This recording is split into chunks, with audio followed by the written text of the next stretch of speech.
וואו, AI קם.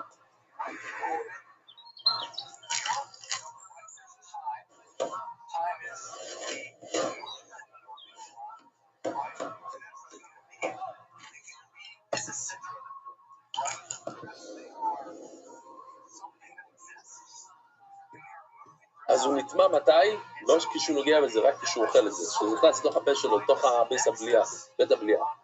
ביאמס טרייפו אביו, אם אתה אומר שאם נשבר לו המפרקת, הוא נהיה טרייפו, וביקוסוס הוא שחיתו עשו. תענה לו סג נדר מדי נבילו. אני לא מבין. ראיה מכאן שנעשת נבילו, למה? כי אם זה רק טרייפו, אז אפשר, כל עוף, כל בהמה שהיא טריפה ושוחטים אותה, אז השחיטה עוזרת. מה השחיטה עוזרת? להוציא את הטומאה של הנבילו. כן? פרה שמתה בחצר שלך, וטמאה לנבילו. פרה ששחטת אותה, אפילו מצאת חור ענק בתוך הלב שלה, שהייתה טרייפו בשעת השחיטה, אתה הוצאת את טומאת הנבילו ממנה ידי השחיטה. שואלת הגמור, אם אתה שם סכין מהצד הזה של הציפור, אז שתי דברים יכולים לקרות כאן. או שאתה שובר לו את המפרקת, זה נהיה טרייפו, או שזה נהיה נבילו, זה נהיה נבילו. אומרת הגמור, אני רואה מכאן שביאמס טרייפה במליקוסס זו שחיטוסו. אז מה ששחטת מהצד השני זה נהיה שחיטה, תענה לו סכין, נתן מדי נבילו. אז מצוין, אז שהסכין יעזור שזה לא יהיה נבילו. אלא מה? זה כן נבילו. זה נבילו עוד לפני זה. אז למה זעירי צריך להגיד לי שנשבר המפרקת ורוב הבשר זה נבילו. הנה רואים את זה כאן מהברייסיקה. אומרת הגמור לא, אמרי עושה משום דולב שחיטי כלל. מה שאתה עושה מכאן בצד הזה זה לא שחיטה בכלל שיכול לעזור לנבילו. זה באמת לא עוזר. למה? מה הייתה ברב הוא אמר בלי שהוא מחליט? מכיוון שאתה מכניס את הסכין לתוך הצוואר של העוף, אתה לא רואה את הסכין. אתה לא רואה את הסכין, זה חלודו. למה אתה לא רואה את הסכין? כי הסכין מכוסה על ידי המפרקת. ובואו, אבל איזשהו דוירס. Hope you're doing well. Hope you have a אתה good לא הולך birthday. לעזור ככה, אתה עושה מליקה. אמרנו שאתה עושה מליקה, מה זה מליקה? שהוא שם לחץ עם הסכין. Thank you for brave me. Thank you for joining my journey. Thank you so הציפור הוא much. שם לחץ עם הסכין. אז זה דריסה. דריסה זה לא טוב. מה לא אומר בנישהו מחליט, מה לא אומר בנישהו דוירס? למה כאן? I hope you can hear me and כל have אחד לא אומר את הסברה a של השני. עוד פעם, השתמשת עם סכין בצד הלא נכון של העוף, מנור אחד אומר שעשית חלודה, לא רואים טוב את הסכין. מנור אחר אומר שעשית דריסו. למה הוא לא אומר שזה דריסו? בסוף המוי לחומי ובמליק הוא קשה. כי ייתכן גם שהוא עושה ככה עם הסכין, כמו שחיטה רגילה. וככה לעשות, אתה קורא לזה מליקה, כן, זה מליקה אמיתית, כי ככה עושים במליקה.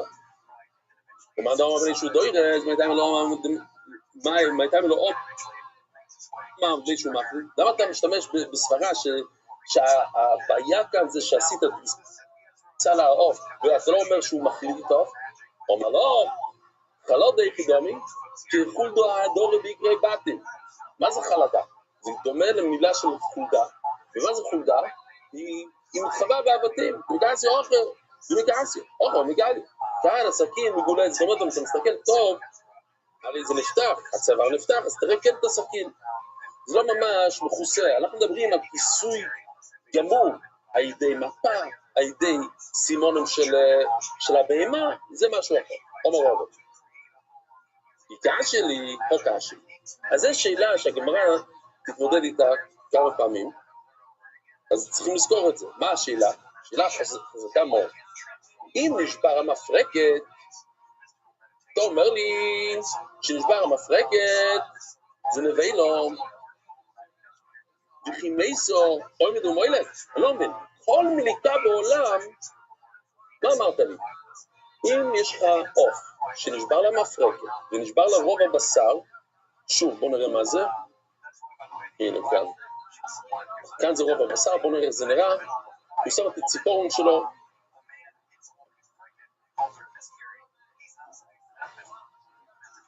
טוב. אבל כאן זה רוב הבוסר, בואו נעשה רוב הבוסר. עם הציפורת דרך רוב הבשר, עד שהוא הגיע לסימנים. מה הוא עבר כאן? הוא עבר את רוב הבשר שהחץ האדום. הוא עבר את המפרקת, כן? את המפרקת אתם רואים? יש שם חץ כחול. ברגע שהוא עבר את המפרקת, מה קרה? זה נווה לו. נווה לו. אז למה התורה אומרת שבעוף מת הכהן ממשיך ושוחט את הקונה ואת הוושת, או רק את הקונה? אני לא מבין. זה עוף מת. לשיטה עושה. וכי מייס אוי מנו מוילה. וכי מייס אוי מנו מוילה. יש דרך אחרת לעשות את זה. בואו אולי שואלת, בואו תעשה את זה בצורה שהיא לא מתה. אפשר לעשות את זה, אבל בלי להגיע לרוב בבשר, בוא תלך מהצד. תעשה משהו כזה. אופס. לא ככה, אלא ככה. מהצד כזה. אומר היה הבאי ותיק שלו יכול לעשויף, ובאי יש שני סימונים. זה למדנו, וגם נראה היום, יש נפקימים בין חטוס לאוי לעשויף. שתי עופות, אבל אחד זה חטוס, אחד זה אוי לא. אוי לא, צריכים להפחיד את הראש, צריכים לחתוך את שתי הסימנים. בחטוס אסור להפחיד את שתי הסימנים, רק סימן אחד. אז הוא שואל אותו, באוי לעשויף, שני סימנים, ברגע ששחטת סימן אחד, הרגת אותה, אז יש לך עוף מת, אז מה הרווחת בזה שאתה שוחט את הסימן השני? וכי מייסו מולק את הסימן השני. וכי מייסו אבינו מוילק. הוא אומר, איזה רוב אומר לו, תשמע, עוז כדי לקיים בו מצווה דולר. נכון, היא מתה אחרי סימן אחד, אבל אני רוצה שימשיך עם הסימן השני, למה? כדי שנוכל להבדיל את הראש, שנוכל להפריד את הראש, חייבים להפריד את הראש. יורי שואל את הגמורה, אוי נעמי, אם ככה שיצטרך לחתוך את כל האור, אם זה עבדול, זה צריכים לעשות, למה אתה חותך את הסימן השני? כי צריך לעשות עבדול. או, כדי לעשות עבדול, גם צריכים לחתוך את האור. אומרת הגמורה, כל המעקב בשחיתו מעקב בעבדול. וכשאינו מעקב בשחיתו, אינו מעקב בעבדול. זה לא הכרחי לחתוך את האור. אם לבהמה אין אור, אז לא עוף אין אור. למשל, בוא נגיד שיש לו כאן חטא, אי אפשר לחתוך בלי אור. אין מצווה שיהיה אור. בלי אור, אתה עושה חטא. כשאינו מעקב בשחיתו, אינו מעקב בעבדול. זה לא מעכב בכלל שיהיה אור. אז ממילא זה לא מעכב להגיד שחייבים לחתוך את האור כדי שיהיה עבדול שאתה מפריד את הראש. עוד שאלה קטנה, ואומיות סימונם לרבונון, יש רבונון, לא הרבונון שדיברנו עד עכשיו, יש רבונון שאומרים שלא צריכים לשחוט את הכל, צריכים רוב סימנים.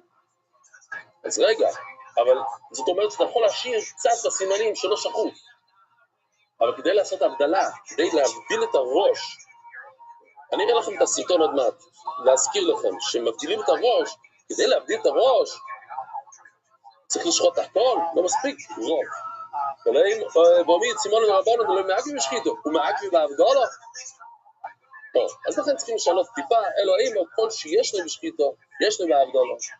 מה שנמצא בפרשה של שחיטה, אז זה נמצא בעבדולו. אז אור לא צריך, זה לא בפרשה של שחיטה, אז לא צריך את זה בעבדולו. וחושבים עם שחיתו, אין לו בעבדולו. אוקיי, שואלת הגמורה מכל מוקים קשה, הנקודה הראשונה, מה הנקודה הראשונה בים, מה הנקודה הראשונה? שמליקה עושה אם המפרקת נשברת, אז זה נחשב מת, אז מה אתה עושה מליקה על מת? אומר רוב אימא וכן הוא עושה, יש לנו דרך לצאת לזה. חויתך שידרו מפרקס ולא ירוי בוסו. אולי יש דרך אחרת לעשות את זה, כמו זה, שהוא הגיע מכאן, הוא לא חתך את רוי בוסו, לא יודע בדיוק, אני לא שוחט, אני לא מבין בדיוק, איך אתה עושה מליקה, אתה עושה את זה בצורה שאתה לא עושה אותו מביילה, אתה באמת נכנס עם האצבע שלך, אבל אתה לא חותך את הרוב הבשר. בוא נבין שנייה, מה זה רוב הבשר הזה, כן? אני לא הסברתי. זה מה שמחזיק את המפרקת, שהבן אדם לא ימות, שהבהמה לא תמות, זה שריר. ברגע שאתה מפרק את השריר הזה, אז הוא הולך כל החיות, חיות האדם והבהמה תלויה בחוט השדרה, לא בשדרה, בחוט השדרה שעובר בתוך החור כאן, רואים את זה כאן, בתוך החור הזה. ומה מחזיק את השדרה? השריר מסביב. אז זה מה שהוא אומר, אם אתה חותך את רוב הבוסר, אז אין לה שדרה איך לתפוס את החיוב. אבל אם אתה יכול להיכנס מצורה אחרת, לא יודע מה, בצד שמאל, ואז לחתוך את המפרקת, אז זה לא אומר שהוא ימות מיד. הוא ימות, אבל לא בשנייה. ואז משם אתה עובר לקנה והוושת. לא לגוזר אשכר לרבמי, דיוס וגם לא שמית. אומר לי, בחיניסו, אוי מי, ומוילק. הוא שאל את השאלה הזאת. הוא נכנס בזמן שהוא שאל את רבמי, הוא מגיע למארץ ישראל, הוא רוצה להראות. הוא אומר, אולי מישהו יכול לתרץ. אז הוא שואל אותו, תשמע, אם העוף מת ברגע שאני מגיע למפרקת וחותך את רוב בשר, אז מה העניין הזה להמשיך הלאה ולשחוט עופות מתים? יש טועים כשור חודו. רבמי, פשוט, זה לשון של הפסוק, כן? הוא לא יודע מה לענות. חשב שמה, שתה כמה דקות, הוא אמר לי, כמו כך הוא ישראל, בוא נגיד לך. אז הגמרא פשוט חוזרת על עצמה עוד פעם, ריבי, חויטר שידרו מפרקס ולא ירוב בוסו, יש דרך לא להרוג את העוף, אלא להיכנס מהצד, חותכים את השדרה, לא חותכים את רוב הבשר, ולא ירוב בוסו. תננה מאוכי, כיצד מולקים, חתס אויב, עוד פעם, ריבי, חויטר שידרו ומפרקס ולא ירוב בוסו, עד שמגיע לבשת זה לקונו, מגיע לבשת לקונו. שימו לב, או זה, כי זה מה שצריך, רק אחד, הגיע לבשת או לקונו, יכול תחסים מנחות, אוי, גוי. ורואי בוסרים, אחר כך הוא מגיע, אחר כך הוא עושה ריברס. הוא גם חותך שם את הרוב בשר, הוא בואי לו, שניים, אוי רואי שניים, צריכים להבין מה הכוונה כאן, כי זה או שניים, או רוב שניים, מה זה או זה. אומרת הגמרא, אני לא מבין את המילים האלה, שניים, אוי רואי שניים. אוי לא, צריכים באמת שתי סימנים. אז תגיד שתי סימנים, מה זה רוב? אז תגיד רוב. תבחר, אתה לא יכול לקפוץ בשתי חתונות. או שאתה סובר שרוב מספיק, או שאתה סובר שרוב לא מספיק ואתה צריך שניים. אבל אל תגיד לי, שניים או רוב שניים. זה לא טוב. מה אני? רבונו נאמר שניים דווקא, לפי רבונו צריך את כל השניים. רבי לא זה ברב שמעון אמר רוב שניים. מה זה רוב שניים? שהוא באמת, אנחנו נראה, הוא סובר שאסור לחתוך את שניהם. אוקיי? אימו, שניים לרבון, אני רואה שניים לרבי לא זה רב שמעון. יש לי תירוץ מאוד פשוט. שניים זה הולך לשיטת חכמים שצריכים לחתוך את שניהם. רוב שניים זה הולך לפי שיטה של רבי לא זה רב שמעון שמספיק רוב. כי בואי יישאי רבי לא זה רב שמעון, או שאפשר לתנץ לו, זה הולך לשיטת רבי לא זה רב שמעון. זאת אומרת, שניים שדומים לשניים. זה מה שמסביר כאן, מה זה דומים לשניים? יש רוב שניים ויש דומה לשניים. יש 51% שאתה ואני לא יכולים לראות שזה רוב. זה רוב מצומצם קוראים לזה. זה רוב ש... זה גם טוב. רוב מצומצם. זה לא לבין שיחדו רוב להדיו שנראה לעיניים רוב. לא, רש"י אומר הפוך. רוב שניים ואפילו רוב מצומצם. בוא נקרא ביחד לרש"י. שדויים לשניים, זה לכתחילה בעניין שיחדו את רוב להדיו. זה על הכתחילה, רוב להדיו. שנראה לעיניים שהוא רוב. רוב שניים, מה זה אוי? ואפילו רוב מצומצם. שזה לא נראה לעיניים. שזה גם טוב. זה החידוש. אומר רבי יהודה אומר שמואל. עכשיו אנחנו עוברים לבן אדם. בן אדם לא אלינו, יש בו רוב מפרקס. ורוב בוסרים או מטעם ובויל. אתם שומעים מה שקורה כאן? יש בן אדם. תומאס אויל. הנה, מה זה תומאס אויל?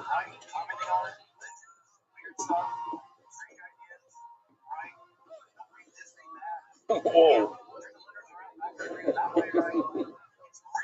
זה תומאס אויל. כן, התומה שיוצא ממת, ממלא את כל החדר באדום. ממלא את הכל בתומה. עכשיו יש כאן חידוש. הבן אדם פשוט, הרגע הוא חטף מכה רציני, בתאונה, משהו קרה לו, שנשבר לו המפרקת, הוא עדיין עושה לא, להלוכה, הוא מת, שלום, זה לא אכפת לי מהלב, לא אכפת לי משום דבר, נשבר לו מפרקת, נכון, הלב עובד, ונהיה הלב עובד, ממשיך לעבוד עוד 5 שניות, נשבר מפרקת ורוב המסע, אומר שמואל, נשבר מפרקת ורוב בוסר אימו, מטעמי בויל, במקום מהרוי סמייסה דיילי, מפרקת ולא יבואי בוסר אגב, כתוב בפסוק שאלי הכהן הוא מפורש נפל מהכיסא, נשבר לו מפרקת ומת. אז רואים שמהמפרקת הוא מת, למה התורה מספרת איך הוא מת ומה זה מפרקת? להגיד לנו שעל ידי מפרקת מתים גם בלי רוב בשר, שרק נשבר המפרקת זה נחשב ניסר. אמרת הגמרא זיק נשעים, כשבן אדם זקן, מה שמעניין, לא מדברים על זה, כתוב, במילה אחר כך כתוב וכובד, שהיה מאוד מאוד כבד, מאוד אדם כבד. אז אני לא יודע אם זה מוסיף לדבר, כי התורה מסבירה למה. זה נשאר לדרסי, ואם כאזכירוס הרוין הרביקים, ויהי במלאקיס האחרלס ביד השם, ותשאו במפרקת ויונוס, כי זוקן האיש וכובד. אז יש לנו סרטון. אני מבקש לא לשתות, תוך כדי שאתם רואים את הדבר הזה. זה יכול להזיק לזה שיושב מולכם. שחרר שרירים. פרופשיונל.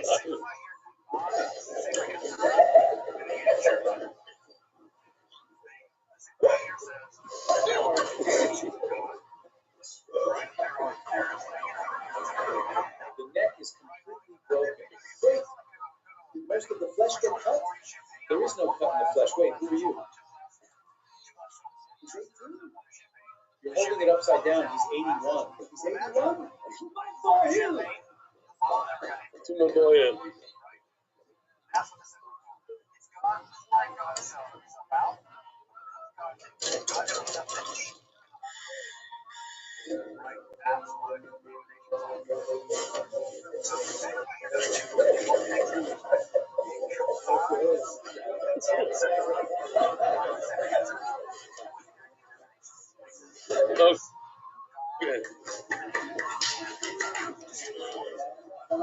כי זוג איש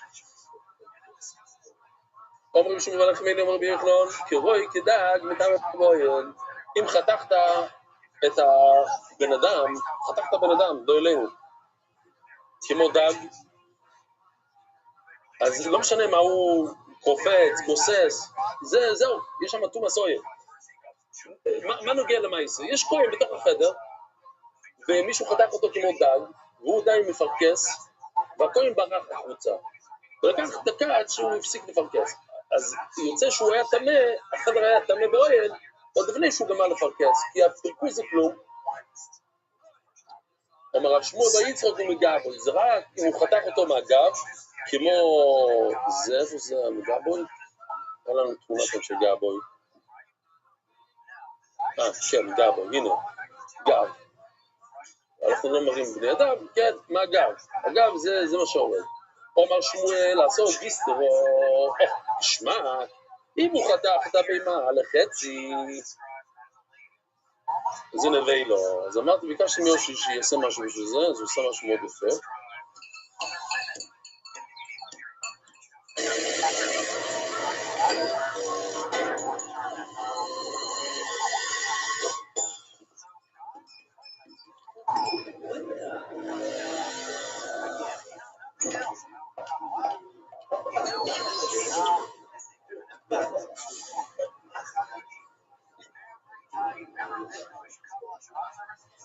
אם זה חצי, לא כי בעצם זה גם גיסטרה, כן?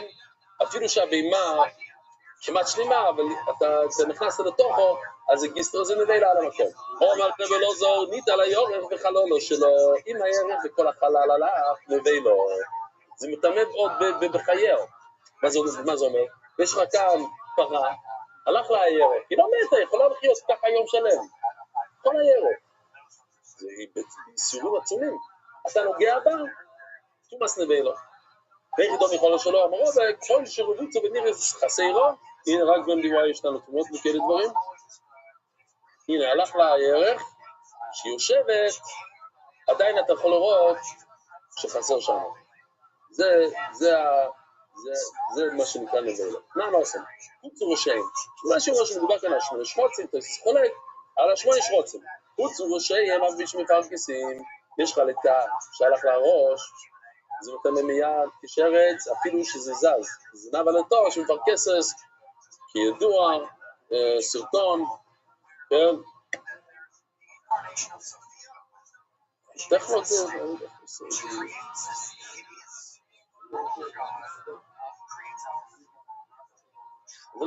כל אחד מבין שאין לזה חיות בכלל, אז למה זה זז? זה העצבים.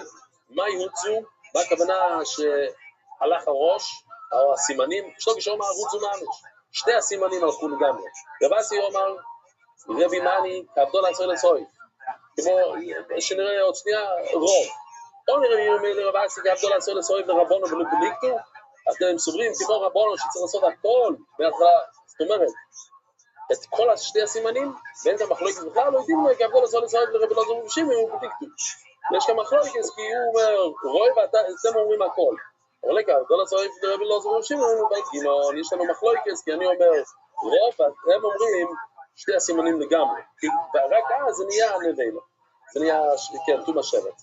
תגיד לנו, רב שמעון מלוקיש אומר, חוצו ממש, זה נחתך, הסימנים נחתכו לגמרי, רבסי אומר, רבי מני, כעבדו לצוריף, ורבי לא זו רב שמעון רואים שניים. הכוונה היא שזה רוב שתי הסימנים, לא כל שתי הסימנים. מה רבנו אומר, רבי לא זו רב שמעון? בסניו. אז הקדמה קצרה, אם בן אדם לא יכול, אין לו כסף בשביל כבש, יש כמה דברים ש... כן, כמה, בוא נגיד שהוא נשבע לשקר, אז הוא מביא, ואם לא יסגיע יוד ידי סד, ואם יצא שם שחודש שתי סורים ושני בני יוינו. איך עוד חטוס ואיך עוד אוינו. אז הוא מביא שתי ציפורים, אחד חטוס ואחד אוינו.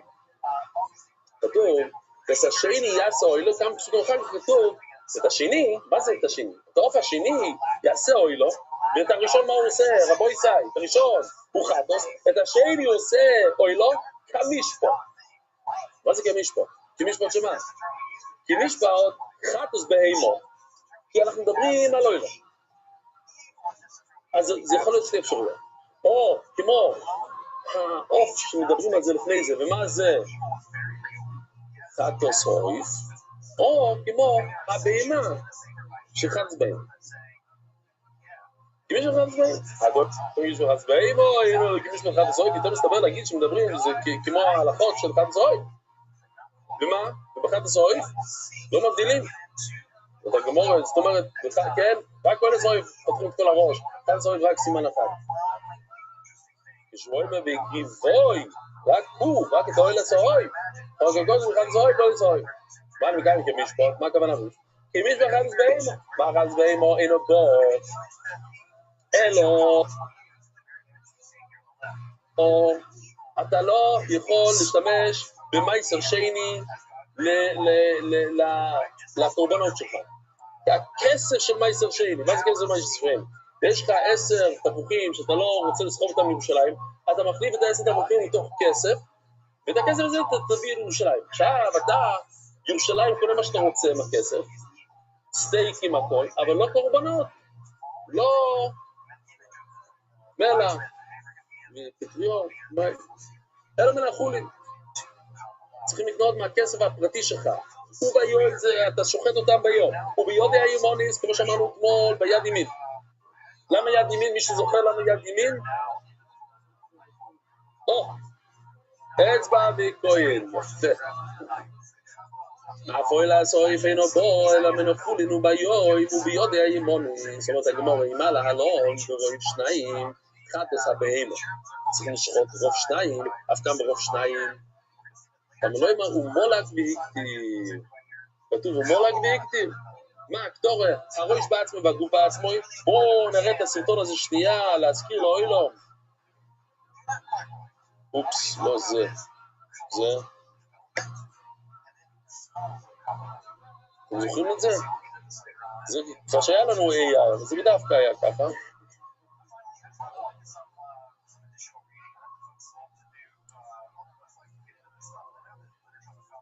ואז יש לו...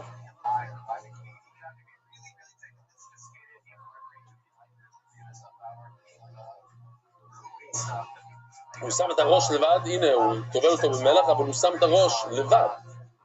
הוא שם את הראש הוא מקריב את הראש, אחר כך חוזר ומקריב את הגוף. אז הקרבה והגוף, והראש והגוף הם שני דברים שונים. טוב, בשביל זה הראיתי את זה, כאן אנחנו שמים את כל המוח. אז מה תור הראש בעצמו יבגו בעצמו, יפמיליק הראש בעצמו יבגו בעצמו. הוא חותר את שתי הסימנים, והראש בעצמו, זאת אומרת, הוא חותך לגמרי את כל הראש, יש הבדל. ומשמו לא אומר כמשפו, ואוילו כתוב במשפו, כמשפו אחד הסויב. האוילו זה כמו אחד הסויב. מה אחד? לא לומדים אחד הסויב. מה אחד הסויב מול אוירף? איפה עושים את המליקה? לא כאן בראש. הראש, איך קוראים לראש רבו ישי? עורף. ממול העורף. יותר למטה מהעורף. אבוי לזויב ממול אוירף. אם מה לעלום מוילק ואין עם עבדיל בסימני חוד. אסור לחתוך שתי סימנים. כאן מוילק ואין עם עבדיל בסימני חוד. אולי גם באוילו לא יעשו ככה שלא, רק אם לא בסימן אחד. אבל לא עם אבי כי בוי, רבו ישי, שיהיה לכם רב טוב ונעים.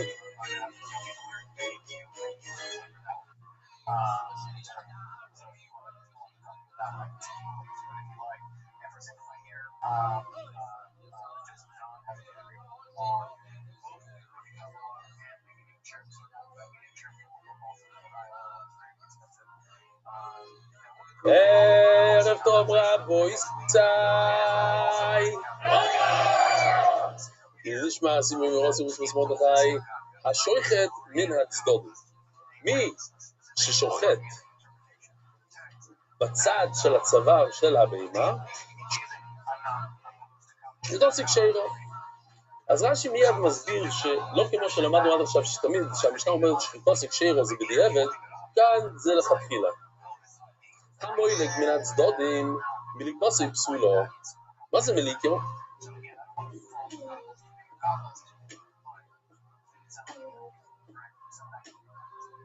זה שתי ידיים.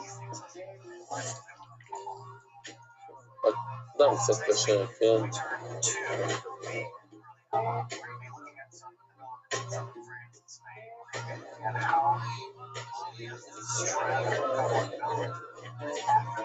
כן. זה ביד אחד.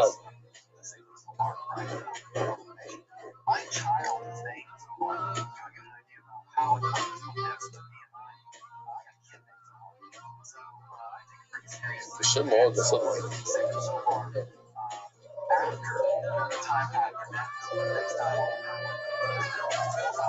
אם הציפורן הוא מהצד השני של הצוואר, עושה את המליקה. המוליק מן הצדודים מליקו זה פסולו. אי אפשר למלוק מהצד של הצוואר, רק ממול העורף. אז זה אנחנו נראה. השוחט מן העורף שחיטה זה פסולו. בדרך כלל יש לי את הציפור הזה, זה יכול להראות. מה זה עורף, מה זה? היום עושים משהו אחר אולי. אני עושה את זה לשם מיץ וממש. רבו ישי זה העורף, הראש שלה זה העורף. עכשיו, אנחנו לא רוצים לשחוט בעורף. אנחנו רוצים לשחוט מול העורף. מה זה מול העורף? מול העורף זה כאן. בחלק, הראש זה אחד, ולמטה ממנו זה מול העורף. למדנו גם מהצדדים. מליקה מכאן, מהצד, לא טוב. זה צריך להיות ממש כאן. אוקיי. המוליק מן הצדוד מליקוסי פסולו. השוחט מן העורף שחיטוסי פסולו. אם שוחטים, לוקחים סכין, שוחטים מהצד הזה, לא טוב. איך שוחטים ציפור? מהצד למעלה. שוחטים ציפור, תרגול. ציפור, היום, איך אנחנו עושים? שוחטים. אבל רק מהכיוון הזה. המוליק מן העורף מליקוסי קשיירו.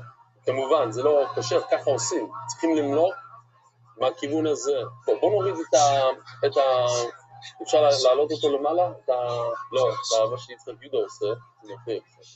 המוליק מן העורף מליקוסי קשיירו. השוחט מהצוואר, הוא לא יאכל. השוחט מן העורף שחיטוסי פסולו.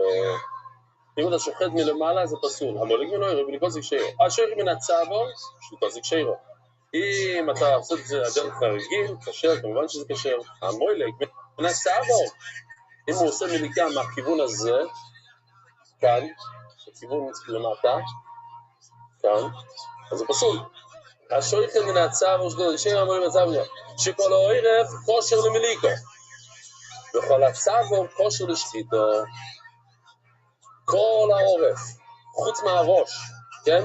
אחרי הראש ולמטה זה קשר למליקו, וכל הצבא קשר לשקיטו. ניצור, כושר לשקיטו פוסק במליקו, כושר במליקו פוסק לשקיטו, אז זה צריכים להבין מה החידוש במילים האלה. עוד לא יודע מה יוירף. הנה אם יוירף, מה אנשים תגיד, זה הראש, מה יראה שואפת, אפילו מוליק נמי, אי אפשר למלוק בתוך הראש של הציפור. מימון פה יום הרחמון, יש אוירף ויש מימון. מימון זה מה שרואה את העורף.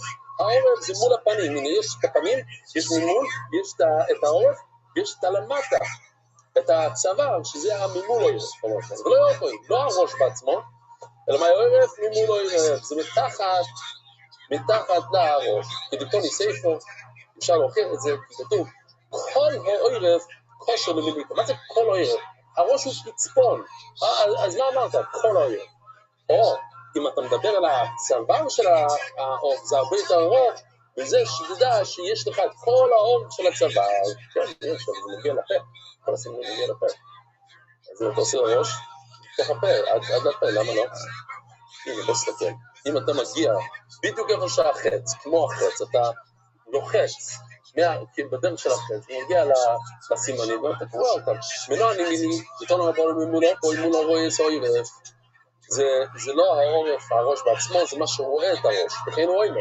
והוא יואיש מימוני, שבולק אמר, ובילום, כלי ישראל, בשם מימוני, זאת אומרת, אני רואה אותם. ואומר, ועוד, ותמיד שהגמור אומרת ואומר, תמיד הגמור תשאל למה צריך פעמיים, שתי ראיות.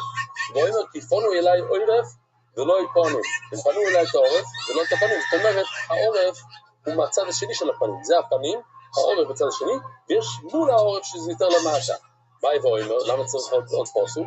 וכי איתי, מעורף גופי לא יודעים לאיכו, אנחנו יודעים איפה העורף. דנדע מול דנדע, איפה זה החלק שרואה את העורף.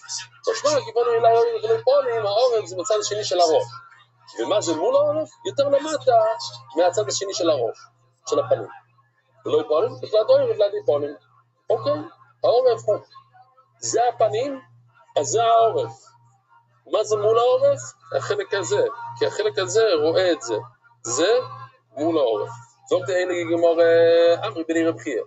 מי הבנים של רב חייא רבו ישראל? מי זוכר? התאומים יהודו וחזקיה. מצווס מליקו מחזר סימונים לאכול עורף ומוילק. אז הוא אומר דבר, הם אומרים דבר שאנחנו לא היינו מאמינים. תסתכלו, בואו נראה איך שהם עשו מליקי קודם כל. מליקי מאוד מאוד יפה. זה המפרקת, כן? שוברים את זה שזה בעצם טרייפו, ואז חותכים את שתי הסימנים. מגיעים מהוושת קודם, אחר כך לקנה. אז הוא אומר לו, הם אומרים, התאומים אומרים, חזקיהו ורביו, יהודה וחזקיהו, שצריכים למשוך את הסימנים, להביא אותם לפני המפרקת. שלא נשבור את המפרקת קודם. זה בעייתי אם אתה שובר את המפרקת, למה? כי אז אתה עושה איזה טרייפו. לא, מבחוץ, אתה מושך את זה כזה. אתה רוצה שאני אנסה עליך?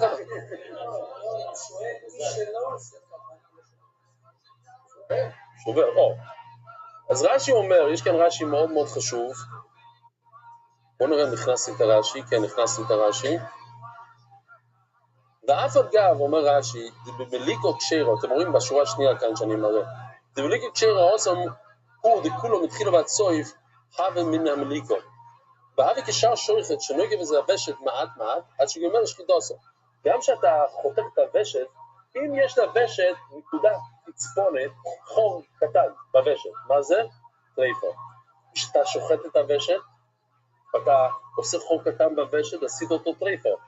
מיליונית שנייה אחר כך, חתכת את כל הוושת, אבל מיליונית שנייה לפני זה, התרפת. אז גם כאן אומר רש"י, כן, התרפת, אבל זה מיליונית שנייה לפני שהגעת לקונה והוושת. זה חלק מהמליקה, אומר רש"י. התורה אומרת לנו שככה עושים, זה מכה אחת, צריך לעשות את שלוש הדברים ביחד. מפרקת, ושת, קונה. מה? כן, אז בואו, אנחנו נראה שיהיה בכל הדברים האלה, מה פוסל, מה לא פוסל. כן, לכאורה שיהיה פוסל. יגדה אמרי, אז הם אומרים שחייבים לעשות ככה, חייבים. יגדה אמרי, אף מחזיר. אפשר, אם אתה רוצה, אתה יכול.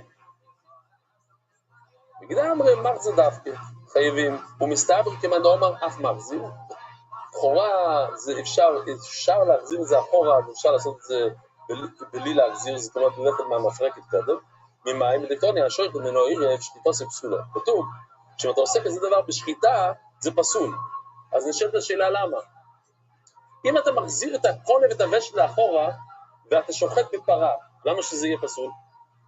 אם הקנה והוושט מאחורי הצוואר של הבהמה, ושחט את זה שם, זה פסול? למה שזה יהיה פסול? שחט את שתי הסימונים, מה אכפת לי איפה הסימונים? משכת לקו, משכת לשם.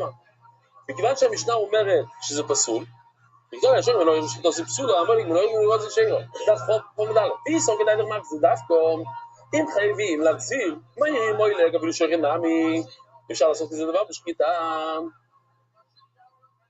אלו לאו, שמע מינו, אב מחזיר.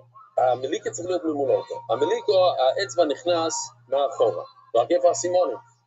אז השיטה של חזקיו ויהודה וחזקיו זה שצריכים לתפוס את הסימונים, לשים אותם מאחורי העורף, ואז לעשות מליק.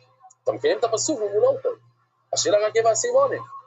או שאתה משאיר את הסימונים איפה שהם, אתה לא עושה כלום, משאיר, ואתה נכנס דרך המולו הפוי, אתה שובר את המפרקת, שזה בעייתי קצת, מספורת, ואז אתה מגיע לסימונים. וזו כדאי, ומאק זה דווקא, מה יהיה מועיל, לגבי ישור נעמי, כזה צורה, לתפוס את השתי סימונים, לסחוב אותם, לשים אותם מאחורי העורף, ולשחוט אותם מאחורי העורף, זה היה צריך להיות טוב. להשמע מינו אף מקסי, אתה גם יכול לעשות ככה, הוא מסניסי וזה לא יעד, ומה שכתוב שהשחיטה זה לא טוב בכזה צורה, כי לא החזרת את הסימונים מאחורי הראש של הבהמה, עשית כמו בן אדם נורמלי, וזה טרף אם אתה שוחט בהמה מהצד השני של הצבא. אומר רבי ינאי, יקבלו הרויבינס שובוסון, רויבין זה לשון של הצעירים, טוב אני אוריד את זה בינתיים, אם צריך את זה יותר מאוחר, אז נעשה יותר מאוחר. מה זה? יש לזה קצת. יקבלו הרויבינס שובוסון, הצעירים האלה, יהודה וחזקיו, יש לי תשובה בשלב. למה? מה הם אומרים? שתופסים את הקונה ואת הוושט, כמו ככה, בוא תראו, את הקונה ואת הוושט, חייבים למשוך את זה אחורה לצד השני של הצוואר, ומשם עושים את המליקה. אז הוא אומר, יקבלו הרויבינס שובוסון, יש לי תשובה בשלב.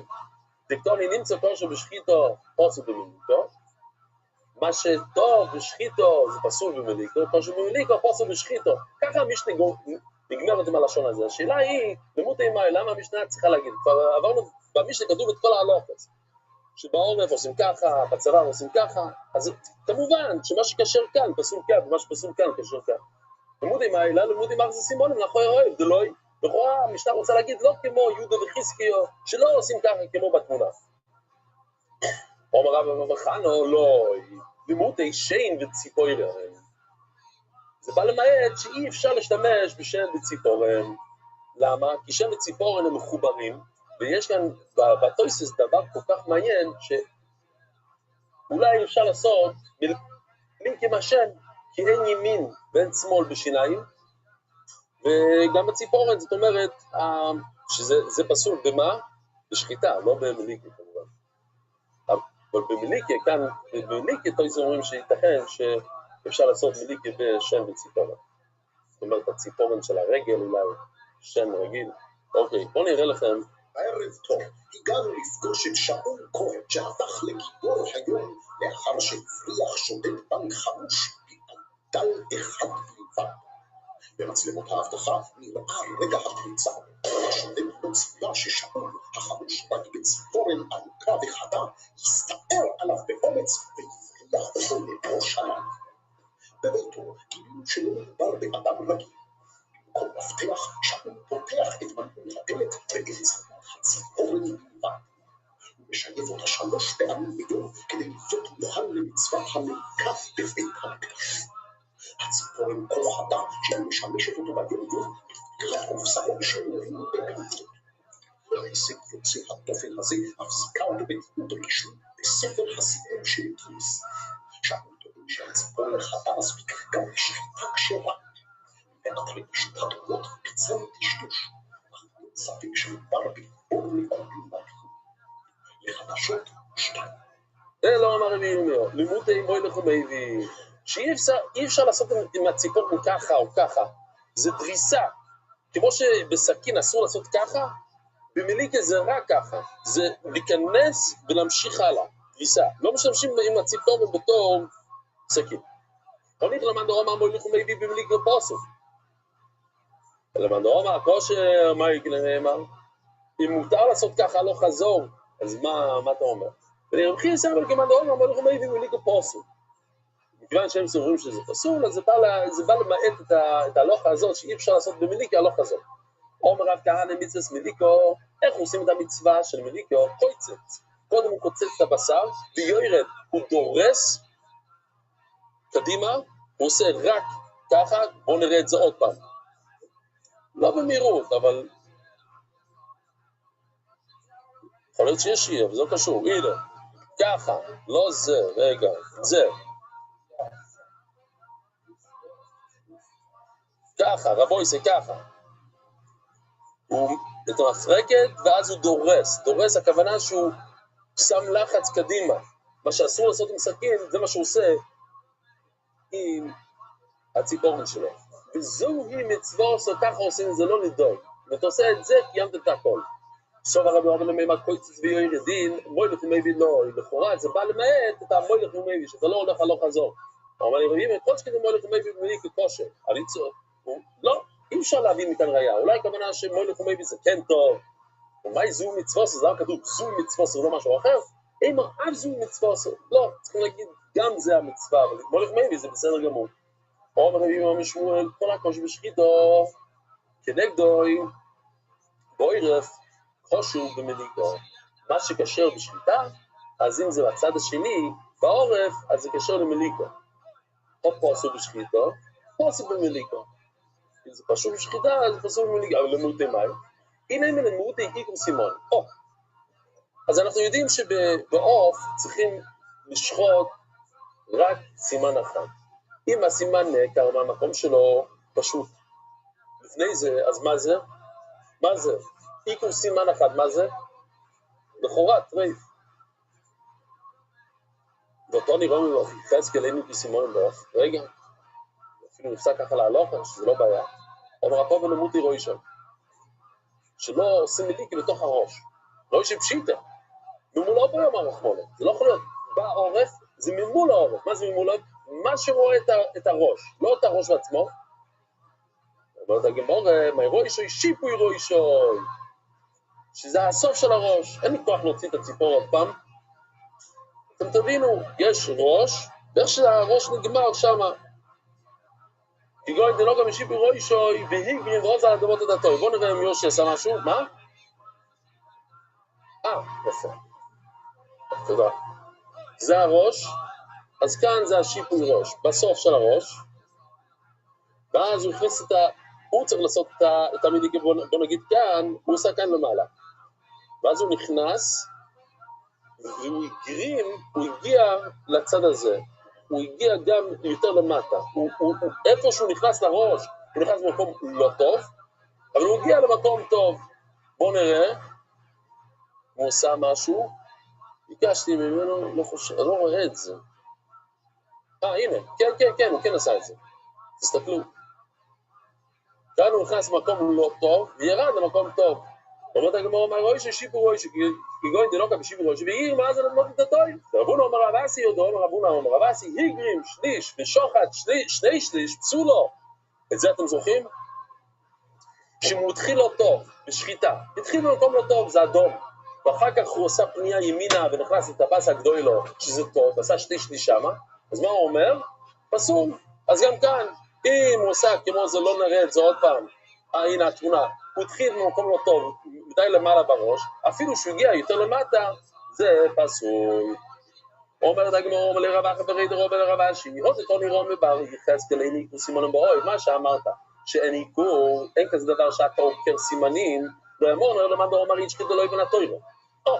אז רבו ישאי, יש 3 שיטות. איך אנחנו יודעים שצריכים לשחוט עוף? הלוכה למוישה מסיני, זאת אומרת, אין את זה בפסוק. אבל כשברוך הוא אמר את זה ישיר למוישה רבנו, זה כמו פסוק. יש שקש, שזה יותר כמו פסוק. מה? כלום. תערוף לו את הראש. תטביע אותו. כמו דג, בדיוק כמו דג. בדיוק. מה פתאום שעוף אתה צריך לשחוט? לא כתוב בתורה שצריכים לשחוט. רק מה יש הקש? שאני אראה לכם את ההקש עוד שנייה, שאנחנו מדמים עוף לבהמה, כתוב את השתי מילים ביחד באותו פסוק, כתוב אויף ובהמו, אז טוב, אז כמו שבהמו יש לזה שחית, אז גם לעוף. יש אחד שאומר שזה רבנון, כן?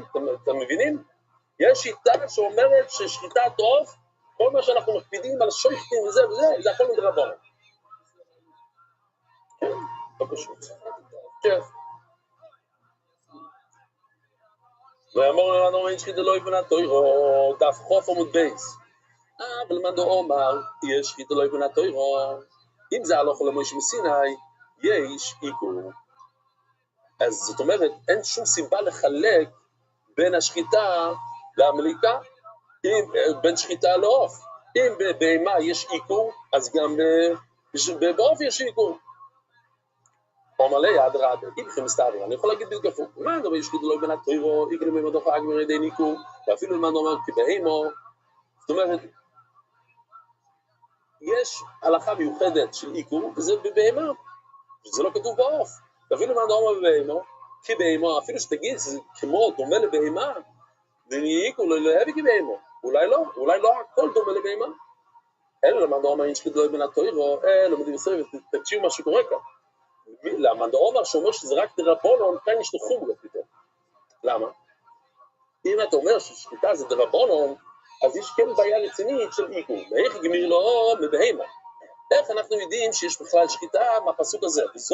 זו היסטוריה הבהמה ואויף, אז אנחנו מדמים את רוב לבהמה. לא, סליחה, זה הקש. לא, טעיתי, זה הקש, כן? ואיך גמיר לו מבהמה? כולם איזה כבהמה, עזבו, כן, הלכתי מדי מהר. זה מה שכתוב כאן הקש, אתם רואים הקש? זה ההקש. אבל כאן אנחנו מדברים על רבנון, לא פסוק. אז רבנון אומרים שיש שחיטה על עוף. איפה המושג הזה שחיטה? בבהמה יש את המושג הזה. אז תיקח את כל המושגים שיש בבהמה ותביא אותם לעוף. אבל אם אתה אומר שזה בתורה, אז בתורה לא כתוב עיקור. בבהמה כתוב עיקור, שאחד מהסימנים התפרק שם. אומר אבינו, אומר לי רובן בר קיסי, הודתון לרובן בר יחזקאל, אין עיקור סימונים באויב, לא יאמר אלא במליקו. זה רק במליקה. למה? כי במליקה אין דריסו בחלודו. מה זה דריסו? אי אפשר לא דריסו, זה כל המליקו, זה דריסו, גם אין חלודו. מה זה חלודו? הוא עושה כאן משהו חדש לחלודו היום.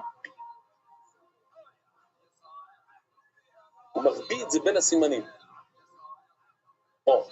אז לא יאמרנו אלא במליקו, אבל בשחיתו יש עיקור. בשקויה רבוי סי, שלכם ערב טוב ונעים.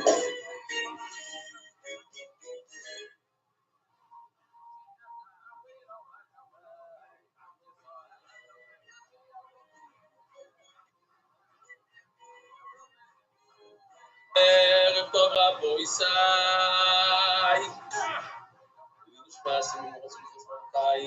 אנחנו אוחזים בעצם רבי שמעון בן לוקיש, אקשר בחוט דקויבה. זה הקנה, רואים כאן את כל הטבות האלה, אני מתקתי את הדבר ואני מתקתי את הדשים. זה הקנה. זה כאן הטבת הגדולה. כאן יש שפיץ, כאן זה השפיץ, וכאן יש שיפוח. כאן זה החול. אנחנו שוחטים היום כאן. טבס הגדולה, ראינו שיש שיטות שצריכים לשחוט בטבס הגדולה. יש שיטה עד השפיץ כאן, אתם רואים את השפיץ? לא יודע אם זה מדבר, עד השפיץ. ויש עכשיו שלמה שאומר עד כאן, כאילו זה הוא הכי גזים, הוא הכי מקל, עד לכאן אפשר. אז אומרת הגמור, רבי שמעון בן לוקיש אקשר בחודא דקויבה, שזה אפילו יותר מהשיפוע כאן, זה כאן. בואו נראה אם יש לנו תמונה שהיא יותר מובן כאן. אתם רואים את הקו הסגול? אני רק יוריד את זה שנייה. הנה כאן. זה הסוף. זה שלוקיש הכי מקל, הוא אומר שאפשר לשחוט עד שם, עד הקו הסגול. קורא לרבי יוחנן, גיסו זה מלשון גס, הגזמת, מדי גס מה שאתה אומר, זה מדי מוגזם מצד שמאל. הריטב"א אומר שגם זה מלשון של גיס, הרי רבי יוחנן משתמש שהיו גיסים, אז הוא אומר לו גיס או גס גיס, הגיס שלי הגזים, ומהיום והלאה נקרא לגיסים שלנו גיס גס. אומר הפאפי משמעי דרו ופוגע בחיטי טריפו. עכשיו אני חייב איכשהו למצוא את זה. כאן, אם אתם רואים, יש כאן כובע. וזה אפשר לעלות את הכובע ככה. ובפנים יש חיטי, לא בפנים שם, אבל כאן.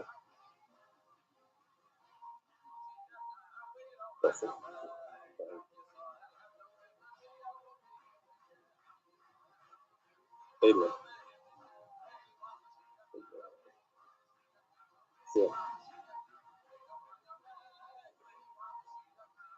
רואים במכינה?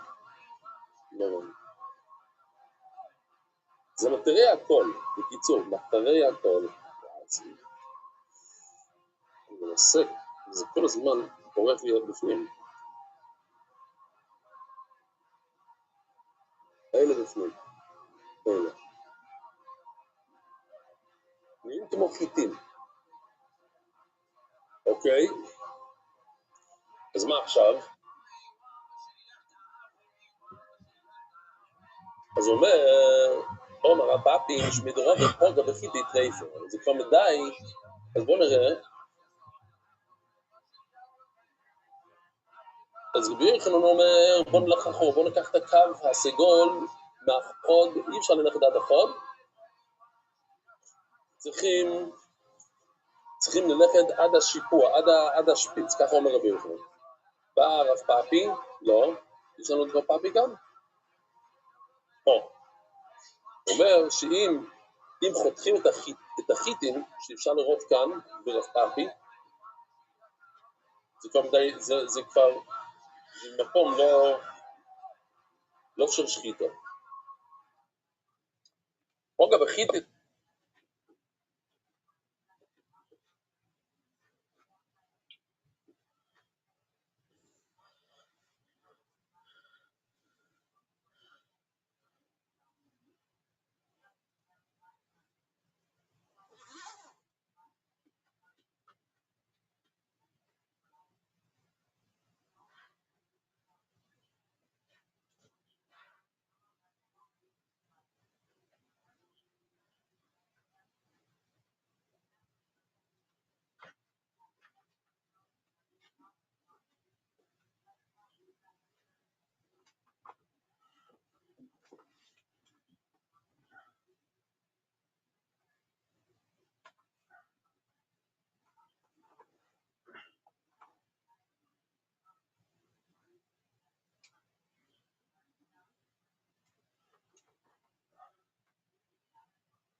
Hello, Missy. How are you?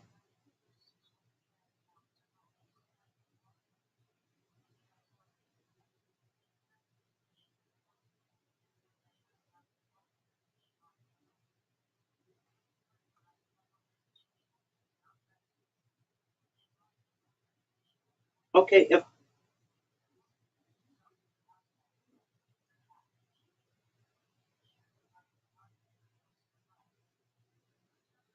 hello.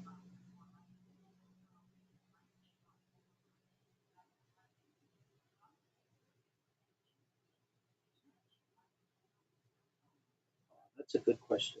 I'm not sure about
that. I don't recall exactly.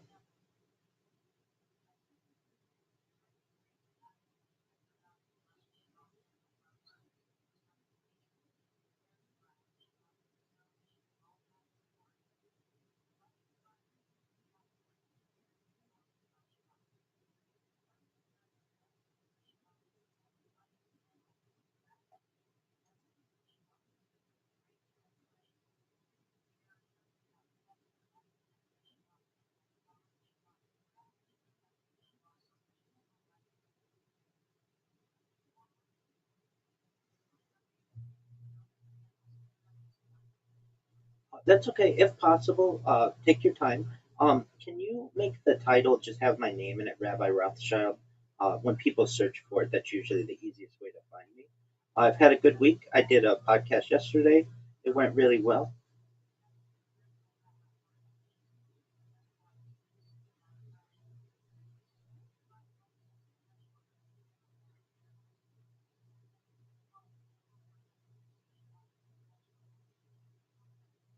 Most certainly, that's fine. Did a podcast yesterday. It was really great. And today, since it is approaching the 79th anniversary of Roswell, I'd like to do a deep dive if that works for you and your audience. Okay,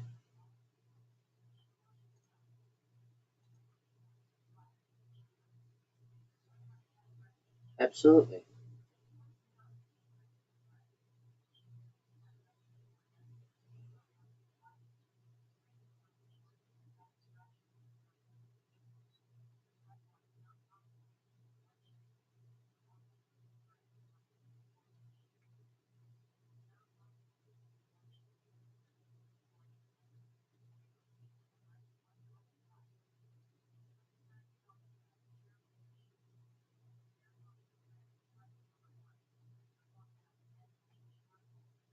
Certainly.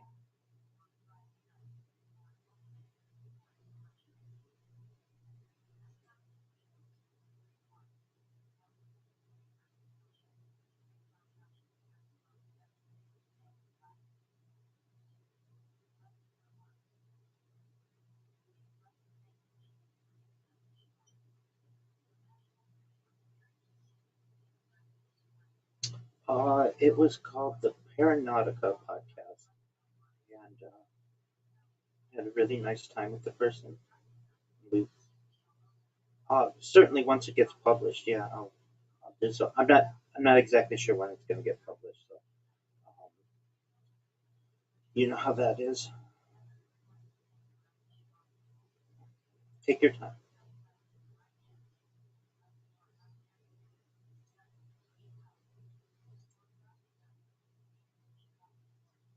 Certainly.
Certainly, while you do that, I'm going to use the restroom and we'll be all ready.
All right. If you don't like it, let's give it just a second and we see if we can fix it. All right. So we're using StreamYard. We just want to change the layout to a black background, right? Okay. Just one moment.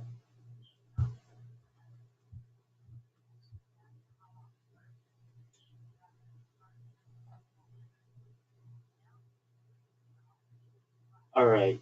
Um, so you have StreamYard Studio open. On the right panel, do you see brand?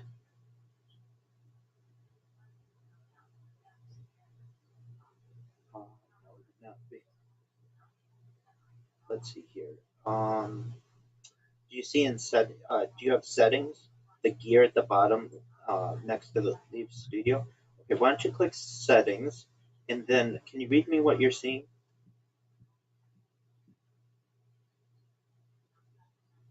Layout. Let's go to layout, and now what do you see?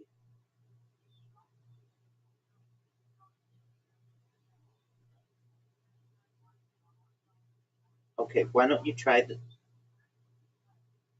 Okay, why don't you uncheck them, and we can try one at a time and see which one it's called. Okay, so there you go. Um, okay, so that one's just you. So we don't want that one.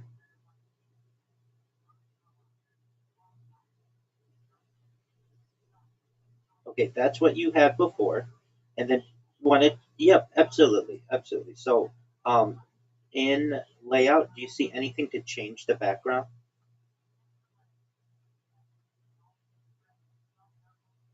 Okay, just one moment.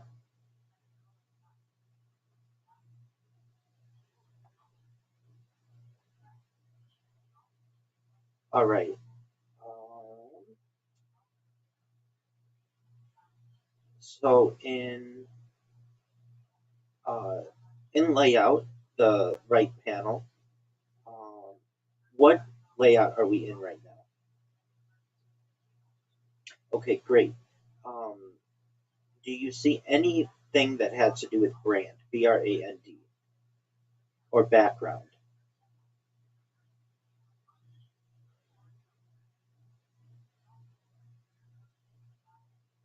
That's just you. Let's try that.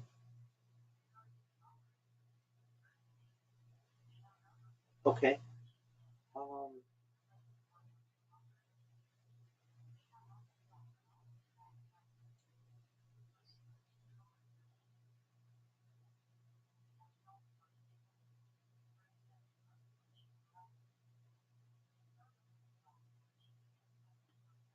you have an iPad, right?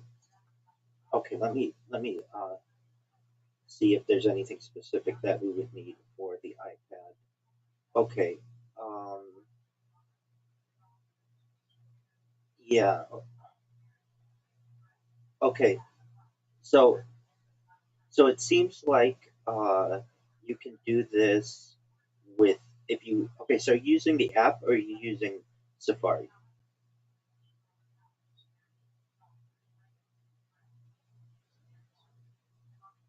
Oh yes. Is it StreamYard's app or StreamYard Safari? Very very well could be.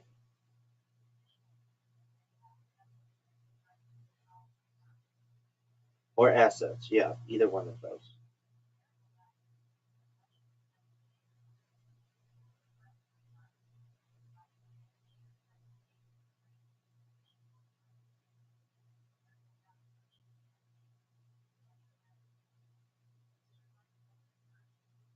Um, well, I think you have to change the go back to the group layout so that we can see. It's under the settings and then under layout.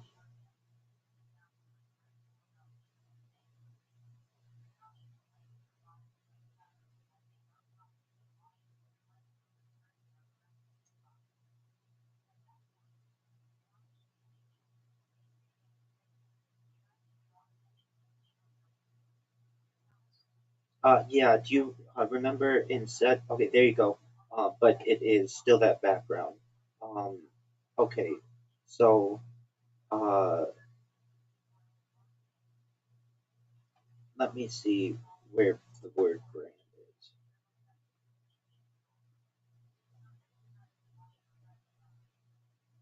Okay, open stream, opens your StreamYard Studio. Tap the screen once to show the controls. Look for the right side panel. You may need to tap an arrow or more, and you should see brand, paintbrush/palette icon. Do you see anything like a paintbrush or a palette icon?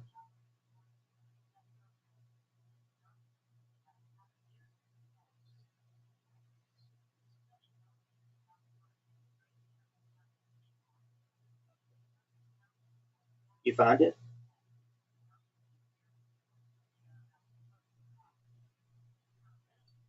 Yeah, that's okay. So under brand, tap brand, and then backgrounds.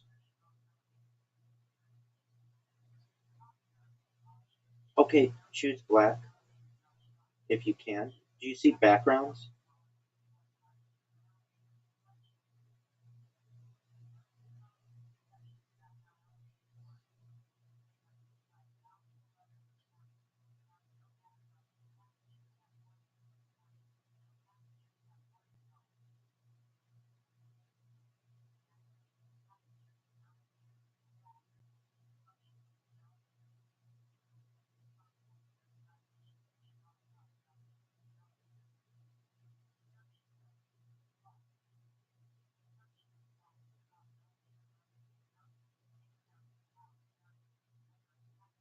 So you're in brand, right? That's okay. We're patient, no worries. All right. So you saw brand before, right?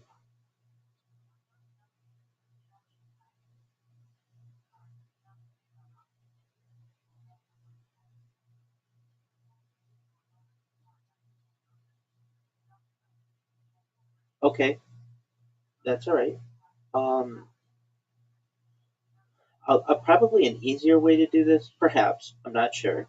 Do you know what Safari is? It's your browser.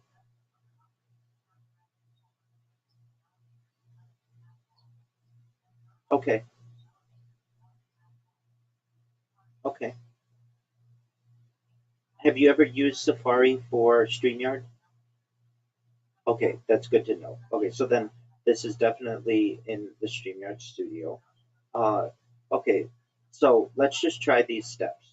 You've got StreamYard Studio open, correct? Which is where we are.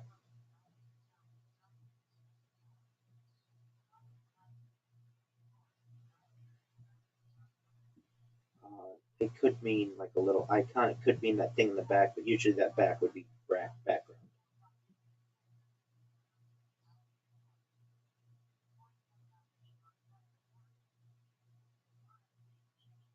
Okay, so you've got StreamYard Studio open. Tap the screen once to show the controls. When you tap the screen once, do you see controls?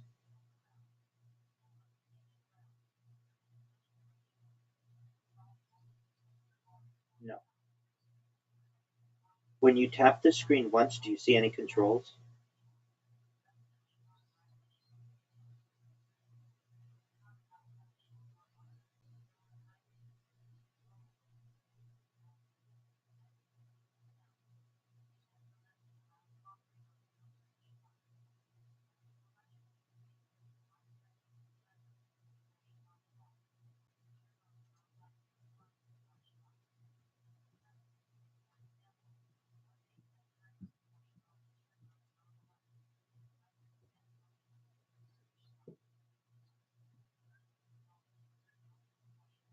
Okay,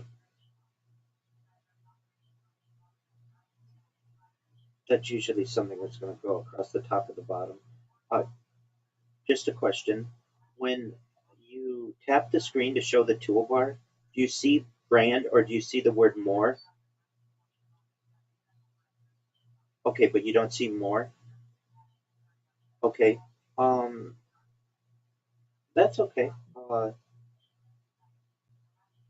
Apparently it's under brand, but if we can't find that, let let me just ask, where is France?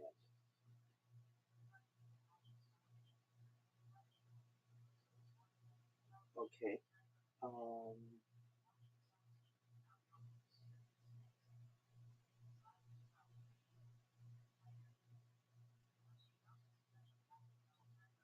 Oh, okay, good. That's what you want. So look for media assets. Do you see that? Okay, find background. Okay. And what happens when you click on background? Okay. Okay.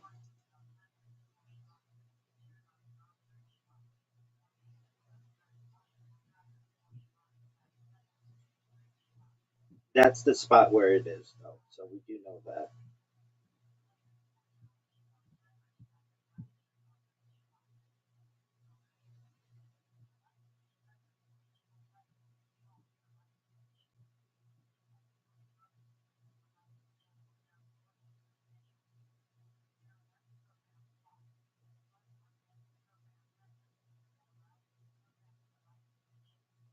There you go. You got it. Good job, Missy. Yay! It's black to me. You did it.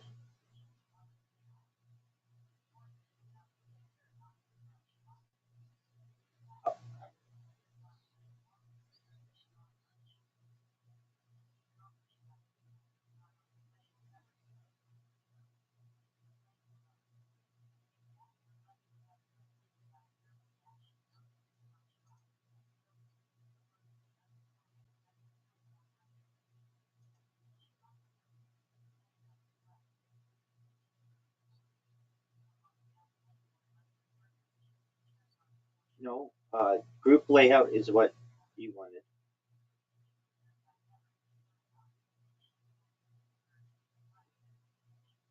That's right. And now turn your camera on, and it has a black background, just like you wanted.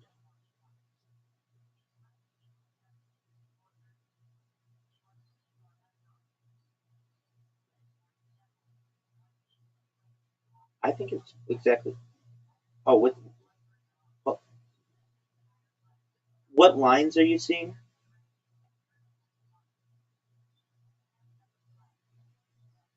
No, I'm not seeing that. I'm gonna go full screen right now.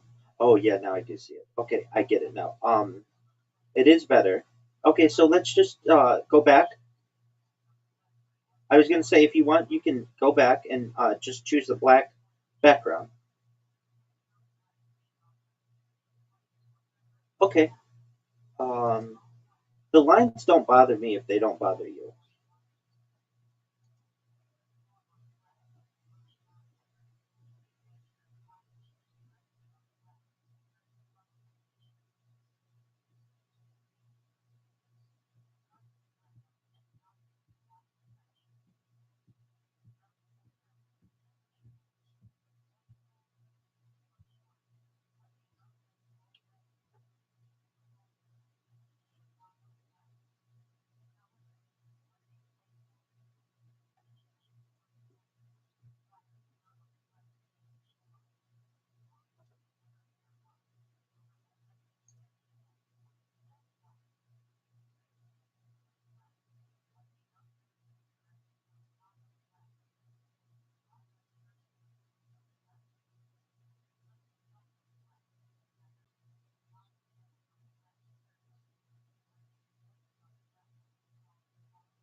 I'm well, thank God. Absolutely. Happy to be here. Happy to be with your audience. We have a jam packed show planned. We're going to discuss the CERN shutdown, the recent heat waves, perhaps some on space weather, perhaps some other topics, and then we're going to have a deep dive on Roswell because, as you may know and the audience may know, we are celebrating the 79th anniversary of the Roswell incident this week. And then we have the sesquicentennial, which, of course, the 250th birthday of the United States. So it's a very interesting week to be meeting. So with that, would you like to get into CERN?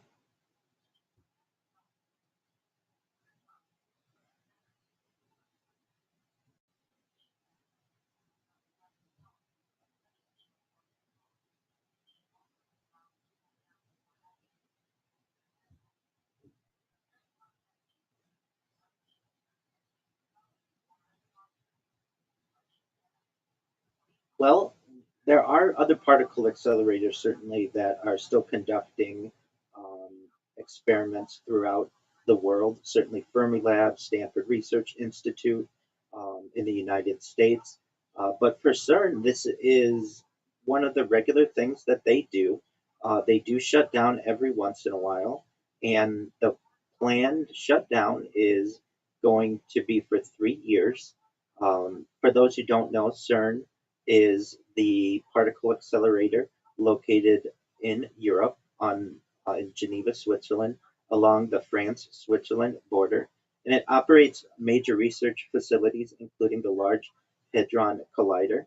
And from this summer 2026, until approximately 2029, it will be shut down.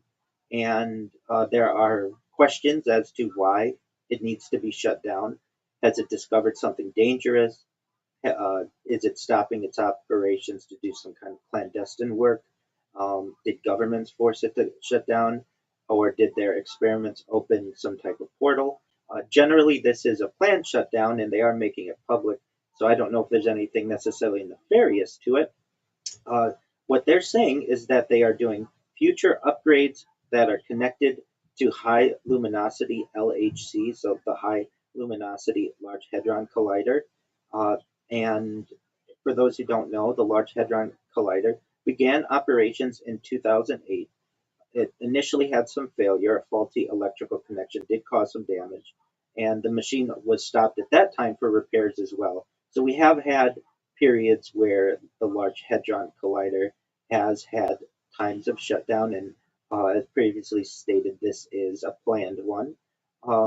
The Many people have some fears of CERN, and maybe there are some things that are nefarious.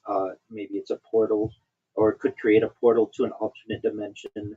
Maybe it could create a black hole. These are certainly things that are discussed, but really, it doesn't seem to be on the outset anything nefarious. Now, the technical reasons why they are stating that they are pausing operations are for perhaps magnet maintenance, cooling system work, electrical upgrades.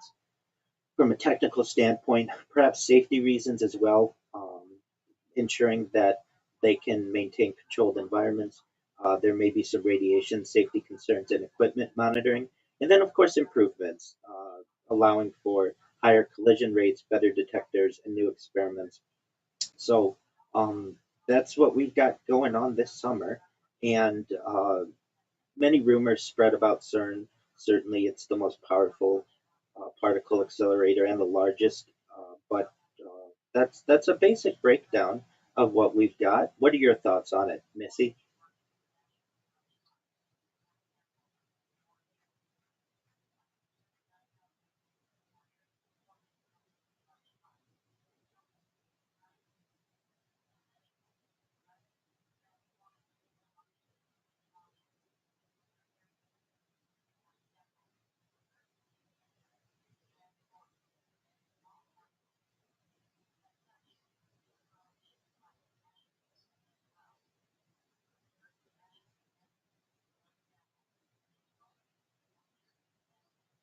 It very well could be.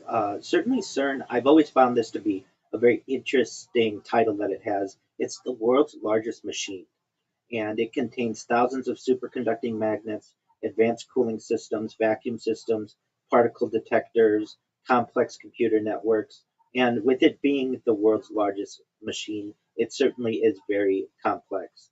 The first shutdown that they did after its operation in 2008 was really an early technical failure. They did another one for later improvements for accelerator upgrades, detector improvements, electrical system upgrades, in preparation for increased performance. And then this one allegedly is connected with high luminosity LHC, that project, the Large Hadron Collider. And scientists want more particle collisions, more data, and better measurements. And all of this gives them an opportunity at greater chances of discovering new physics. And really, this 3 year shutdown does not mean every activity at CERN stops. During the during the major shutdowns, the accelerator may stop working or operating, but engineers are still working on the equipment. Scientists are still analyzing the existing data. Experiments are continuing to be planned for future research, and other CERN facilities may continue operating. So the shutdown does not mean that the machine is necessarily offline, and it's not that a shutdown means the machine is offline, pardon me, but the organization's not obviously disappearing. And really, they don't give a lot of information regarding it on their website. They're just basically saying that 2029 will be back. Certainly, there are controversies regarding CERN and many of its symbiology and um, really the exact reasons they're giving during this upgrade period are to improve magnets, the superconducting magnets that guide particle beams around the tunnel, to upgrade their detectors. The detectors record the results of the collisions. Better detectors mean better measurements. To improve the computing systems, particle experiments create enormous amounts of data, and the computing upgrades help analyze discoveries faster and increase the future performance. The goal is higher luminosity, meaning more collisions and more opportunities to observe rare events. So that's what we've got going, and certainly we've got the other particle accelerators around the world that will continue to go and be able to develop data, and we'll be able to analyze that. But for the time being, CERN is going to be offline. And then another, I think, good question we don't necessarily know is when's the next shutdown that they're going to have to do after this one? For how long is this shutdown good for, so to speak? Is it going to be good for a decade, 2 decades, another couple years? What is it? And I think the question still exists, and maybe perhaps they don't even know. But this is a scheduled shutdown. The Large Hadron Collider regularly undergoes upgrades. The machine does require maintenance, and this is all going to help them to be able to perhaps detect dark matter or experiment with unknown particles and just new physics in general. So, with that, is there anything else you'd like to?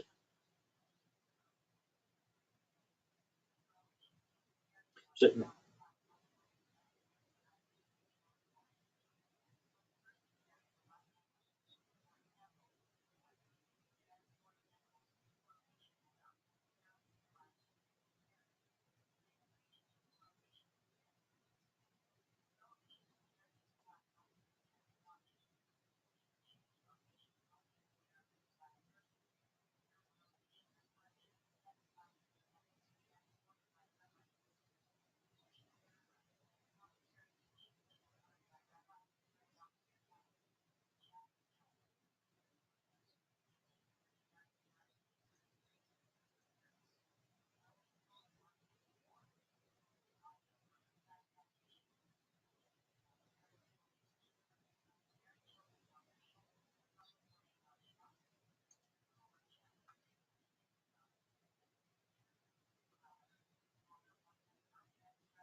Wow, there's a lot to cover in that.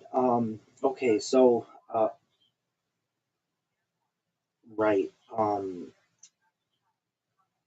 Yeah, I mean, I think again, these are tools that can be used perhaps for anything. Depends on whose hands they're in. The data centers, we can talk about those first. Generally, those are projects that are being created around the world, specifically to be able to store more data, to be able to analyze data faster. Certainly has AI reasons for being able to process quicker, faster, better, and all of those uh, needs. Now, the connection between things like HARP um, and the Puerto Rican telescope, um, what I find to be interesting is, to my knowledge, HARP now has been shut down and has been given to um, the University of um, Alaska at Fairbanks, I believe.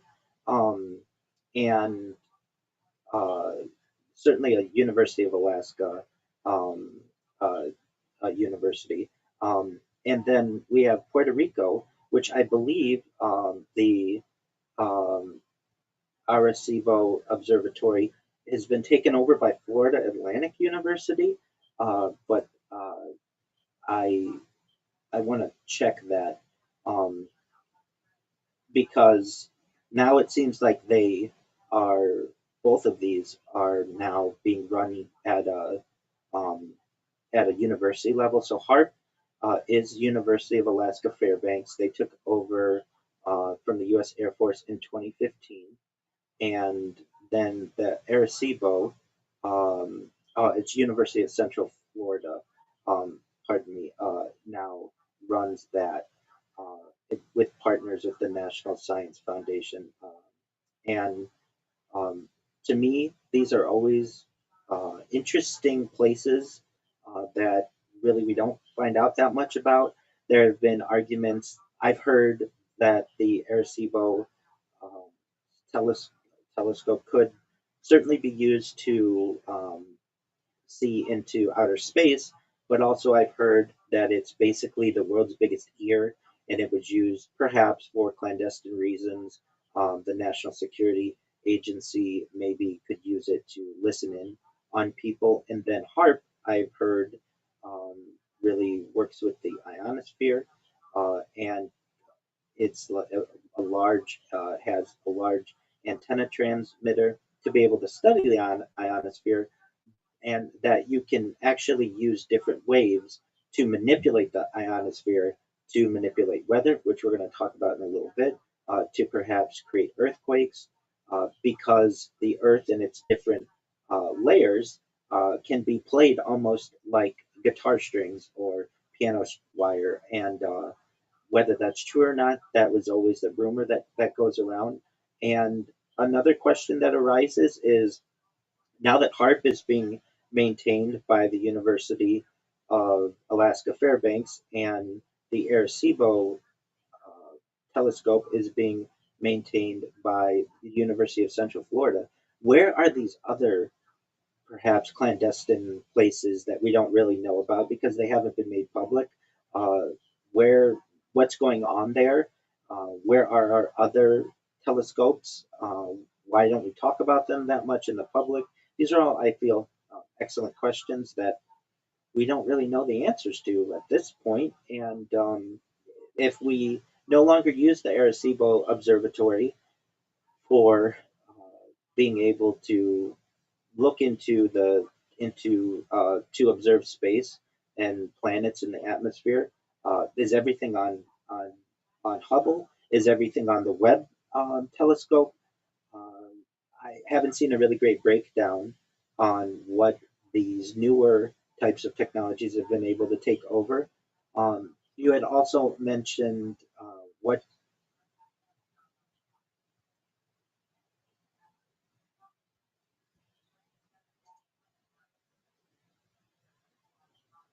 just from a geography standpoint, or what are we talking about?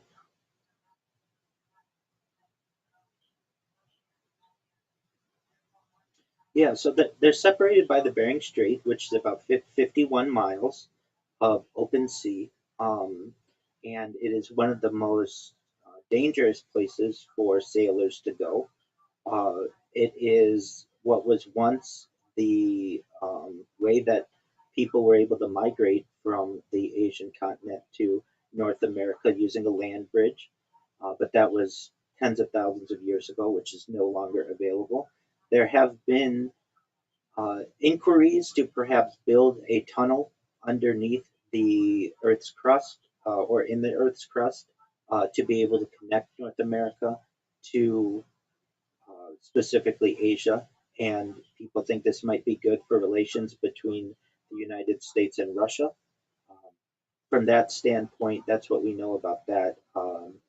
In terms of HARP or and Russia, generally, I think HARP is kept as secret as possible, or was in the past from all international organizations as best as possible, and that was not that did not have the same type of global community that something like CERN does.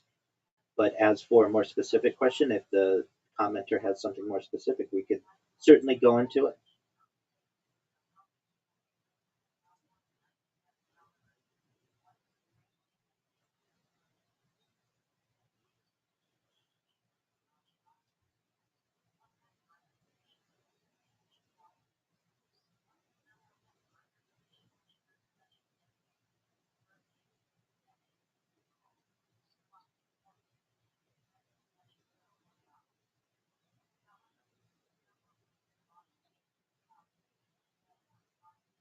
I do. I was on a podcast where that was mentioned as well.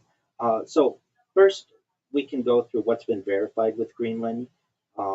What we'll find on Greenland are weather monitoring stations. They are run by the Danish Meteorological Institute (DMI), and they're used to track Arctic storms, ice, and climate data. The the research equipment that is used is are ice sheet and climate research instruments. There are atmospheric sensors and satellites receiving stations, and then they have military radar installations. I believe they have what was once Thule Air Base, now it's Pituffik Space Base. It's used for missile. Uh, Yeah, use this is used for missile warning, space tracking, and radar surveillance, not necessarily weather control. Um, there hasn't been confirmed weather control systems. It doesn't have an operational ionospheric heating array like HARP, and there's no system that's publicly known of steering hurricanes, creating storms, or changing weather on demand. But what people do say is that because it has remote military bases, it may have some type of existence.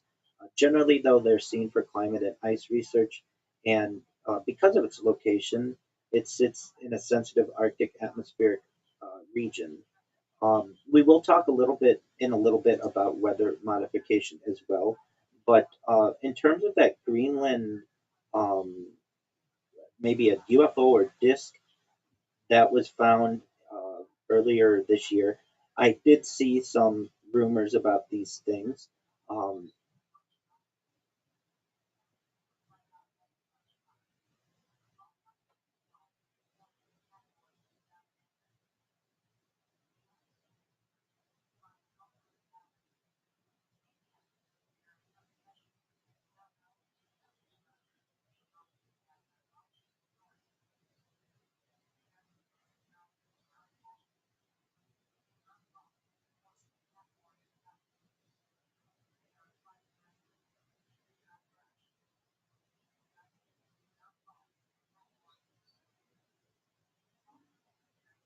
Hi, Arthur.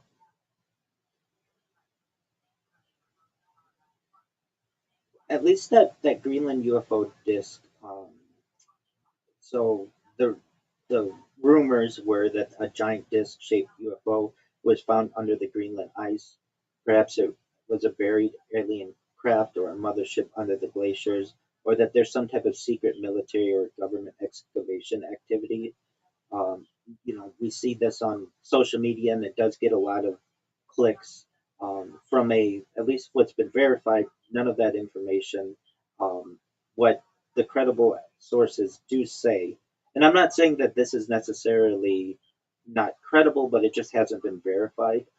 Investigations and scientific reporting point to radar anomalies, or the ice formations or known structures, perhaps some mysterious shapes traced back to natural glacier layering or old Cold War installations like Camp Century, but no NASA, Danish government, or scientific body has confirmed any kind of alien objects in Greenland. What we will find in Greenland is ice sheet radar mapping projects, climate research stations, military radar bases for surveillance, not necessarily for tracking of UFOs or UAPs. Sometimes these are misinterpreted, and I think that they're interesting and they're exciting for people to think that maybe there's some kind of craft that's been preserved either recently or it was from thousands of years ago and it's been preserved and people can get to it finally, due to climate change or whatever people want to say is the reason. Maybe someone dug there, but it's one of those things. And Missy, I'm sure that you've been in the industry long enough and you know the phenomenon. Until we get it on camera and we see it and we're able to test it, it's difficult to be able to prove. And it's hard to get that kind of evidence, but we're all excited for it. But at this point, I don't know if we really have anything more to that story aside from what was posted on social media. Do you have anything more on that, Missy?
Right.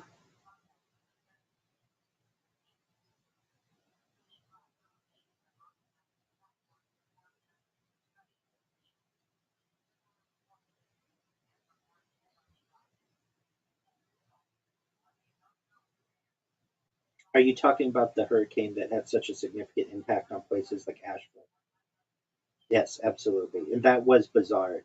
Normally, the hurricane effects don't go as far inland as they did, and it was quite interesting.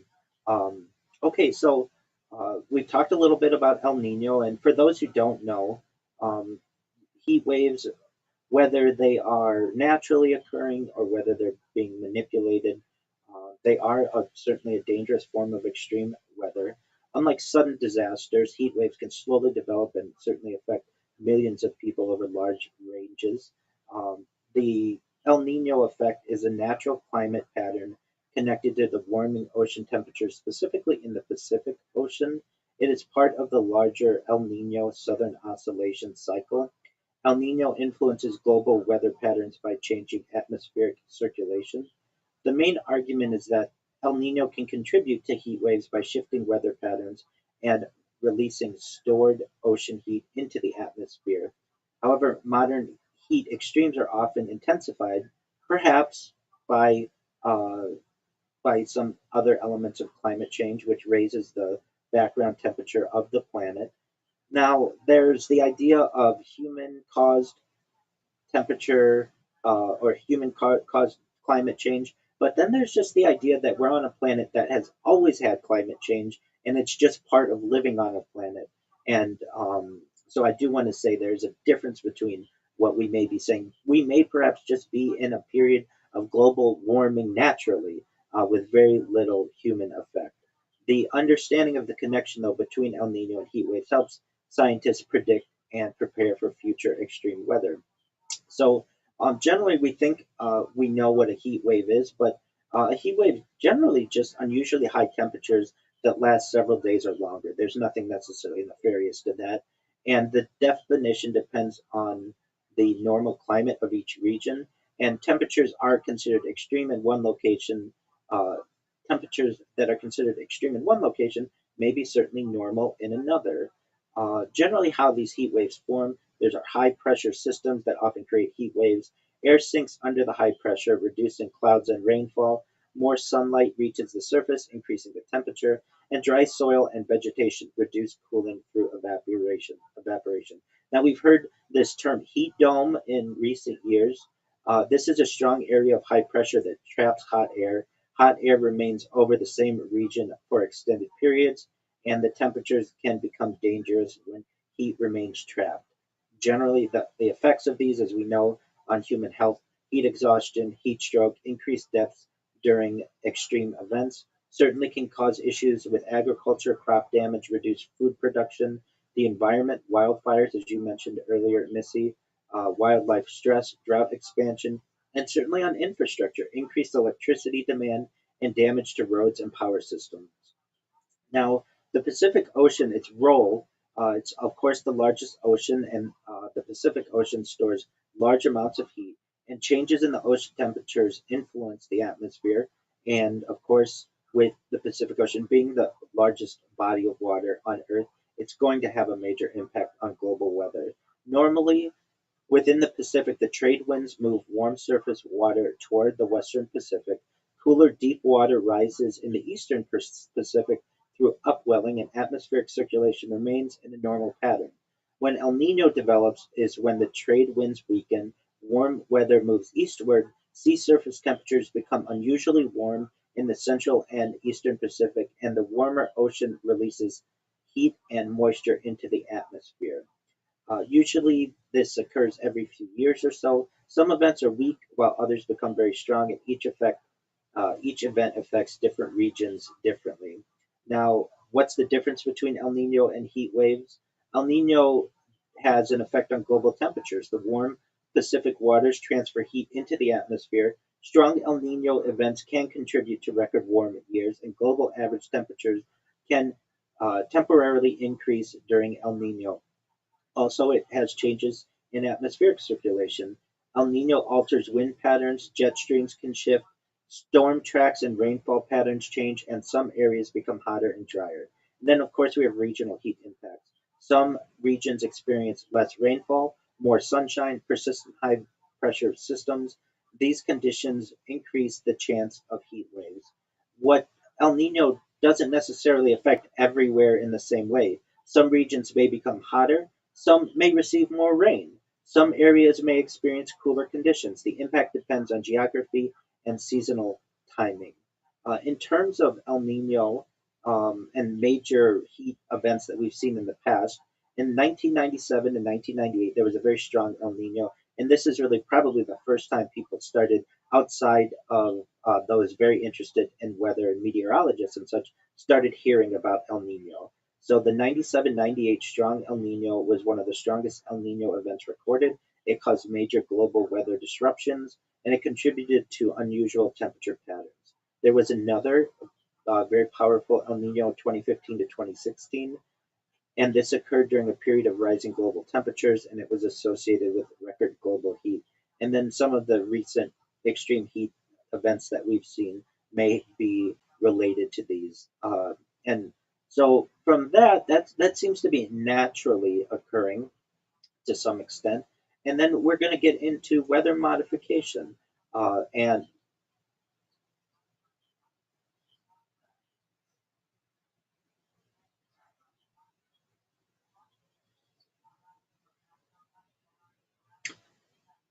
and that's a commonly held belief amongst a lot of people.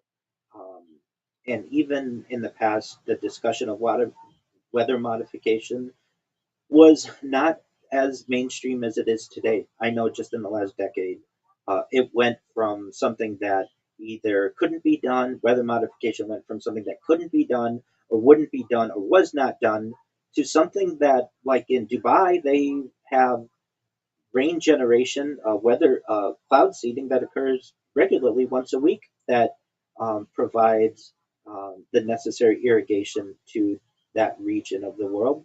And they have a really state of the art system that creates clouds. And this is considered a type of a type of weather modification.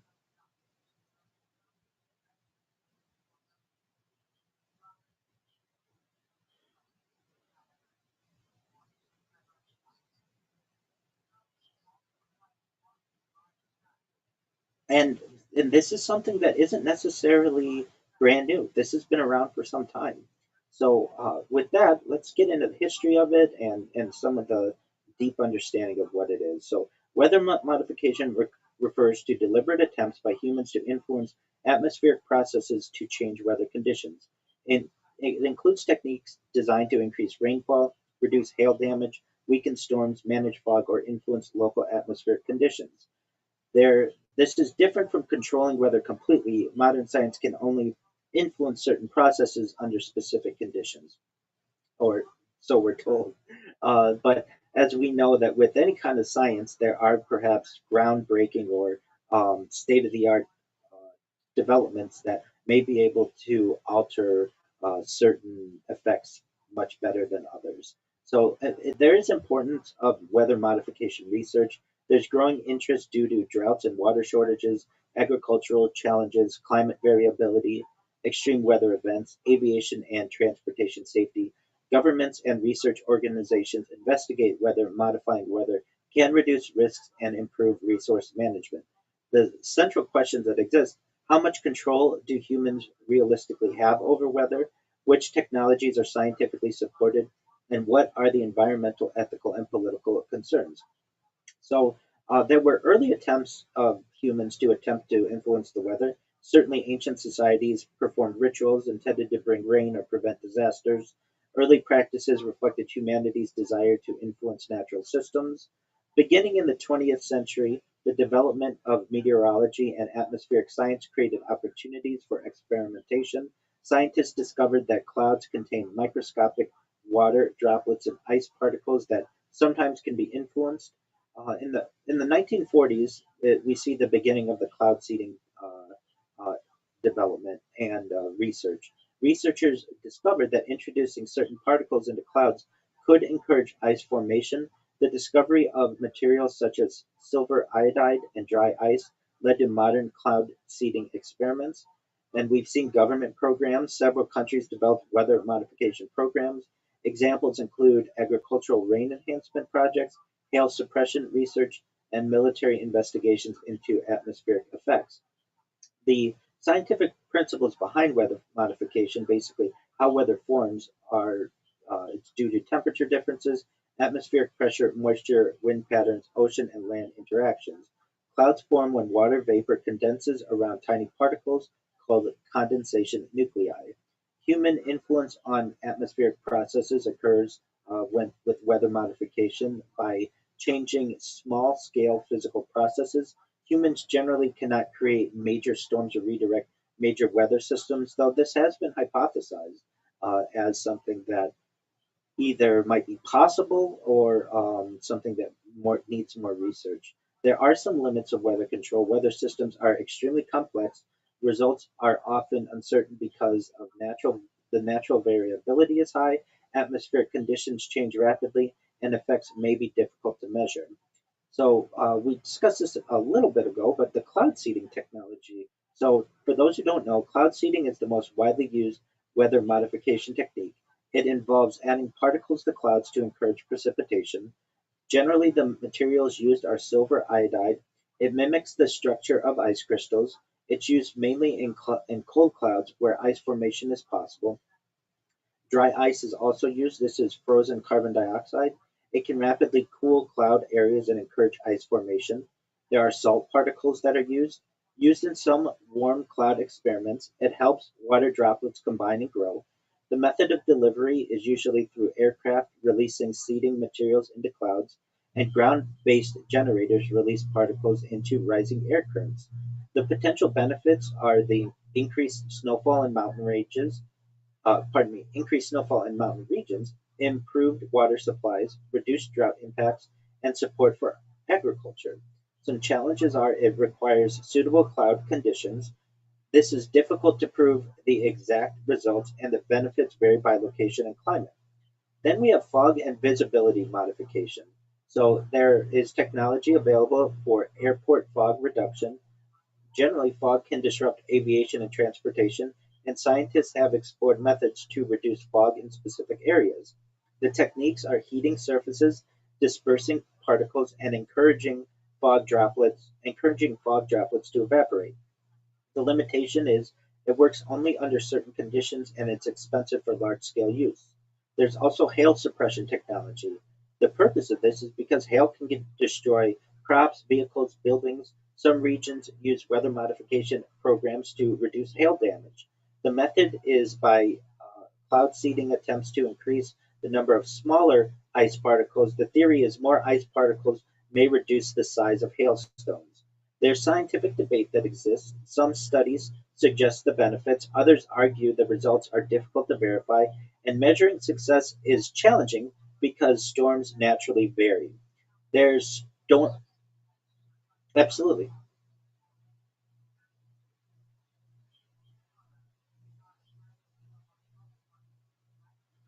Well,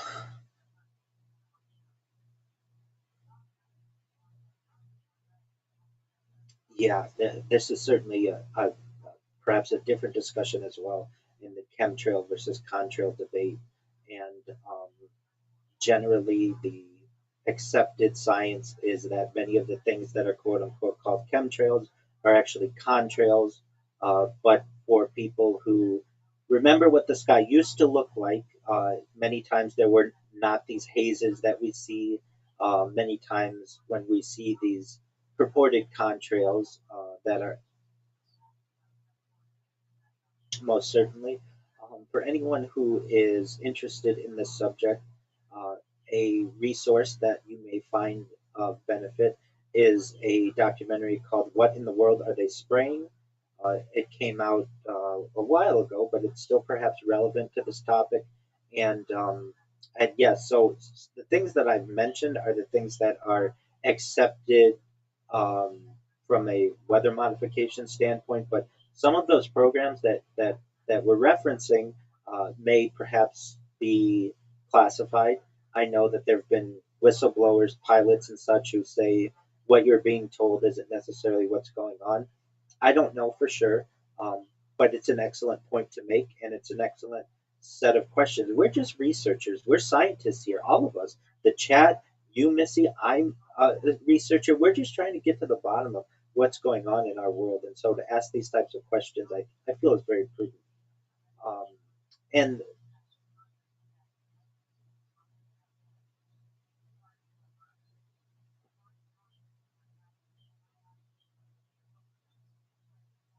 certainly, we'll get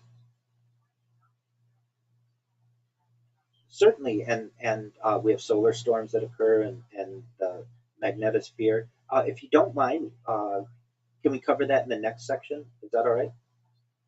Excellent.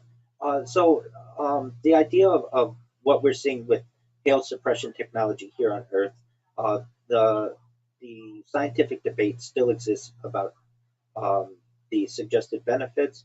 Others argue that it's difficult to verify, and measuring the success is challenging because the storms naturally vary.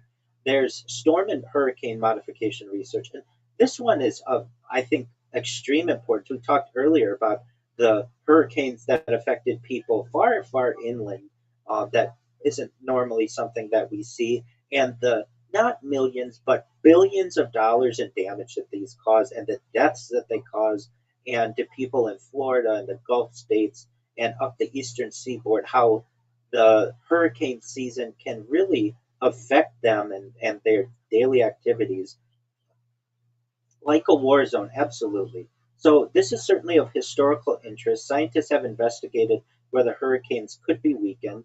Research has increased during the 20th century and into the 21st century.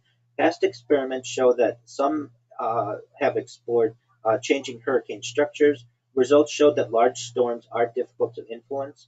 Why hurricanes are difficult to modify generally is because They have enormous amounts of energy, and small interventions are overwhelmed by natural atmospheric forces. The current understanding is that there isn't a proven technology that can necessarily stop or control hurricanes, but it is being researched. Certainly, we have climate engineering and weather modification. The difference between weather modification and climate engineering, we should state, is that weather modification targets local or regional weather events. Examples are rain enhancement, fog reduction. Climate engineering attempts to influence global climate systems. Examples are solar radiation modification and carbon dioxide removal. The connection between the fields is that both involve human attempts to influence Earth systems and both raise questions about unintended consequences. And then military and government interests. Uh, some governments have studied weather as a strategic factor. Interest included battlefield conditions, communication challenges, agricultural impacts. There's certainly public concern. Secrecy around some historical programs contributed to speculation. Weather modification has sometimes been linked to claims about large scale weather control. The scientific reality, at least is what's stated, current evidence supports limited modification abilities. There's no demonstrated uh, technology capable of controlling global weather patterns. That's what we're told. But if we can do it in some areas, the idea is that hypothetically, perhaps larger areas of the Earth could be affected. Now, there are certainly environmental and ethical concerns with weather modification. The possible concerns are the effects of added particles, changes to the ecosystem, unintended precipitation changes, resource conflicts. If one region increases rainfall, questions may arise about the impacts on neighboring areas, and responsibility and regulation. Weather affects multiple communities. International cooperation may be needed for large scale activities. There's public debate and certainly misconceptions on this. Popular beliefs about weather control. Some people believe governments or organizations can fully control storms or disasters. This is these ideas are they often mix real research with some speculation. There are misunderstandings that occur regarding weather modification programs actually existing, atmospheric science being as complex as it is, and a limited public understanding can create some of this confusion. And really, scientific literacy in anything that we do is very important. Understanding what technology can and cannot do helps evaluate claims. Modern applications around the world, we have water management, regions facing drought investigate cloud seeding. It's uh, used as a possible supplement to water strategies. Certainly with agriculture, farmers benefit from improved precipitation reliability, especially important in dry regions. Snowpack enhancement, mountain snow contributes to water supplies. Some programs target increased snowfall and disaster risk reduction. Hail suppression and fog reduction aim to reduce economic losses. Now, the future of weather modification here on Earth, and then we're going to get into space, is improved weather models. Better forecasting may improve timing and effectiveness. Artificial intelligence and atmospheric research, AI may help predict cloud behavior, analyze weather patterns, improve experiments. Advanced delivery systems, future research may explore better aircraft systems, more precise particle release, improved monitoring, and continued limitations. Weather remains a chaotic system. Technology may improve influence, but not create complete control. Now, one thing that I found interesting from a practical standpoint, when I was a kid, I think they would give the 3 day weather, and back in the day, it might be just tomorrow's weather. Then it moved to 3 days. Then it was a week. Then it became 2 weeks, and now in some models you can see a month. But especially with AI, I would think that that would lend some type of improvement to meteorology and being able to predict the weather. I haven't necessarily heard any systems on local news or regional news or certainly national or international news that are saying we have this new AI system that's going to be able to predict the weather much better than our meteorologists can. Um, we would hear this though with the adaptation of Doppler radar that we're going to be able to know down to your local area exactly what's going on. We'll be able to zoom in on the map and all of those things. But really, with the advent of AI in our regular activities. I haven't heard of that. And I would think that AI would be of extreme benefit. We hear all of the negatives about AI, but I think AI perhaps could predict the weather better than your average meteorologist. And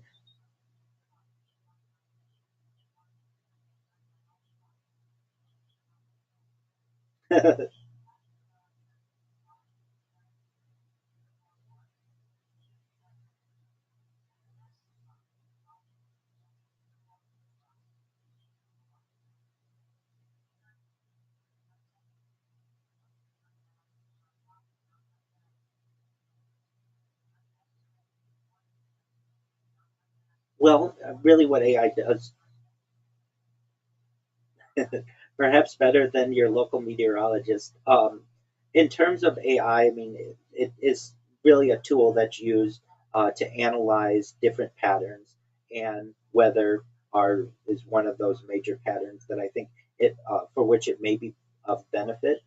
In terms of the meteorologist, though, that there's the old joke that it's the only job that you can have where you're 50% right and be able to keep your job the next day.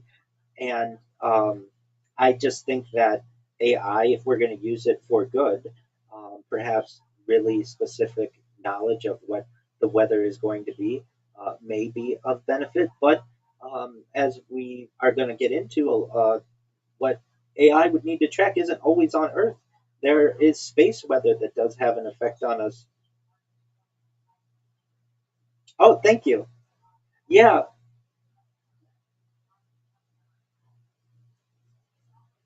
Oh, one of these days, Missy, we're gonna get you exactly what you needed and what you need, and we'll get you set up with it. So thank you. I appreciate the high praise. Uh, so moving into space weather, do you mind if we get into space weather now? I know we excellent.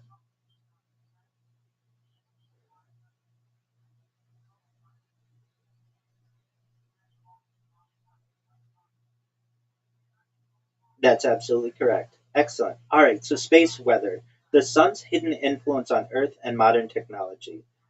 So the opening idea is weather is usually associated with conditions on Earth such as storms, rain, and temperature changes. However, another type of weather exists beyond Earth's atmosphere, and that's space weather. Space weather describes changes in space caused by solar activity and the movement of energy and particles from the sun. So, some background information: the sun constantly releases energy through solar wind. Occasionally, the sun produces powerful events such as solar flares, coronal mass ejections, also known as CMEs, and solar radiation storms. The importance of the topic is that space weather affects satellites, GPS systems, radio communication, power grids, space exploration, and modern society depends heavily on technology that can be disrupted by solar activity. So the idea of this is that space weather is powerful. It's a powerful natural process driven by the sun that can create both beautiful phenomena such as auroras and serious challenges for technology, communication, and future human exploration of space. So we have to understand the sun's role as a source of space weather.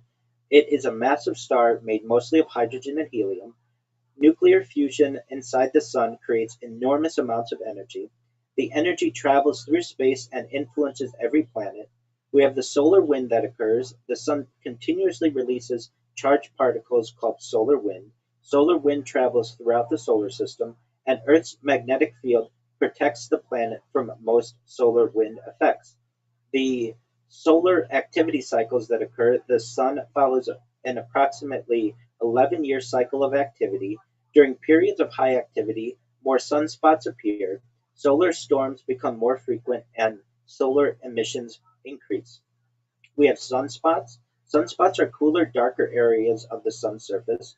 They are caused by intense magnetic activity, and many major solar events begin near sunspot regions. The types of space weather events that we see are solar flares. These are sudden explosions of energy from the sun. They release radiation, X rays, and ultraviolet energy. Their effects are that they can interfere with radio communication, certainly satellites, and high frequency signals. We have these coronal mass ejections, CMEs. These are enormous clouds of charged plasma that are launched from the sun. They contain magnetic fields and energy particles. The effects that they have on Earth when directed toward Earth CMEs can cause geomagnetic storms. The effects may include satellite problems, power grid disturbances, and increased aurora activity. We have solar radiation storms. These occur when energetic particles from the sun accelerate toward Earth. They can expose astronauts and spacecraft to increased radiation, and their importance is that this is becoming more important for future missions outside, perhaps, if it's possible, the Van Allen radiation belts that generally protect Earth from much of this radiation. Now, we do have some protection against space weather. There's the magnetic field. Earth produces a magnetic field around the planet. The magnetic field creates the magnetosphere. The magnetosphere blocks many harmful solar particles. There's Earth's atmosphere. And I should say the Van Allen radiation belt is generally connected to the magnetosphere in general. There's an inner Van Allen radiation belt and an outer Van Allen radiation belt, and this is really the blanket that protects the Earth from much of these solar particles. There's the Earth's atmosphere. The atmosphere absorbs much of the sun's harmful radiation. It provides additional protection for life. When the protection is overwhelmed, we have strong solar storms that disturb the magnetosphere. This creates geomagnetic storms, and the charged particles interact with Earth's atmosphere and produce auroras. So the auroras that we see, the northern lights, aurora borealis, and the southern lights, aurora australis. These are created when solar particles excite gases in the atmosphere, and they usually occur near polar regions, but they can spread farther during strong storms. So the further south that you see them in the northern hemisphere, generally you are where Earth is experiencing a stronger storm, and the further north that you see them in the southern hemisphere gives credence to the Earth experiencing a stronger storm. The effects of space weather on modern technology. We have satellites, of course, that support communication, weather forecasting, scientific research, and navigation. And there are problems that are caused by space weather. Radiation can damage the electronics, solar storms can shorten satellite lifespans, and increased atmospheric drag can affect satellite orbits. GPS and navigation systems. GPS depends on signals from satellites. These signals travel through Earth's ionosphere, and solar storms disturb the ionosphere, which means GPS accuracy can decrease, and this affects many different industries, including aviation, agriculture, shipping, surveying, and others. It certainly affects radio communication. Solar flares can interrupt high-frequency radio signals. Communication problems may affect aircraft, ships, emergency services. Certainly can affect electrical power systems. Geomagnetic currents, strong solar storms can create electrical currents in power lines. These currents may damage transformers.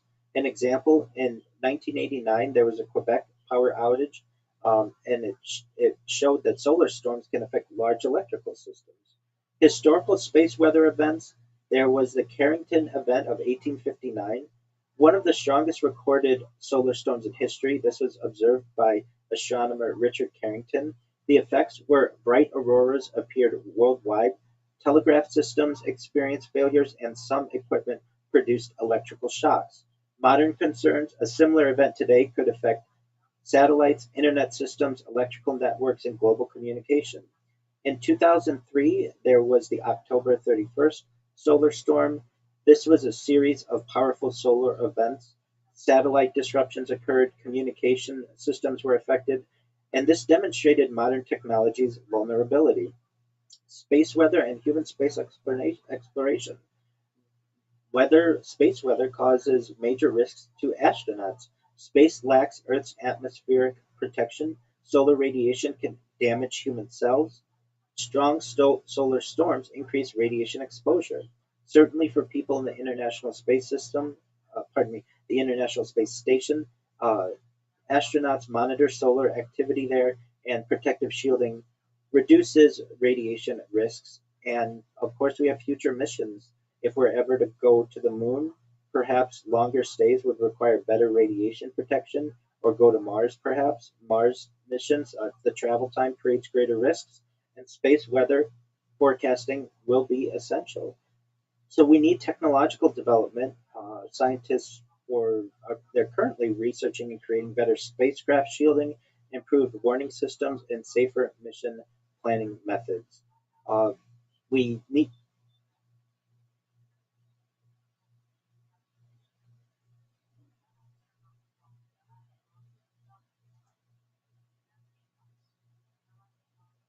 The name certainly sounds familiar, but please enlighten us.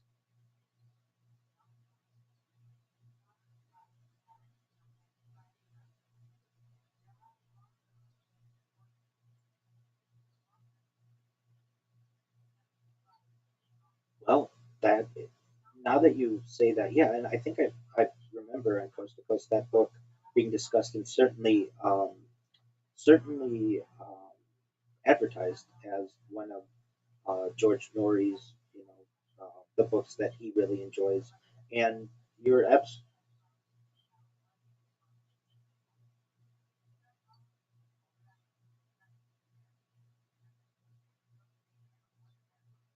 well, you're raising an interesting point. We need to be able to predict and monitor space weather. And currently, space weather is observed with satellites, solar telescopes, and space observatories.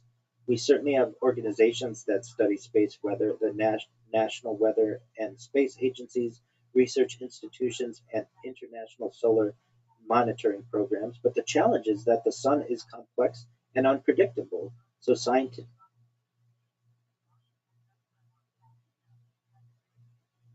Well, certainly that's one of the national weather agencies that does study this.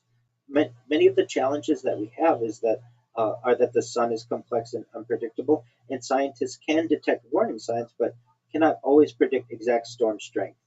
And the importance of forecasting arises to have accurate predictions that allow satellite operators to prepare, power companies to protect equipment, and astronauts to avoid dangerous exposure. So the idea of the future of space weather research comes to mind that we have an increased dependence on technology. Society relies more on satellites, digital communication, electrical systems, and there's growing space activity. More spacecraft are being launched. Commercial space travel is expanding. Space weather planning will become more important, which gives scientific importance. Studying space weather helps scientists understand the sun, learn about other stars, and understand planetary environments. So, as technology and space continue to expand, understanding space weather will become increasingly important. The sun is not only the source of Earth's light and energy, but it's also a powerful force capable of shaping the future of human civilization. Preparing for space weather allows humanity to protect technology, explore space safely, and better understand our connection to the universe. And before we get into CRISPR, do you have anything that you'd like to add to space weather?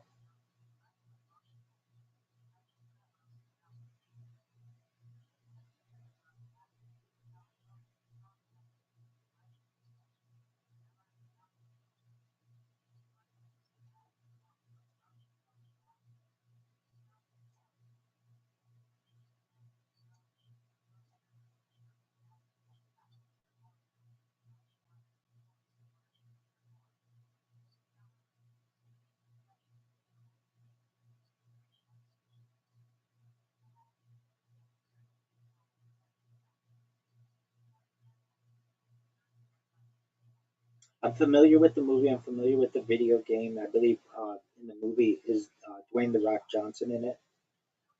Yeah, I haven't had an opportunity to see it, but it's certainly something that is interesting. For those who are unaware, what we're talking about with CRISPR is gene editing. So CRISPR stands for clustered regularly interspaced short palindromic repeats. I'm going to say that again. Clustered regularly interspaced short palindromic repeats. What is this? We're talking about gene editing. It is a naturally occurring immune system found in bacteria and archaea. It allows organisms to remember viruses and defend against them in future attacks. CRISPR as a gene editing technology, it's been adapted into a powerful genetic engineering tool. It works like molecular scissors to cut DNA at precise locations. The most widely used system is the CRISPR Cas9 system, CRISPR Cas9 system. Why CRISPR matters? It's a faster, cheaper, and more accurate than previous gene editing tools. These include zinc finger nucleases and TALENs.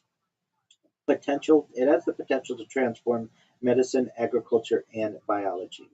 Its key historical breakthrough, it was developed as a gene editing tool through work by scientists including Jennifer Doudna and Emmanuel Charpentier, and they were awarded the Nobel Prize in Chemistry for this type of technology in 2020. The natural origins of CRISPR, bacterial immune system. Bacteria are constantly attacked by viruses, and CRISPR acts as a genetic memory system. How it works in nature: when a virus infects a bacterium captures small pieces of viral DNA. It stores them in CRISPR sequences. If the virus returns, bacteria produce RNA guides. Cas proteins cut viral DNA and destroy it. These Cas proteins, they're CRISPR-associated proteins, they're Cas enzymes. Cas9 is the most famous. It cuts DNA like scissors. The evolutionary advantage is it provides adaptive immunity without a nervous system or antibodies. This is found in many microbial species. How CRISPR-Cas9 gene editing works: the core components, you have guide RNA, also known as gRNA, the Cas9 enzyme, and the target DNA sequence. The step-by-step process: scientists design a guide RNA matching a target gene. The guide RNA binds to the Cas9 protein. Complex enters the cell. The complex enters the cell. The guide RNA locates matching DNA sequence. Cas9 cuts both the DNA strands at their location. Cell repairs the DNA. There's NHEJ, non-homologous, and joining. This is a gene disruption. And then there's homology-directed repair, HDR, which is gene correction or insertion. There is precision and limitations. It's highly targeted but not perfect, and there is a risk of off-target edits in unintended DNA cuts. Why it's revolutionary? It can directly modify genes inside living organisms. This enables editing of embryos, plants, animals, and humans. There are applications in medicine, genetic disease treatment, potential cures for sickle cell anemia, cystic fibrosis, Huntington's disease, editing defective genes in blood cells or stem cells. Perhaps cancer therapy to be able to modify immune cells, T cells, to attack tumors, improve CAR T cell therapies, CAR T cell therapies. There's infectious diseases, research into HIV gene editing strategies, and targeting viral DNA inside infected cells. There's regenerative medicine, tissue repair and organ regeneration research, editing stem cells for transplantation, and certainly limitations in medicine. Delivery into correct cells remains difficult, and ethical concerns about germline editing or heritable changes occurs as well. The application in agriculture, certainly for crop improvement, to be able to create disease-resistant crops, drought and heat tolerance, and higher yield varieties. Nutritional enhancement, biofortified crops, for instance, vitamin-enriched rice. Pest resistance, reduced pesticide use through genetic resistance. Livestock engineering, disease-resistant animals, improved growth efficiency, and advantages over GMOs. CRISPR can make small, precise edits without inserting foreign DNA. It's often faster than traditional breeding. Certainly there are ethical concerns and controversies, which the movie that you referenced earlier perhaps brought these up. Human embryo editing, the potential to eliminate inherited diseases. There's the risk of designer babies, which some people even say currently exist. There's germline versus somatic editing. Somatic changes only the treated individual. Germline changes past to future generations, which is highly controversial. The safety concerns are off-target mutations, unknown long-term effects, global regulation differences. Some countries allow limited research, others ban human embryo editing entirely. There's a famous controversy in 2018. Edited human embryos were reported in China, sparking global debate. certainly social inequality risks, the potential for genetic enhancement to widen inequality gaps. Uh, ac- Access may be limited to wealthy populations. The future of CRISPR technology, the next generation CRISPR tools, base editing, single letter DNA changes without cutting both strands, prime editing, more precise search and replace system, expanding beyond DNA, RNA editing technologies, epigenetic modifications, turning genes on or off without changing the DNA, medical future, potential cure for most single gene disorders, and personalized gene therapies. Synthetic biology, designing entirely new biological systems, engineering microbes to produce medicines or fuels. The long term vision of this is programmable biology, treating diseases at the generic root level, treating diseases at the genetic root level rather than symptoms.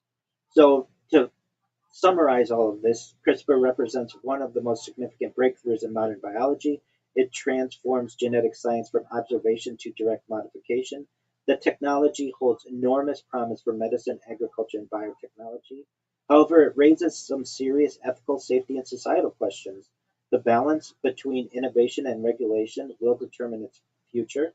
And CRISPR is not just a scientific tool, but a potential turning point in human control over biology.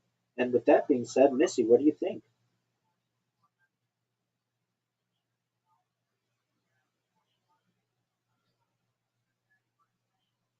Okay, I understand.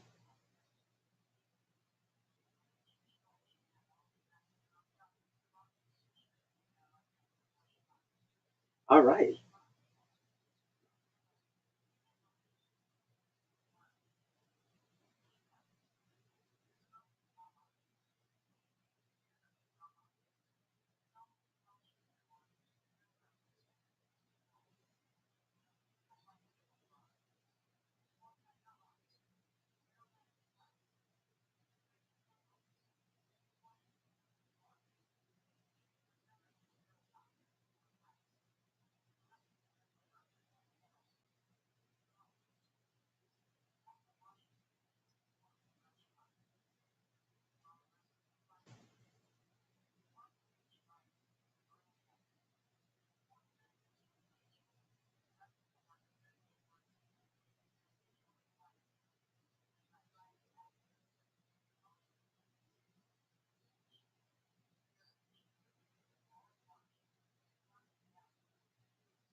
Ab- Absolutely. So we are celebrating the 250th anniversary birthday of the United States and the 79th anniversary of Roswell, all within the same week or so.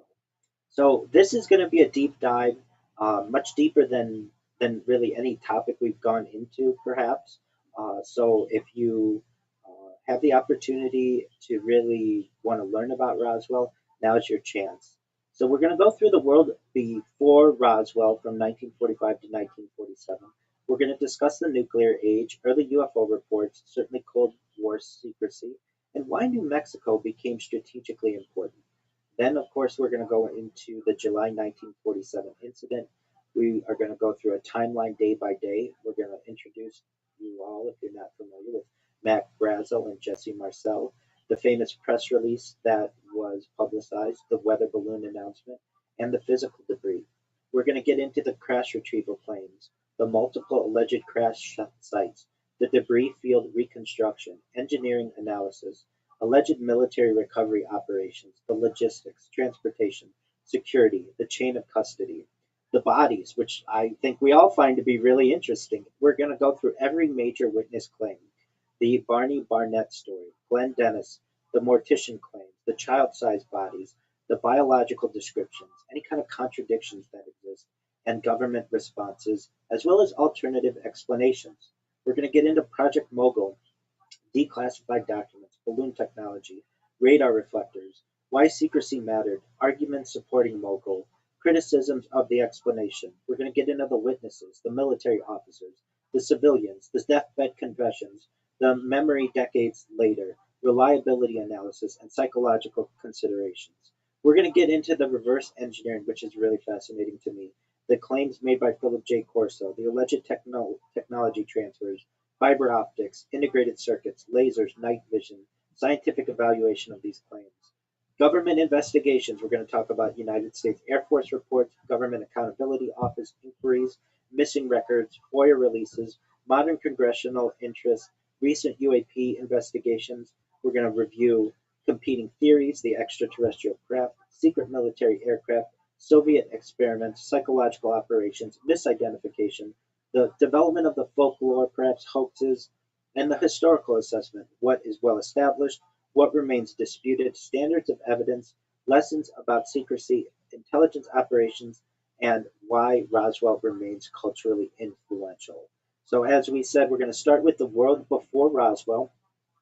This is an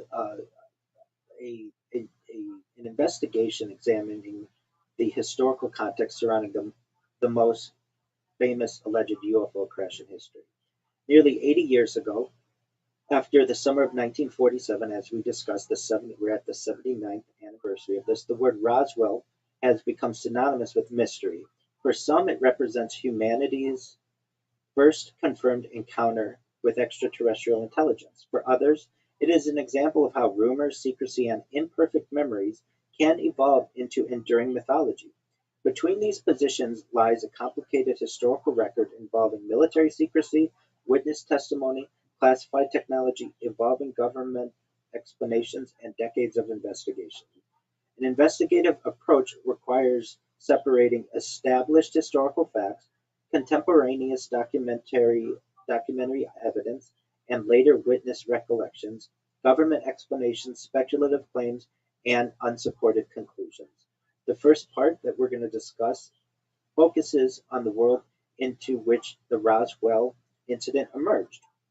Understanding that world is essential because Roswell did not occur in isolation.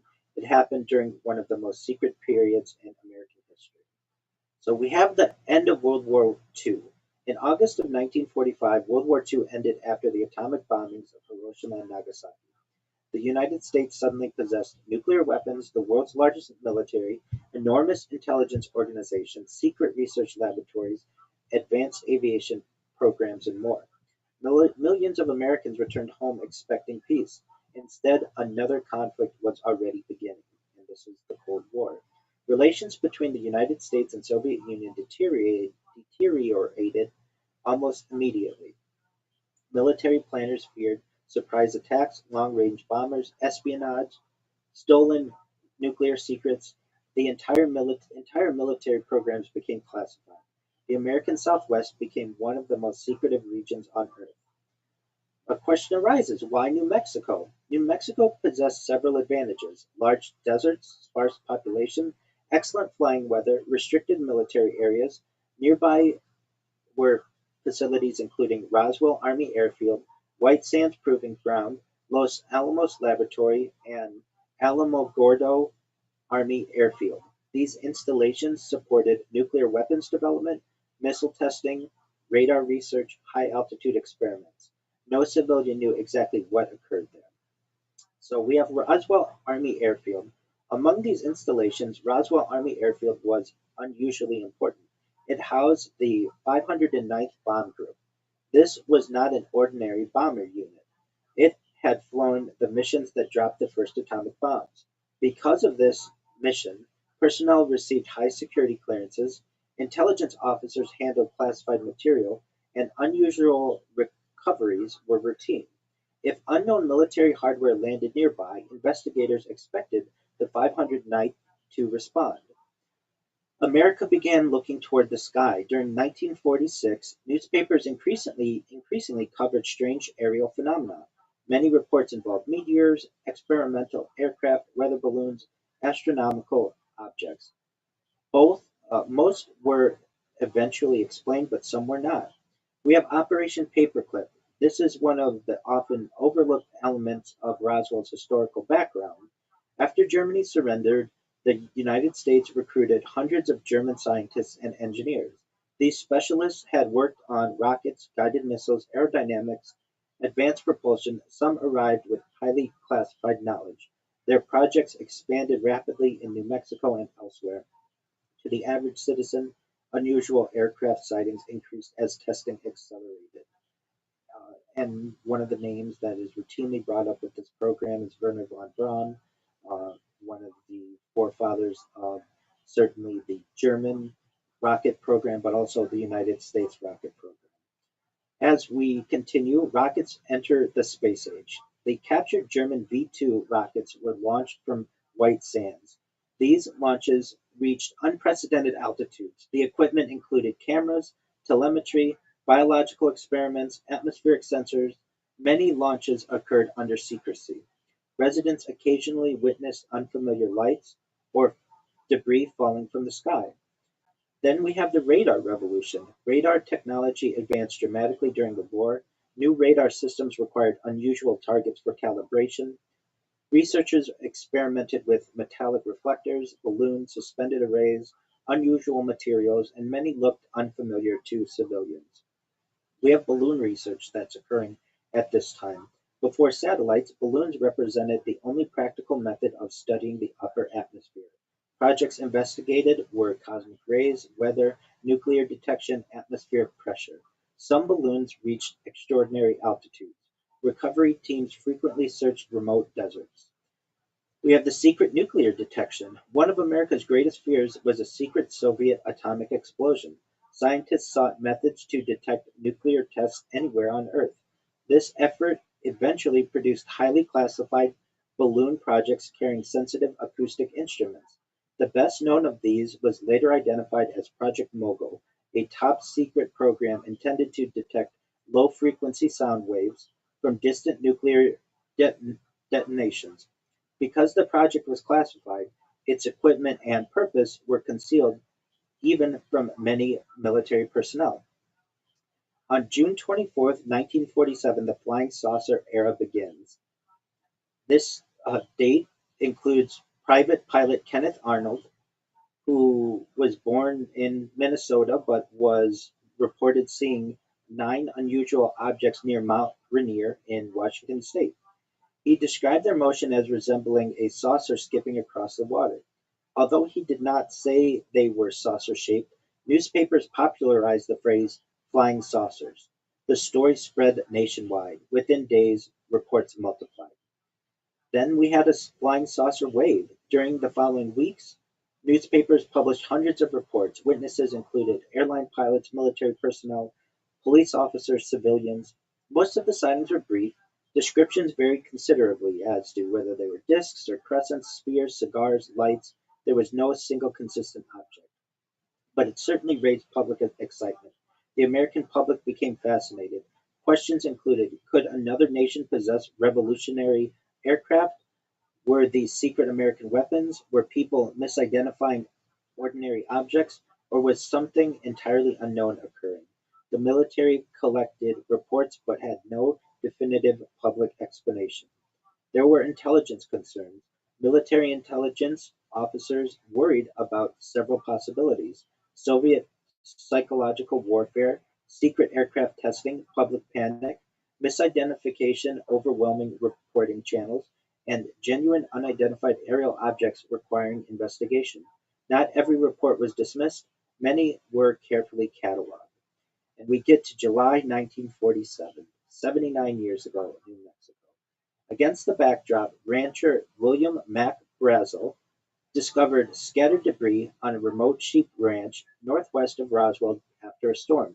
Contemporary accounts indicate the debris field consisted of lightweight materials spread over a broad area.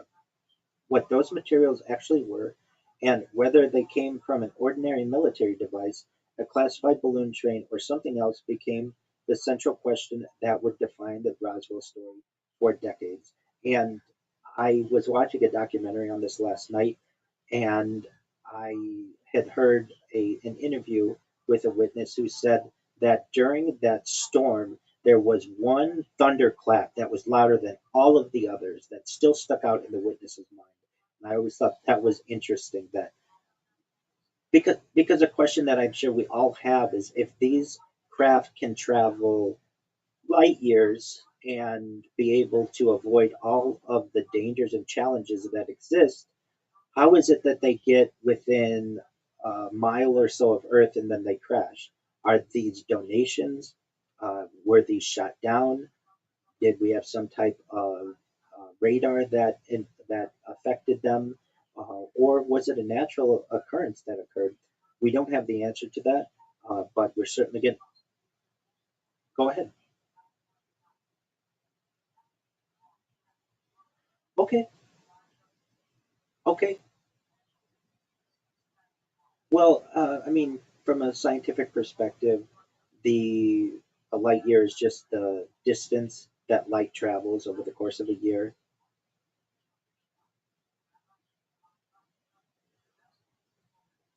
And that's another way that they could be doing it. So there are definitely portals that may be involved, wormholes that may be involved, bending space time. So what you're saying is consistent with much of what has been disclosed by whistleblowers as well. That they aren't sitting there and waiting 5 years to get to Earth. That they're able to manipulate physics to be able to, within an instantaneous amount of time, travel from one place to another. And I don't deny that. That's definitely a possibility.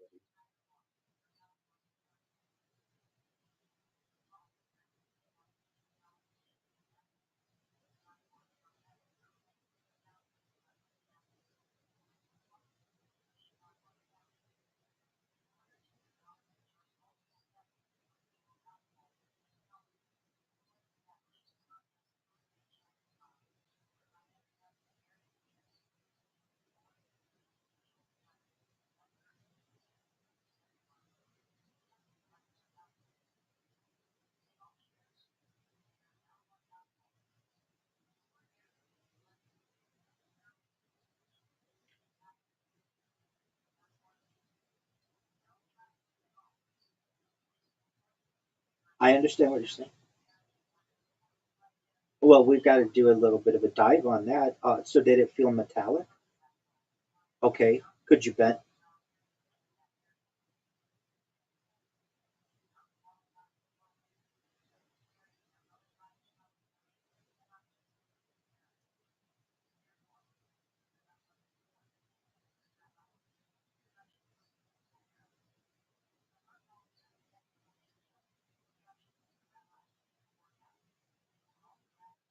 Okay. So it looked smooth, but it felt rough. Okay. Okay. Yes.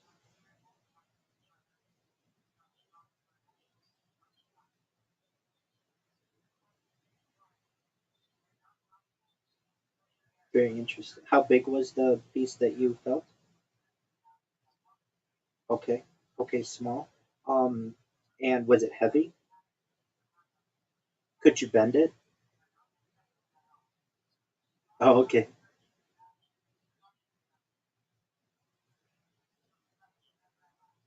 Okay. And now, did it feel like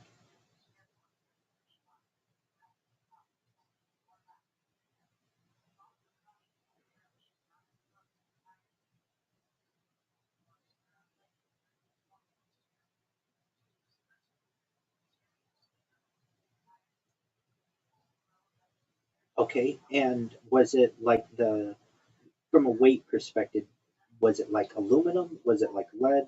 Was it like aluminum? Is that what you, okay, excellent.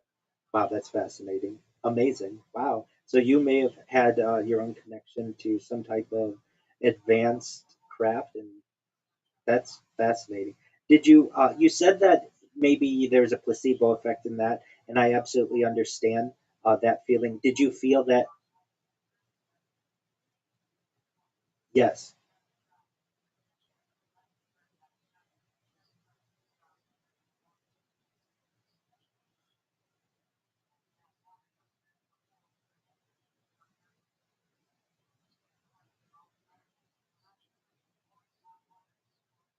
excellent. And was it sharp, the piece that you had?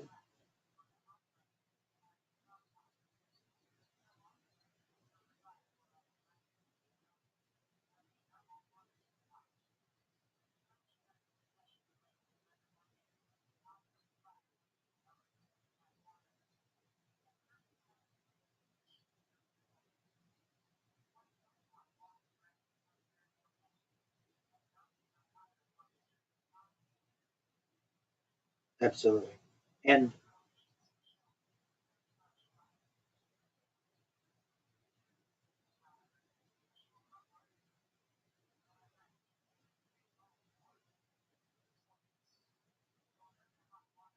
very interesting. Would you have any idea of where Joshua P. Warren, was it from a crash retrieval or did somebody give it to him? Do you know the origin?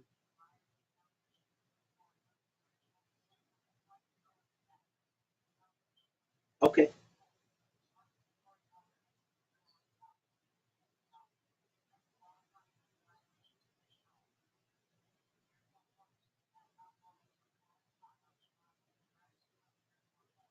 Oh, interesting. It,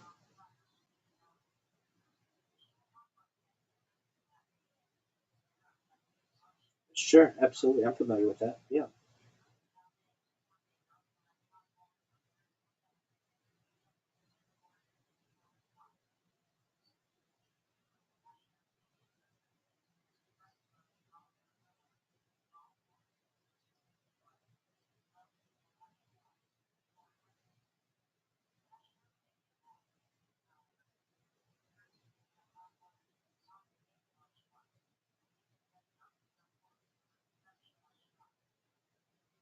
Okay. So very close to Area 51 then. Was this metal unlike any other metal you've ever experienced? Okay. Okay. Very interesting.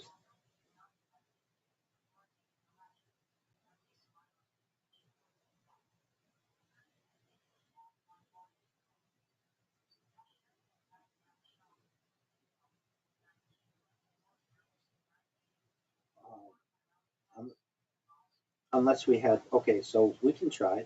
Um, all right, so this is around 2009, Joshua P. Warren, and uh, there was another person who had crashed UFO debris allegedly. Okay, and if you heard the name, would you know it?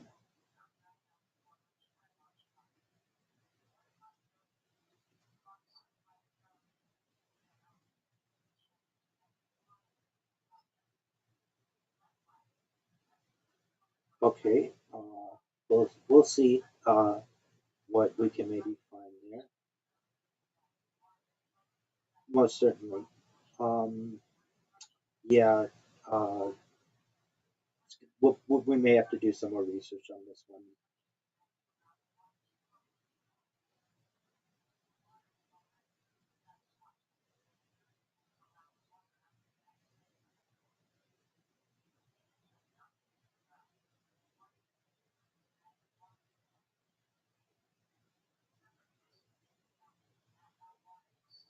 Right. Familiar with much of what you're saying.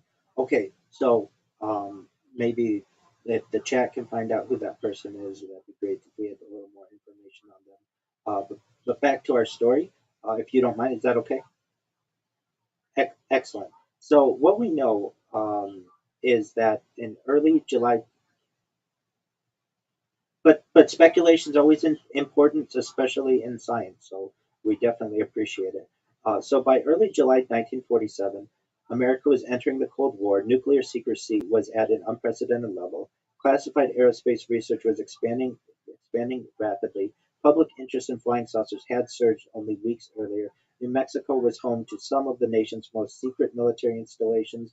A rancher had found unusual debris in a remote pasture, setting in motion events that would become one of the most debated mysteries of the 20th century. So now we have the ranch discovery, which happens in early July 1947. Our story continues with this remote sheep ranch northwest of Roswell in New Mexico. Many people say that it's near Corona, New Mexico, for anyone who wants an exact location or closer to it. Roswell is further away. Did not happen in Roswell. This property, this remote sheep ranch, was owned by a family operating under arid, sparsely populated conditions typical of southeastern New Mexico ranch land. The foreman, his name is William Mac Brazel. He was originally from Texas, but moved to New Mexico, and he reportedly discovered unusual debris scattered across his property after a storm. The key reported characteristics of the debris and later interviews and military summaries. It was a lightweight metallic foil-like material, very similar to what you just mentioned, Missy. There were also wooden or fibrous rods, rubber-like fragments, reflective tape-like strips scattered across a wide area. There was no crater or visible impact site. Importantly, no contemporaneous evidence confirms exotic material properties, only descriptions from witnesses and military summaries. Brazel's initial reaction, he reportedly gathered some of the debris, stored it in a shed or barn area. He delayed reporting it for days or weeks, and later brought it to local authorities. The delay is often interpreted in two competing ways. Interpretation A, which is a mundane explanation, he did not initially recognize it as important. Or interpretation B, which involves more mystery, he may have been cautious due to the unusual appearance or possible secrecy concerns. The historical record supports only that he delayed reporting. His motive remains uncertain. He contacted local authorities. Eventually, Brazel contacted local law enforcement and then military personnel at Roswell Army Airfield. The base was home to the elite 509th Bomb Group, the same unit responsible for nuclear operations during World War II. Because of this, the personnel was treated this unusual recovered material seriously. The military response, Major Jesse Marcel, became central to the incident. Jesse Marcel served as an intelligence officer at Roswell Army Airfield. He was assigned to examine the debris. His reported impressions were that it was unfamiliar construction materials. It was extremely lightweight. It had unusual strength and resilience, which he claimed later, and he had an inability to identify the origin. He collected the materials and transported them to the base. The press release, the flying disc recovered. On July 8, 1947, the Roswell Army Airfield Public Information Office issued a statement. A flying disc had been recovered. The statement was released to the press. The immediate consequences were national media attention erupted. Headlines across the United States spread rapidly.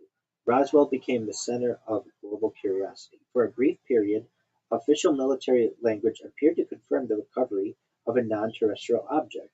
Then there's this rapid reversal that occurs, the weather balloon explanation. Within roughly 24 hours, the narrative changed. Military officials stated the recovered object was a weather balloon. Debris had been misidentified. The earlier press release was an error. Photographs were taken at Roger Ramey's office in Fort Worth, Texas. These images show debris being displayed alongside a weather balloon explanation. The Ramey office photographs. The Ramey photographs became one of the most analyzed pieces of evidence. They show a balloon-like material, radar reflectors, crumpled debris, military personnel presenting materials.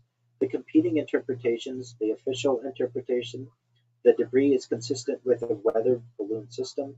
Alternative interpretations, the photographs may show substituted or staged debris different from the original Roswell field materials.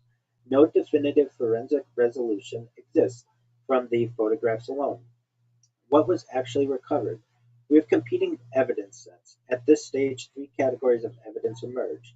The contemporary 1947 documentation, a press release, the flying disc statement, retraction, the weather balloon explanation, newspaper reports, military internal memos, limited surviving material. The witness testimony, later decades, Jesse Marcel Jr. claims of unusual metallic properties, ranch witnesses recalled scattered debris, military personnel described secrecy and unusual handling. The government retrospective explanations, the U.S. Air Force reports from 1994 and 1997 concluded a balloon was classified experiment origin. We have Project Mogul, which emerges to give some background context. Later investigations tied the incident to a classified program, Project Mogul. Purpose was to detect Soviet nuclear tests, use high-altitude balloon trains, carry sensitive acoustic sensors, and to continue to remain highly classified. Because personnel in 1947 were aware of Mogul, misidentification is considered a key explanatory factor by official investigations. Why was confusion potentially plausible in 1947? Several factors made misinterpretation likely. Secrecy, many balloon experiments were classified. Material unfamiliarity, late 1940s material science was limited compared to modern standards. Multi-component debris, balloon trains could scatter over large areas. Communication breakdown. Base public relations officers may not have had full technical briefings. The speed of the narrative shift, the rapid change from flying disc recovered to weather balloon is one of the most central mysteries in the incident, not necessarily because it proves an extraordinary object, but because it suggests internal confusion, inconsistent communication, or premature public statements. Historically, military organizations often corrected press errors quickly, especially during sensitive periods. The first layer of myth formation. Within days, Roswell began transforming an initial report of a disk to the correction of a balloon to public skepticism and then rumor amplification. The cycle is crucial. Even if the underlying object was mundane, the communication pattern itself created long-term ambiguity. So what is confirmed at this stage? The strict historical analysis. Debris was recovered from a ranch. Military personnel examined it. A press release initially described as a flying disc. The statement was quickly retracted. A balloon explanation was issued. Photographs were taken in military custody. What isn't confirmed by contemporary evidence is extraterrestrial craft, non-human bodies at the crash site, and advanced propulsion technology. Claims about bodies and retrieval operations appear later in the historical timeline and will be addressed. I'll talk about that a little bit. Why Roswell did not end in 1947. Most military incidents disappear from public memory after clarification. Roswell did not because the initial press release was dramatic, contradiction occurred quickly, Cold War secrecy created suspicion, UFO folklore was already emerging, and later witnesses expanded the story decades afterward. The next part that we'll talk about is the crash retrieval claims and expanding narratives. So we went from debris field to crash sites. The earliest 1947 record describes a single debris field on ranch land northwest of Roswell, New Mexico. There is no contemporaneous documentation of multiple crash locations, no military record from 1947 confirming additional retrieval zones, no engineering report indicating separate impact sites. However, beginning in the late 1970s to the 1990s, accounts begin to shift. Multiple crash site narratives appear. The expansion of the story over time. The Roswell narrative did not remain static, it evolved through stages. Stage 1 in 1947, the debris was recovered, weather balloon explanation issued. Stage 2, 1950s to 1960s, minimal public attention, UFO lore expands independently. Stage 3, 1970s to 1980s, first inside military claims appear. Stage 4, 1990s to present, full crash plus bodies plus retrieval operation narratives emerge. The key investigative question is, are the expanded crash claims independent evidence or reinterpretations of earlier ambiguous memories? The multiple site hypothesis. Some later accounts describe a primary crash site, a debris field, a second impact site with larger wreckage, a third location involving biological entities. These claims typically include rapid military cordon operations, aerial reconnaissance, nighttime recovery missions, specialized containment procedures. The critical issue, none of these elements appear in 1947 documentation. They emerge decades later in retrospective testimony. The logistics of a hypothetical retrieval operation. To evaluate crash retrieval claims, investigators modeled operational feasibility. If a non-terrestrial craft had crashed, a retrieval would require rapid secure perimeter establishment, military cordons, communication blackout, restricted airspace enforcement, transport infrastructure, heavy lift vehicles, aircraft capable of hauling debris or bodies, secure staging areas, chain of custody protocols, documentation, classified handling, compartmentalization teams, medical and biological containment. If bodies exist, biohazard procedures, autopsy facilities, quarantine protocols.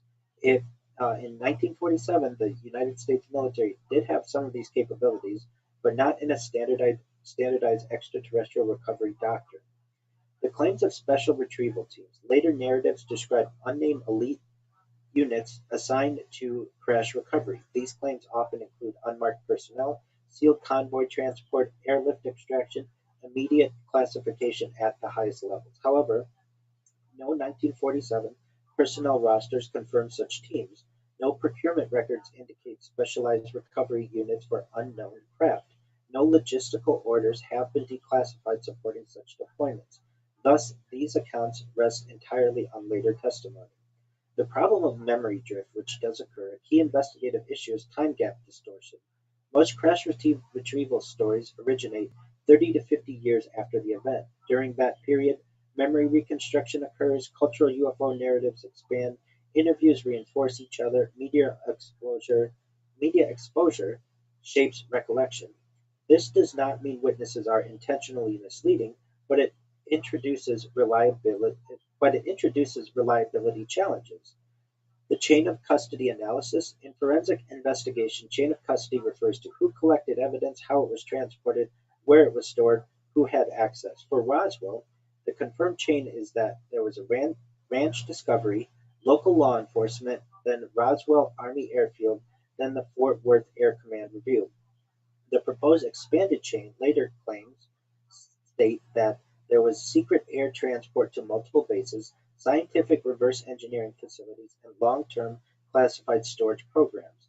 A critical issue arises. The expanded chain is not supported by contemporaneous documentation.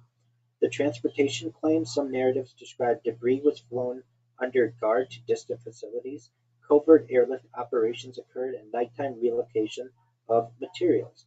To assess the plausibility, the known 1947 capability, the C-54 Skymaster transport aircraft had some capabilities, secure military airfields were available, and classified cargo handling was possible. The missing evidence is flight logs indicating unusual classified cargo labeled unidentified craft, documentation of crash-derived material shipments. No such records have been released. The role of the strategic command culture. The 1940s and the late 1940s U.S. military structure emphasized secrecy, compartmentalization, rapid technological development, and nuclear deterrence. This environment makes it plausible that unusual materials could be rapidly classified. Information could be restricted from lower personnel. However, it does not automatically imply exotic origin, only restricted access. We have emergence of recovery narratives. The idea of a structured crash retrieval program largely emerges from oral histories, UFO conferences, and books and interviews decades later. The key pattern is that a UFO belief system expanded. As UFO belief systems expanded, Roswell was retrofitted into an origin event. This is a common phenomenon in historical myth formation. A later framework recognizes earlier ambiguous events. We have competing explanatory models. Model A is the balloon debris is misinterpreted. It aligns with the 1994 U.S. Air Force report, consistent with known classified balloon projects, and explains light materials and scattering. There's Model B. The experimental aircraft recovery suggests secret U.S. technology testing, partially plausible given Cold War secrecy, and lacks supporting documentation for 1947 Roswell specificity. 1947 Roswell specifically. Model C is the extraterrestrial crash retrieval. It explains later witness claims of secrecy and bodies, lacks contemporaneous evidence, and depends heavily on retrospective testimony. Why the bodies enter the narrative later. Although full analysis we'll go into in a little bit, the 1947 reports focus on the debris. No press or military statement mentions biological entities, and body stories emerge decades later. The temporal gap is one of the strongest analytical dividing lines in the Roswell dataset. We have a psychological layer. Human cognition plays a role in narrative formation. Memory reconstruction fills gaps. Ambiguous events become structured stories. Cultural expectations shape recall. Repeated storytelling increases confidence without increasing accuracy. This is especially relevant in high interest cases like Roswell. What can be stated with high confidence? From a strict evidentiary standpoint, what's well supported is that a debris field existed, military recovery occurred, materials were transported to Roswell Army Airfield, explanation shifted rapidly to a balloon system. No confirmed multi-site crash documentation exists from 1947. What isn't supported by early records, at least, was a structured crash retrieval team, multiple crash sites, biological recovery operations, or advanced propulsion recovery programs. As we get even deeper, we're going to get into the bodies, witness claims, the origins, and contradictions. So the key turning point in the Roswell lore from July 1947, the earliest Roswell records from July 1947, they describe only debris recovery, military examination of materials, press announcements, and retraction. There is no mention of biological entities in press releases, military memos, newspaper accounts, official statements from that time. The idea of bodies appears later and becomes central only decades afterward. This creates a major investigative divide. The 1947 evidence is debris incident, later narratives are crash with occupants. We have the Barnett claim, which is a retrospective story. One of the earliest body-related narratives comes from claims attributed to Grady Barnett. Their claim was, and this was reported decades later, they alleged that allegedly they encountered a second crash site. They described a circular craft. They reportedly saw small humanoid bodies nearby. Military personnel allegedly arrived and secured the area. The critical issue is there's no contemporaneous 1947 documentation that supports this. The story surfaces later in UFO literature, and details vary between retellings. The investigative conclusion, Barnett's account is influential in UFO culture, but perhaps lacks early evidentiary support. Then there's the Mortician account. Another major narrative involves funeral home director Glenn Dennis. His claims include he received unusual calls from Roswell Army Airfield, inquiries about child sites coffins or preservation methods, alleged transfer of unidentified bodies to base medical facilities, and encountering distressed military personnel. The supporting details often cited, he mentions the mention of military presence at his workplace and the recollection of a nurse warning him to stay silent.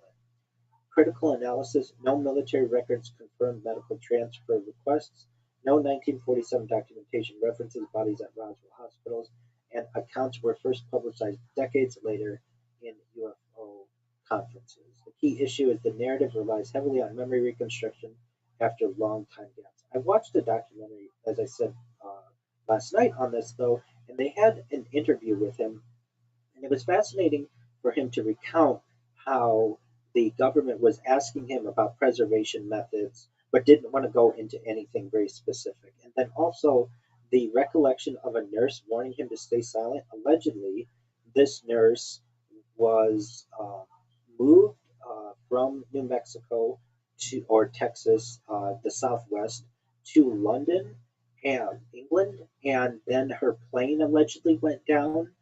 That's the rumor that he was told, along with some other people.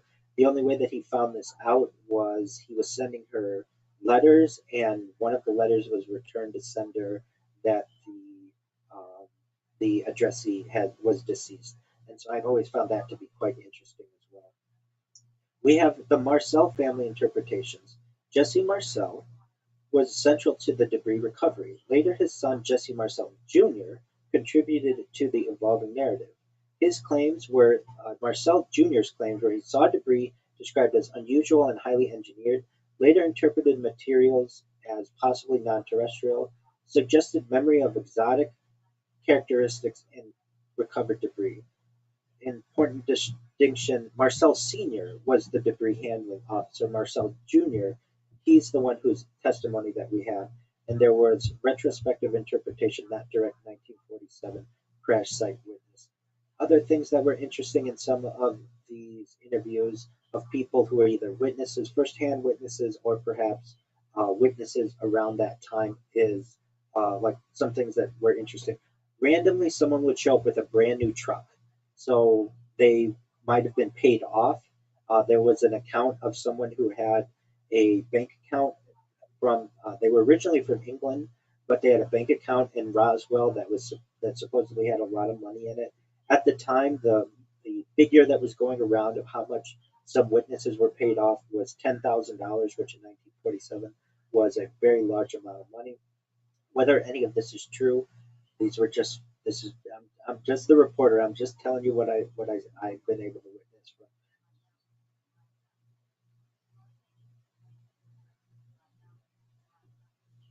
from.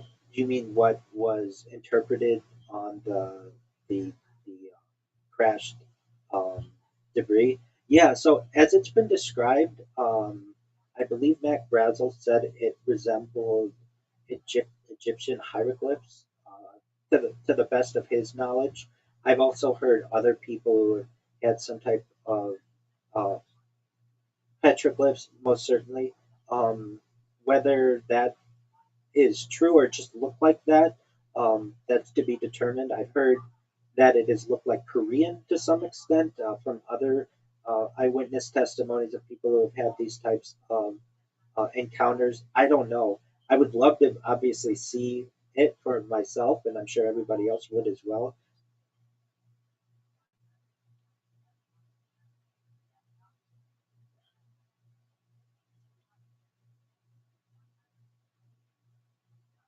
Okay.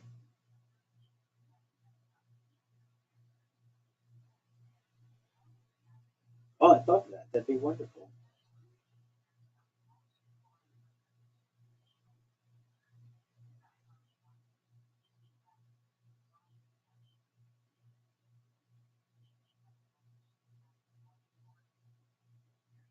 Okay. Um, this happened recently. Okay. All right. Well, um, yeah. So,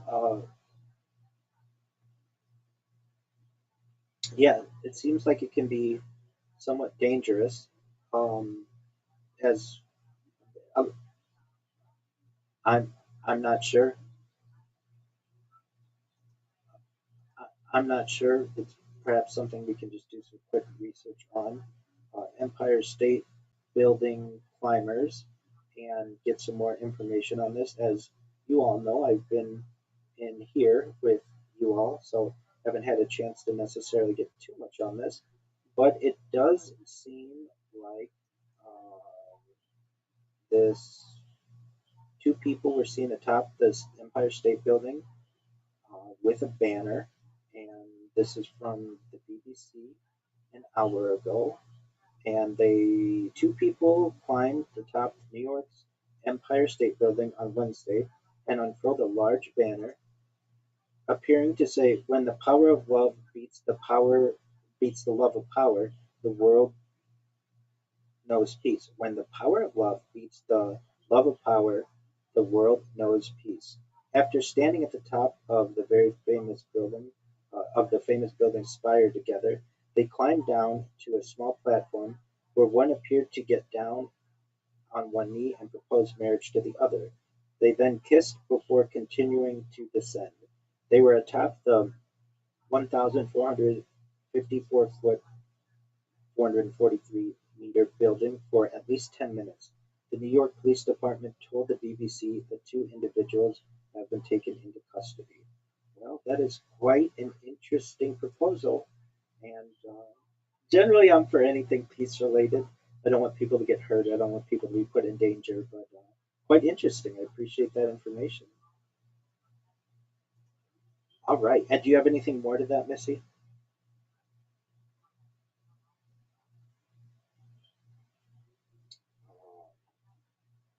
Did you hear me, Missy?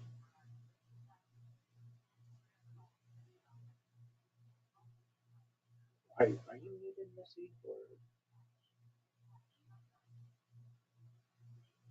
Missy, looks like you're muted. I could be wrong on my end, but geez. There you go. You're okay. You're okay.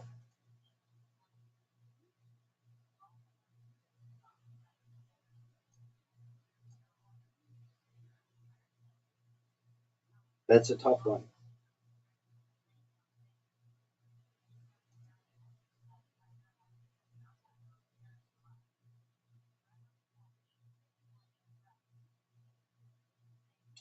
No, one World Trade is the tallest building, but it's certainly that's right. But it is certainly perhaps the most iconic. It's absolutely iconic, most certainly. All right. Well, thank you to the yeah, most certainly. Well, thank you to the audience for that information. So we had some breaking news that we were able to disclose here. If you don't mind, Missy, do you mind if I continue? Excellent. So we do have absence of bodies in the early military records.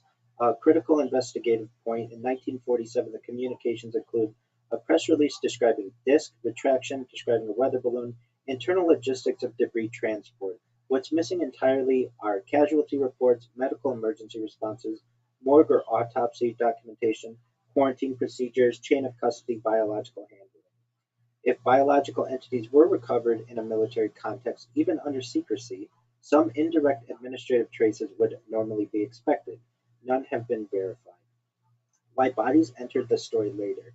The emergence of body narratives correlates with the growth of UFO culture in the 1970s through the 1990s, the publication of popular UFO books, television documentaries, and conferences and interviews. A key pattern is as Roswell became central to UFO mythology, the narrative complexity increased. This includes crash sites expanding, craft descriptions becoming more detailed, and the introduction of occupants. Now, I do know as well the witnesses who I saw uh, uh, giving their documentation yesterday in the documentary that I watched, they were threatened. So there's a good reason that they might not have wanted to disclose this. In fact, one of them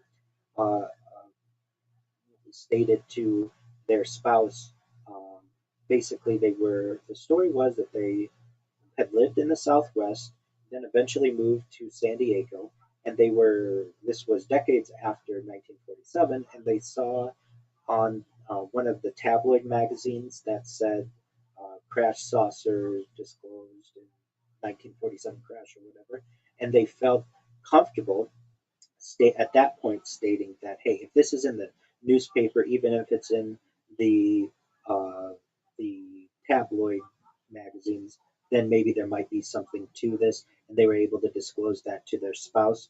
Uh, they had kept that a secret from their spouse for many years. Other people had deathbed confessions that we'll get into a little bit, but generally these people were threatened that bad things would happen to them and their family if they disclosed any of this information.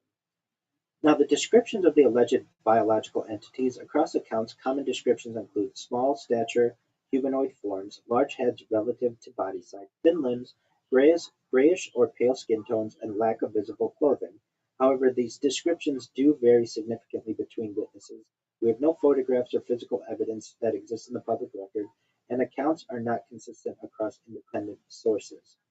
There are some psychological and sociological factors. Several mechanisms can explain the development of body narratives. There's memory reconstruction, narrative convergence, cultural reinforcement, and certainly interview effect, where reported questioning can reshape recollections. We have the institutional secrecy versus the myth expansion. A key analytical tension exists. The known fact of the U.S. military in 1947 operating under extreme secrecy in nuclear and aerospace programs. And then there's an interpretive leap. Some later narratives assume secrecy, suppression of extraterrestrial evidence. However, secrecy alone does not indicate extraordinary material origin, it only indicates restricted information flow. There are alternative explanations for body reports. Some people have confused this, or alleged that this is confused with anthropomorphic test dummies or misinterpretation of wreckage. Perhaps it's fictionalization or media amplification effect. Um, I can say that from the witnesses that I've seen, they describe these beings as being small, child size, that they had 4 fingers, that the fingers on the tips had like suction cups. They were the standard gray aliens that you're thinking.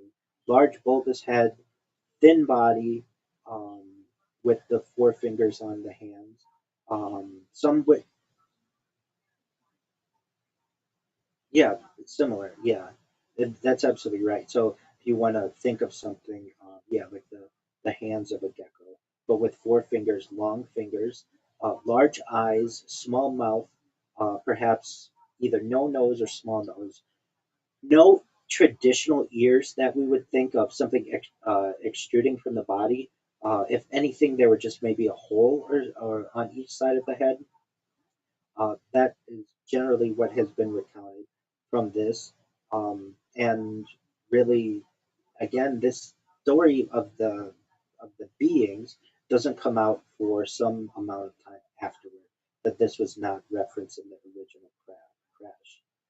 The next section we'll review is Project Mogul, the official explanation under a microscope. By the end of the 1990s, nearly 50 years after the Roswell incident, public interest had grown to the point that the United States Air Force undertook a formal historical review. Its 1994 report concluded that the debris recovered near Roswell was likely originated from Project Mogul, a then classified research program designed to detect distant Soviet nuclear explosions. For many researchers, the explanation resolved the mystery. For others, it raised additional questions.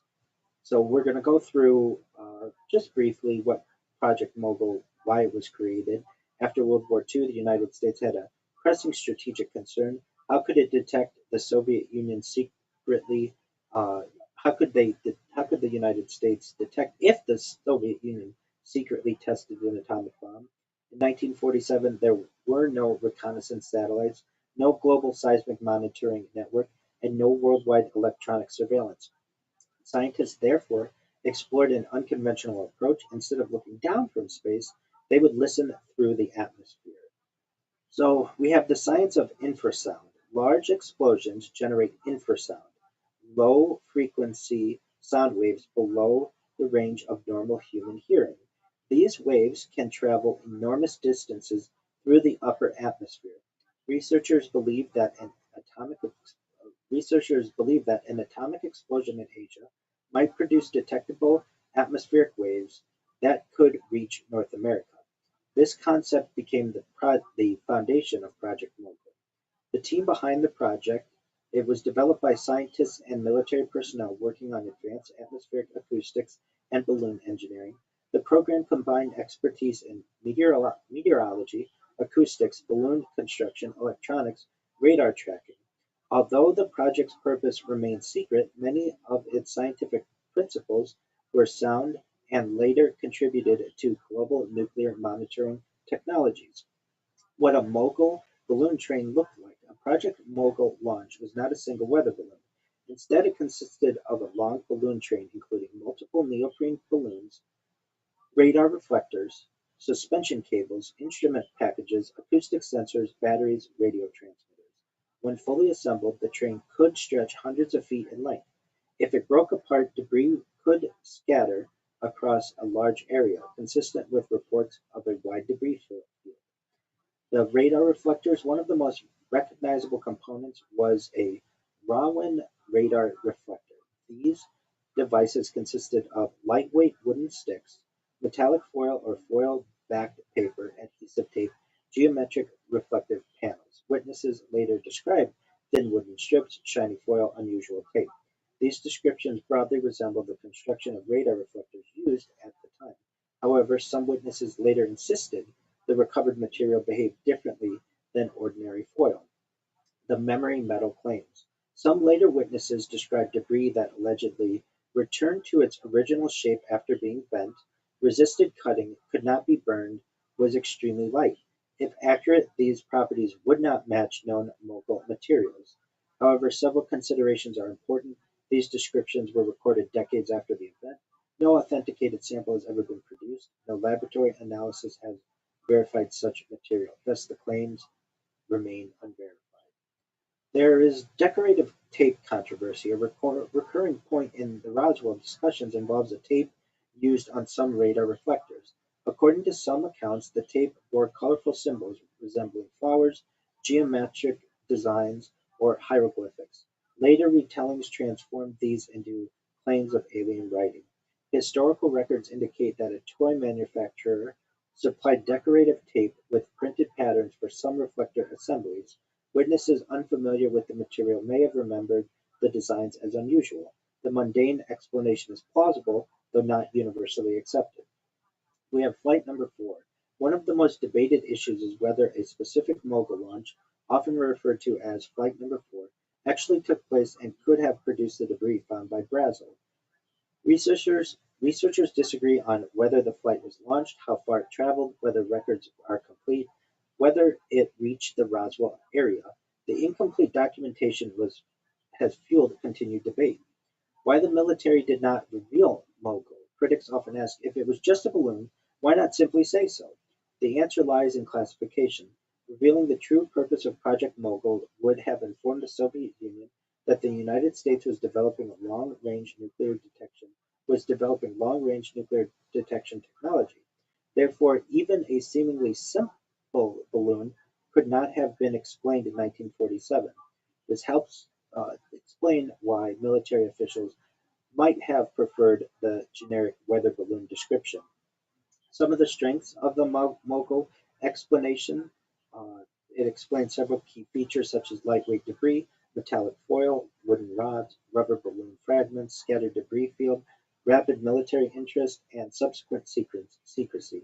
It also aligns with the historical context of Cold War intelligence operations. However, there are weaknesses and certainly criticisms. The witness descriptions are a major objection that's raised. Some insist that debris had extraordinary physical properties inconsistent with balloon materials. The military behavior, the initial flying disc press release seems unusual if personnel immediately recognize balloon debris.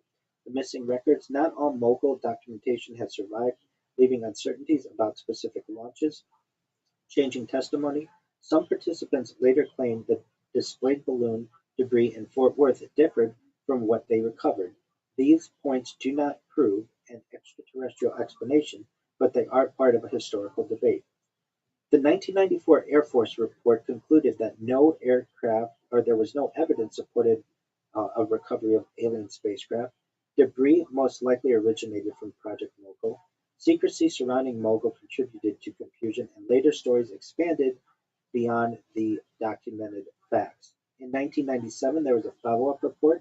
In response to continuing claims about the bodies, the Air Force issued another report in 1997 and proposed that some accounts may have conflated the Roswell incident with later military activities, including anthropomorphic crash test dummies, aircraft accident recoveries, and other classified operations in the Southwest. One criticism of the explanation is chronological. The famous dummy tests occurred in the 1950s, not 1947. The Air Force argued that memories from different periods may have merged over time. From an investigative standpoint, Project Mogul is the strongest documented conventional explanation currently available. It accounts for many features of debris and secrecy surrounding the recovery. However, some aspects of the Roswell story remain disputed because the documentation is incomplete, witness testimony is inconsistent, and not every detail can be reconstructed with certainty. The uncertainty has allowed alternative theories to persist. The next part we're going to discuss is directly with the witnesses, their testimony, their memory, and their credibility. The Roswell incident is unusual because its importance today rests far more on witness testimony than on surviving physical evidence. The debris was taken into military custody in 1947 and is no longer available for independent examination. As a result, historians must weigh contemporary documents, later interviews, consistency across accounts, and the well-established strengths and limitations of human memory. The goal is not to decide whether every witness was right or wrong, but to understand what each person claimed when they made those claims and how those claims fit into the broader historical record. So the first person we're going to go into is Mac Brazel, William Mac Brazel. He's the first civilian witness. A little bit of his background. He was born in 1899 in Texas, and he died in June of 1963 in New Mexico. He was the ranch foreman who discovered the debris. What he said in 1947, according to newspaper interviews, Brazel described finding rubber fragments, foil-like material, sticks, paper-like material, scattered debris over a wide area. He stated he had found weather balloon debris before, but thought this material looked unusual enough to report. Later controversy, some researchers argue Brazel appeared reluctant in subsequent interviews and may have been pressured by military authorities. Others note there is no documentary evidence proving he was threatened. An assessment is that his testimony is important because it is among the closest in time to the event. However, his public statements are limited, and later interpretations often go beyond what he actually said in 1947. The next person we'll go into is Jesse Marcel. He's the central military figure. He was born in 1913 in Helena, Montana, and he died in 1986 in Louisiana. He was an intelligence officer assigned to recover and evaluate the debris. In 1947, his role was to visit the ranch, collect the debris, transport it to the Roswell Army Airfield, and he accompanied the material to higher headquarters. In later interviews, beginning in the late 1970s, he stated that he believed the debris was not from a weather balloon. It had unusual properties. The material displayed in Fort Worth was not what he originally recovered. These statements became foundational to the extraterrestrial interpretation. The strengths of his argument are that he was a direct participant. He was a professional military intelligence officer, and he was clearly involved in recovery operations. Some limitations he detailed his detailed public recollections were made roughly 30 years after the event, introducing the possibility of memory changes over time. Then we have Jesse Marcel Jr., the child of Jesse Marcel Sr. He was born in 1943 and he died in 2013, both in Louisiana. So he was about 4 years old when this occurred. As a child, Marcel Jr. recalled his father bringing debris home for the family to see. His description included thin metallic sheets, lightweight structural pieces, unusual markings on some fragments. He later maintained that the material did not resemble anything he encountered during his military and medical careers. His evaluation and within his recollections, they seem sincere but derived from childhood memories, and they were recalled decades later. They are valuable but must be interpreted with appropriate caution. Then we have Glenn Dennis. Dennis's account became one of the most widely discussed because it introduced the possibility of recovered bodies. His principal claims were that military personnel asked him about small caskets. He received questions about preservation methods. He encountered a nurse who allegedly described unusual bodies. He was warned not to discuss what he had learned. The issues that occur, researchers have noted that this documentary corroboration is lacking. Some details changed over successive interviews, and the alleged nurse has not been independently verified. His account remains controversial. The military personnel, numerous former service members later claimed their involvement in security, transportation, communications, perimeter control. The common themes include unusual secrecy, restricted access, armed guards, instructions not to discuss the event. These themes are plausible within the culture of Cold War military operations, but they do not by themselves establish the nature of the recovered material. There's a problem with secondhand testimony. Of course, many Roswell accounts are not firsthand. Instead, they involve statements such as someone told me, a friend who served on the base said, or my father later admitted. Historians classify such evidence as generally as hearsay. It can suggest evidence for investigation, but generally carries less evidentiary weight than direct contemporaneous records. Then we have deathbed confessions, which are quite interesting. Some books and documentaries describe individuals who allegedly confessed near the end of their lives. Deathbed statements can be emotionally compelling, but they are not automatically more reliable. They still require independent corroboration, consistency with known facts, and supporting evidence. Without such support, they remain anecdotal.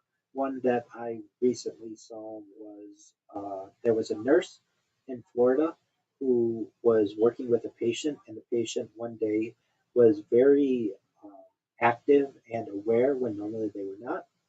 I believe the patient was suffering from cancer, and the patient asked the nurse if anybody was in the room with them, basically on the other side of the curtain. The nurse replied no, that they were the only two there. The patient asked the nurse to draw the curtains because there was something really important that they wanted to tell the nurse, and the nurse did so, and the person stated that a uh, they were on an archaeological team, some type of geology student of some sort, and they were brought to the location, and they were one of the first groups of people that was there early.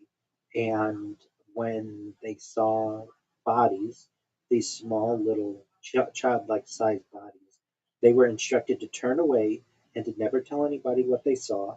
And if they did, they would be harmed. They were threatened. And the person said the person who was recounting this said that the patient had never uh, the patient stated that they'd never told anybody about this, but it was really important, and said to the nurse, please don't ever tell anybody this because you could be in danger.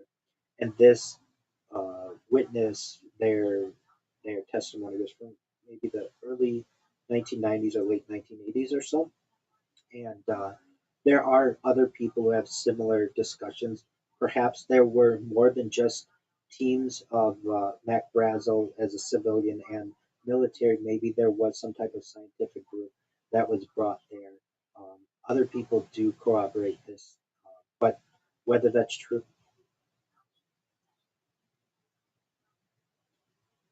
yeah, yeah, if they're lucid and they seem to be serious, it's definitely something to um, take seriously. Whether you can believe all of them, absolutely not. But like you're saying, what does the person have to lose? Uh, and yeah, so definitely important that we investigate these, and even some of the witnesses who witnessed the person who was allegedly a witness, the secondhand people, to get as much information from them as possible. Again, we're scientists. Science is important. It's what we do, and at the heart of being a scientist and science in general are asking questions: the who, what, where, when, why, how of everything. And so there's nothing wrong with trying to dig deeper, especially when this event happened nearly 80 years ago, and we really have had limited amount of information from the verified channels. So um, with this discussion, there are some areas of broad agreement. Despite differences, many witnesses broadly agree on several points. Something was recovered from the ranch, the military responded quickly, secrecy surrounded the recovery, and the official explanation changed rapidly. Participants were instructed to limit discussion. These points are generally consistent with the historical record. The areas of significant disagreement, witnesses diverge on critical questions, the nature of the debris, was it ordinary balloon materials or advanced military equipment, some type of unknown technology? The presence of the bodies. Some later witnesses claimed they existed. Others involved in the recovery never mentioned them. The number of crash sites. Accounts range from one debris field to multiple recovery locations. And handling of the evidence. In terms of the crash sites, at least some of the documentaries that I've seen and the witness testimonies, that the crash site may, or the craft may have hit the basic understanding that I have is that it was a very stormy night that either due to radar or some type of weapon or just make perhaps a donation, but the craft was brought to Earth. It initially made an impact on the ground, and then perhaps tried to get back into the air and then eventually would make another impact on the ground, perhaps multiple, and then would crash. And over the course of a size of 1 or 2 football fields, we would find much of the debris. Additionally, I've heard an argument that the ground of the perhaps the second field, the final crash, or the final crash, I should just say, because I don't know exactly how many crash debris fields there are, that the ground turned to like a glass-like surface, like the sand in the desert had melted, and it was very large, which I always found to be quite interesting. Some people describe routine transport, others allege elaborate compartmentalized operations. These inconsistencies make it difficult to construct a single coherent narrative, certainly. But we definitely have debate on this topic. Our next section, and I love this section, is Philip J. Corso, the reverse engineering and the technology claims. Because if what Philip J. Corso is saying is correct, then actually the technology that you, Missy, and I are utilizing, and our audience is either utilizing now or perhaps into the future, is reverse engineered alien technology, which is just absolutely fascinating. So if Roswell is the foundation of modern UFO lore, then Philip J. Corso is one of its most influential figures. Before the publication of his 1997 book, most Roswell discussions centered on a debris recovery and later stories about bodies.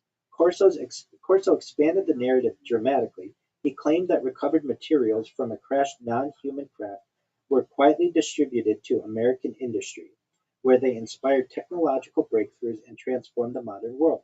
These assertions have been enormously influential, but they're also among the most disputed. So, first and foremost, who was he? He was born May 22nd, 1915, in Philadelphia, and he died July 16th, 1998, in New Jersey. He served in the U.S. Army during and after World War II.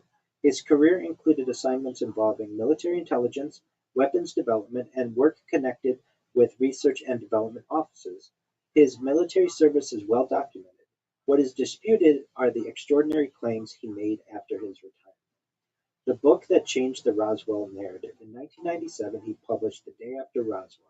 The book claimed that Roswell involved a genuine extraterrestrial spacecraft, alien bodies were recovered, the U.S. military established a long-term reverse engineering effort, technology from the wreckage was quietly shared with private companies, the public was never informed because of national security. These claims research a broad audience. These claims reached a broad audience and remain central to many Roswell discussions. What is reverse engineering? Reverse engineering is a real engineering practice. It involves acquiring an unfamiliar device, studying its construction, understanding how it functions, reproducing or adapting useful ideas. During World War II, both the Allies and Axis powers reverse engineered each other's weapons. Examples included are radar systems, rockets, aircraft, encryption equipment. Thus, the concept itself is entirely plausible. The question is whether Roswell provided an object to reverse engineer. Corso's central claims, uh, and I should say in his book, it was published with the help of William J. Burns. For people who are into ufology, knows that he was the publisher of UFO magazine and had some UFO television shows, and really helped this story to gain traction. Corso alleged that Roswell-derived materials contributed to advances in integrated circuits, fiber optics, lasers, night vision, particle beam research, advanced materials. I've heard things from Scotchgard to Velcro as practical things that have been developed from this, in addition to microelectronics, you name it, a lot perhaps came from this crash. According to his account, military officials intentionally seeded these technologies into American industry without revealing their alleged extraterrestrial origin. The integrated circuit. The integrated circuit revolution is well documented. We have key figures in it. Their work is supported by laboratory notebooks, patent filings, engineering publications, and corporate records. These records show a clear progression from earlier transistor research. No documentary evidence links the inventions to Roswell materials. Fiber optics. Fiber optics evolved through decades of research in glass purity, light transmission, telecommunications. We have important contributors to this. Same with lasers. And I'm giving both sides of the story. Philip Corso says that these were reverse engineered. And the mainstream, you're going to hear people talk about inventions like lasers with their documented development following decades of theoretical work in quantum mechanics, stimulated emission, microwave amplification. The scientific lineage is continuous and extensively documented. Things like night vision. Corso stated that night vision was reverse engineered, perhaps utilizing the eye of one of the beings, the extraterrestrial bodies. Night vision devices were already under development during World War II. Ger- German and Allied forces experimented with infrared illumination, image converters, optical amplification. Some of the advanced materials, one area where debate sometimes persists is in advanced materials. Witnesses describe exceptionally light substances, strong metallic fragments, and unusual resilience. Many modern materials include titanium alloys, nickel-based superalloys, shape memory alloys such as nickel titanium, also known as nitinol, and carbon composites. Some of these can appear extraordinary to someone unfamiliar with them. However, shape memory alloys like nitinol were developed through documented metallurgical research beginning in the 1950s and early 1960s, and there's no verified evidence that necessarily connects them to Roswell. We do have a patent problem. If revolutionary extraterrestrial technology had been distributed to private industry, investigators would expect to find anomalies such as unexplained design leaps, missing development histories, abrupt technological discontinuities. Instead, historians generally find incremental improvements, documented prototypes, laboratory testing, engineering notebooks, and peer-reviewed publications. The continuity weighs against Corso's broad technological claims. Could the government hide such a program? The question has generated intense debate. Arguments that it could. Cold War compartmentalization was extensive. The Manhattan Project demonstrated that very large classified programs could remain secret during wartime, and access to information was tightly controlled. The arguments against are reverse engineering across multiple industries would likely involve thousands of scientists and engineers. Maintaining perfect secrecy over decades would be increasingly difficult, and independent invention by researchers around the world would still occur. For those who support Corso, they argue that Corso held positions that gave him access to sensitive information. His military record lends credibility to his familiarity with classified programs, and some technologies advanced rapidly in the decades after Roswell. However, rapid technological progress alone does not establish the source of those advances. His critics, many say that he had limited documentary corroboration. There's a lack of physical evidence, discrepancies between the editions of his book, disagreements among collaborators, and conflict with well-established histories of technological development. The broader question of reverse engineering, it's important to distinguish between two separate questions. Does the US government reverse engineer foreign technology? Yes. This is well documented and has occurred throughout modern military history. Has it reverse engineered recovered extraterrestrial technology from Roswell? At least not publicly available, has been able to conclusively demonstrate this. But that doesn't mean that there's not a clandestine world where this does occur. So the next section that we'll review some is the government investigations, declassified records, and the modern UAP era. For nearly 50 years after the events of July 1947, the U.S. government conducted no public comprehensive investigation of Roswell. That changed in the 1990s after persistent public interest, congressional inquiries, and requests under the Freedom of Information Act. This part examines what will review what official investigations found, where records are incomplete, and how Roswell fits into the broader modern discussion of unidentified anomalous phenomena.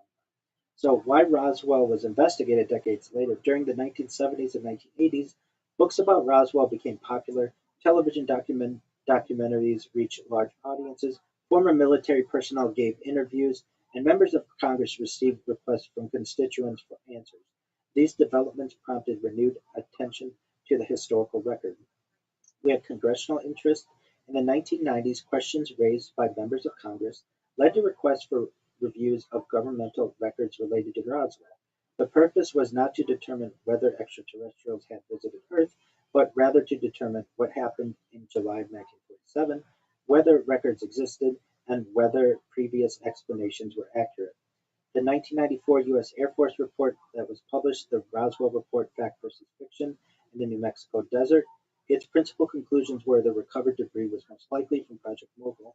Mogul was classified in 1947. Personnel unfamiliar with the program could have misunderstood the debris. The weather balloon explanation protected national security. Of course, there's a 1997 follow-up report. A second report addressed continuing claims about alien bodies. It concluded that some witnesses may have unintentionally combined memories from different periods, including anthropomorphic test dummies used in the 1950s, aircraft accident investigations, routine military recovery operations, and medical training exercises. Critics noted an important issue. The dummy tests occurred several years after Roswell. The Air Force acknowledged this chronology but suggested that long-term memory can merge separate events. The declassified documents. Over time, numerous Cold War records have been declassified. These include documents including balloon research, atmospheric experiments, nuclear detection programs, intelligence operations. These records confirm that highly classified balloon projects, including Project Mogul, were real. However, no declassified document has been authenticated as describing the recovery of an extraterrestrial spacecraft or non-human biological remains at Roswell. We have missing records. One aspect that continues to attract attention is the absence of some historical records. Researchers have identified gaps involving routine administrative files, certain outgoing messages, destruction of some personnel records under standard records retention practices. Missing records are not unusual for mid-20th century government archives, particularly for documents considered temporary. However, their absence makes it more difficult to reconstruct events in detail and leaves room for speculation. We have the FBI in Roswell. The Federal Bureau of Investigation has released historical files mentioning flying discs. These files show that reports of unusual aerial objects were forwarded between agencies. The Bureau monitored public reports when relevant to national security. Many cases remained unexplained because of limited evidence. Importantly, the released files do not establish that the FBI confirmed an extraterrestrial crash at Roswell. Intelligence agencies and secrecy. Many discussions of Roswell include agencies such as the Central Intelligence Agency, the National Security Agency. It's worth noting that the CIA was created in September 1947, after the Roswell incident. The NSA was established in 1952. Therefore, neither agency directed the initial July 1947 response. Later involvement in classified aerospace or intelligence matters is a separate question, but many people have brought up the idea that, hey, if we had a crash in 1947, in July of 1947, and the government didn't know how to manage it, then it would be a great idea for the CIA to be created in September of 1947 to be able to perhaps lend a disinformation campaign and also to be able to address these topics in the future. The modern UAP era, beginning in the late 2010s, official interest shifted from UFOs to unidentified anomalous phenomena. Several developments contributed: the release of military cockpit videos, increased congressional oversight, establishment of formal reporting processes, creation of dedicated analytical offices within the U.S. Department of Defense. This renewed attention does not validate Roswell necessarily, but it demonstrates that governments continue to investigate unexplained aerial reports. We've had congressional hearings on UAP. Recent congressional hearings have explored topics such as military pilot observations, sensor data, reporting procedures, classification practices, allegations from current and former officials. Some witnesses have claimed knowledge of alleged crash retrieval programs. Others have stated that they have not personally seen evidence confirming extraterrestrial technology. To date, no publicly released evidence from these hearings has conclusively established that Roswell involved a recovered non-human craft. The standard of evidence: historians and investigators generally distinguish among official reports, contemporaneous memoranda, photographs, technical records, physical evidence, meaning recovered materials, and laboratory analyses and authenticated artifacts, testimonial evidence, witness recollections, interviews, oral histories. Roswell relies heavily on testimonial evidence because no authenticated physical artifact has been made publicly available for independent science testing. What official investigations agree on, almost across official reviews, several points are consistent. Something was recovered from a ranch near Roswell. The military responded quickly. The initial public statement was inaccurate. Classified programs operating in New Mexico contributed to secrecy, and no official investigation has been concluded that the recovered object was extraterrestrial. What remains unresolved, despite decades of study, several questions remain open from a historical perspective. Why was the initial flying disc press release issued? Exactly which materials were recovered from the ranch? Are all relevant records still extant? Why do some witnesses maintain that the displayed debris differed from what they recovered? The next section that we'll get into are the competing theories of the extraterrestrial craft, the secret technology, and other types of formation. So this case has survived for nearly 80 years because it sits at the intersection of several powerful themes: military secrecy, technological anxiety, Cold War intelligence, human memory, and public fascination with life beyond Earth. Different researchers interpret the same evidence differently. This, so many of these theories that are going to be evaluated or are evaluated face different problems and how they compare with the available historical record. So we have theory one, which is an extraterrestrial spacecraft crashed. The most famous explanation is a non-human spacecraft crashed near Roswell in 1947, and the U.S. military recovered the craft and occupants. This theory became dominant after the 1970s to 1990s expansion of Roswell literature. We have evidence that supporters cite. Advocates of this extraterrestrial hypothesis point to the original flying disc announcement. The July 1947 press release stated that a flying disc had been recovered. Supporters argue the military briefly revealed the truth, then reversed the story. We have witness accounts. Supporters emphasized later testimony describing unusual debris, secrecy, alleged bodies, restricted areas. They argue multiple witnesses independently reported extraordinary events. We have an alleged technology transfer. Some researchers connect Roswell to integrated circuits, fiber optics, lasers, advanced materials. They interpret rapid technological progress after 1947 as potentially connected. Now, there are problems with the extraterrestrial theory from a historical evidence standpoint. There's a lack of physical evidence. We have some timeline issues. Many body claims appear decades after 1947. We have technological development records. Major technologies attributed to alien origins have documented human development histories. We have a second theory, which is presented, the Project Mogul balloon explanation. This is the official explanation. According to this theory, a classified high-altitude balloon system was designed to monitor Soviet nuclear tests that crashed near Roswell. We also have the idea of a secret U.S. experimental aircraft. Another possibility is that the object was a classified American project. The late 1940s saw rapid development of jet aircraft, rockets, advanced propulsion concepts, and high-altitude systems. People who lend credence to this argument state that the military had many programs unknown to civilians, things with experimental aircraft, reconnaissance systems, and missile research. A crash involving classified equipment would explain rapid recovery, secrecy, and misleading public statements. There are problems with this theory, though. No confirmed aircraft project matches the Roswell descriptions. A major technological breakthrough would likely leave traces: engineering records, procurement documents, test reports. Unlike many real classified programs, no such documentation has surfaced. There's another theory, Soviet technology or foreign experiment.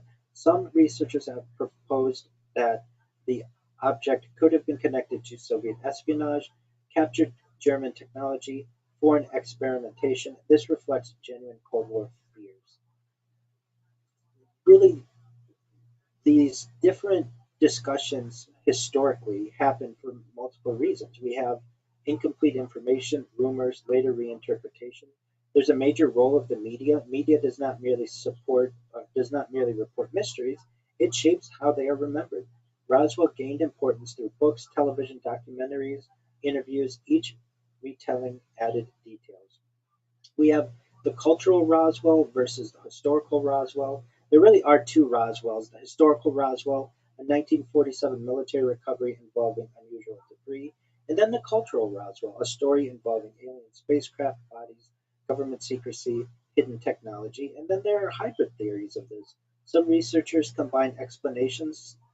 For instance, it was ordinary debris, but exaggerated later, secret military technology plus confusion, genuine unknown object but no confirmed aliens. These approaches acknowledge uncertainty.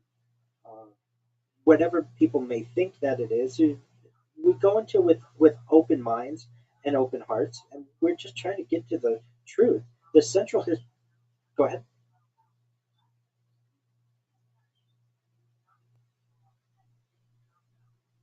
The movies, the television shows, absolutely. The entire city itself is a tourist destination now, and with the festivals and such, absolutely. There's a central historical question. The deepest question is not simply was it aliens?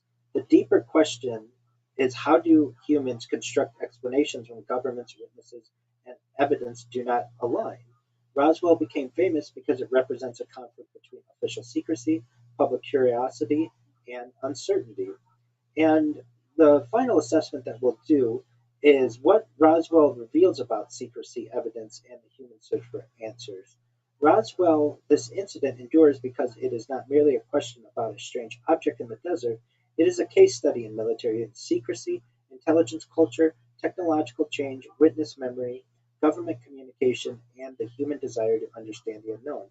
Whether viewed as a crashed spacecraft, a classified balloon accident, or a legend built around an ambiguous event, Roswell remains one of the most influential mysteries of the modern era.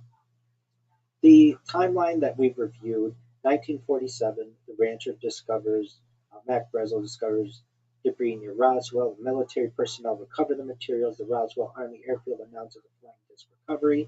The statement is quickly replaced with a weather balloon explanation. In the 1950s and 1960s, Roswell largely disappears from public attention. The Cold War continues. U.S. military aerospace programs expand. In the late 1970s, researchers begin interviewing former participants. The Roswell story returns to public attention. In the 80s and 90s, books and documentaries expand the narrative. New claims appear involving crash sites, bodies, secret programs. From 1994 to 1997, the Air Force publishes investigations explaining the event through classified balloon programs and addressing body claims. Of course, in 1997, we also have Philip J. Corso and published by William J. Burns in his book The Day After Roswell, which lends a lot of credence or information that got people more interested in this topic. And in the 2000s to the present time, Roswell becomes part of a broader UFO and UAP discussion.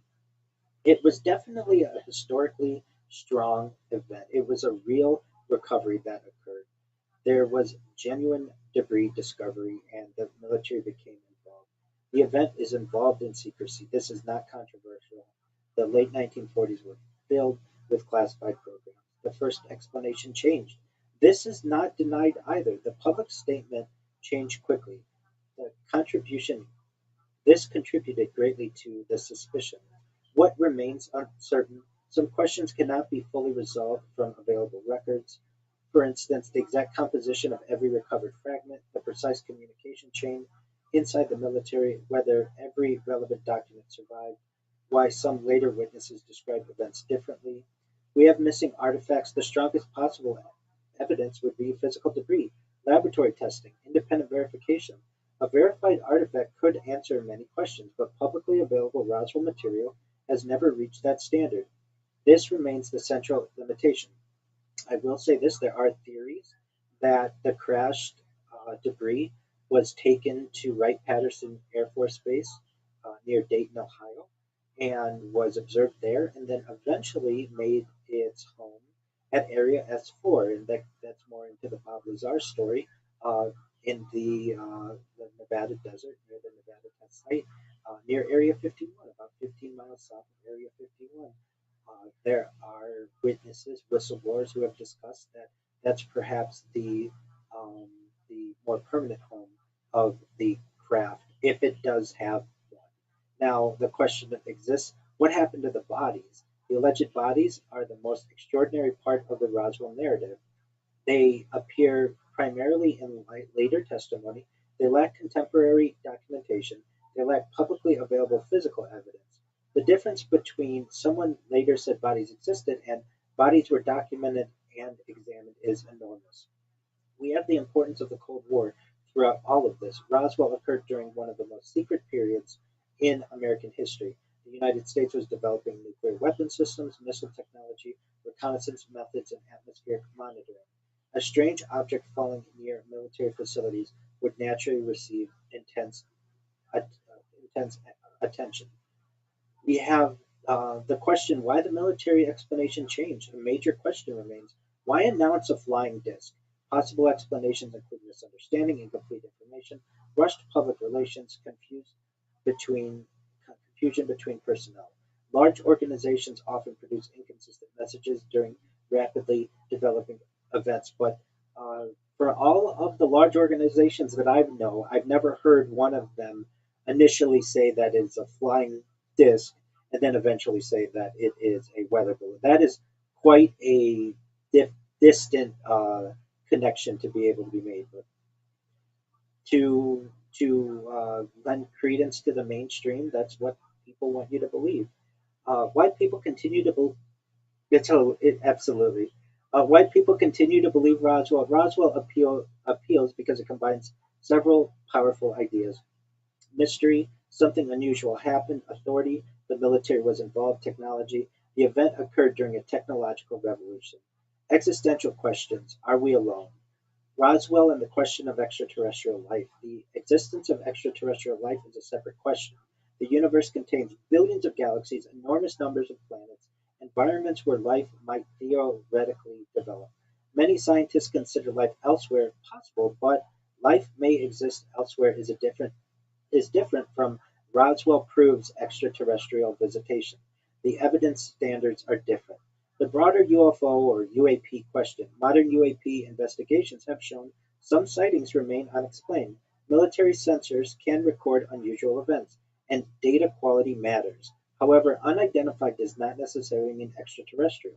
A phenomenon can be explained because information is incomplete, sensors malfunction, objects are misidentified, and analysis is limited. Some lessons that we have from our intelligence history. Roswell teaches several broader lessons. Secrecy creates suspicion. When governments hide information for legitimate reasons, people naturally wonder what else may be hidden. Also, confusion grows over time. Some uncertainties can become large narratives. Witnesses matter, but evidence matters more. Human testimony is valuable, but extraordinary claims require multiple independent forms of evidence. We have the investigator's framework. A careful researcher separates confirmed, the debris recovery, the military involvement, and the changing statements, the probable connection to classified activity, and the possible but unproven secret technology recovery, and then really unsupported by currently public evidence of the alien bodies, the extraterrestrial spacecraft, and the reverse engineered alien technology. However, that is supported by many witnesses who are just not necessarily, we can't necessarily verify their takes. So the final evaluation of these major claims: a craft from another world was crashed. That's unconfirmed. The military recovered something unusual. That is confirmed. The event involves classified technology. That's highly plausible. Bodies were recovered. That's based on later testimony and can't be necessarily verified. Alien technology created modern electronics. That one doesn't have much evidence. I shouldn't say that. That one does not have any verified evidence, but does have witness and hearsay, and quite major amounts of that.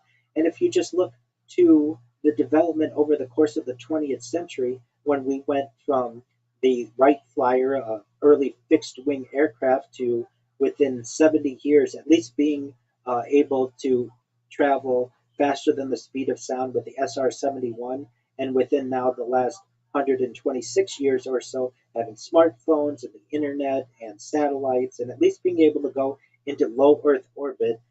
There are many questions that exist in, as to the advancement of technology that we've seen.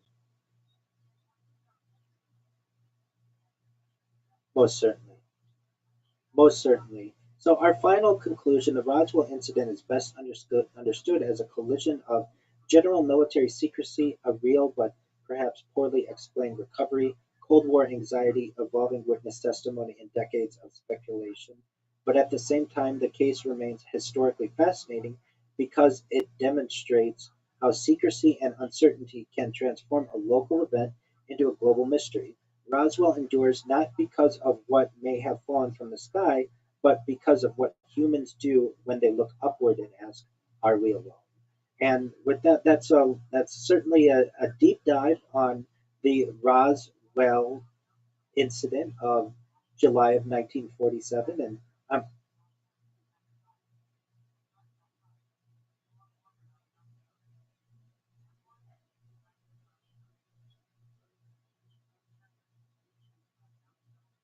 absolutely, it's seven,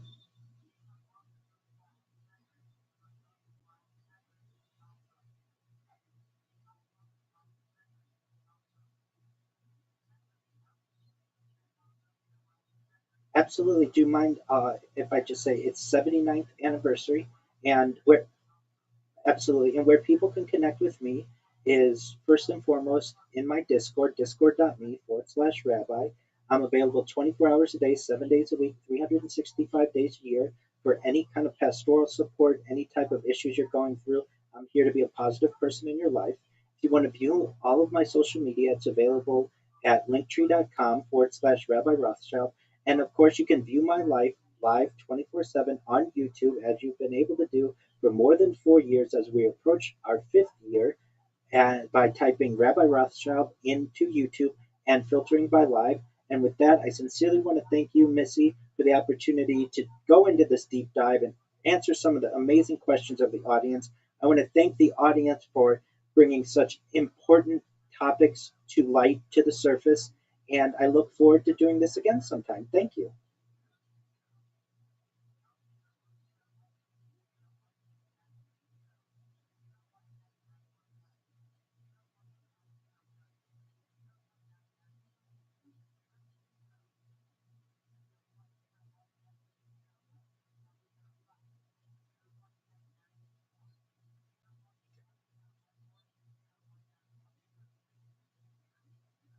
No, you're good.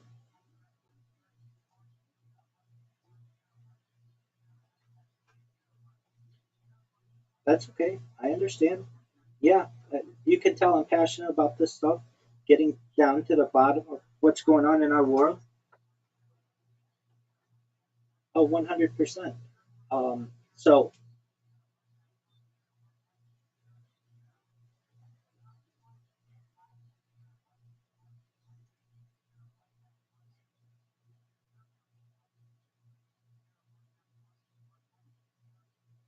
excellent. Wonderful. I'll look it over. And if there's anything to change, I'm sure there won't be, but I'll let you know. And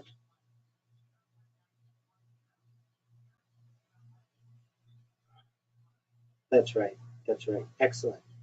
And we won't put anything on paper now, but we'll be in touch via email and such. And when you'd like to have another guest, feel free to send me an email, or if I have something that occurs and I think it's prudent for the audience, I'll send you an email. And if you need anything from me in the meantime, I'm always here for you.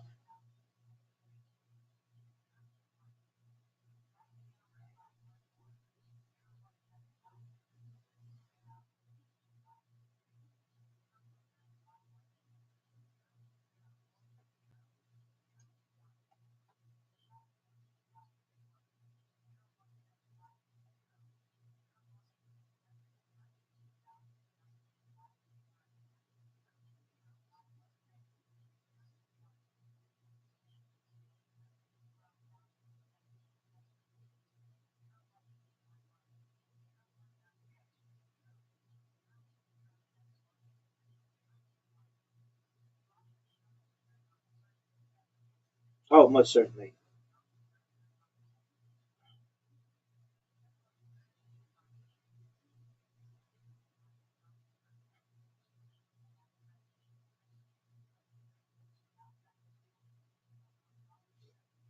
That I don't know, but I was researching this. I know you've got another. Yeah, but there was one. No, but I found one that's free for you. So it is known as Restream, and you can live stream on two different uh, platforms. So you could restream on YouTube, and you could restream on Rumble. Absolutely. Absolutely. And then you should know that you can have, just like you've got now, where it's a studio and you can have someone join but not have everybody join. And I think it may be something that may be of interest to you. And you should know, and as many hours are in a month, it's free. So if you want that, yeah, absolutely. That's why I thought of you. And I use it every day. I use it on multiple of my accounts. And I just didn't think of, hey, that's what she should be using because I don't normally do interviews on it. I do interviews, but I do them in different ways. I usually do them on Discord. But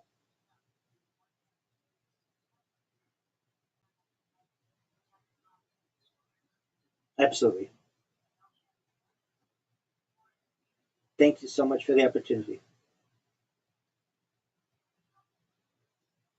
Okie doke. Thank you so much, Missy. You take care. Bye bye.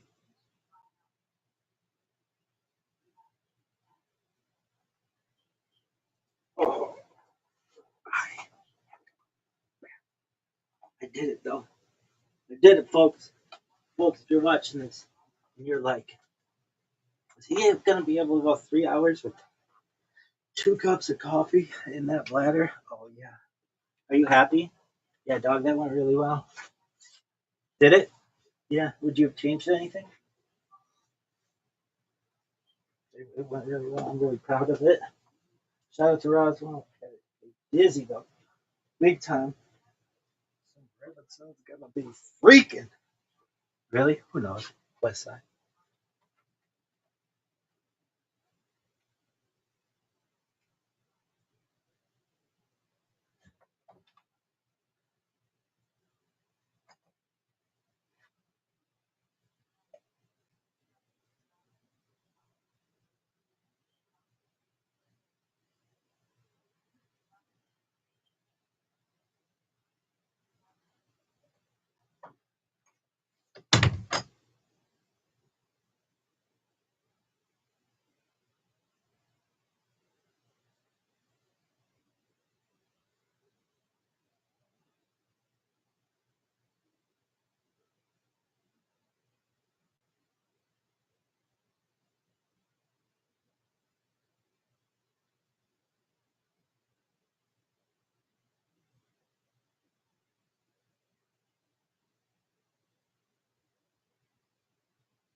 happy? Is you happy?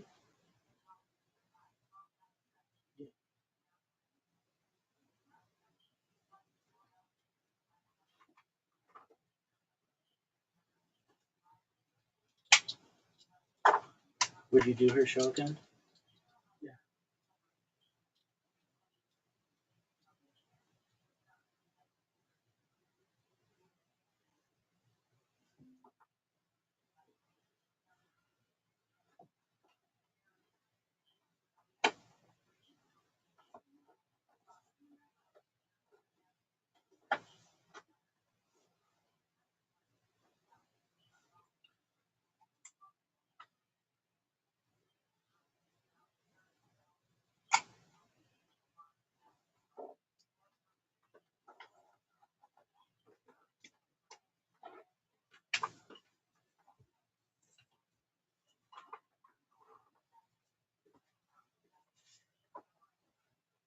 It's as thick as the ball.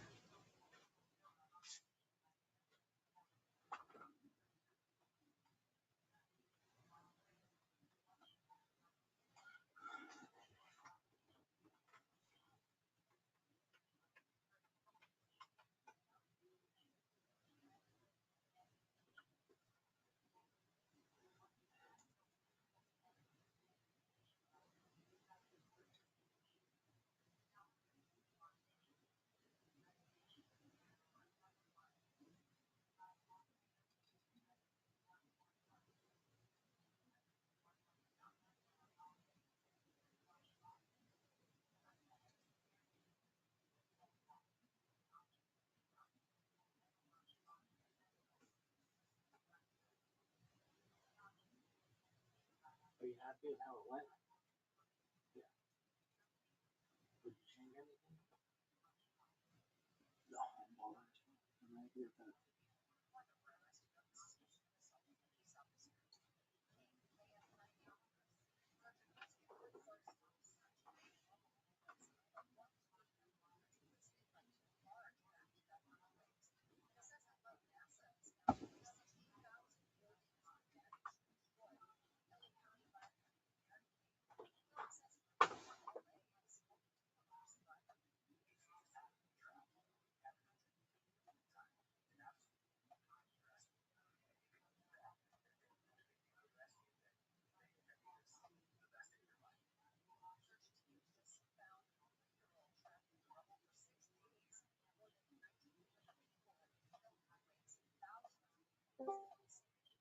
Yo, what up, Tony? Tony. Tony, what up, pimp? Big dog. How am I? I'm amazing, my friend. I just did a 3-hour podcast and I got a response from the guy who has 250,000 people on it. And Oh, nice. I didn't do that one just now, though. I just did a different podcast. But it's good to get a response to that one because I didn't know if he was going to respond to me. And That's good. yeah, but I've got to redraft my proposal to him because he wants to talk more about UFOs. And so mine was more about history, but that's okay. I just did a 3-hour podcast. Do you know what Roswell is? No. Okay, so in 1947, allegedly, there was a UFO that crashed in New Mexico, and that's allegedly we've gotten a lot of technology from that.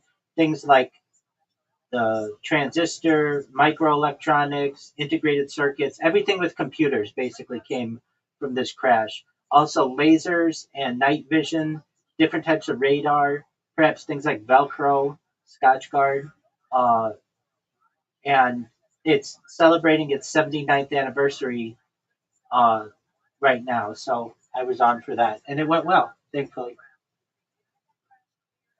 That's nice. That's very, very. So like, are you telling me you are so close to have like big podcast?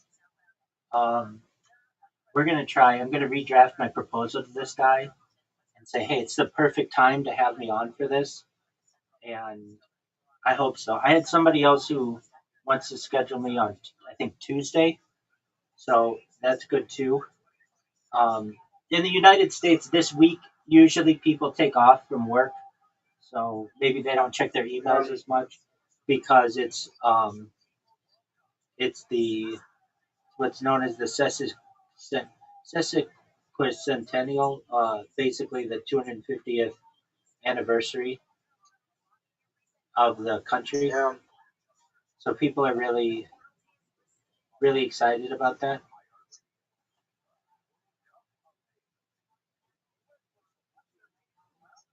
I am really happy for you.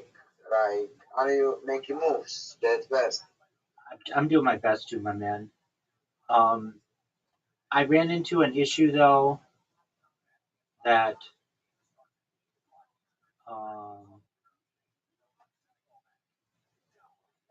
I was sending out too many emails to people, and I lost some of my Gmail accounts. Nothing too major though, but I just can't respond to these people yet. I think I have to wait 24 hours or something. So, Yeah. but that's okay. I created. Do you know what Proton Mail is? No. Okay, No. Absolutely no. it's just another. Um, it's another platform that allows you to send emails. So I created 8 of those. Mhm. I created 8 of those accounts within the last day, and I'm gonna do my best to. Um, I'm gonna do my best to review that information with. But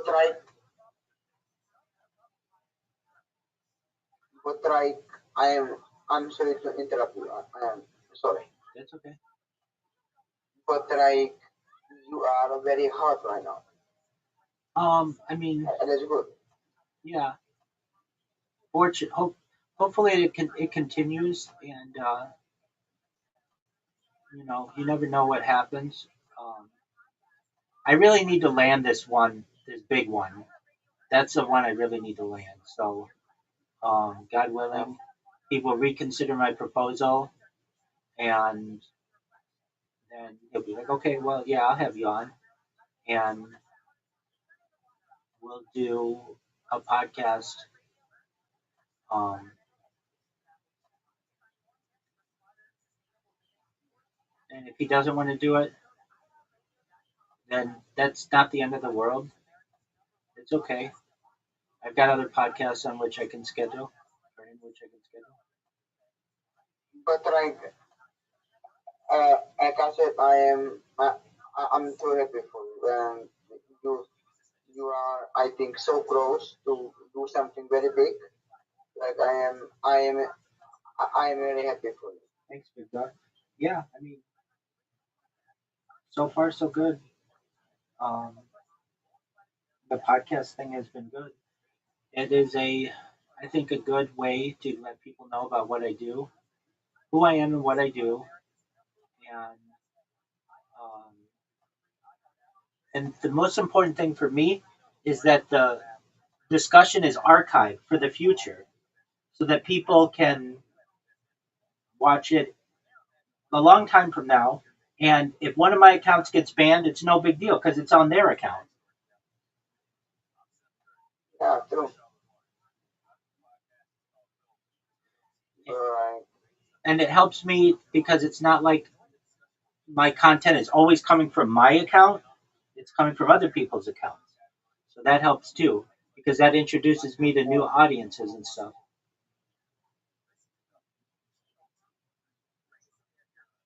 So, how was your birthday, big dog? Good. I did episode with the UFC. Oh, you did? How did that go? I think good. I have some technical issues, but I did. Okay, what technical issues did you have? Like the video, like we was talking, and the moment video was ended. So I just need to start new one. Okay, so are you going to be able to get the video for it? Yeah. All right, and um, What'd you do for your birthday? I just like to have dinner with my family in the restaurant. Oh, cool. You went out to dinner? Yep. What'd you eat? Oh my God, I don't know how to say in English. So like, you got me. Okay, was it meat? Yeah, yes, meat. Was it steak? No, it was like, wait, I need to What kind of search. what kind of animal did it come from? I have no fucking idea. Like, I'm gonna be competitive. And I put a new episode on my YouTube channel. Oh, that's great.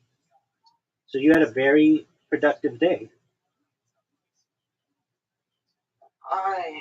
I hope so. You had another revolution around the sun. That's important. I am at 22 and I think my train is long gone. And yeah, You think your train is long gone? yeah. What does that mean? Like I'm too right for everything. Dude, you're in a perfect position. You're young. You're one of the youngest Czech podcasters in the world. That's true. Have you had the opportunity to apply for any jobs recently? I will going to do tomorrow. Tomorrow I have interviews for the jobs. No way. What kind of Tomorrow? job? No way. What kind of job? I have like in the shop with animals and this stuff. A pet shop? So this can be nice. A pet And I shop think tomorrow I have- where they sell animals? Yes. Oh, Pet cool. shop. You're And a pet like shop boy. everything for the animal. Yeah. Okay, cool. Do they sell Pet shop. animals there too? What? Do they sell animals there too? Oh yes. Like hamster and this. Oh, like hamsters. Okay, cool. Excellent. I have one. Are you good with I have. Are you good with animals? Sorry. Yeah. I have animals. Okay, excellent. I have 2 hamsters. You have 2 hamsters? Yeah. Oh, amazing. So you're really good with animals. What are your Yeah. What are your hamsters' names? Peppa and Zdenda. Okay, what does that mean?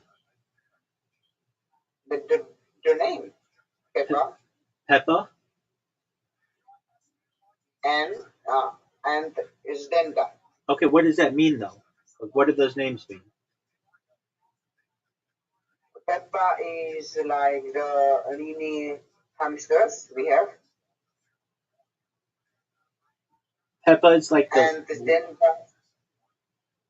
Peppa's like the weenie hamsters you have? No. We already have 2 hamsters named Peppa. So we name it 3. Third hamster, Peppa. And they're all named Peppa? No, and the other one is Zdenda. Okay, And what does that mean in Czech?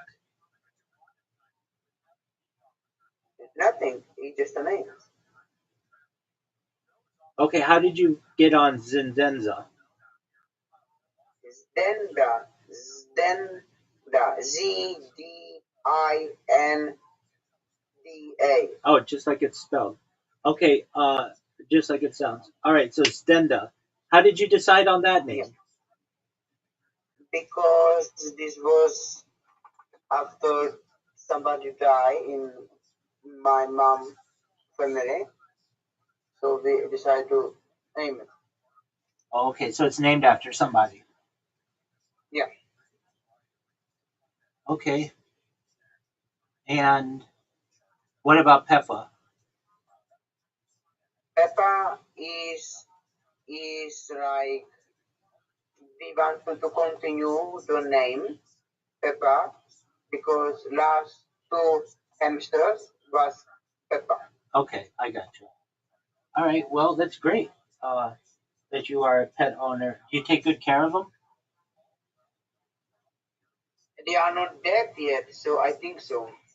That's true. Do you give them bedding and water and stuff to chew on? No. Our hamsters and I think hamsters is not good to bathing, go to into the water. So no, but yeah, I will give him food. You don't give your hamsters water? Yeah, okay. Oh, so yes, water. I was thinking you are talking about like bathing, like in the like like the cleaning stuff. But yes, I will give him water. Yeah. Okay, cool. Excellent. So, are you excited for the job interview? Yeah, I am. Do you think? And I got new haircut Oh, fancy. yesterday. Fancy. Are you going to go in dressed up? Yes, Good for you, man.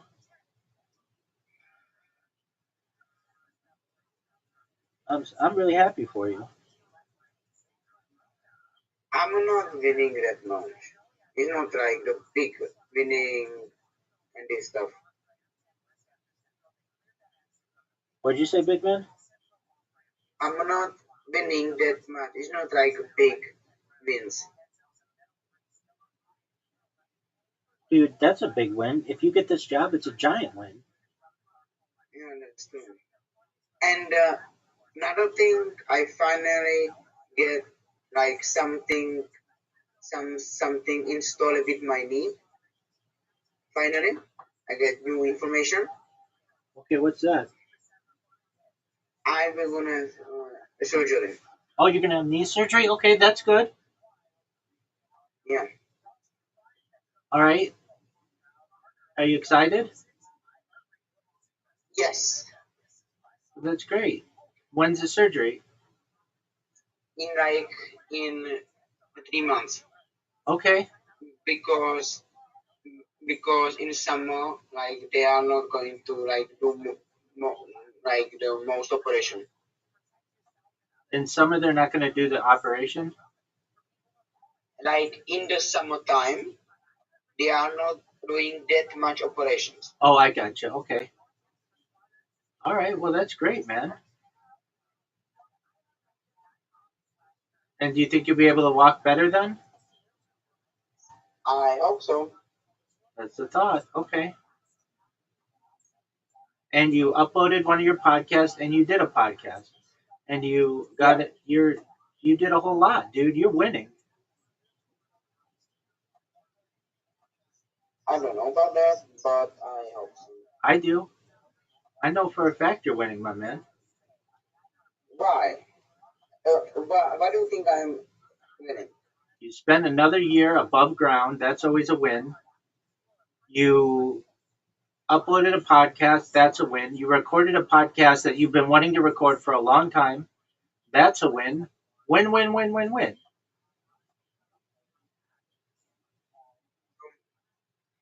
And you've got a job interview tomorrow. Another win.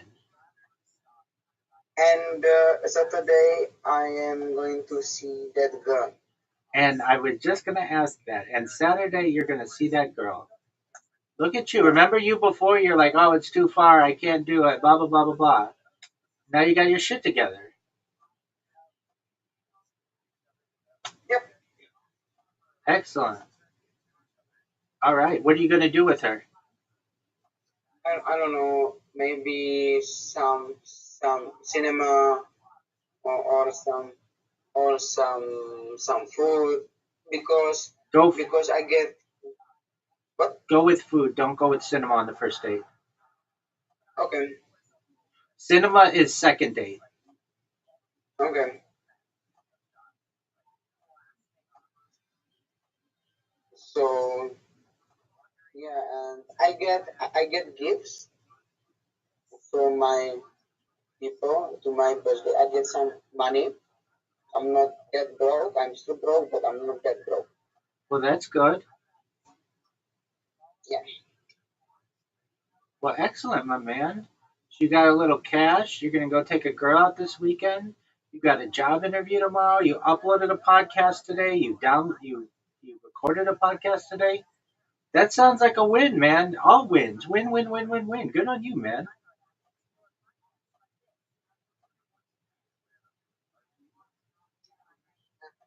Thank you. You're welcome, big man. That's phenomenal. Good job, Tony.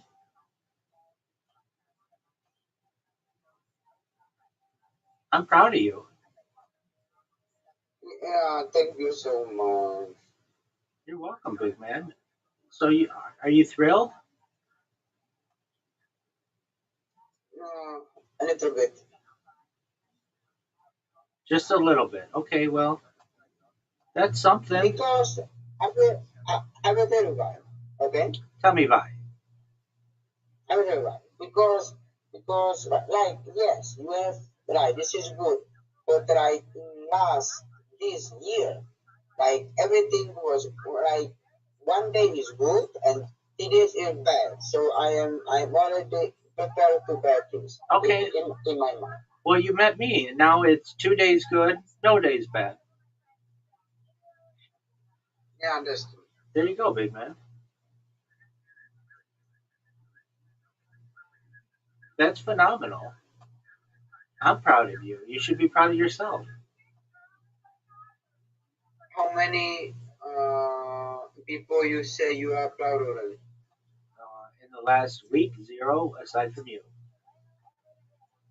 Oh, okay.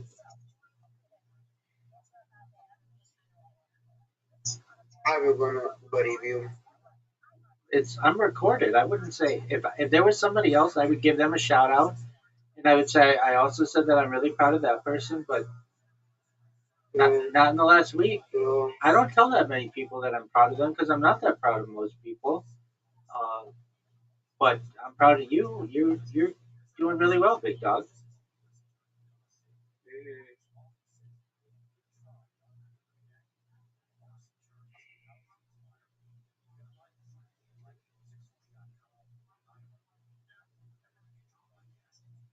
So good on you, my man.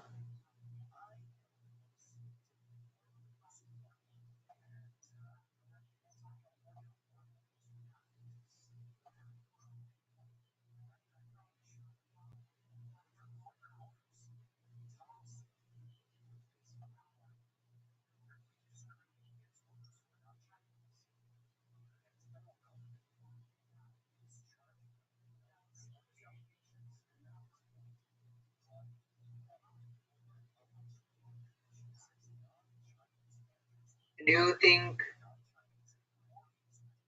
Argentina and Capo Verde will win? Argentina, not Capo Yeah. Verde. Yeah, dog.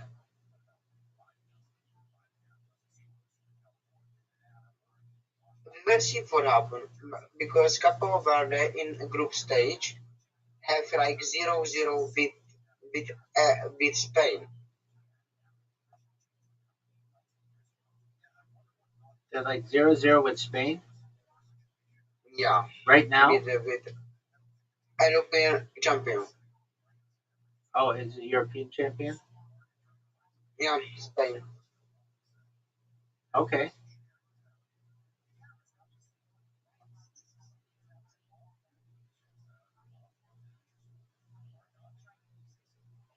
Can I tell you something? Tell me anything you want, big dog. Okay. I am really happy and I'm really like I'm really happy you you you join me in my sorry you you join me in for my journey and that's is best. Absolutely. I'm Proud to be on your journey, my man.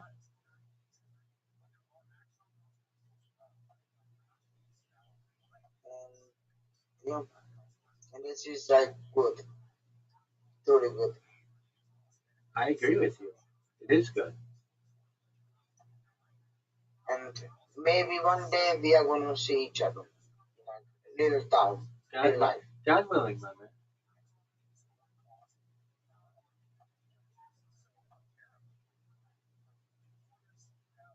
So yeah, I don't say thank you because I think you helped me so much in my podcasting and this shit. Yeah, thank you for that. Oh, you're welcome, my man. It's my pleasure. I want to see you do well. A rising tide lifts all ships, right? Yeah, that's it. All right. So what are you doing now? Right now I am sitting and talking with you. In 5 minutes I have call with someone. After that call I will going to upload that episode on Spotify and Apple Podcast. Yeah, I will do some work. All right, big man. Because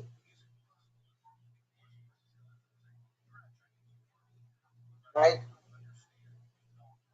you are not going to believe me, but when I finally have the day to my surgery and this shit, I was crying for tears happiness.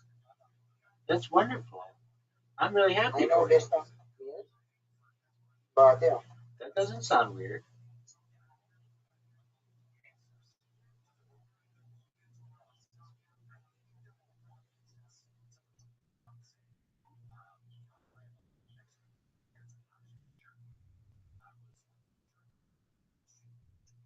I will never have another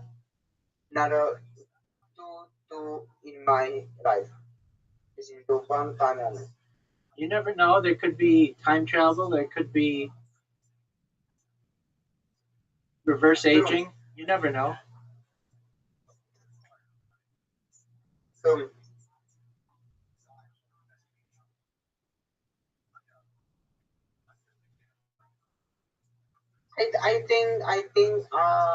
I said this on a Twitter a Twitter tweet.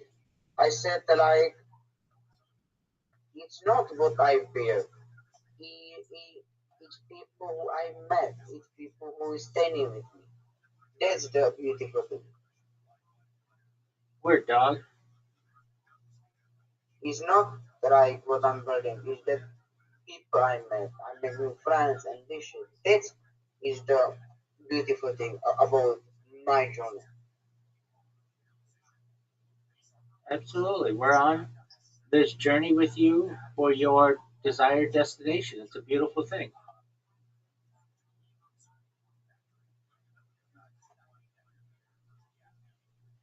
Yeah, and like I am very happy because I think the worst is to be alone.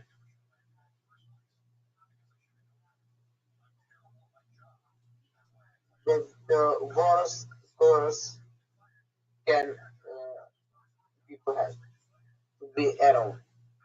Yeah, being alone's not cool. Having Yeah, people around it's you, absolutely community is important. yeah. And specifically in this world, in this area we live in, because everything is so fast, you have a mental problem and this shit.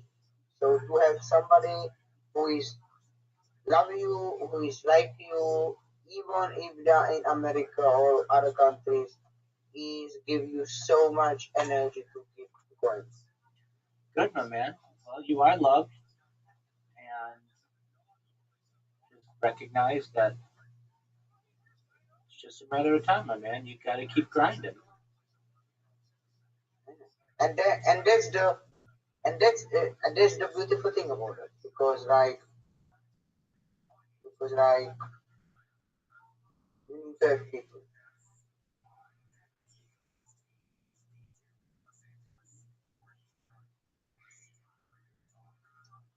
Okay, I will go, and I will talk to you later. Excellent. I'm proud of you. Good job, big man. Thank you, and thank you for being here for me. That's why I'm I here, really my man. appreciate it. You're welcome, my friend. Take care. Okay, bye. Bye.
Back.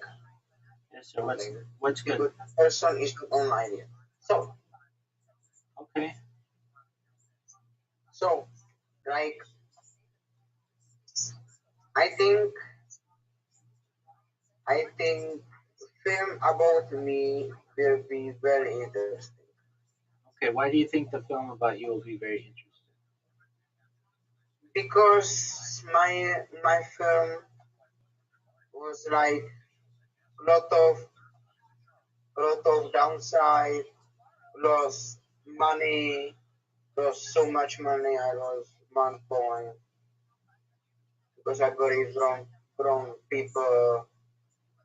Heartbreaking, but it's good thing. Like my winning in podcasting, my first ever trophy in football. It was the best day of my life, and this shit. So I think this is going to be like really interesting story. Okay. Well, I'm excited to watch it. Yeah, and you will be director. Sounds like a plan, my friend. Yeah. All right. So, are you? Who are you talking to? If I may ask. I I I was talking to someone from Canada.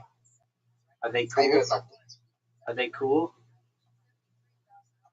Very cool. Are they a boy or a girl? Girl. Look at you.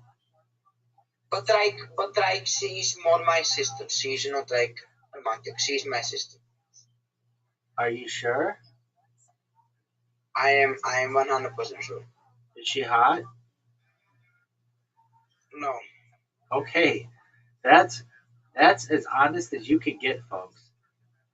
In the future, when I ask someone, are they hot? I want everybody to take notes on my man Tony, because he will just straight up tell you, no, this person is not hot, but they are like his sister. That's amazing. All right, so this person's not hot, but that's cool. Are they interesting? Very interesting. All right, well that's even better. All right, so they're very interesting. What do you talk about? I think we will talk about a lot of stuff. I cannot discuss this here. Like what? like I don't know, like the the person is not here to, like, I don't know if I can, like we was talking about my life. She was helping me with my mind, mental health. Yeah, she is very good. All right, that's tight. Really. Is she your age? No, no, she is 35. Oh, okay. Is she single? Yes, yes, she is. All right. Do you think she likes you? But Do you think she likes you?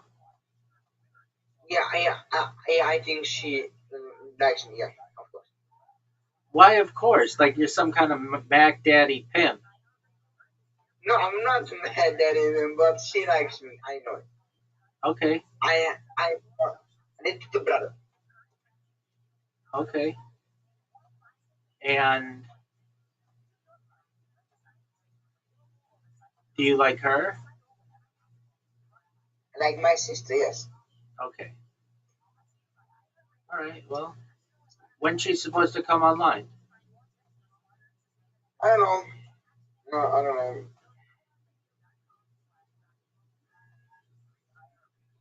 She's very very hard to deal with sometimes.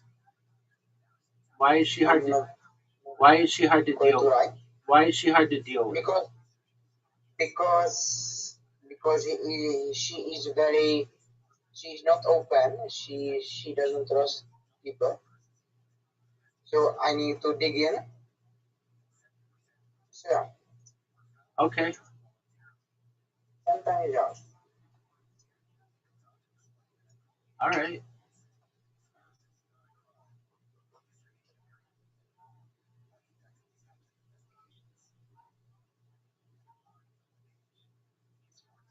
I think we should do okay, okay, nothing.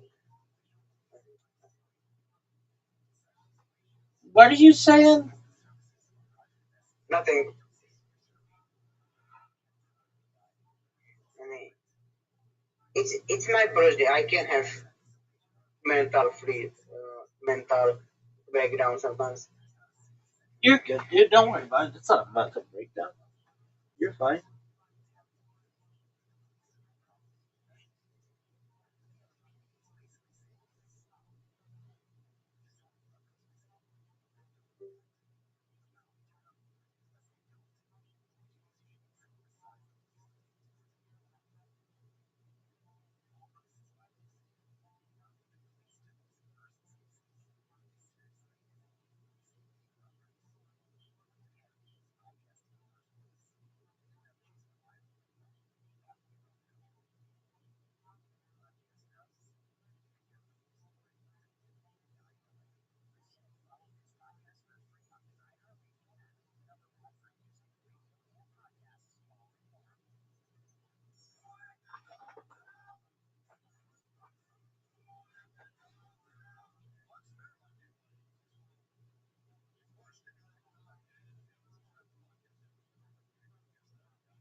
גיל, דויב טאבו וואלה ביסרו.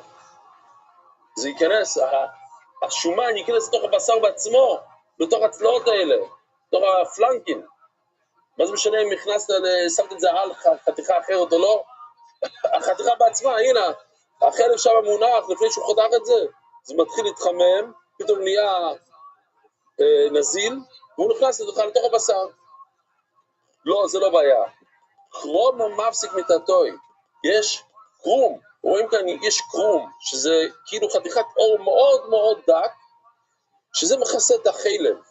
זה, לא רואים את זה כל כך כאן, אבל כן, רואים את הצלעות כאן, יש שם חלב מתחת, ויש כמין שקית, זה מונח בתוך שקית. אז בקיצור, החלב לא יכול להיכנס לתוך הבשר, כי יש כמו שקית פלסטיק מתחת. קרום, הוא לא נותן שום דבר לזוז. אז שואלת הגמור, יוחי, מי לא אינה בקרום העיקר? אז מה אכפת לך לשים את זה על חתיכה אחרת? הוא מונח בתוך שקית פלסטיק. אומרת הגמור, היידי ממש משו, יודו, טבוחו, בפטס. כי הוא נוגע בלמעלה, ברגע שהוא נוגע אז הוא הורס את הקרום. המירי מסביר שהוא קצת יותר דק, לא יודע אם אתה למעלה זה קצת יותר דק מלמטה, אז הוא יותר עדין, יותר רגיש, אז הוא מתפוצץ כזה, זה שחור בשקית, ניילון. עכשיו הוא מתחמם, והוא מתחיל לזול החוצה קצת, טיפה, זה יכול להיות חלב, דוירייס, זה בעייתי. ואומר רב יהודה אמר רב, תלמיד חכם צור שילמו את שני דברים. אם אתה כבר תלמיד חכם, אתה צריך ללמוד 3 דברים. אל תחשוב שאתה תלמד את 3 דברים האלה, אתה פתאום תעשה תלמיד חכם. אם אתה כבר תלמיד חכם, איזה דברים? כתב. אז זה ממש מעניין, רש"י אומר מה זה כתב? חתימה. מה זה חתימה? זה טראמפ. תלמיד חכם צריך לדעת לחתום שטר, שחיתו, צריך לדעת לשחוט, ומי לא. הוא צריך גם לדעת לשחוט וגם לדעת למול, לא יודע איפה הוא יהיה, מה יהיה, יבקשו ממנו לשחוט, הוא צריך לשחוט, מי לא. פעם באירופה זה היה ממש חשוב מאוד לדעת את הדברים האלה. חלאי והשלם יום משמי לרעב אמר, אף קשר של תפילין, הדלת שבתפילין, כדאי מאוד לדעת איך לעשות את זה, ובירקס חסנים שידע את כל השם הוא בעל פה, וציציס, לדעת איך לשאול ציציס, לידו, על השכיחון. למה הוא לא הביא את ה3 האלה? כי כולם יודעים איך לעשות ציציס, כאילו לא צריך להיות תלמיד חכם גדול, זה כבר ידוע. זורתי גימורה, ואומר רב יהודה אמר רב שמואל, כל טאבו שנדע הלכו שחיתו, אסור לאכול משחיתו עושה. אם אחד לא ידע הלכות של שחיתו, אסור לאכול מהשחיטה שלו. ואילו אין הלכו שחיתו, שהיו, זה לא הולך. וואו. זה דרוסס, למטה, כלפי מטה. דרוסס זה לכיוון מטה, ככה. במקום לחתוך ככה, ככה. בואו נעשה שהיא שנייה, רק ניכנס. כן, כן. שהיא זה ככה, ואז הוא מוציא, ומה השיעור, כדי שחית או משהו, ואז הוא חוזר וחותך את השני. שהיא. צריך להפסיק. אומרים שהוא גם הוציא, בזה כתוב שהוא הוציא, לא צריך להוציא, חלודו.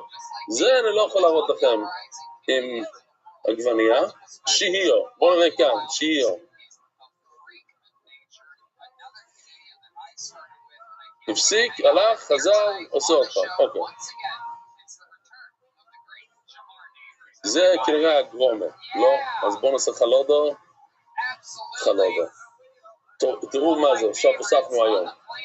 על פי כל הלשון, אז אמרתי לו להוסיף את זה, תופס את הסימנים ביד שלו, ואז הוא נכנס ביניהם,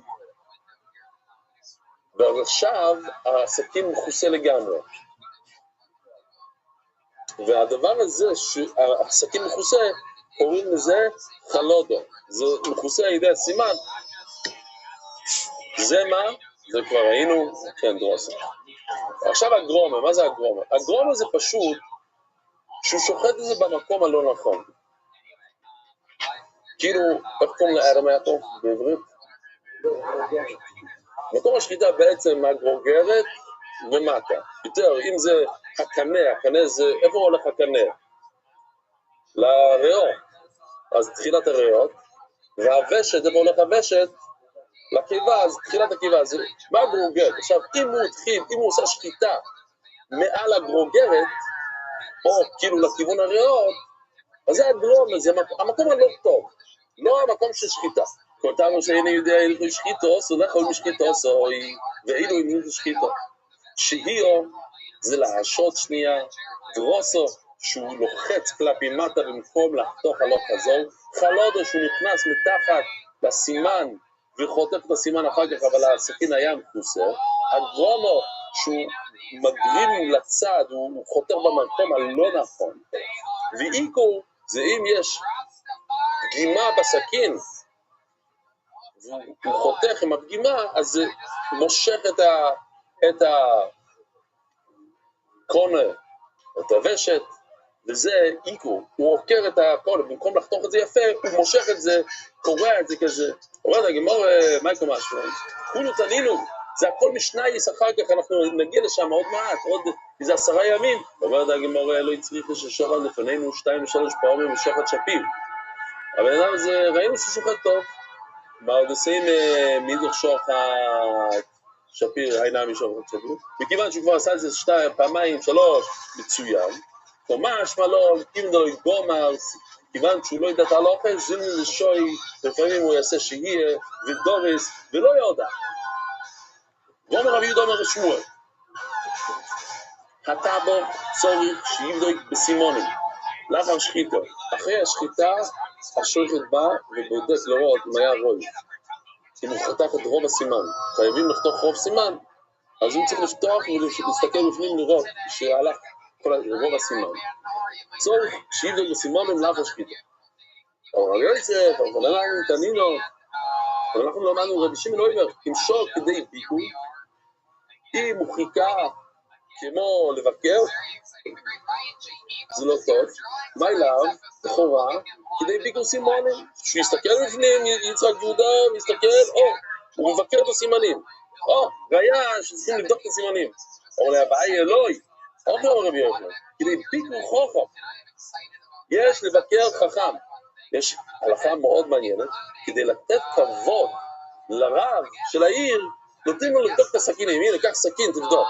כשאתה גמור, נוסעת דברים בשיעורים, יש רב שגר בסוף העיר, הוא לוקח 3 דקות להגיע לשם, יש רב שגר 30 שניות מהמשחיטה, אז מה זה כדי ביקור? 3 דקות או 30 שניות? לא, כדי ביקור טבח חכם, מדברים על הטבח בעצמו, על השופט בעצמו, כמו היום, הם יודעים די טוב, הם בדרך כלל יודעים את ההלוכס, הוא טבח חכם, אז כדי שהוא, אחרי השחיטה, עושה איזו בדיקה, לראות אם, אז כן, יש לי כאן תמונה, כמה תמונות של רב וייספיש בעצמו, אהבתי מאוד את התמונה הזאת, גם בסכינים יש לו שם משהו בודק עכשיו, הוא באמצע לבדוק את כולם, כי הוא בוידק, השוחטים האחרים נותנים לו את הסכינים, כמו איזו שאלה פשוטה, יש פרה בבית המטבחיים, והיא פתאום חוטפת התקפת לב, נופלת ומתה, היא טמאה או לא טמאה? אז התשובה היא שאם היא מתה לבד בלי השחיטה, יש לה טומאה. ממש, טומאה שנבינו, טומאה, אבא טומו, זה מדרגה מאוד גבוהה, לא אבי אבויס, מה אבי אבויס? מת, אדם מת, אבל בהמה מתה זה אבא טומו, כמו שרץ, דומה לשרץ, כמעט אותו טומאה. אבל אם הוא שחט אותו, שחט את הבהמה, ואז, רגע, עכשיו יש עוד שאלה, שוחט בהמה, פותח את הקיבה, והוא רואה שיש מסמר שהולך מצד אחד של הלב לצד השני. טריפה, מה זה טריפה? היא לא תחיה יותר מ3 ימים. טמאה או לא טמאה? והתשובה היא, אתם צודקים, השחיטה מכשירה מהטומאה. אוקיי, אז אומרת הגמרא, אז אם היה שחיטה אין טומאה, לא יבדק מהי. אם השוחט שחט ולא בדק את הסימנים, אנחנו לא מדברים על הסכין, כן? הוא לא בדק, אנחנו חוזרים אחורה. כן, שימו לב, עכשיו דיברנו על הסכין, לבדוק סכין, לא לבדוק סכין, לתת לחכם, לא לתת. אנחנו הולכים אחורה, שמה כל טבח צריך לבדוק את הסימנים, לראות אם היה רוי ולא. ובלעז בנתין יש משום רבי לא זה ברבי ינא יומא טרייפו ואסור באכילו. יש לזה הלכה של טרייפו ואין לזה שום טומאה. זאת אומרת, זה היה שחיטה טובה, אני מודה שזה שחיטה, אל תיגע בזה, אל תאכל את זה. ומעשיס אותו, מה כתוב בברייס, נבי לו. השחיטה בכלל לא שחיטה, אנחנו לא מחשיבים את השחיטה, אז ממילא מה? זה נבי לו. אם מישהו ירה בראש של הבהמה הזאת, אז היא נבלה, הוא מתה בבהמה הזאת. אז יש איזה טומאה, כמו כל בהמה שמתה, אז מה אכפת לי שאחד שחושב שהוא שוחט? אתה, כל אחד כאן בחדר שלא יודע לשחוט, תופס סכין ושוחט. אז הבהמה תמיהה או לא תמיהה? לכאורה תמיהה, אנחנו לא יודעים מה אנחנו עושים, לא יודעים איך ומה, מו.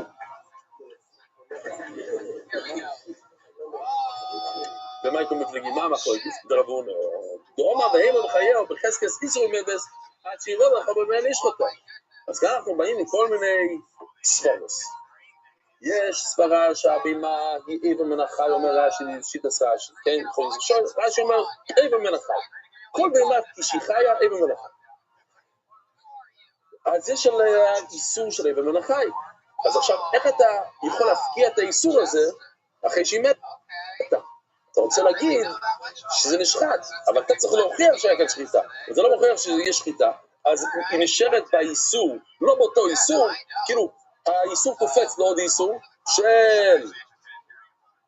של נבילו. זה התחיל באבן מן החי, האיסור ממשיך הלאה. ככה מסבירים הראשונים. במילא שחיטה. יש שחיטה הרי בחזקס התר, עד שיבוא לך במילא נתרום. אם היה שחיטה כדאס ושדים, אז עכשיו היא מותרת, ויש לה חזוקה שהיא מותרת. חזוקה שהיא מותרת, עד שאתה יכול להגיד הפוך. מה זה חזוק? חזוק, הכוונה היא, הדבר הוא באיזושהי מצב, והמצב הזה ממשיך הלאה, עד שאתה יכול להפריך את המצב. יש חזוק, החזוק היא זה שהקרקע הזה שלך, זה ממשיך הלאה עד שאתה יכול להוכיח אחרת. הבהמה הזאת אסורה לאכול, למה? כי היא אבן מן החי, עכשיו אתה תוכיח לי שאתה יכול לאכול אותו. הבהמה הזאת מותרת לאכול כי היה שחיטה טובה, אז כולם יכולים לאכול, עד שאתה יכול להוכיח לי שמשהו קרה כאן שאי אפשר לאכול אותה. מה זה עבר? אז מה מחלוקת? בחזקס איסור קיימו באשתמייסי. היא הייתה בחזקס איסור, למה? אבן מן החי. וגם עכשיו אתה מסתכל עליה, היא מתה, אז היא נבלה. במעשור בחזקס איסור אמרינון, בחזקס טובה לא אמרינון. אתה רוצה להגיד שאסור לך לאכול? צודק. זה היה אבן מן החי, אבל כשזה היה אבן מן החי זה לא היה טמא. בהמה חיה היא לא טמאה. אז אתה רוצה להמשיך את האיסור הזה? מצוין, תמשיך את האיסור. אסור לך לאכול אותה. אבל איך הכנסת כאן שהיא טמאה? זה איך אתה לא יכול לעשות, אתה לא יכול להוסיף על האיסור שיש לנו, אז היא אסורה לאכול, מצוין, אבל לא טמאה. זה נפקא מינה גדולה. מה קורה אם הבן אדם נגע בזה? אם הוא טמא או לא? צריך ללכת למקווה או לא? גופו. אבל רבונו, בהמה בחייהו בחזקס איסור מדס עד שיבוא ללכו במילא לשחוטו. עכשיו קראנו שאם הבהמה הזאת יש לה חזוקה של איסור, היא אבן מן החי, אז אם אתה לא יכול לשנות את זה, אתה לא יכול להוכיח לי שמשהו השתנה, אז אם במילא לשחוטו היא אסורה. אבל לשחוטו, אנחנו מדברים על החלק הזה, לשחוטו. זה חזקס התר מדס. היה שחיטה כדאס וכדין. אז יש לה חזוקה, והגמור לא מבינה מה זה המילה הזאת, חזוקה. שומעים? מה זה חזוקה? אם שחטת, אז היא מותרת. מה זה חזוקה? וחזקס זה לא יודע, זה שבא לך במילא נתרו, ושואל את הגמור, בלי מנישחתו הוטרו. מה זה נישחתו חזוקה? על ידי השחיטה, התרת אותה. מה זה הכוונה שעכשיו יש לך חזוקה? או מה שלא חייבים להגיד. אגב, סיימת בריוסו, אם אחרי השחיטה משהו גרוע קרה, אז אנחנו ממשיכים את ההתר שלנו בחזוקה. היא מותר לאכול אותה, ועכשיו יש לך עכשיו שאלה, אולי משהו קרה? לא אכפת לי. היא בחזקת סתר, זה הכוונה בחזקת סתר. עיקור, יש כאן עיקור, בוא נראה מה זה עיקור, הבויסה. הנה, פגימה והסכין. אז קרא את זה, לא, אוקיי.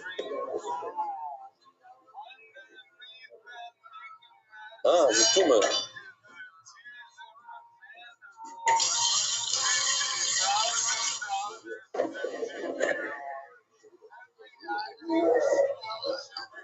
שיר. כן. יש לך חצי, אחר כך הלך חזק. עכשיו הוא תומי, מה עשו? או דף, פגב דיסול מרוסו, בואי נראה רבעה ומרבונו. בוא זה בנות ונמעי מהו. אז בואו נראה את הסוגיה. בא זה בתוך המשחטה וחטף משהו ברב. מה הוא חטף את המים? שאתה גמור, מה הבעיה? נוטה, לא לסנו, אין שום בעיה בזה. אנחנו לא יודעים אם יש כאן טרייף או לא. הוא לקח את זה, זה לא כך. אלא נוקה ונמעי מהו. הוא עושה בזה חוק. אבל דגמור נוקה, אבל תחזינו בדיוק. אנחנו רואים שהזאב עשה את זה. אלא נתון והחזירו כשהם נקפו ומהו, הוא החזיר את זה, לא יודע מה זה, כאילו מצאת את זה כבר עם נקב. אז מה השאלה? מי חשיב עכשיו נקב לא קו, אוי לא. לכאורה, אפשר להגיד שזה היה טרייפו. ומה שהזאב, הסחור, הוא בדיוק קלה עם השם שלו לתוך החור שהיה מקודם. כי זה עניין של חזוקה. חזוקה, הכוונה זה שאם אתה לא יכול להוכיח לי אחרת, אז אנחנו נגיד כל מה שאפשר להגיד, ואנחנו נגיד שזה היה במצב הקודם. מה היה במצב הקודם? זה היה טרייף. אתה רואה שאולי זה הזאב, הוא לא היה לו חור בקיבה לפני שהוא מת? לא, אולי בדיוק קלה.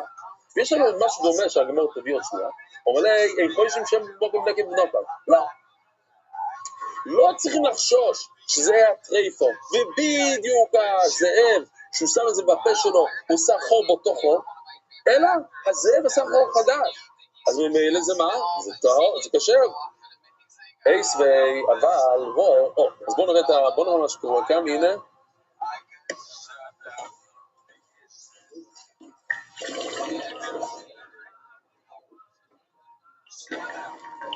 תשקיעו.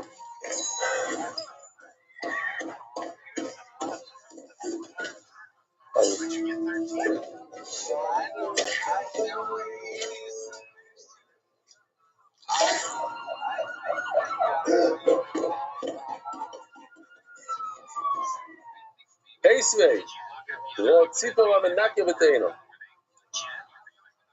יש הלכה שאם יש לך פרי שהוא לח כזה ויש איזה חור קטן, אסור לאכול את זה. למה? כי אולי לא תולד, אולי נחש, זה לא תולד, רבוי זה נחש. זה נראה תולד, אני אומר לך זה ארסי. אולי נחש נשך שמה, הכניס שמה הרס. אז אנחנו מפחדים שהנחש יכניס, מי עשה את החור? מי עשה את החור הזה? תולד, נחש, היה הרבה נחשים אז. מפחד. אז אומר הגמור ואיס ואירות ציפור מנקר בתאינו, ראית ציפור מנקר בתאינה. ועכבר המנקר באבטיחים. חוי 60 שמו במוקם נקב נוקר. עכשיו צריכים לזהר, אולי החור היה מקודם, אתה רואה חור בתוך תפוח. עכשיו אם זה ציפור אני יכול להבין את זה טוב, כי הציפור אוהב כבר, זה כבר, הנה כאן, כדי לחתוך את זה, אפילו הסכין של השחיטה היה לו בעיה. אז הוא כבר, יש שם חור שהנחש עשה, אז הוא נכנס לתוך החור הזה, אז יכול להיות שיש ארץ בתוך החור. חושבים שם במוקים נגד נוגה, ובזור למדנו הרבה על הארץ של הנחש, תמיד חששות של מגבולה, שנדבר על זה שנייה, חושבים שם במוקים נגד נוגה. אומר לי, מקומנדמס איסור לסקנטה? מה, הרי כולם יודעים את היסוד הזה, כולם. מה? תאמיר לסקנטה מאיסור, למה כולם מכירים את זה? אומר לגמור, אומר לי, מקומנדמס איסור לסקנטה, זה סכנת נפשות, הערך של הנחש, צריכים להיזהר. מה זה קשור לאיסור? סכון לשעני. אומר לי, רוב, מה יש סופק סקנטה לחומו? אתה אומר, שיש לך ספק, אולי משהו קרה כאן, צריכים להחמיר, סופק איסור נמי לחומו. או, הוא עושה כאן איזה משהו, בסדר, נראה את זה למה לא. זה יוסי שחר, כן?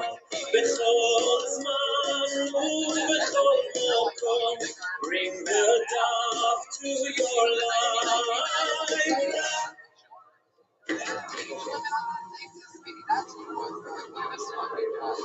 Oh, hey, I'm out of water.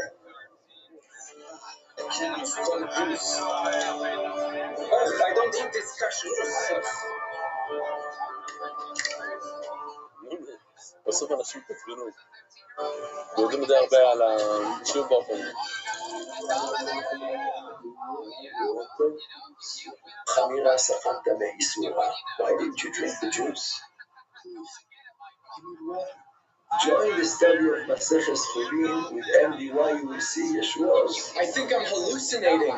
This AI, they bring the daf to life. אומרים אביי, ולא ישאלי בין איסור לסכנה, מה אתה לא מודע שיש תפקידים בין איסור לסכנה? ואילו סופק תומו ברשוס הרבים ספגיתו.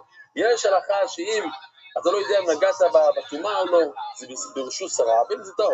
ואילו סופק מים מגולים, אסורים. אבל מצד שני, אם יש לך ספק אם משהו קרה כאן גילוי, זה אסור. אבל אוסם איך זה גמיר לא מסו איתו. איך אנחנו יודעים את כל העניין הזה של סופק תומו ברשוס הרבים, זה מסויטו שראינו את האמיתי, וזה במסכת סויטו, איך שדברים השתנו מאז. מה זה סויטו? הבעל אומר לפני עדים, אל תסתרי עם פלויני. והיא הלכה והתייחדה עם אותו איש. עכשיו, איפה היא התייחדה? ברשוס היוחד. אז כל העניין של סויטו זה ברשוס היוחד, רק ברשוס היוחד, ולא ברשוס הרבים. אבל היה עושה מייחסי כמירי לא מסויטו בעצמנו ברשוס היוחד, ידעתו ברשוס היוחד. מוסיף, רב שימי. שרץ בפי חולדו, יש לך כאן חולדה, והיא הולכת עם שרץ, אחד משמונה שרצים. זה נראה חי, תמיד אצלנו השרצים לא, הם מתים, אחרת אין לזה שום תרומה. בחולדו מהלך זה גם בקיקורו של תרומו, היא הולכת על דברים של תרומו, סוף אינו סוף בן נוגה. אנחנו לא יודעים אם השרץ המת נגע או לא, אנחנו אומרים שהזנב די קרוב, אבל לא בטוח. עכשיו, אפילו אם זה ברשוס הרבים, ספיקו איתו. ברשוס היוחד, סליחה, אפילו ברשוס היוחד. אפילו ברשוס היוחד, שבדרך כלל, סוף תום ברשוס היוחד. תומי, כאן זה טוב. ואילו סופק מים מגולים אסורים. אז רואים שחמיר סקנטס, מסורים. אומרת הגמור, עושים להמיר, זה גמיר לא מסויטו. למה? שהחולדה באמת, למה שם הטהור? הרי סופק תומה ברשוס היוחד, תמה. ולמה שהחולדה הלכה ברשוס היוחד עם השרץ בתוך הפה שלה, אנחנו אומרים שטהור? עוד פעם, זה הלוך למש מסיני, מסויטו, מה סויטו דבר שיש בו דס לשואל? הסויטו, אפשר לשאול אותה, נתמת? לא יכולה להגיד כן, נתמתי. ואז כותבים לה שובר לכסובה ולא מקבלת, בסדר, אפשר לדבר איתה. אבל פנאה מדבר שיש בו דס לשואל. אפשר לדבר אי אפשר לדבר עם הלחם, הלחם אין לו דת. ומילא הספק שלו טהור בשוס היוחד. כלומר, ואשי, תושמע.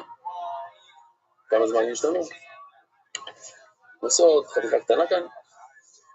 תושמע, צדורך שניחו מגולו, יש כאן מים חיים מהמעיין בשביל פור האדומה. לוקחים את הפור האדומה, שורפים אותה, והמים האלה צריכים מאוד מאוד לשמור עליהם. כפי שלמדנו, הנה אני אראה לכם סרטון יפה שעשינו פעם, שכל כך שומרים על המים האלה שלא יהיה שום טומאה, שמגדלים ילדים במקום מיוחד, האישה מעוברת, הולכת לשם, אז אפילו, ובונים כל מיני דברים שהטומאה לא תעלה, וככה, ואז מביאים אותם על שברים, יש דלתות שלא יציאו את הידיים החוצה, שהטומאה לא ייגע בהם, ואז הם שואבים את המים. זה המים מהמעיין, וזה מים ממש טהורים. ילדים שגדלו רק בשביל הדבר הזה, זה פלא פלואים. אז כמה אנחנו כל כך מקפידים על המים האלה, ואז פתאום מגיע איזה יוקל אחד, והורס לנו את הכל. אחרי כל זה, כל השנים, הילד, מסכן הילד הזה, הוא לא הולך לשום דבר, לא הולד של חברים שלו, חתונות שלו, הוא תקוע שמה, על הזה, למה? כי יום אחד הוא ישוב את המים. הוא שוב את המים. ואז נגיע אחד שהוא תומק כזה, סופק תומק מתחיל לברוח. מה אתה נוגע? זה לא בעיות. תורי שניחו מגולו בו מצוא מחוסות מאו, שיאמר, זה היה מגולו. ופתאום אתה מוצא שיש לזה כיסוי. עכשיו, זה ודאי תמאו. למה תמאו? שיאמר עוד תומק נכנס לשם מכיסו. זה לא יכול להיות נחש, זה לא יכול להיות חולדה. מי מכסה בן אדם? ויש סיכוי מאוד גבוה שהוא תמה. כניחו, צריכים להקפיד כאן, זה חומר של פורה אדומה. כניחו מחוסר ובו מצוא מגולו, זה קצת שונה. להוריד נכסה, זה כן הם יכולים לעשות, להוריד דברים. אם יכולים לחולדו לשתוס ממנו, או נחש, בדברי יום גמליאל, כאן, למה זה פסול אם חולדה יכולה לשתות? כי רש"י אומר שלי זה, אבל תכלס, הוא משתמש במים, הוא מחזיר את המים בחזרה. הוא מכניס לפה וקצת מזה מוזון בחזרה, וזה פוסל. כי נעשה מלאכה במים האלה. אוי שיורד בו טל בלילה. עכשיו, טל זה פסול לפור אדומה. מעיין, פסולו. זה לא תמה, אבל זה פסול. פה ראשון הלוי, אם הייתה, למה לא חוששים אולי בן אדם תמה נגע בזה? שם גם, תגיד, אולי בן אדם תמה. ובני שדרתם ששרוץ הם נגע לו. ברישה שכתוב שמצאת את זה מכוסה, מי מכסה דברים? בני אדם. אז ייתכן מאוד שהבן אדם שהוא תמה. שם זה ודאי אדם כיסה. אבל כאן שזה מגולל, יש עכשיו, אז מה זה עושה? זה יכול להיות שהשרץ גילה את זה, אז אם הוא גילה את זה, זה לא תמה. שרץ הוא לא תמה. חולדה חיה היא לא תמאה, היא רצתה לשתות. אז היא עשתה ככה עד שזה אף. אנחנו לא מדברים על נושא כזה, כן? שם איזה פלטה כזה, אז הוא בא, העיף את זה, ושתה קצת, בסדר. אבל זה לא מטמא, זה פוסל, לא מטמא. וייתכן גם שבן אדם גילה את זה, והבן אדם הוא גם לא טמא. יש 50% מהאנשים שהם טמאים, יש 50% שהם לא טמאים. אז מהאנשים זה חצי-חצי. אבל פלוס זה יש לך גם, אולי גם החולדה, שרצים הורידו את זה. אז יש לך רוב שאומר לנו שזה לא טמא. רק לחצות. ואילו, אולי נקרא את זה, לא נקרא את זה, הנה, המידה מזה נראה מגולו בו מצוא מחוסו, מחוסו בו מצוא מגולו. לא מצוא גם משה נראה לא יתומי ולא יפסורי. ואילו, סופק מים מגולים אסורים. שמע מינו, אז מה רואים מכאן? חמירו, סתמתם איסורו, שמע מינו. רבוי סף, כשלכם הגול שבס.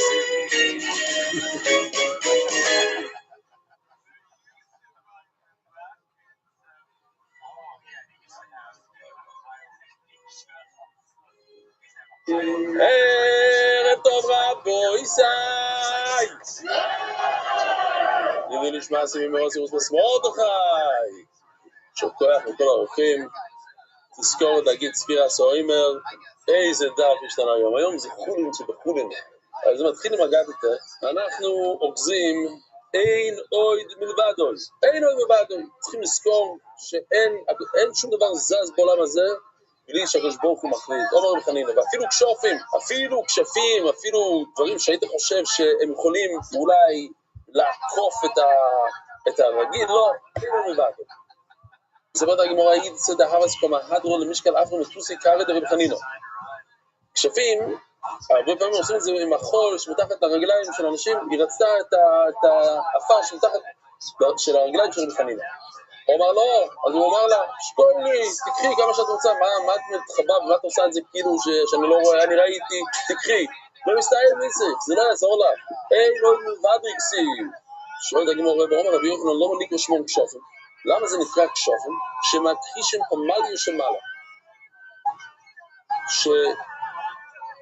שזה יכול כן להכחיש את מה שקורה למעלה. זאת אומרת, זה כן יכול לעבוד נגד הפמליה שמעלה. אומרת הגמרא שאני אומר לחנינו, בנפי שסחוסה. אתה צודק. אם יש את הכשפים, אז זה בעיה. אבל אם יש לך אחת, כמו רבי חנינא, הוא לא מפחד מזה. יש לו המון זכויות. כמו רבי חנינא. מסודות ענקיים, לפני שאנחנו מפרסים לסוגיה, שסכינים, אין אודום לא יקב אצבוי מלמטו, אלו אם כן מפריזים עולב מלמעלו. אפילו פציעה קטנה, כל דבר שקורה בעולם, אפילו אצבע קטן, הבן אדם זה לא קורה לו, אלא אם כן מכריזים לו מלמעלה. זה גזירה מהשמיים שזה יקרה לו. שנאמר מהשם מצד גבר קוינונו. ואודום מה יובן דרכוי. בן אדם לא יבין, אפילו כל דבר שקורה, שהפרה מתה, שנשבר לו הרגל, כל הדברים הרעים, זה לטייבוסי. לטייבוסי נשבור הרגל פרוסי. אנחנו לפעמים לא רואים את זה על המקום, זה לוקח עוד. אומר רבי אלעזר, דם ניקוף מרציק דם אוילו. שבן אדם חוטף מכה ויוצא לו דם, זה כמו שהוא הביא קורבן, דם אוילו. אומר הרוב הורס את זה לגמרי. זה בגודה היומית, זה דווקא אם אתה, באנגלית אומרים stop your toe, זה נכנס ככה לתוך הקיר, משהו רציני. אבל זה לא מספיק, הוא בניקוף שני, זה חייב לקרוא פעמיים. והוא, באותו אצבע. והוא דקאוזה לדבר מצווה, ודווקא אם הוא הולך לדבר מצווה, שכולם שואלים, אז אם הוא הולך לדבר מצווה, אם צורים את זה לנזוקין, לא, אבל היה לו בדרך, היה לו מחשבה רעה, והאוי לא מחפר מחשבו, אז כאן, זה מחפר את המחשבה הזאת. מיומו, ואנחנו עכשיו מסיימים את הסיפור של פירס מיום, הקמור מיומו, ולבוצע על כוסה שאינו שלוי, הוא אף פעם לא אכל לחם שהוא לא שילם על זה, שזה לא היה שלו, הוא מראים שעומד על דייטו, ברגע שהוא היה מספיק שכל, נהן ומסוד הסוף, הוא לא לקח כלום מאף אחד, אפילו מאבא שלו. זאת תגמור. היום נלמד, בואו נראה כמה דברים אפשר לזכור, מה אנחנו לומדים היום. על סכין שהוא חם, על שכין ועל מכבו, שתכף נסביר הכל, על סכין של עבד זובר, סכין של טרייפון, מה עוד? כמה סכינים שוחט צריך? 3, גם לא נניח, להיזהר, לא נניח את החלב, יש חלב, על הפסולים, לא להניח את החלב הזה על בשר, שזה יכול להתבלות. כל הדברים, דף קצר, אבל מלא וגדוש. אומר רב זיינה, אומר שמואל, ליבין סכין. הוא לקח סכין ועשה את זה לבן. אומר רש"י, הכוונה זה אדום.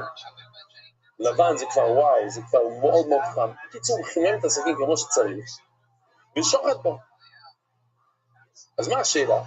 כי שחיטה צריך לעשות על ידי שחותכים, ולא על ידי אש. אם אתה שם משהו חם, אז ייפתח, בסדר, זה לא שחיטה, זה משהו אחר. חידודו קודם לליבונו.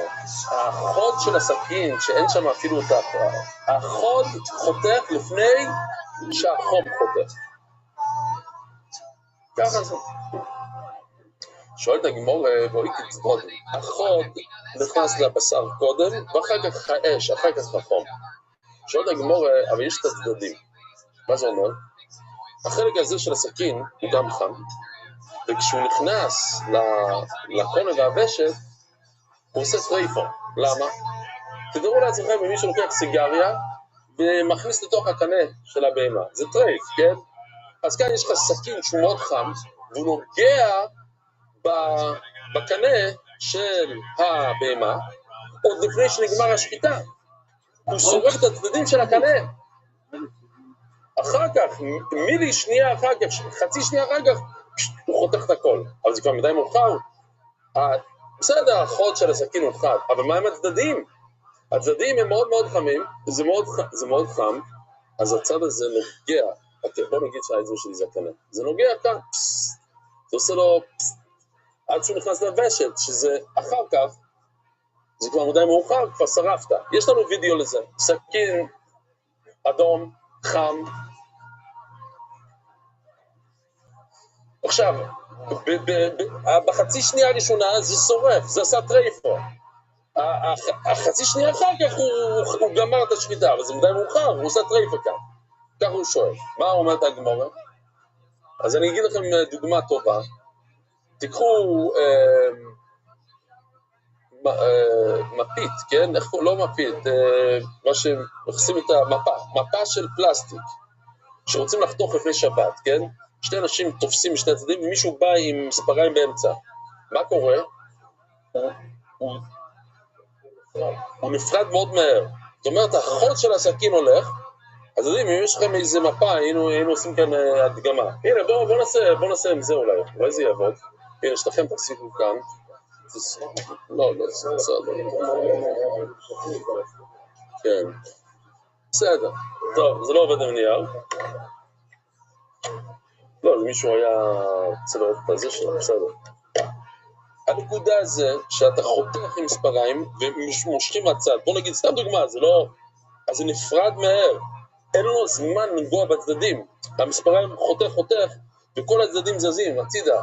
גם בצינור שהוא מתוח ככה, כמו הקנה והוושת, ברגע שהסכין נכנס, זה הולך לצדדים, הקנה. והוא לא נשרף מספיק מהר מה זה. הנה, יש כאן אפילו וידאו שהם עשו. לא יודע שזה מספיק מהר כאן. הנה, זה נפרד. ראיתם שזה נפרד? זה קופץ. אז זה לא נוגע בסכין. הנקודה שהצדדים של הסכין לא נוגעים. החוד מפריד והם נפרדים. זה קרה כאן קצת יותר לאט מה שצריך, אבל הנקודה כאן, שיש כאן הפרדה, הוא רוצה להשתחרר, הוא רוצה לברוח, הוא לא נותן לצד של הסכין לשרוף אותו. ואצל שחיתו מרווח רבה. יבואלו. מי בין שפוט, רציתי לעשות כאן איזו הדגמה יפה, זה, ראו זה, חתיכת שעבה, נכנס לכאן, ומבשל אותו, דקה, ממש דקה. יבואלו, לי בין שפוט, והיא כבוי מהו. בואו נראה לכם. דוגמה, שפוט יכול להיות גם שפוט שאתם עושים מנגל, שפוט. אני חושב אולי זה משהו כזה. מישהו, זה חלק מהמתנה הזאת. מה עושים כאן? לוקחים את השעבה ומטביעים את זה, ואז מכיוון שזה שקוע, אז השעבה נסע בצורה הזאת, שזה MDY. ככה גם עושים היום בבהמות. לוקחים משהו חם מאוד, ועם מספר, ושמים את זה על הבשר. גם יש אנשים באמריקה שעושים את זה על הידיים, ואתה רואה מספרים, כל מיני דברים, הם רוצים לראות שהם... זה לא תקוע, זה לשרוף את הבשר באיזושהי צורה, ואז זה נשאר ככה לעולם.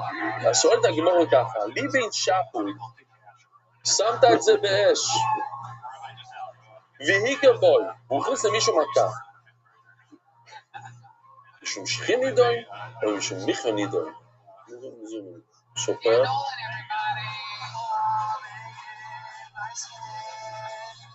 מה זה לא היה מספיק חם? לא היה מספיק חם.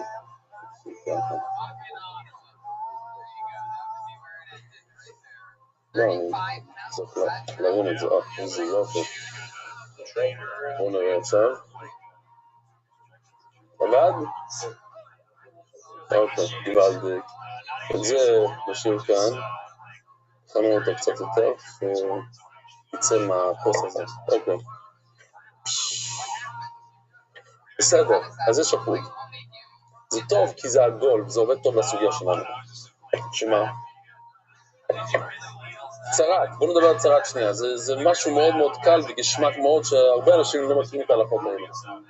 צרת, נגד צרת, כן?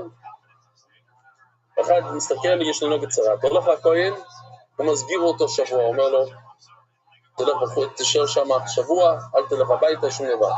הוא מגיע עוד פעם, הוא בודק את זה עוד פעם, שום דבר לא קרה, עוד שבוע, סך הכל שבועיים.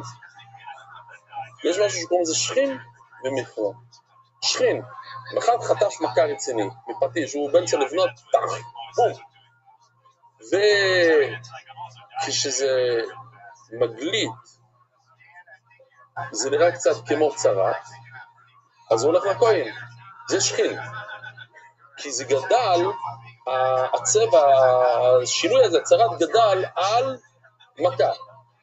ואותו דבר, אם זה קרה בגלל שהוא נכווה, חטף כוויה קשה, ואז זה מתחיל להתרפות, ואז זה נראה לו כזה לבן או משהו, אז הוא הולך לכהן.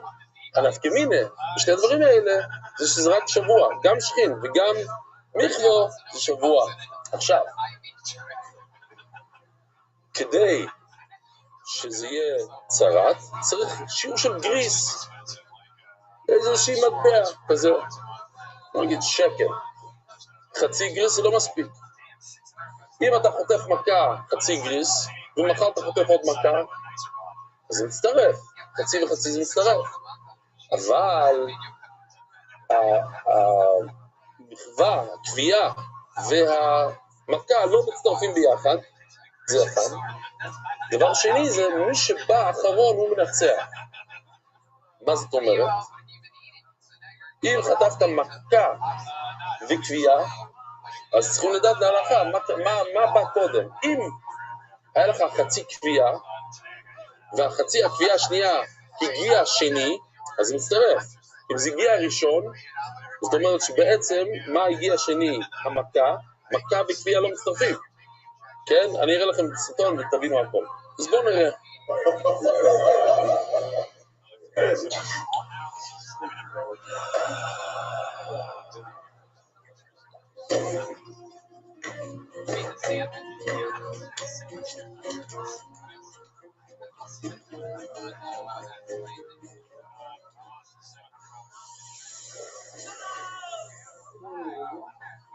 It's not so hot like my last time. זה לא סתם כמו פעם שעברה.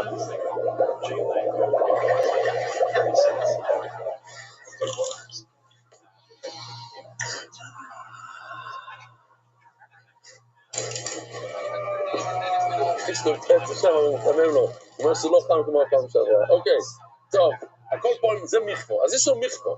ראיתם? ככה הוא קיבל מכבו. השירות שלנו זה להסביר איך כל דבר קורה. איך הוא קיבל מכבו. שואל לגמור למה נפקא מינה.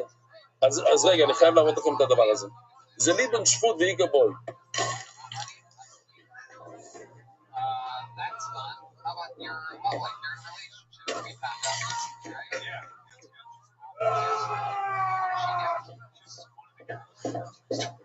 ברנדינג. מי שיודע מה זה ברנדינג. זה ברנדינג, הדבר הזה לפנות.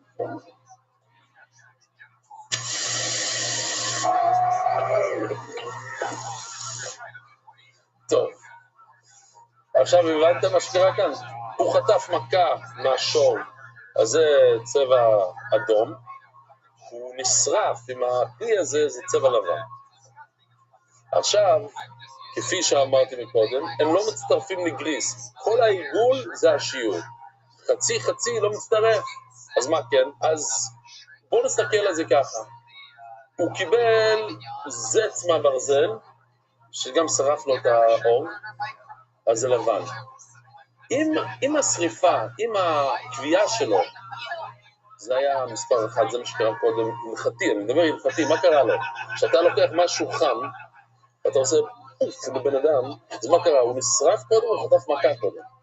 שאלה הלכתית, למה נפקא מינה? בדיוק לזה. כי אם הוא נכווה קודם, ורק אחר כך, שנייה אחר כך הוא חטף את המכה, אז מה קורה? אז בעצם יש לך שתי מכות אחד ליד השני, אחד הוא חטף מהשור שהוא ישב על השפה, השני הוא חטף מחתיכת ברזל תוך כדי הברנדינג, ואז יש לך צרת בגודל של גריס וזה טמא. אבל אם המכה הגיעה קודם, ומה מנצח תמיד? השני, אז על המכה קודם הוא חטף מכה מהברזל. מיליונית של שנייה אחר כך הוא חטף קביעה, אז בעצם יש לך קביעה ליד שכין, יש לך מכווה ליד שכין, וזה לא מצטרף, זה חצי שיעור לכל אחד, זה לא מצטרף. שכין ומטעמים בשבוע יכול. עושים, הוא מסביר אותם לשבוע אחד, גם השכין וגם המכווה, גם אם זה מכה וגם אם זה קביעה, בשני סימונים. צריך שני סימנים, מה זה שני סימנים? בשיער לבן, שיש שערות לבנות שיוצאים מזה, ובאפיסיון. אם זה מתחיל להתפשט, אז יודע שיש כאן בעיה. ולא מכיל כהונה כזו. למה יש 5 פסוקים שמדברים על שכין, ו5 פסוקים, אחר כך עכשיו בפוסק ד' זה ממשיך, זה מה שרציתי להראות, מדברים על מכווה. אם זה אותו הלכה בול, אז היה עדיף לתורה להגיד בפסוק אחד, שכין ומכווה. למה להתחיל את אותו דבר עוד פעם, אם יש לנו את אותה הלכה? לא אומר שאין מצטרפים זה עם זה, להגיד לך שהחצי שיעור והחצי שיעור, כמו שאנחנו רואים כאן, חצי שכין, חצי מכווה, חצי מכה, חצי קביעה, לא מצטרף. למה? איך אני רואה את זה? כי זה שתי פרשיות נפרדות. מצוין. ותניו, איזו שכין ואיזו מכבו? איך אני יודע מה זה מכה ומה זה כפייה? לא טוב בעץ, הוא חוטף מכה, בעץ, באבן, בגפת. זאת אומרת, זה דברים, משהו חם, אבן חם, גפת, שזה הפסולת של הזיתים, בחמי טבריה. ובכל דבר שלא יהיה במחנסור, זה לא בא מאש, זה לא נחשב כפייה, נכון? זה חם קצת, אבל זה מכה. לעשוי אבו מקור, אם יש לך עופרת, שאתה לוקח את זה מההר ישר, שזה קצת חם, זהו שכין, זה נחשב מכה. ואיזה מכבו, מה נחשב כפייה? מכבו בגחלת, ברמץ, בסדרותיה, בגיפסיס רותיה, כל מיני דברים רותחים, וכל דבר בו מחנסור, שזה יתחמם מהאש, זה כפייה כמו שצריך. לעשוי כמה יאור, זוהי מכבו, אז בתעני כתוב בפרייס. שכין ומכבו, יש לך שתי הדברים. אם שכין קודם במכבו, אם השכין קודם, ביטל מכבו זה שכין. קיצור, משהו השני, הוא המנצח. ואם מכבו קודם את השכין, זה שכין לסע מכבו. מכיוון שהשכין הגיע השני, אז זה נחשב שכין. ואוקיי, יחידון. אז מה קרה כאן? כגון דאבה בי חצי גריס שכין מקורא, בליבין שפוד, דאבה בי חצי גריס שכין מקורא. אנחנו רק חוזרים מה שלמדנו. היה חצי גריס שכין, הוא חטף מכה מהשור מהקיר מקורא. בליבין שפוד ויגבוי, ואז הוא הלך ולקח חתיכת ברזל, והוא הכניס לעצמו מכה, או מישהו הכניס לו מכה. ולא דרגי חצי גריס אחר, ואז היה לו עוד חצי של מכה וכביעה. מהי? חברות קודם? האם המכה מגיע קודם, ועושי הבלו, הוא מבטל לחברות, ואז הכביעה באה ומבטלת את המכה, והכביעה נשארת, אז מה נשאר לו על יד רבו ישי? חצי כביעה וחצי מכה בצד השני, וזה לא מצטרף. אבל השכינו מכבו ולא ימצטרף, לא ידין מהבלו קודם, קודם מגיע כביעה. ועושי חברות הוא מבטל להבלו, אם אנחנו מסתכלים על הצד השמאלי, קודם הוא נשרף, הוא מקבל כביעה, ואחר כך הוא חוטף מכה באותו מקום. אז מה נשאר לו בצד שמאל? מכה. ומה היה לו כשהוא הגיע לאותו מקום מהשור? היה לו מכה. שתי מכות מצטרפים ביחד לגריס. ועושה חברות, הוא מבטל להבלו, והר לי שכין, הוא מצטרף. כן? רוצים לראות איך זה נראה עוד פעם? אם קודם יש לו הוא נשרף, אז הוא נהיה לבן, ולהלכה אחר כך הוא חטף מכה בצד שמאל, אז המכה בצד שמאל והמכה בצד ימין מצטרפים ביחד והוא טמא.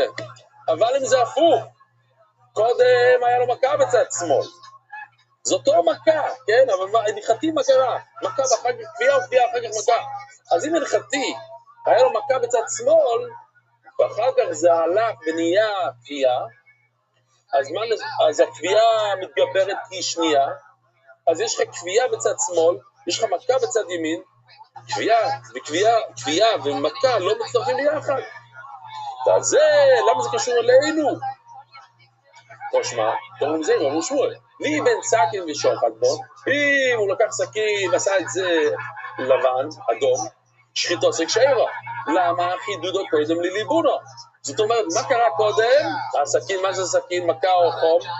המכה הגיעה קודם, כי אם החום היה מגיע קודם, זה לא שחיטה. אז קודם מגיע מכה, ואחר כך מגיע החום. המחרות קודם. אני אומר, גמור, חידוד שאני, אם אתם מביא לראיה, ממש משפיץ. זה לא מכה שם זה חטא, זה, כן? אז זה שונה, חידוד הקודם, המחרות, חידוד שאני. יש כאן רש"י, שרש"י אומר, בכל שהוא חד, אין הבל או שובר חוזר. האש, החום, לא מחזיק בחוד.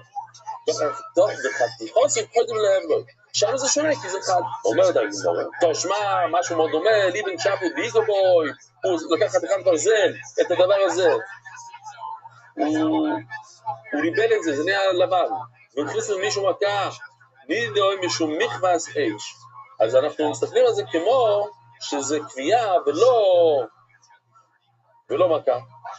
חברות קודם, זאת אומרת, המכה היה קודם, כי היה שם מכה. אז למה אנחנו מסתכלים על זה כמו כפייה? כי הכפייה הייתה הדבר השני, והדבר השני תמיד מנצח. אז נעמי דבר זה נברז, הוא הכניס לו מכה עם שפיץ. ומה? אז לכן, זה לא ממש מכה. אנחנו מסתכלים על זה בתור כפייה, רק כפייה, כי זה חד, בואו נגיד דוגמה, זה כמו קרירה של סכין. קרירה של סכין זה לא מכה, אבל מה זה כן? זה קביעה. זה לא מכה, זה קביעה. אומר רב נחמן, טוב, סוגיה חדשה, אפשר להתעורר כאן, אם לא אהבתם את הסוגיה היא. אומר רב נחמן, אומר רבי בעבור, סכין של עבד זורע, מותר לשחוט בו. חידוש עצום. ויש לי כאן סכין של עבד זורע, אתה יכול לשחוט בזה. ועוז הולך לי בבוסר. אבל אחר כך, אחרי ששחטת, אתה לא יכול להשתמש בזה בתור לחתוך בשר, או אם יש לך סכין אחר של עבד זורע, רק תחתוך את הפרה. למה? זה מאוד מעניין. מותר לשחוט בו, מקלקלו, מסביר רש"י, ומה פרה עשויה? בשלוש דברים. לגדל ולדות, לחרוש ולאכול, תרסריים. אם אתה קובע, אם אתה לוקח פרה ואתה שוחט אותה, אז מה עשית? הרסת את זה, הוא כבר לא יכול לחרוש, לא יכול לגדל ילדים. אז הורד אותה, בשלוש דברים לאחד. זה תמיד הפסד. אם יש לך משהו שהוא יכול לעשות שלוש דברים, ועכשיו אתה מצמצם את זה לאחד, אז בשווי הוא ירד. עכשיו, בשבת, אז בעבד זורע זה תמיד צריך רווח כספי. בעבד זורע זה כתוב במפורש בפסוק שצריך רווח כספי. המעשה שלך צריך להביא עוד רווח. גם לא עשית רווח. אבל בשבת, למשל, רש"י אומר, אל תחשוב שמותר לך לעשות את זה בשבת, כי שם זה הולך במחשבה, מלאכס מחשבת, זה תלוי במחשבה של בן אדם. ואם בן אדם רוצה בשר לשבת, הוא רוצה בשר, אז זה המייסור, אז זה האיסור בשבת. אבל זה שונה בשבת, אני סתם מסביר למה זה שונה, לא קשור לסוגיה. מותר לשחוט בבוסר, מותר לשחוט למה, כי זה עבד זורע במקלקלו. עכשיו הורדת אותו דרגה, בבוסר מתקנו. בזה שאתה חותך אותו לחתיכות, עכשיו אתה יכול למכור את זה, אתה מתקן עם סכין של עבד זורע. אומר רבי פרומי שהיה יחיד אסור במסוכנת. לפעמים אסור לך לשחוט, כי היא עומדת למות, ואז אתה כן מרוויח שאתה שוחט אותה, היא כבר לא טרקטור, לא כלום, היא עומדת למות, אז עכשיו לכל פחות, תוכל לעשות מזה קצת כסף על הבשר, אז אתה מתקן אותו. ולפעמים הוא מוכן תחמותו, לפעמים מותר לחתוך, ואת מנקיים לקורבנו. אם יש לך איזה משהו, חתיכה רציני שאתה רוצה לתת למישהו מתנה, וככל שזה יותר גדול ויותר מרשים, אתה חותך אותו לחתיכות קטנות, זה לא גשמק, זה לא יפה למתנה. עכשיו הגמרא, משום שמנונית באיסורו, יש שמנונית של העבד זורע של הגויים, שנמצא בתוך הסכין, וזה צריך לאסור לך להשתמש בסכין הזה לשחיטה, כי השמנונית ייכנס בתוך הבשר דווקא 20 בייס, וחדושו, זה ניילון. עכשיו הגמרא, אבל ניילון זה לא עבד זורע, למה? בין רבי שמואל בין רבי עקיבא, משם שעבד זורע, ומשם שעבד זורע אינן אסור מאוד שיעודו, צריכים להשתמש בזה כדי שזה יהיה אסור. צריך לעשות את זה עבד זורע. אז אוקיי, כי בואי יסיים את הפוזק בו זה עבד זורע, נכון, השתמש שזה לא לדיימו, חתכת בזה יציב לעבד זורע. בואי יסיימו, בישונו שלבנו בו, הוא דובר כאן, אחד שהשתמש לעבד זורע, אז לכן זה כבר נחשב עבד זורע.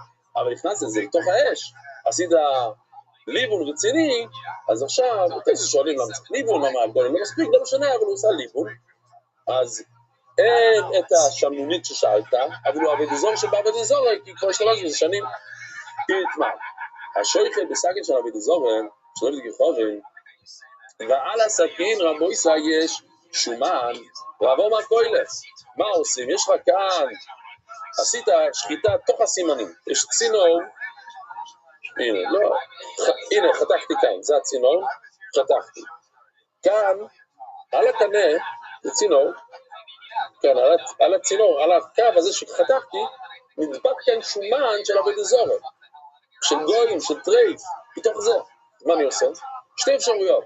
לוקח סכין, חותך מילימטר, אז אני אוריד את השומן, או שאני שוטף אותו בפנים, בתוך מים. רב אמר קוילף, חייבים להוריד חתיכה, זה לא רק הסימן, זה כל הגרון, זה כל איפה שהסכין עליו, כן? או יש לנו כאן ביקש מיושי, אז הנה זה מצוין, תסתכלו, חייבים לקלוף מילימטר מכל אזור השחיטה. ממש פצצה. כי כל שתי הצדדים עכשיו, יש להם נבלה לסכין קצת שומן, אז קולפים אחד. כן, שני צדדים. אם אתה רוצה לאכול מהצד השני, אם בא לך לאכול ראש, מצוין, אוקיי? אז אומרת הגמור, רב אומר כהלך. ורב ברב חנא אומר מידיח, לא צריכים לקלוף כלום, פשוט שוטף אותו במים. להם ואוכל מפלגי, אולי זה מחריג. זה מה עשו בבייס השחית או צוינן, ומה עשו בבייס השחית או רותח. עכשיו, כמובן, אתה פותח במה, אתה שם את היד שלך, וזה לא רותח. אבל יש שם איזה חום. השאלה היא, בהלוכה, האם החום הזה מוציא בליות מהסכין, מוציא שומן מתוך הסכין, ומכניס את זה לתוך הבהמה. אומרת הגמור לא כולם בהשחית הרותח, ובוודאי שזה יש שם חום. מה דומה פה ילך שפיר? אז לכן צריכים לקלוף. אבל מה דומה מדיח? אז למה מספיק לשטוף אותו במים? הייתי דטריבי סימונים להפוק דם, לא יבא לי. הסימנים כל הזמן הם טרודים, אני אוהב את הלשון הזה, הם מאוד טרודים לזרוק דם, אז בקיצור הדם זה כמו שיש לך זרימת מים שלא נותן לשומן להיכנס. מה? כן, הוא כל הזמן פולט, הוא לא מקבל, למה הוא לא מקבל? כי הוא לא יסן. הייתי דטריבי סימונים להפוק דם, הוא כל הזמן טרוד, איך הוא ייתן למישהו אחר? לא יבא לי, שתגיד העמד לכולי העם בייס השחית הצוינן. זאת אומרת, אפשר לקחת לכאן ולכאן. אתה רוצה, תגיד לי שזה חם. אתה רוצה, תגיד לי שהבייס השחית זה קר. מה נאמר מדיח שהפיר זה? אפשר להבין טוב למה מים קרים זה בסדר. מה נאמר כל דבר? למה צריכים לקלוט? אגב, דוחי, דסכין או בולה. אתה דוחף בכוח חתיכת ברזל עם שומן, אז זה דוחף את זה בפנים לתוך הפרה, צריכים לחתוך קצת. סכין טרייפה אומרת הגמור, מה זה סכין טרייפה? לא שהסכין טרף, אלא הבהמה טריפה. הוא שוחט בהמה. ואתה מוצא אחר כך שזה טרף. מה אתה עושה עם הסכין? זה מה שגמור מדברת כאן. אם גילית שזה טריפה, אז מה אתה עושה? עכשיו, בשחיטות של היום, אתה לא מגלה בחצי שעה. עד שזה עובר בליין, ואתה בינתיים שחטת עוד 30 בהמות. אז מה אתה עושה? בלי גיבור רבחה ברבין אחד בחנים, חייבים, אתה חושש שהשמינית שנבלה מהבהמה טריפה, היא הייתה קשירה, היא טריפה, לא בהמה של גוי או מה, בהמה נורמלית, אבל השומן שלה בצוואר זה של טריפה, נכנס לך לתוך הסכין, עכשיו אתה עובר בסכין הזה ואתה מכניס את זה לפרה אחרת, אז הכנסת טריף לתוך פרה אחרת. אז יש גם מחלוקת מה לעשות, אחד הוא אמר בחמי, תשטוף את הסכין מהר במים חמים, אתה לא אמר בצוינו, אז הוא אומר לי, דהיר חסר אפילו בצוינו, ההלכה היא בצוינו, זאת אומרת שהיום הם מקפידים בין שחיטה לשחיטה, בין פרה לפרה, אתה לא ממשיך הלאה, אתה כל פעם לוקח את הסכין ושוטף אותו, או אם יש לך שמטה, יש לך מטליס, עושה ככה, דהיר חסר אפילו בצוינו, ביגי בליסו, אם יש לך איזה בגד, בפרוסו, שזה מחושפס כזה, למחפרי, לקנח, לא ייצור, אתה יכול להוריד את השומן, אם יש שומן על הסכין, זה ירד עם השמטה. ולמען הרוב, אבל חם מהטיימה, למה צריך מים חמים? ושהוא מתקבל לאיסור, נכנס שם האיסור לתוך הסכין, שואלת הגמור, בסדר, למה אתה צריך מים חמים? כי זה בלה איסור. דתרנמי בו לו, אבן מן החי, אז מה שנכנס, הדם לא נבלע, אנחנו יותר דואגים שזה אבן מן החי, כאילו הצוואר של הבהמה הוא חי, וכשהוא חי הוא נכנס לתוך הסכין. אם הבולה מתי זה בולע לחיימו, שזה מתחמם. אם זה מתחמם, מתי זה מתחמם, נכרי גומר שחיתו. זה רק אחרי השחיטה, עכשיו זה ידי רב, זה כבר לא אבן מן החי, כי השחיטה, כל החום מגיע אחרי השחיטה. אומר רבי דום הרב, אתה בו צורך 3 סכינים, צריך 3 סכינים. אחת ששוחט בו, אחת ששוחט, ואחת שמחדת בו בעשור, שמחדת בו בעשור, שהוא חותך את הבשר, ואחת שמחדת בו חלומים. כן? להוציא את החלבים צריך סכין מיוחד. שעוד הגמור ולתאגים לאחד או ולכתוב בו בעשור. מה אתה דואג? שהוא יחתוך את החלבים, את החלב. יש 3 סוגים של חלב, חלב וחסס הקרב, וחסס הקסולים, וסייסס הכובד. אז אם אתה מגיע לשם, חותך, אז הסכין שלך זה, אז אחר כך אתה נוגע בבשר. אז אל תיגע קודם תחתוך את כל הבשרים, ורק אחר כך תחתוך את החלבים. אז מה הגמרא אומרת? וזה יראה שמיד זה חלום, רק כך בעצם. יש בעיה. עכשיו, הגמור השנה ממחלף עכשיו שיש לך שתי סכינים, אז אולי זה יתחלף. כי בזה צריכינו תראי, מכיוון שצריך שתי סכינים, יסנגי קיירו. דומר רבי דומר רב, אתה צריך שתי כלים של מים, צריך שתי כלים של מים להדיח, אחד שמדיח בבוסר ואחד שמדיח בחלבים, אחד שמדיח פה את הבשר, ואחד שמדיח את הדברים שהם אסור לאכול. שאתה לא רוצה שהחלב שבתוך המים ייכנס לך לתוך הבשר. אתה מדיח חלבים, חלב בתוך מים, נשאר כל מיני חתיכות קטנות, ואחר כך אתה לוקח חתיכת בשר ושם את זה בתוך אותו מים. זה בעייתי מאוד, שאתה גמר אותם שאלות, אותה תאוצים. ואם אתה כאן אחד ונדיח בבוסר ולא נדיח בחלב, אז צריך רק אחד, תשים קודם את הבשר, את החלב, וזה שם ידיח חלום, ואחר כך בוסר, זה שהוא יעשה ככה, שיהפוך את זה. השנה עכשיו שיש לך 2,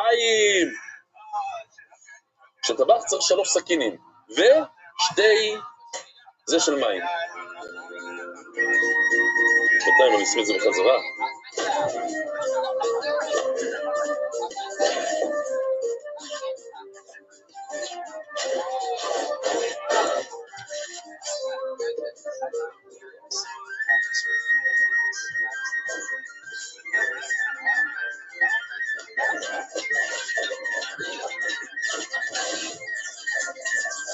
שתי המים, יש לו מים בצד ימין, מים בצד שמאל, הבשר בצד ימין.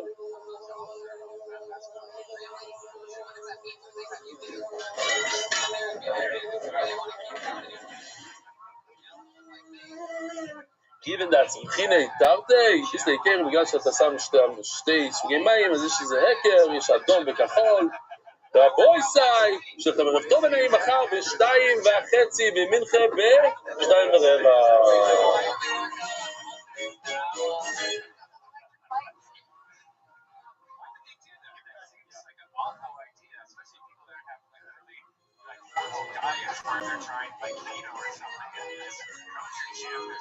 ערב טוב רבוי סי. זה נשמע סביב מרוץ סירוס וסמרדכי, היית רבישוע בן זיירוס. זה הכל אגדת בעצם. היית רבישוע בן זיירוס, בן חומר של רבי מאיר, הגיס של רבי מאיר. היית רבישוע בן זיירוס, בן חומר של רבי מאיר, לפני רבי, לפני רבי, אבל מאיר שאוכל עולה של יורד רבי שם, יש מקום שקוראים לזה בית שם, כנראה זה לא מה שאנחנו מכירים היום, שזה לא נחשב ארץ ישראל, זה נחשב חוץ לארץ, כמו אילת, וידי רבי יש בי שם כולו על יודוי. אם רבי מאיר אוכל עלה של ירוק, בתוך בי שם, בלי לעשר את זה, הוא אומר שזה לא חייב במייסר, זה אומר שזה חוץ לארץ. אם זה חוץ לארץ, אז אומר רבי, כמה הרבה זמן אחר כך, והיתי רבי, זה בי שם כולו על יודוי, זהו, ושם זה חוץ לארץ, שלום. חבור לבחור ובסובים, אמרו לו, כולם התנגדו, אמרו, בוגם שם בספר, ואביסה בספר נוהג ובאיסו, אתה תנגד בהתה, לא, כל השנים, בצ'אן זה חלק מדינת ישראל, כולם מעשרים שם, מה אתה נוהג? במייסר זה כאילו, לפחות במייסר התנהגו כמו שזה ארץ ישראל, מה אתה עכשיו עושה מנהגים חדשים? הוא אומר, יש כזה דבר בהיסטוריה, שבא מישהו ונוהג משהו שונה, מה היה? דור שלנו מיקרו זה, והכחיתס נחש על נחושס, כן, תמונה, מה היה שם, היה מגיפה, ומשה רבינו עשה נחושת, מה זה כוחות, או משהו, אני הסתכלו כלפי שמיים, ועשו תשובה. וזה נשאר לדורות, כל הדורות, היה להם את הנחש על נחושת, אבל זה הכשיל אנשים ראו שזה עשה נס, אז התחילו לעבוד אותו. בא חזקיהו המלך שהוא היה צדיק, בן רשע מרושע, והרחיק את נחש הנחושת אשר עושה מוישה, הוא הלך, שבר את זה לחתיכות. כי עד היום הם היו בני ישראל מקטרים לו, היו מקטרים, היו עובדים עבד אזור לנחש, ויקראו לו נחושתון, הוא זלזל בזה. אבל אין איזה שום קדושה, אין איזה שום ערך, זה נחושתן, בואו נשבור את זה. אז אומר רבי, אפשר בוא עושו ולא הביע הרי. הסבא רבא שלו, של חזקיהו, עושו, היה צדיק, אז למה הוא היה כזה צדיק? למה הוא לא שברת את הנחש. בואי שופר, שהוא הבן שדיברנו עליו אתמול, גם צדיק, ולא הביע הרוב. למה הוא לא שפר את זה? ולא יקול עבד אזור שבואי לו מוסף וישרת ביערו. הם באו ושברו את הכל, הרסו את הכל, אז למה? כנראה שלא שופרים את הנחש הנחויש שזה מוישה רבינו עשה. תראו לעצמכם, היה לנו עכשיו, תיזהרו, נחש הנחויש שזה מוישה רבינו. משהו, אין זה ערך, כאילו, שבור, הרסת משהו רציני. אלו, בוקי מליכו לא יבוא יסוד גדר בוי, אומר רבי, כי ומסבירים טוב, כאילו, אם זה באמת תקשיל לאנשים, למה? אז יצא, סייעתא דשמיא, שנשאר משהו בחזקיהו, להתגדל, רצו להגדיל אותו, ההורים צריכים להגדיל את הילד, לגדל אותו, שיתגדל. אף אני, בוקי מליכו לי אבוי ישראל, להסגדר בוי, אז גם אני אומר רבי, הם הקפידו על בישן, אני אומר לא, זה חוץ לארץ. אומרת הגמור, מהסיפור הזה רואים, מכאן נדע מדחורכם, שומע דבר הלכה. רבי ישוע בן זירוז אמר משהו תמוה מאוד, שרבי מאיר אכל עלה של יורוב, בלי לעשות את זה, יכלו להעיף אותו מהבייס מהדרישו, לשאול כל מיני שאלות, לעשות ממנו ביזיונס, לא. אם הוא אומר דבר הלכה, אז יש כאן שלוש ראשונות שבעצם אומרים את אותו דבר, זה פירוש קצת שונה, שאין מזיכן, זה המילה מזיכן, האם קוראים לזה מזיכן, או מזניכן, או מזכיכן, אז זה בעצם אותו דבר. אם בא בן אדם ואומר לך הלכה, אני ראיתי ככה וככה מרב מאיר, ואז מראה קוראת לו, אתה מדחוכם, שהוא לא יודע טוב טוב מה הוא מדבר. לא מכריחים אותו לקחת את זה בחזרה. לא, תשמע, לא ראית טוב, זה אומר שראית, מה אתה מדבר, תחזור בך, לא אומרים לו לחזור בך. ואמרי לא, אין מזניכן או ישראל. לא מתעלים, כאילו, מתעלמים ממנו, לא מתעלמים ממנו. מחשיבים את מה שהוא אומר, ואמרי לא, אין מזכיכן או ישראל, לא אומרים, הוא אמר את זה כי הוא בגייבה, אלא מקשיבים מה שהוא אומר, ואפילו פוסקים על פי זה דברים. מה אנדום המזיכן, אז כל אחד יש לפסוק ידרסיב, ולא ייזח החושן, שהכהן גודל לא מפריד את החושן ממנו, זאת אומרת, אתה לא מכריח אותו להתרחק ממה שהוא הביא. ומה אנדום אמרים מזניכן, לא מזניחים אותו, תקשיב, כאילו ייזח מאוד המשם, ומה אנדום המזכיכן, תסתם, משרבו, זכורי הלב, שרבו, הפעלי גייבה, רבו מחלוקת בישראל, אבל גייבה מביא מחלוקת בישראל, מה צריכים לרבי יהודה ורד רבי שמעון ממחד? ומייגל למען דרום עד בישן, למה ארץ ישראל, האם מישהו באמת סובר שבישן זה לא בארץ ישראל, תקשיב, ולא הוירש מנשה בישון, הוירש זה לשון של לגרש, מנשה לא גירש את האנשים בבית שאן, זאת אומרת הם כן, שהם באו לארץ ישראל, הם כבשו את בית שאן, אז זה חלק מארץ ישראל, זה כיבוש ראשון. יש שתי כיבושים, כן? כשכלל ישראל נכנסו לארץ ישראל זה כיבוש הראשון. כשחזרו מבבל, כיבוש שני. בכיבוש הראשון הם כבר כבשו את בית שאן. ואז בניסה, אומרת הגמרא, יש תמיד נהיות אמרם שם בן אליוקי משום רבי לא זמן בדש, אומר משום רבי לא זמן שמוע. הרבה כוח הם כיבשו אוי למצרים וכיבשו אוי לבבל. היה הרבה מקומות שבהתחלה, בכיבוש הראשון שנכנסו לארץ ישראל, כבשו, אבל לא כבשו את אותם עיירות, את האוילים פורס. וקוסובה קדוש הראשון לקיד של ישייתו ולקיד של הסלובוי, מה שכבשו הפעם הראשונה, זה לא קדוש לעולם. מה שכבשו פעם השנייה, יש לזה קדושה לעולם. וכאן צריכים להכניס עם עיפרון, והניחום כדי שיסמכו עליהם עניים בשביעיס. מי הניח? וניחום, מה זה וניחום? השניים, לכן אני אומר, יש קצת עיפרון. והניחום, כי פתאום זה קופץ, זה מדלג בלי להגיד לך שזה מדלג. מדברים כאן על קדוש הראשונו, קידשו ולקידשו לא סלובי, והניחום, אנחנו פתאום עוברים לכיבוש השני של בבל, ולמה הם לא כבשו את בית שאן? כבשו את זה, פעם ראשונה כבשו את זה, זה היה חלק מארץ ישראל. פעם שנייה לא כבשו את זה, למה? כי רצו שיהיה אוכל עניים, הרי אסור לשתול בזרוע בשמיטה, ולא יהיה אוכל עניים, אז השאירו כמה הערות שיוכלו לאכול בשם.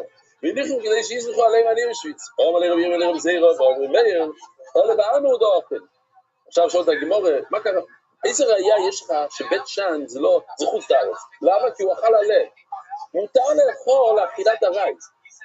מתי אסור לאכול משהו לא מוסר? כשנגמר המלאכה, שעשית קרי, שעשית משהו, ששמת את זה באיזה חבילה, סתם, אתה כותב ירקות, מותר לך לאכול קצת. זה אכילת ארעי, מותר בלי לעשר. הוא אמר לי, מה גודו אחרי? לא, הסיפור שם היה שזה כבר היה ארוז. אז זה כבר נגמר המלאכה, זה חייב בבייסה. גודנן, יורגן נגד משיוגית. גודנן, יורגן נגד משיוגית. וידעים למה דייקו. בואו נגיד, אולי רמי, פשוט טעם, הוא אכל ככה, לקח ביס, ראה משהו שמייך על השולחן, איזו עגבנייה טובה, פח. אשתו, בהלדון של צדיקים, אין הקדוש ברוך הוא מביא את הכל היודון, צדיקים, עצמי, קולצ'קן. זה לא הפעם הראשונה שראינו את הסיפור הזה, פעם השלישית. הנה, סיפור עם רמי, לא ייתכן שרמי עשה טעות. אם הבהמה של פנחס בן יוי לא אכלה בלי לעשר, אז ודאי שרמי הוא לא יאכל בלי לעשר. יודעים איסר עליהם המוקם האחרון, אולי יותר לעצמו, הנה, אני רוצה לאכול את העגבנייה הזאת, אין לי איפה מאיפה לעשר, יש לי בבית, חבילה של עגבניות, ושם ניקח. ונניח שיהיו חברים, ואומר היה צדיק, הוא הקפיד מאוד על תומסו מייסריס, על תומי ותארו, לא נניח שיהיו חברים, נתראים שלא ימנה מוטו, אם זה לא סמוך ממש, אם זה לא קרוב, אולי עושה כזה דבר. שעוד הגמור בדמונות ענינו מצד זה, באוכל מצד האחר. אולי מאותו חבילה. פשוט תסתכל, אני לא מצא את העגבנייה הזה בצד שמאל, אני אקח תומסו מייסריס מצד ימין. הנה, זה, עם העיניים. החלק הזה, תומסו מייסריס, החלק הזה זה בשביל לאכול, בואי פרי אדום. מה הבעיה? אבל חזימן גבר רבי קומאס דלי, בישוע בן זיירוז, הוא לא קטליקניה, הוא בישוע בן זיירוז. כשהוא סיפר סיפור, הוא ידע מה הוא מדבר. הוא הסתכל עליו, אני רואה שהוא לא מסתכל לכאן, הוא לא אומר את כל הנוסח של החזון איש. הוא לא עושה בוז, הוא אוכל ככה, פח. אם זה זכה אדם הארץ, וואי, ראיתי את רמי אוכל בלי לעשר, אז אפשר. אתה לא מבין מה הוא עושה, אתה מבין את כל הזה. שהוא אמר שהוא אוכל בלי לעשר, הוא היה ב100%, שהוא אוכל בלי לעשר, הוא ראה מה הוא מדבר, הוא ראה מה הוא חושב, הוא ראה מה הוא עושה, והוא לא עושה מעשר. הוא יודע את כל הפנטסטים. הוא אומר את הגמור, מאי בהלדון של צדיקים, הנה, הגיע הגל. מה זה הדבר הזה שהבהלדון של צדיקים? ולספר את הגמור הזה, לפיקס ויור על כל זה לפי דין שבוי. הוא היה בדרך לבדוק שבוי, כל גבי בגינוי נהר. הוא הגיע לנהר גינאי, הוא הגיע לנהר. הוא אומר לי, גינאי חלויקי ממכו, תעשה קריוס ים סוף. תעשה קריוס ים סוף בשבילי. ועבר בו, הוא אומר לי, אז המים אומר לו, השר של המים, אתה הולך לעשות ניצורים קודם כל, ואני הולך לעשות, מה פתאום אתה יותר טוב ממני? אתה הולך לעשות פלילים שבוי. ולי יש ציווי ומשימה, אני חייב שהמים יזרמו. זה לא רק זה, אתה סופר גויסס, סופר גיאת גויסס, אני לא יודע אם תצליח שם. אני ועד ביויסס, אני עכשיו, בינתיים המים זורמים, אני עושה כל שנייה, רוצה לבויר. אומר לי, אז הוא מתחיל לאיים עליו. אם יד תאכלת, תזרני אליך שנייה והוא בכל מים לא ילך. אני יש את הכוח לעצור אותך לעולם. אז עכשיו תרוויח איזה דקה שתיים, ותפסיד כל השנים אחר כך. תעשה קריאס ימסון עכשיו, תעשה קריאס גנוי עכשיו, ולא יהיה לך צרות אחר כך. כל הכלל, לא היה לו ברירה, אז היה קריאס ימסון. אבו גבר דאבדור יחיד לפיסחו, היה שם מישהו איתו. שהוא זוכב חיטה, לעשות מצו לפסח. אבל חלוי גלי נעמי לאי, אז תחלוק לו את המים, גם בשבילו. זה במצווה עשו במצווה, כל הכלל. אז הוא פתח לו גם כן. אבותיי היה גוי, ערבי, זה לא בוודאי, הוא דיבר אותם. אבל חלוי גלי נעמי לאי, תפתח לו. ילולי וככה יזים לבני לוואי, שלא יגידו, וואו, ככה היהודים מתנהגים מאלה שעושים להם טובה והולכים איתם, בסוף משאירים אותם בצד השני של הנהר. אל תעשה כאן חילה שם, כל הגלי, אז הוא פותח את המים 3 פעמים. אבל רב יוסף, המנופש גבר ממוישה ושיטן ריבלון, פרס ויואל יותר חשוב ממוישה רבינו, יש 600,000 יהודים, אז כאילו עוד שמחת זימר, עכשיו נפתח להם המים פעם אחת. ואומרת לא עושה זימר, כאן שלום. וזימר אוכל עמי חודש זימר, אולי כאן הוא פתח פעם אחת, הוא פשוט לא הגזיר את זה, והוא נתן לערבי לעבור וההוא לעבור.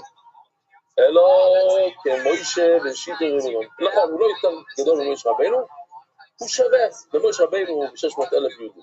ונספר את הגמרא, אם כלל ההוא השפיזו, ופרס ויור מגיע לאותו מלון, ואומר ליסור לחמורי, באו להאכיל את החמור שלו, כן? משלמים לו כזה דבר. כל סורס, נותנים, מתדלקים את הרכב, נותנים סורים לחמור, ולא אוכל. החמור לא אוכל. חבטינו, אז מה זה חבטינו? אז רש"י כאן אומר, חבטינו זה ניפוי, חבטינו, לא יאכל. הוא לא אוכל. אז כאילו, רש"י מוכיח, זה לא יכול להיות שעשו דיש או משהו כזה, זה ראוי לאכילה, זה לא מוסר. אם זה עוד לפני הניפוי, זה כאילו בשלב הראשון, זה לא חייב במייסר. זה כבר הגיע למצב שאפשר לאכול את זה. נקרינו, הוציאו את כל הפסולת בידיים, את כל האבנים, לא יאכל. אמרו לו, זימר לא מעצמו, אז ביום אומר, רגע, הסיבה שהוא לא אוכל זה כנראה שזה לא מוסר. העשרינו באוכל. אומר, אז פירוש הוא אומר, דב זה נאמר באיזה למעלה, אני יוזו, הוא הולך לסדר שזה רצוי כהנו. החמור הזה הולך לעשות רוצן הבוי, לעשות פידין שבוי. ואתם מאכילים לו איסו צבולת, מה קרה לכם? מה חשבתם כאן?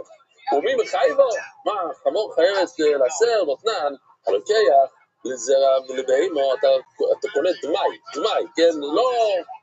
אם אתה קונה פירות אמיתיים, זה לא משנה מה אתה קונה, מי הולך לאכול את זה. אם אתה קונה סל של פירות מחנות פירות, וזה לא מוסר, אתה חייב לעשר את זה, אין לך... אנחנו מדברים על דמי, מה זה דמי? דו-מי. אנחנו לא יודעים, תמיד זה מהאמרות, אולי הוא ייסר, אולי לא. ואתה קונה את זה לבהמה שלך, אז אתה לא צריך לעשר, כי זה מאכל בהמה. וקמח לא ירויש, בדרך כלל אתה צריך לעשר את הקמח, זה חיטה, אבל לא, אתה משתמש בזה לא רוב, אז מכיוון שזה דמי, אל תעשה. ושמן לנר, ושמן לא צריך לעשות כלים, לשטוף כלים, או טור מהדמה, או טור לעשר. אז גם כאן, יש לך דמי, אז מה פתאום שהחמור חייב לעשות? לא תגמור, יתמר לו, אבל רבי יוחנן, לא ישענו שלקוחם התחילה לבהימו. נכון, זה דווקא אם קנית את זה לכתחילה לבהמה, אז אתה פטור, אבל כאן מה קרה, אבל לקוחם התחילה לעוד, ומי מוכן לבהימו, כאן הוא קנה את זה לבני אדם. בסוף הוא אמר, טוב, ניתן את הסורה הזאת לבהמה, אז שם חייב לעשר. אז סתם, כי אני אהבתי את הלשון כאן בטויספס, טויס אומרים, הטויס הראשון למעלה, ובראש זרע בלו משל למידי, אלוהי שיב להם, דמחמרה נפשו. יש כאן, החמור, מחמיר, אז מה רואים מהטויס רבו יסייך? שאם עושים חומרס, אתה נשאר חמור, זה לא מעלה אותך לבן אדם, זה עדיין, אתה יכול להיות, חומרס לא מעלים אותך לשום מקום. לא, לפעמים צריכים לעשות חומרס, זה לא צוחק על חומרס, אל תחשוב שאם אתה עושה חומרס, וואי, נהיית בן אדם. אם אתה חמור, אתה נשאר חמור. אבל לכוח, אני מתחיל לבהימו, חיים לעשר. ואותניה זה בניחוס, לכתוב עם העיפרון שלכם בניחוס, זה תירוץ, זה לא קושייה. ואותניה יש לי ראייה, על כך פירוש מן השוק, להכילו, אם אתה קנית פירות לאכול, ובסוף החלטת לתת את זה לבהימה שלך, הרי זה לא ייתן לו, לא ילכי בהם טוב, לא ילכי בהם משחק בהירוי, אסור לך להכיל את האחר, אלא מכן ייסר. אז כתוב כאן מפורש, חייבים לעשר לבהמה, ומה קרה מהחמור שלו לפינקס ביום? כנראה שקנו מיוחד בבני אדם, ולכן זה היה חייב במייסר. שומע רבי, לא הפך לאפל, רבי שמע שלפינקס ביום מגיע, הוא אמר, היי, רצוי לך לסועד אצלי, אולי תאכל אצלי. הוא אמר לו, היי, בסדר, אני אבוא לאכול. עכשיו הוא פולו של רבי, הוא היה כל כך שמח, כי הוא ידע שבפרס ויור יש לו מנהג שהוא לא אוכל בשום מקום, הוא מסכים לאכול אצלו, וואו, עכשיו רבי היה העשיר הכי גדול של הדור, לא היה לו שולחן רציני, כל הפירות, הגמרא כמו שסופרת, תמיד היה לו את הצנון וכזה, סודר. כמה הוא שמח שפנחס ביום מגיע אליו. הוא אמר לו, מה אתה כל כך שמח? אתם יודעים מה אתה שמודי לחתום, ישרול אני. מה אני, בן אדם שאני לא אוכל אצל אף אחד, עשיתי נגד? ישרול כדאי. יש רויצה בינו. יש אנשים שרוצים לתת לאחרים לאכול, אבל פשוט אין להם. יש לו, בינו רויצה, יש כאלה שיש להם מספיק, אבל פשוט הוא קמצן, הוא לא רוצה לתת לאחרים. הוא חסיב, אל תלחמס לחם רע, עוין, אל תאכל לחם של מישהו שיש לו עין צרה, ואל תסוב למטב יסוב, שלא יהיה לך טייבה לדברים שלו. כי כמוי שוער בנפשי כנו, זה כמו שיש לו, מה הפוך ממתוק? מריר, זה הנפש שלו מר. יכול שתי יום עלות, ודיבי ברינו, הוא יגיד לך בוא תאכל, והוא בכלל לא, הלב שלו לא איתך. תראו, זה תויסס כאן. ויש לו בעינו רויצו. אפילו אוכל יקום קדושים. יהודי נחשב קדוש, אפילו שיש לו, שמזמס חברו לאכול אצלו, לפני הפוישוס. למה הוא מזמין אותך? הוא רוצה שתגיד לו, אבל הוא מתבייש, תאכל את זה, באמת, תאכל את זה. תשמע, כשלא ברוך השם, שלא אוכל את זה. אז זה עדיין ישרוד קדושים. זה נחשב קדושים. רוב הבושה הוא הזמין אותו. ועתו, אומר פנחס בן יואל לרבי, רויצה ויש לך, ודאי שיש לך, זה אני יודע שאתה מבין. אני גם יודע רויצה, אני רואה כמה שאתה שמח. בי או השתו, ישרבנו, אני מאוד ממהר, אני מאוד ממהר להגיע שם לפידים שבועים, אני אעשה סליחה, אני לא יכול הפעם. כן, רענו עושים העלים לגבור, שנחזור, בדרך חזור אני אאלץ, אני אוכל. כי אוסו, טוב, אז הוא באמת חזר, מילה זה מילה, הוא אמר שהוא יבוא אצלו בדרך כזאת. ישרמי קרה בדיוק, אז המילה הזאת, זה מאוד מעניין שאני מאוד תסביר מה זה ישרמי.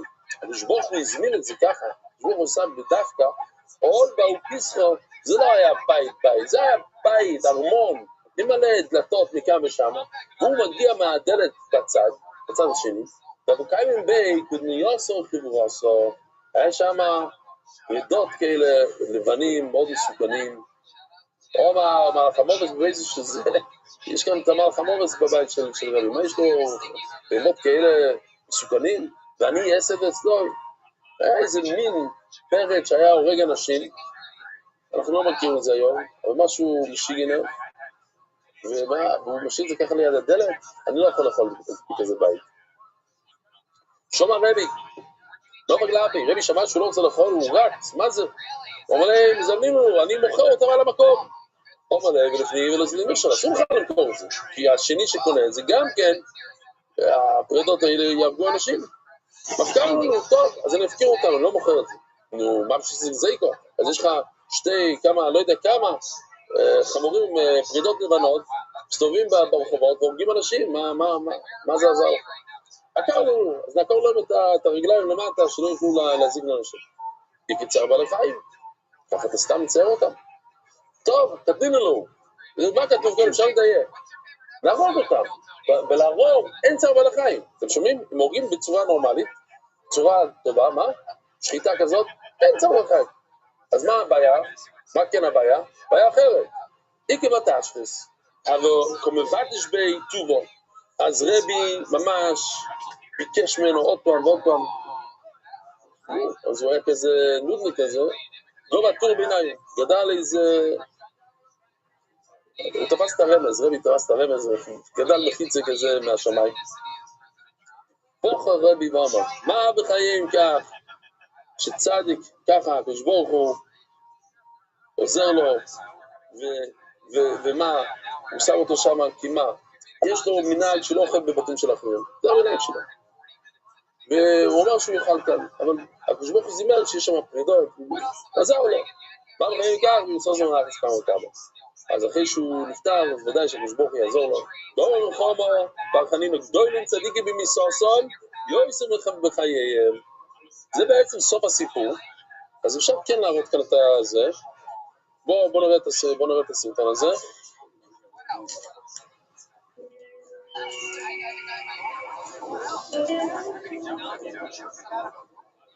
סיפור של ליאור. الله الصديق الضجر بدون سيء دين البيسع لاني عربي حتى فتوم بناي حلوك لي من ميخا ما صديق ولا نعرف كيف يصدر عليه شو لو يعملوا صناي بأصبح لك مش بشتينه أفضل يا حمار לפני 3 פעמים. بدأ صديق تشبيكين حسن فلا حسن يا ويبي يسوي بالحمار كيفوش טוב, זה ניפוי. دائما الساعة تمشي على صديق أي في الأمر صديق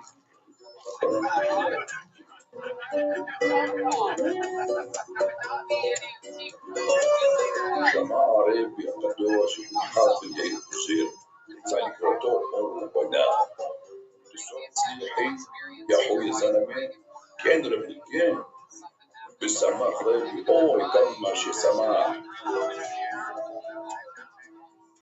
כמה בחרבי? بارح سلام بريدوت لبنوت بريدوت لبنوت الشعلي כנראה תגיד שהם אדומים עם זה לבן. يلا شو تكاف ربي يا حرام خلطة عفيف اللي تبكشون كتير ربي ناسك يقول كده تعرف علي خيب أوكي بطش طيب هذا سيدي يا أخوي الزلمة أشكر عمار بطالب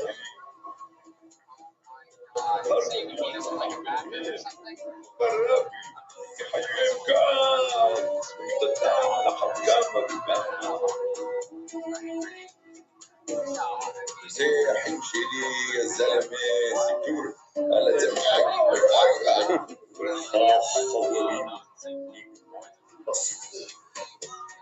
טוב, אז איך אנחנו יודעים שגדולים צדיקים ממסוס ומיוסף ומחייב הם יותר גדולים שאחרי שמתים, שנאמר ויהי הם קוברים איש, הם קברו ישן, והנה ראו סגדות, הם ראו את הצבא של מויוב, מגיע, לא ידעו מה לעשות, והשליכו את האיש בקבר אלישע, אז העיפו את הגופה בתוך הקבר, כן, אז הם היו קוברים בתוך מערות, אז זה היה פתוח כזה, וילך ויגע האיש בעצמו, הרשע נגע בעצמו של אלישע, ויחי, הוא קם לתחייה, ויוקם על רגלו. אז מה רואים? שצדיק הוא יותר גדול אחרי שהוא מת, למה? כי הסיפור המפורסם עם אלישע עם בן השונמס, הוא היה צריך לעשות מעשה שלם, ויפתח הפרמלה פה, יד, כאן, נגיעה פה, הוא קם. אז התחייה סמייסים קרה הרבה יותר מהר, אחרי שהוא מת.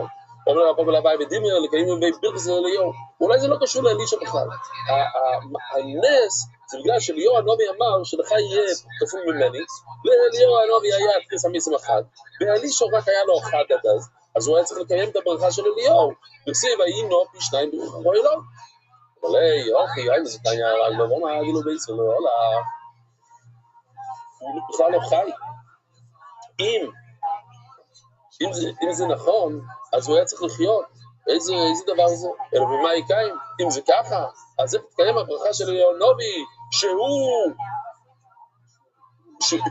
יעשה תחייה סמייסים פעמיים, כי דור אמר לי יושמן, שרי פה צרס נעמון, שישקו לו כמייס, שמה? אתמול היה לנו, אתם זוכרים? היה לנו קטנו נערו. ומה אמרנו? שהיא קטנה, שהגיעה ממקום שקראו לזה נעורים. זה הסיפור כאן. היא הקטנה, שהיא אמרה לנעמון, יש לך צרת? תלך לאלישע, הוא יודע לרפות צרת. אז הוא הולך לאלישע, תראו מה קרה, הנה, יש לנו סרטון.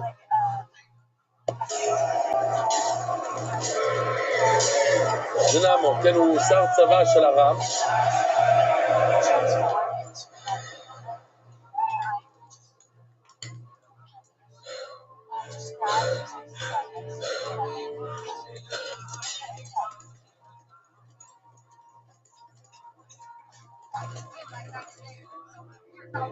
אלישע הנביא! הנביא אמר שתלך לטבול בנהר הירדן 7 פעמים. לא רק שהוא לא יוצא, אלא הוא ממליץ לי על הנהר הפשוט הזה? אדוני המפקד, הגענו עד לכאן. אולי תנסה בכל זאת ללכת.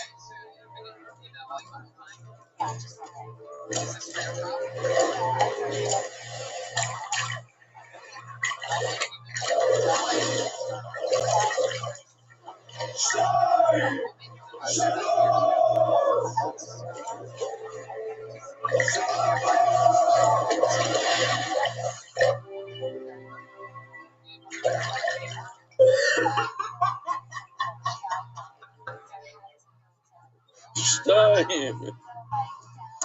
זה הדברים הקטנים האלה, זה הדברים הקטנים, שהניואנסים הקטנים, שעוזרים הרבה. אומרת הגמרא, איך אנחנו יודעים שזה שקול כמת? שנאמר, אל נוסי כמייס, כן? שהצרת נחשב כמת, רבו ישי, שלכם ערב טוב, ונעים.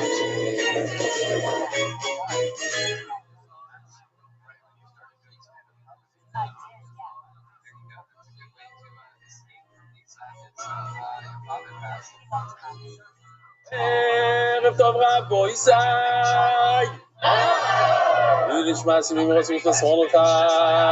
היה לנו את רבי גמליאל שאומר שהשחיטה של כוסי פסול. וזעיר בא ואמר, יכול להיות שמה שמתכוון זה שלא היה משגיח תמידי.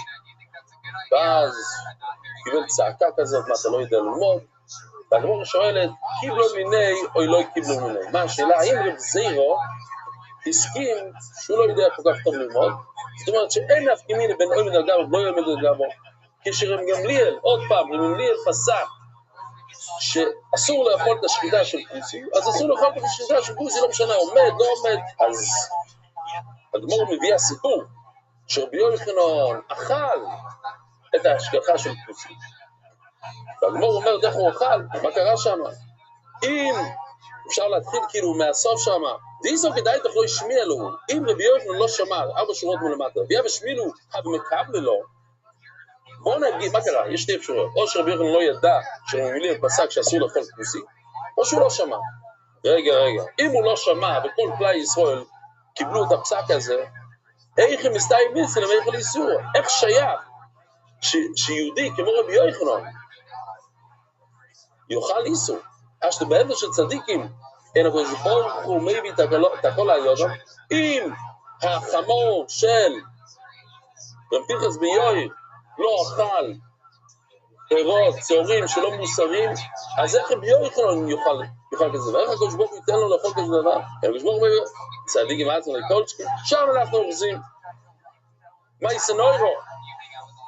בתור בחור נסעתי לאירופה, לחתונה של חבר, יש לי הרבה סיפורים שם, גם החליפות שקניתי בבוס, סיפרתי כבר, אבל יש עוד אחד, וזה המכריע, רבו ישי, זה המכריע. מה קרה? ויקטור? לא אמרתי 35, אמרתי 5 לבחור. הוא בחר אוהב ישראל ממש, בחר את כולם.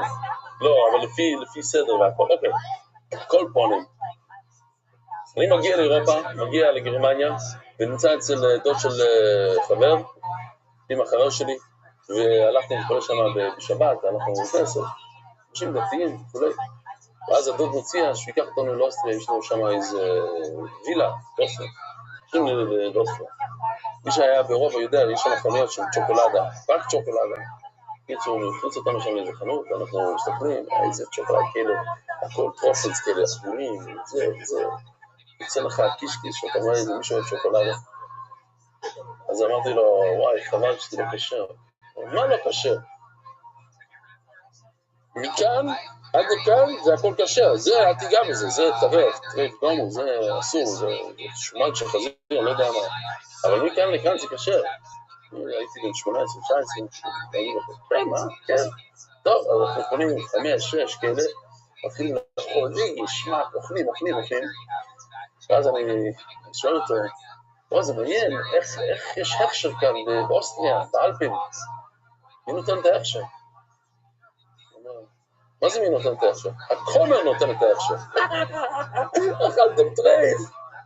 ככה הוא צוחק, מתחיל לצחוק. לא, בן אדם מבוגר, תמות. אני חבר שמסתכל עליו. הכומר.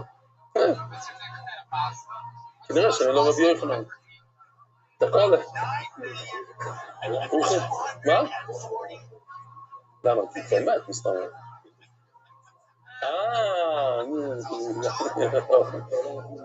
כן, אז זה באותו זמן שהראשי יצעק, זה רבים שאני כוס על היידיש, כן. אוקיי. כן. טוב, הגימור, ויסעו כדאי תוך לקיבלו מיני, אם רב זיירה לא קיבל את המוסר, הוא אמר, אבי אתה, קוראים לך את המדחוכן, אם הוא לא קיבל את זה, זאת אומרת, שרב זיירה סובר שיש נפקמינה בין אוי מדרגה ולא עומד אגב, שגמליאל פסק שאסור לאכול את הבשר של כוסי, במקרה שאין השגחה, בסדר, אבל אם יש השגחה, הוא לא אמר כזה דבר. אבל אם באמת ככה רב זיירה סובר, נשען לעיקר כי ישראל לא מדרגה בו, כשאין ישראל לא מדרגה בו. אז הוא צריך להסביר מה קרה כאן, עם רבי יוחנן ולא רבי יוחנן, כשרבי יוחנן אכל, הוא אכל כי היה השגחה, כשהוא לא אכל, אם לא אוכלים אז כשאין השגחה, אין לו אשמה מינו, קיבל מיני, מכיוון שרב זיירה לא אמר את התירוץ הזה, אין נפקמינה בין עומד על גביו ולא עומד על גביו, הוא קיבל את המוסר, אין כזה נפקמינה, כשגמליאל פסק שלא אוכלים, לא אוכלים. אבל למה? למה פסקו את זה? ומייתה מגוזרים בו רבנו. כי עוד רב שמעון בן אלעזר שחט רבי מאיר לעשוי חמרון וכוסוי. רבי מאיר שלח את רב שמעון בן אלעזר לקנות קצת יין מהחוטי. האשכחי הוא שמו. אז כאן אני תמיד מזכיר את התויסוס, כאן זה מהפעמים שתויסוס באמת אומרים את זה ממש מפורש. יש מפורשים בכל מקום שהוא מזכיר הוא סבו, הוא אליהו. ואי אפשר לא ינקים בפרק בממדיקים, ודרבשים ביוחוי. אז עוד פעם, אשכחי הוא סבו, יש מפורשים של אליהו הנובי בא. או מלא אליהו הנובי אומר לו, ושמתו שקים בלויך, או תשים שקים בתוך הלחיי משפחה, אם בעל נפש עטו. אם אתה בן אדם כשר, אתה בן אדם טוב, אל תשתה את היין של הכוסים. כל הרב שמעון בן אלעזר וסיפר דברים לפני רבי מאיר. רבי מאיר שמע שאליהו הנובי כך מדבר, וגוזר עליהם. הוא אמר, באמת אסור לשתות את היין שלהם, הייתה אימא אומר על הרבה יצחק. ומוסיוינו מוצאו להם בראש הר גריזים, פעם מצאו איזו יונה, בהר גריזים זה שם המקום עד היום הזה, שהם גרים שם הכוסים, שומרים, שאוהב זה נויסו, הם עבדו עבד זורה. ורבי מאיר לטעמי, וחי יש למיעוטו, בכל הש"ס אנחנו יודעים, אם תגיד לכל אחד שעושה את הדף, מי הזה שחושש למיעוט? תגיד לך מיד, זה רבי מאיר. רבי מאיר בכל הש"ס, הוא הולך עם המיעוט. איפה רואים את זה? איפה זה המקור של איפה המחלוקת הראשונה של רבי מאיר שאומר את זה? באיזה הלוכה? נו, רבוי סי? ייבום. קוטון, הוא לא יכול לייבם, למה? אולי הוא סוריס, אבל כמה סריסים יש? גם טענה לא יכולה. אולי יאילנש, אבל זה מיעוט. לא יכול שיש לי מיעוט. שם הוא מתחיל את הזה שלו. קבלו. אפשר כבר לראות את זה במסכים האלה. וזה מעבר לקוטה.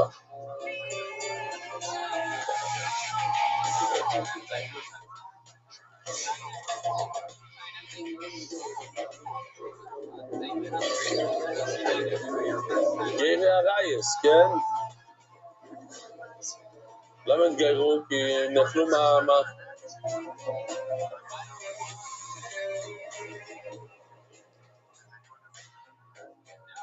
מוסיוינו מוצאו. הם לא ידעו בזורה.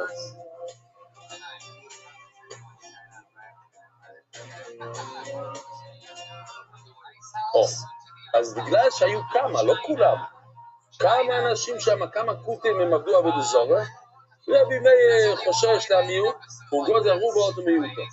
ולכן הוא גוזר על כל הקוטים בגלל המיעוט.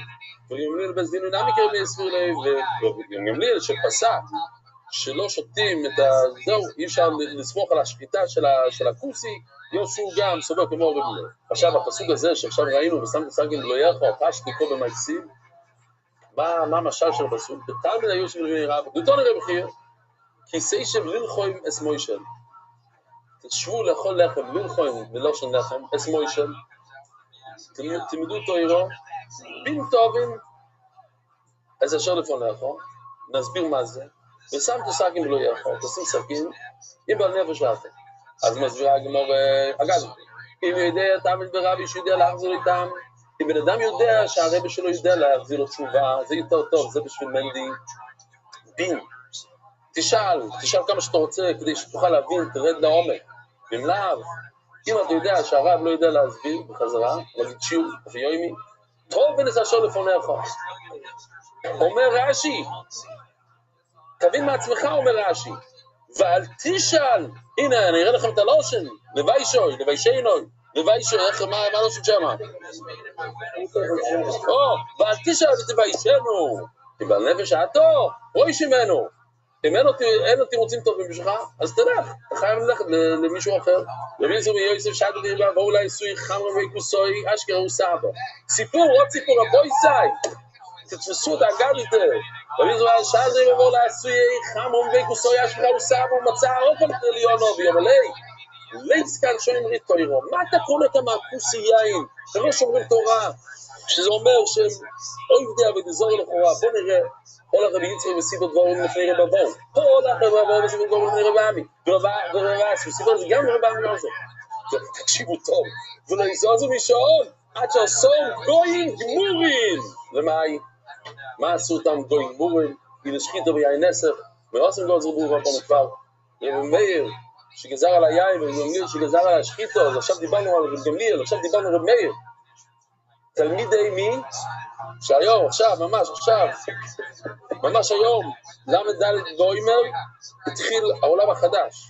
התחיל עם רבי מאיר, וחמש תלמידים בדיוק. הנה עכשיו דוגמה.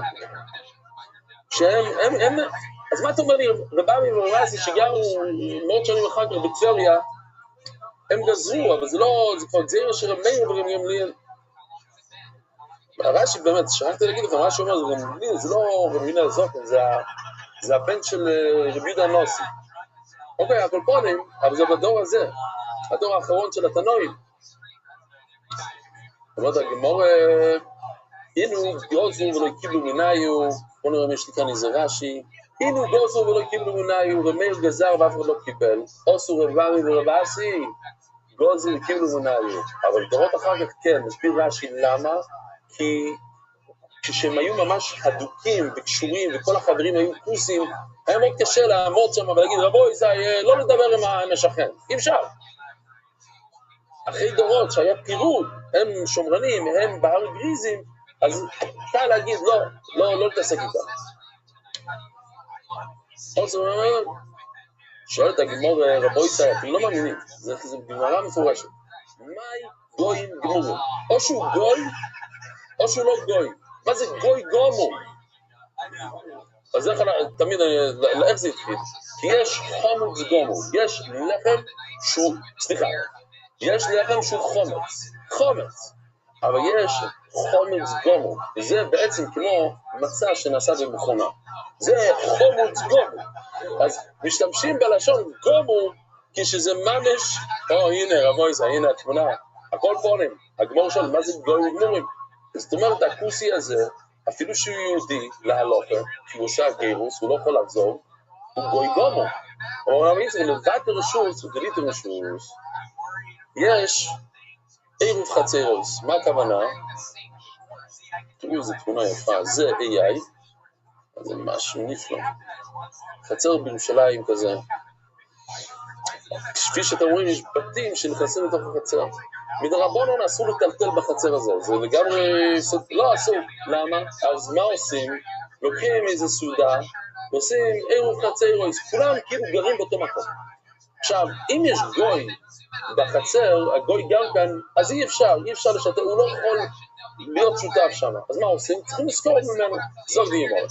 וחידתניה ישראל מומו משמר שבת בשוק, מבטל רשוס ולא יזור שוט. אם יש לך בן אדם מומר, ישראל מומר, משמר שבת טוב.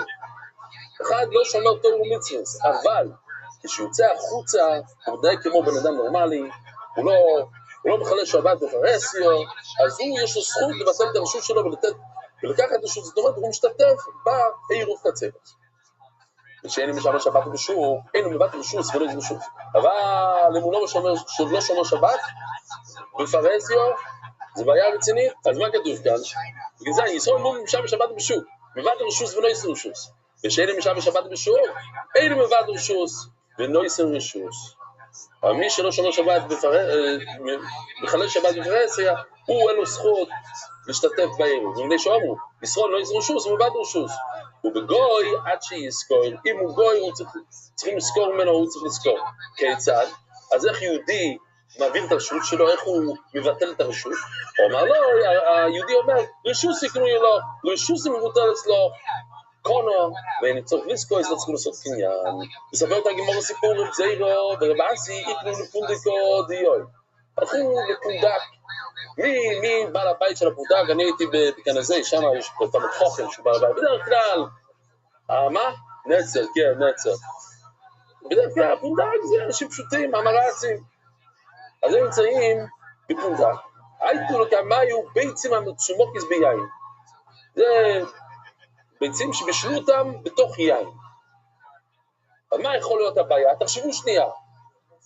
לא ממש, זה רק המרצים, אין יין נצר בהמרצים. מה יכול להיות בעיה? תרומוס ומייסרס. זמאי. שם כזה מאוד של טראומה, אבל בעצם זה אומר דבר אחד. אולי הם לא לקחו תרומוס ומייסרס. רב זעיר לא יאכל ורב אסי יאכל. רב זעיר פיחד שלא היה כאן תרומות ומעשרות. אז מה, בגלל שיש לנו 6,000 חדשים, היום כבר יש אולי 3, 4. מה זה תרומוס ומייסרס? קודם כל נראה את זה שנייה לחדשים. רק לחדשים. כשיש פירות חדשים, אז, רגע, בואו נראה רגע את זה, אני רוצה להראות לכם, זה חדש גם. 2% נותנים תרומה גדולו לכהן, מה שנשאר 10% נותנים ללוי, וממה שהלוי מקבל, את ה-10% הוא לוקח 10% ונותן לכהן. זאת אומרת, אם הוא קיבל 10 תפוחים, אם היה 100 תפוחים, הוא קיבל 10 תפוחים, כי זה 10%, אז הוא צריך לתת תפוח אחת, שזה 10% מה שהוא קיבל, לכהן. עכשיו, בשנים 1, 2, 4, 5 של השמיטו, לוקחים מייסר שני ונותנים את זה לעצמך, אתה אוכל את זה בירושלים. ובשנים 3 ו-6 נותנים לעוני. אז הנה, זה הסרטון רק לחדשים, אם אתה היית כאן לפני זה, לא מסתכל בבקשה. על המסך החדש. כן, זה חדש.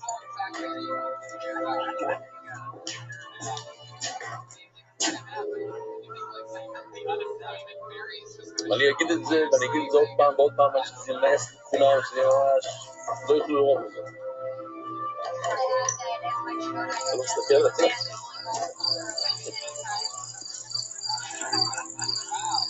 אני רוצה להזכיר לכם שהיה פעם לרוב האנשים כאן בחדר, שלא ידעתם בדיוק מה כל דבר. אז לא נתעצבן כל כך. יש הרבה אנשים שם שלא יודעים. שמה? את הסרטון הזה? כל הכבוד.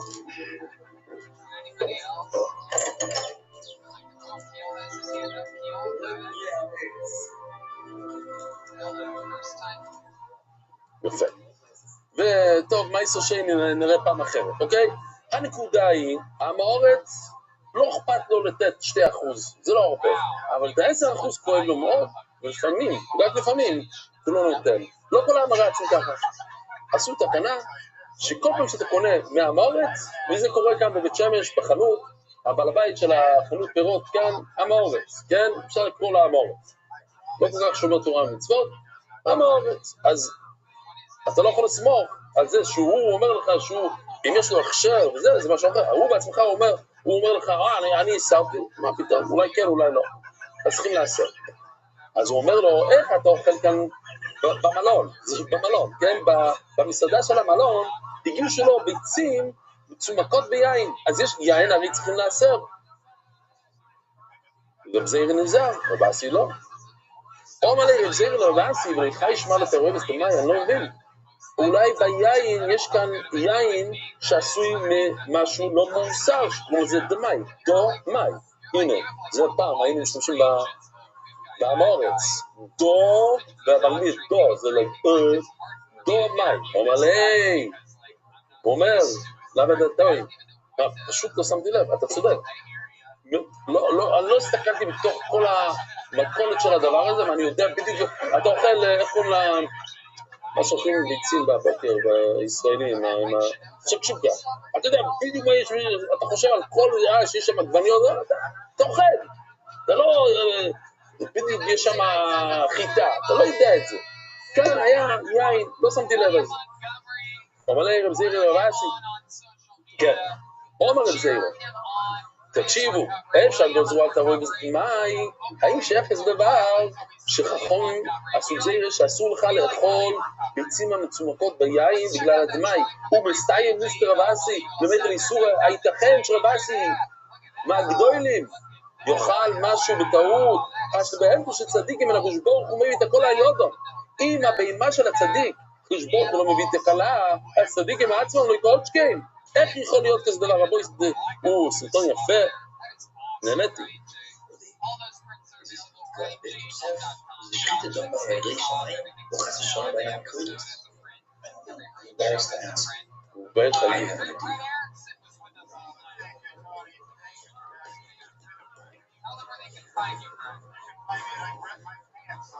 גם הבטן שלו זז מצד לצד, וואו.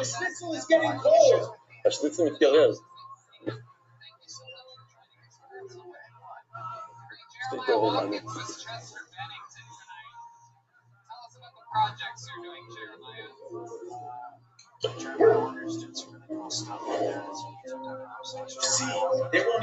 הם לא אוכלים. מה זה לך? זה בעייתי.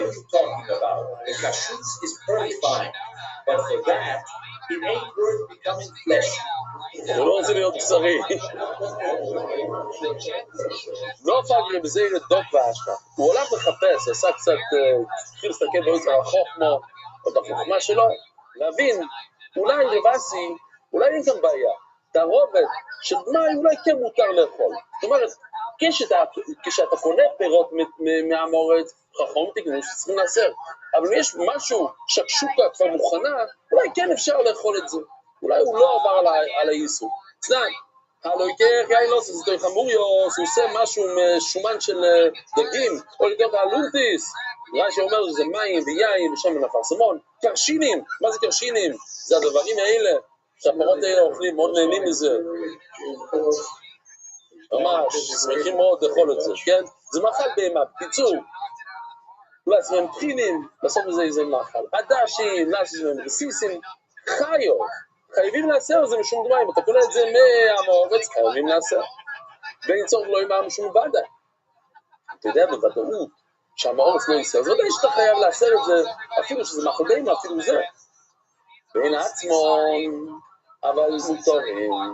אם אתה, מפני שאם אתה רואה בזה, אם קנית מהמורץ, כמו שהם, זאת אומרת, אם אתה קנית קרשינים, קנית את הדבר הזה שאתם רואים על המסך, חייבים לעשר, כי זה, יש את המוצר עצמו, את הפרי, ואחר כך מה שעושים עם הפרי. אם אתה קונה את הטחינין, את הרסיסים, את הלונטיס, את המוריוס, זה לא צריכים לעשר, מפני שהם תערויבס. אז הנה, רבאסי לא נכשל. אתה אומר לי שרבאסי נכשל? לא, הוא לא נכשל כי הוא אוכל ביצים מצומקות ביין, שזה כבר כמו שקשוקה שמותר לאכול. שואל לגמור ולגוזר אתה רואים, מה פירוש? אותניה, אני לא שכנתו ייסו לפוס בדירו לבשו. אתה נותן לשכינה שלך שהיא אשתו של המורץ. ואתה אומר לה, הנה, תעשי לי טובה בזמן, אז לא היה לכל אחד תנור, הנה, תכניס את זה לבשו. הם יכולים שזה זוהי וטעם כזה. הוא נותן לה, הכל, מוכן, רק תכניס את זה לתנור. לא צריכים לחשוש שהיא תגנוב אותו, שהיא תחליף את הטוב, ברע וכולי וכולי. כי תחת רבו זה תחשבו שנייה, מה זה המורץ? המורץ הוא לא בן אמרה, הוא לא גנב, הוא לא יודע, הוא לא כל כך מקפיד על ההלוכס לפעמים, הוא יודע שצריכים לעשר, זהו הוא יודע, אבל הוא לא בא לו עכשיו, זה 10%. אבל לגנוב? מה פתאום? כל אמריקאי נורמלי, גוי, לא יגנוב לך דברים, יש נימוסים, יש דברים שהם לא עושים. יכול שנסוע בטעם שבו. לא משום שביעס ולא משום מייסר, לא צריכים לחשוש לא לשמיט ומייסר. אם הוא אומר לו, הסיבים של אחי, ואם הוא אומר לה, אבל את תשתמשי ב-ingredients, המרכיבים שלך, רכיבים שלך, אז זה בעיה. יכול שנסוע בטעם שבו, משום שביעס ומשום מייסר. אי אפשר לסמוך עליה, כי תכניס שם שמיטה ותכניס שם כל מיני דברים. אפילו אם זה מעורב, שמה היא עושה תפשיל שלם, היא עושה שקשוקה, ואסור לך לאכול את זה. למה? עכשיו אמרת ששקשוקה, אם אתה קונה שקשוקה מהמסעדה של מותר. למה? כי זה ערבוב של דמי. ערבוב של דמי מותר. פתאום כאן כתוב שהשכינה לא. אומרת הגמור שתי תירוצים. שאני עושה מקים לקרוא לה, עשי לי משלחי. הוא אומר לה מה לעשות. כמעט דור ויודעים דור. היא נעשית שליח שלו. הוא אומר לה, תכניסי את הרכיבים שלך לתוך הסיר. אז אסור, זה ודאי אסור. רכיבים אמרנו שצריכים. אם הוא קונה רכיבים, הוא חייב לאסר. זה רק בגלל שזה לאחר מייסר, וזה כבר מעורב. אבל אם אתה אומר לה לערבב, אתה לא יכול להתחיל לערבב את זה, להגיד לה לערבב, או, זה מעורב. ואף הוא אומר שאני סוער וטעם את זה טעם מעורבית. מכיוון שזה נותן טעם למאכל, אז בטעם ולא בוטל, אי אפשר לבטל את הטעם הזה. שעוד הגמור, הוא לחלוף לא יפשינון, מה, אתה לא חושש שהאישה של האמורת, היא תחליף לך, בתנאי, כתוב במשנה, לא יסן לך מויסוי, מייסר, איזשהו לא יסן לו, ואיזשהו לא יתן ממנו, שאתה נותן לשוויגר, אבל לא יסן לך מויסוי. מייסר, איזשהו לא יסן לו, ואיזשהו לא יתן ממנו, מפני שחשודו, מחלפס המסקלקל. אתה נותן לשוויגר חלה לאפות, היא יכולה להחליף לך את זה. נו, אז רואים שהם גונבים, הם נפלו דברים. אומרת הגמור עשו כתאימו. צוחק. אומר רבי יהודה, רויצי בתקונס פיתו, ופוי שמחסונו. תשמעו, נשתנו התבואים. נשתנו התבואים. רויצי בתקונס פיתו, היא רוצה שיהיה טוב לבת שלה, והיא מתביישת מהחתן שלה, ולמייס, מה קרה כאן? הלחם, היא שרפה את זה, כן? היא הכניסה את זה לתנור. היא שכחה, קורא, פתאום נשרף החלה, אז מה היא תעשה? את של החתן, היא לוקחת לעצמה לשבת או זורקת, והיא עושה חדש, והחדש זה הבעיה. אז זה לא בגלל שהיא רעה, בגלל שהיא טובה, היא רוצה לעשות טוב. המשפחה של ההורים שלו, מה זה מתמירים? תשאלי, כן, אפילו שייריס הם לא אפילו. כן, הכל צריך להיות בדק. ועכשיו הם נפלו עלינו לסעודה של הבוקר, עם כל הילדים.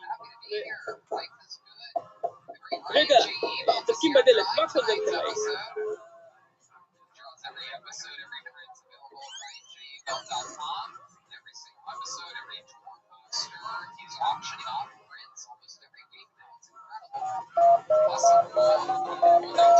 איפה היינו? נו כן, והם גם לא יודעים לבשל בכלל, אין להם מושג. לפחות כשהם באים אלינו לשבת, ריקי והילדים אוכלים אוכל נורמלי. יום איזה פדיחות, בגלל איך נשרף לי עכשיו הצ'ולנט, כמה את מדברת, עכשיו אני צריכה להקים צ'ולנט חדש.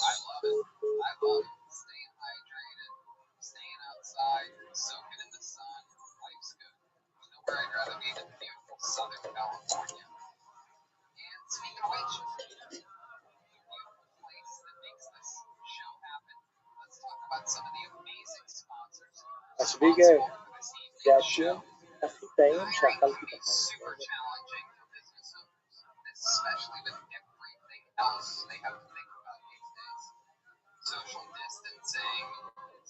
אולי המלך חיישינון, גותנן.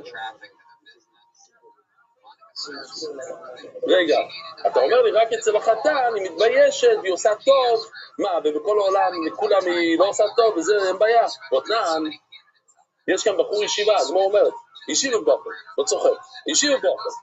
לא יסן עם פונדקיס, שלא, פעם היו שם ישנים שם במלון הזה, באכסניות.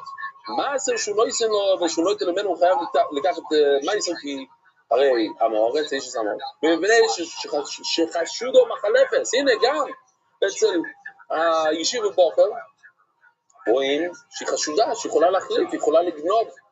זאת הגמור הסמנמי, מורי לא, היא עושה אירוע סתר לעשות טוב.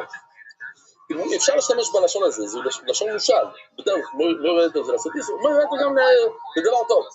בר בי רב, הישיר בו, לרמימו, ואני יכול קריבו, מה, הוא יאכל, אני רוצה שהוא יאכל חם, יהיה לו ארוחה חמה, ואני אשכח את הזבל, את הקר. כשאתה גמור בחילופים ולחשים, אנחנו חוששים שהאיש הזה המאורץ לגנוב, אותנו, איש הזה חובר, כחנס, עם איש הזה המאורץ, בזמן שהתמיה. יש מבחינה, ואנשים שם היו עושים ככה. עכשיו, כשאישה התמיה, אז היא מאוד נזהרת, אשת חובר. מה זה אשת חובר? אשת חובר זה, מה זה חובר? חובר זה בן אדם שמאוד מקפיד על תומה וטהיירו, כמו בחולין, וגם על תומס ומייסס כמובן, על הכל.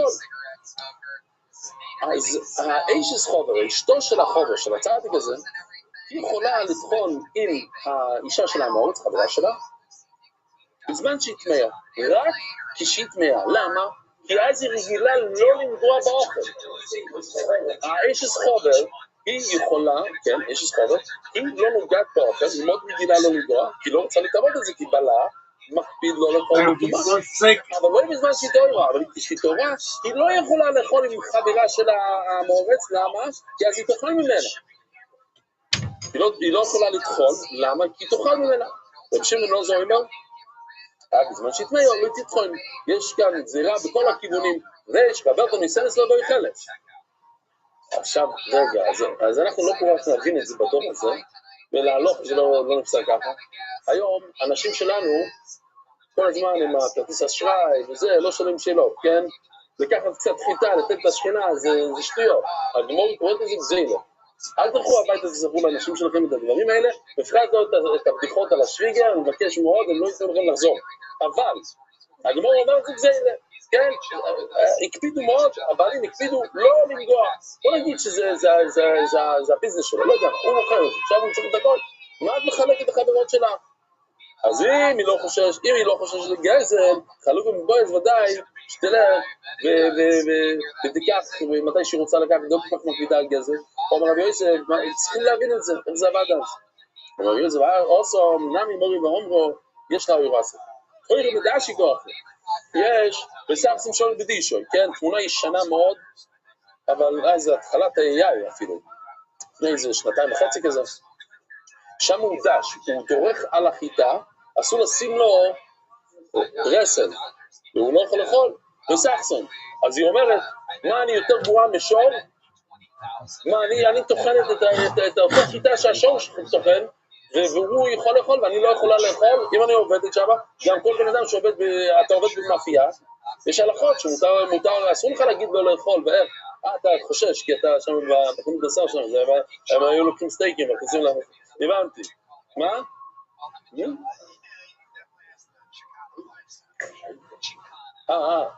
נכון, אתה עובד ב-MDY. הבנתי. אז מה, אז נעצור כאן? צריכים לעצור כאן. רבוי סי!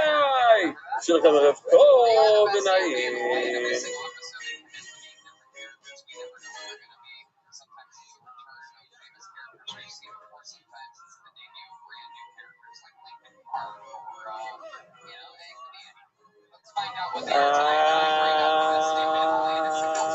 פרייליך אלייך בוי מרב בוי סי. זה נשמע עשימים מרוסים בסלסמן. בבוי סי אנחנו עושים באמצע הסוגיה. האם אחד שעובד עבד זורה יכול לשחוט בשבילנו? ראינו את שיטת רבונון שהוא יכול. הבאנו ראיה מיואי שופט, שהוא היה צדיק, הוא נהנה מהסעודה של האחוב הרשע שהוא עבד עבד זורה. אז הוא אומר, הגמור ודילמו, 14 שורות מלמטה. ודילמו איבדיו זובח. איבדיו, הסיפור המפורסם שהוא בי 100 נביאים בשתי מערות, הוא זכה לנבואה בזכות שהוא הציל 100 נביאים, הוא בעצמו, הוא אסף בנביאים, אז הקדוש הוא זיכה אותו בנבואה, אז אולי איבדיו הוא הזה שהיה שויכת. כתוב לרואי, היה המון בשר, ואיבדיו היה בסופק, הוא לא היה בעצמו, נכון הוא היה צדיק, הוא לא היה מספיק לשחוט לכולם. שואלת הגמור בדימוס שבסה לא עובד זבוח, היו 7,000 יהודים שהם ניצלו מכל העבד הזר, אולי הם. הברכיים אשר לקרוא לבן, אומרת הגמרא, תמור ים מתאמר מאיזבל, הרשאית הזאת שהרגה את כל החכמים, אז הם פחדו ממנה, שתהרוג אותם, וידימו גברי דאחובה ומעלו. אולי האנשים של האחובה היו אנשים טובים, אומרת הגמרא יסוד בדייתו, דכסיב מוישל מקשיב על דבר שוקר, כל משור סוף רשועים. זה הולך לפי המושל, אם המושל רשע, אז כל המשרפים שלו רשעים, וידימו גברי דאישוב, אדם לא יהיה במעלו. זבוח גברי דאחובה וגברי דאישוב, אולי כל מה שהאחוב שחט, הוא נתן גם לאלה האוידר וגזור שישוב. זבוח רבד וישוב. היה צדיק אחד שהיה שופט, וזה מספיק לישוב. היו צריכים לשחוט הרבה? נכון, שחטו הרבה לכל הרשעים שהגיעו מישופט. לא, לסוג ידיים טוב. ודמוי שמק שבדרך שקר. אם זה הולך לפי המושל, והמושל הוא בן אדם לא טוב, כל מרשור סוף רשעים, אז בוא לדבר אמס. אז גם כשזה הפוך, כשהמושל הוא צדיק, כמו ישופט, מרשור סוף צדיקים. הקהילה הולכת לפי הרבה, לפי האדמו"ר. אם האדמו"ר הוא רשע, אז כולם רשעים. אם האדמו"ר הוא צדיק, אז כולם צדיקים. ככה זה הולך. יודעים לזה בוח, גברי לאחוב, אח אל אחוב וגברי. מה יכול להיות שמה שהחבר'ה של אחוב הם שחטו, זה הלך לאחוב, וכל הקבוצה של אחוב, זבור גברי ישוב, ודור ישוב וגברי. אולי האנשים שישוב, עוד הם אלה ששחטו. אומרת הגמרא לא יהווה מפליג נפשי מיני. את זה לא הצלחתי להראות לכם את זה, נכון? הם חברים טובים, ידידי, תראו את המזוזה על הקיר שם, כן? זה יהיה שואפות, איך אני יודע? כי לא מראים את הפרצוף שלו, הוא צדיק.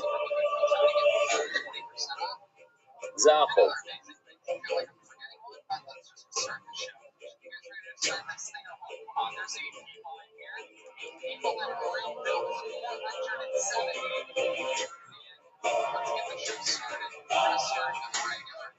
רואים את השורה משמה?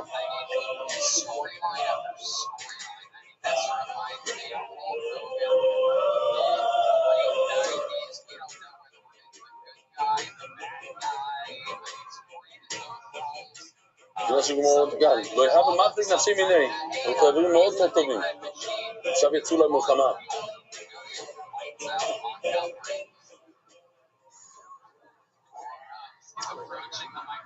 אומרת הגמרא,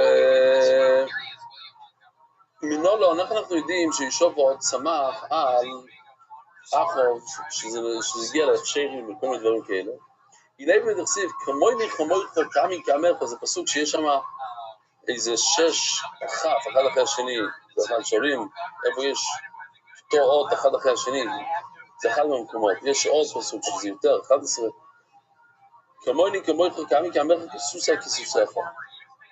כמוי כמי כאמרך. זאת אומרת, אנחנו מתנהגים כמוך, אני סומך עליך, בעיניים עצומות, מה שאתה נותן לי ביסור ויתר, אני כמוך. שאתה גמור למעטו, כסוסה כסוסך, אוכנמי. כסוסה כסוסך, אוכנמי. אז מה, אתה סומך על הסוסים להכשרים? מה זה כסוסה כסוסך? ליסור ויתר? אלו, אז מה זה כסוסה כסוסך? אלו, מה דהה והסוסך או דהה הסוסי? הטנקים. מה שיקרה לטנקים שלך, יקרה לטנקים שלי, מה שיקרה לסוסים שלך, יקרה אנחנו הולכים ביחד למלחמה, מה שיהיה, יהיה. אוכנמי, מה דהה והלוך, וילובי ימו, תבע עליי, וילובי ימי, אז גם, ועוד הגמורה, זה הנקודה בכמוני כמויך. אנחנו יוצאים עכשיו למלחמה, אנחנו משתתפים כאן, אנחנו שותפים אחד לאחד, מה שיהיה, בעזר השם לא יהיה צרות, אבל אנחנו ביחד. אז זה למוח, איך אנחנו יודעים שהוא שמח עליו בהכשרים, באיסור והיתר? הוא מלך ישראל וישוב עוד מלך יהודה יוישים, איש על כיסו מלובושים בגודן, בגוירן, הם ישבו שם בגורן, פסח שער השוימו. מהי גוירן? מה הכוונה בגורן? הנה הם גוירן ממש. בדרך כלל הכוונה גורן, זה מקום מעבר שדשים את התבואה, שמים את התבואה, זה מחוץ לעיר קצת, כולם באים שם, שמים את התבואה ודשים את זה. אם זה בגורן, שער שוימו גוירן, אבל זה לא היה מקום של גורן בכלל. אלו כי גוירן, זה מדובר על הסנהדרין. תסנן, סנהדרין לא יסוק חצי גוירן הגולו. האם יושבים ככה? למה? כדי שכל אחד יראה את השני. כן, אז למה לא ישבו בגבול אמיתי? כי זה יטריח אנשים, אי אפשר להיכנס. בוא נגיד שמישהו ירצה לדבר מהסנהדרין, איך הוא ייכנס לתוך העיגול. אז ככה זה בטוח, איך אפשר לצאת, תיכנס. אבל כדי שיהיו רואים זה איזה. אוקיי? מצוין. עוד אגדתי. ליל מסיירת. בואו נביא ראיה לרב ענן. מה רב ענן אומר? רב ענן אומר שבן אדם זה חידוש עצום. וברוך השם שמתי לב בסוף הסוגיה, באמת, אנחנו לא מסכימים עם רב ענן, אוקיי. כי מסבור זה לא, לי זה לא כל כך היה מובן. בן אדם שעובד עבוד זוהר אפשר לסמוך על השחיטה שלו.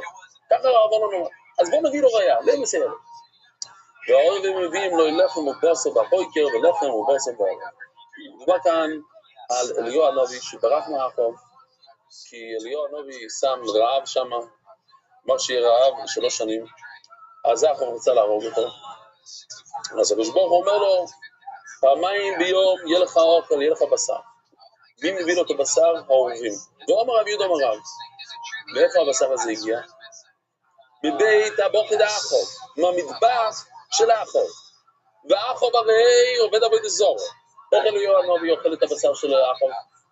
אז רואים שבן אדם שעובד עבוד זוהר, אפשר לאכול את השחיטה שלו. זה חדש, לי נראה זה חדש.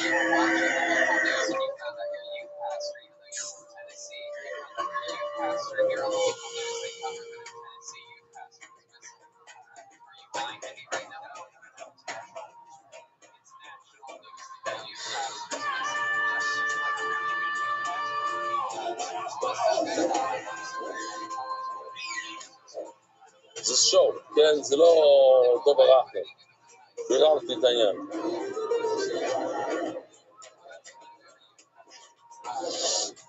מה? לא, זה אפשר לשנות.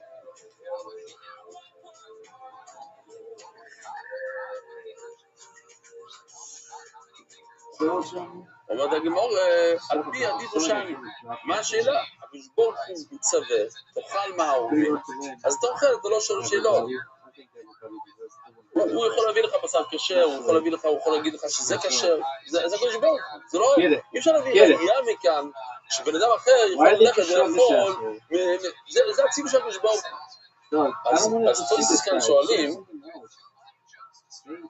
ואותו אמר, ולמה בסוף גדל זה להבא פי הדיבור, אם לא הגעת לזה, ודאי שאתה חייב להגיד שזה הקדוש ברוך הוא. לא אומר רב, פורסו שניסה למנה, אין עושו. יש גם בעיה, אתם שומעים את הקושיה של טריסוס. ברור שזה פי הדיבור, יש בעיה אחרת, איך אתה יכול לאכול חתיכת בשר מעורב? אלא מה? הקדוש ברוך הוא ציווה, זה הקדוש ברוך הוא ציווה. וישנו אמר, זה יודע שישראל מחפי הדיבור, ולמה שלא ותכרות במקום העסק. זה יכול להיות בטוח, מה זה, למה אתה לא יכול לאכול בשר שניסה למנהל? כי אולי זה יגיע מהגוי, אבל כאן זה בטוח, כי אם הקדוש ברוך הוא שולח עורבים, אז ודאי שזה לא יגיע מהגוי, אבל זה ודאי שבו הדיבור, לאן תראי איזו שחית הסתבוק לדעכו. אליהו הנביא לא היה בטוח. אם הקדוש ברוך הוא שולח לו בשר, זה ודאי לא מהגוי, זה מיהודי. אבל להגיד שזה הגיע מהאחור, זה מה פתאום? אומר דגמר, מה יורבים? מה הכוונה? מה הטייט של עורבים? אומר רבינו, עורב במה? חורה. עורב. עוף. אומר דבר מניון, יודעים את זה גב ודעת ושמי עורבים? אולי הכוונה לאנשים. 2 אנשים שקראו להם עורבים. מי לא הקסיב יארגס עורב בצור, עורב וסזיב? יש כזה בן אדם שקראו לו עורב. אומר להם, וסרם ומסת דרבי יואב ושמי עורב, ומה בדיוק היה 2 אנשים שהיה להם כזה שם מוזר, ושתיהם הביאו לו. ודין מה השם לפעמים. אולי המקום קראו לזה עורב. מי לא הקסיב, ברם יוצא ויהודים וישבו מארץ ישראל נער וקטנה.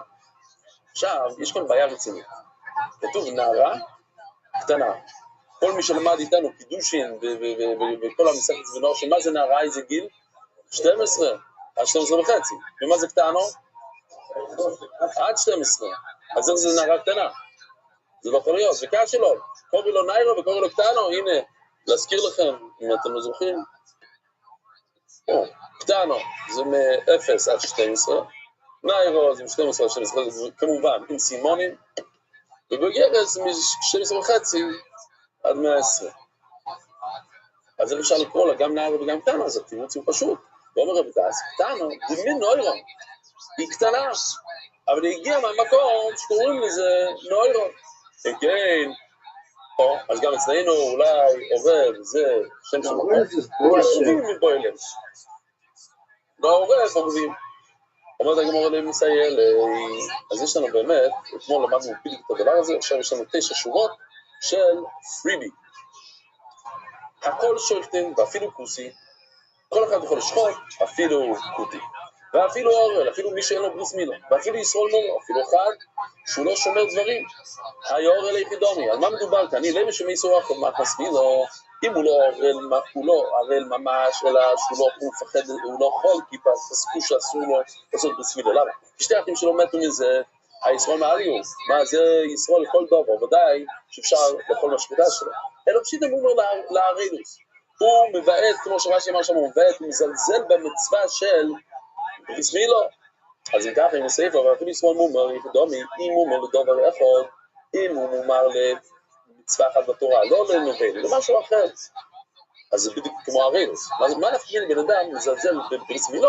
הוא מזלזל בלושן אורן, מזלזל בשבס, מזלזל בנבל, לא, נבל לא, לא יודע במה, בפסח, במצה. הוא מזלזל במצווה, אז מה נפקיד?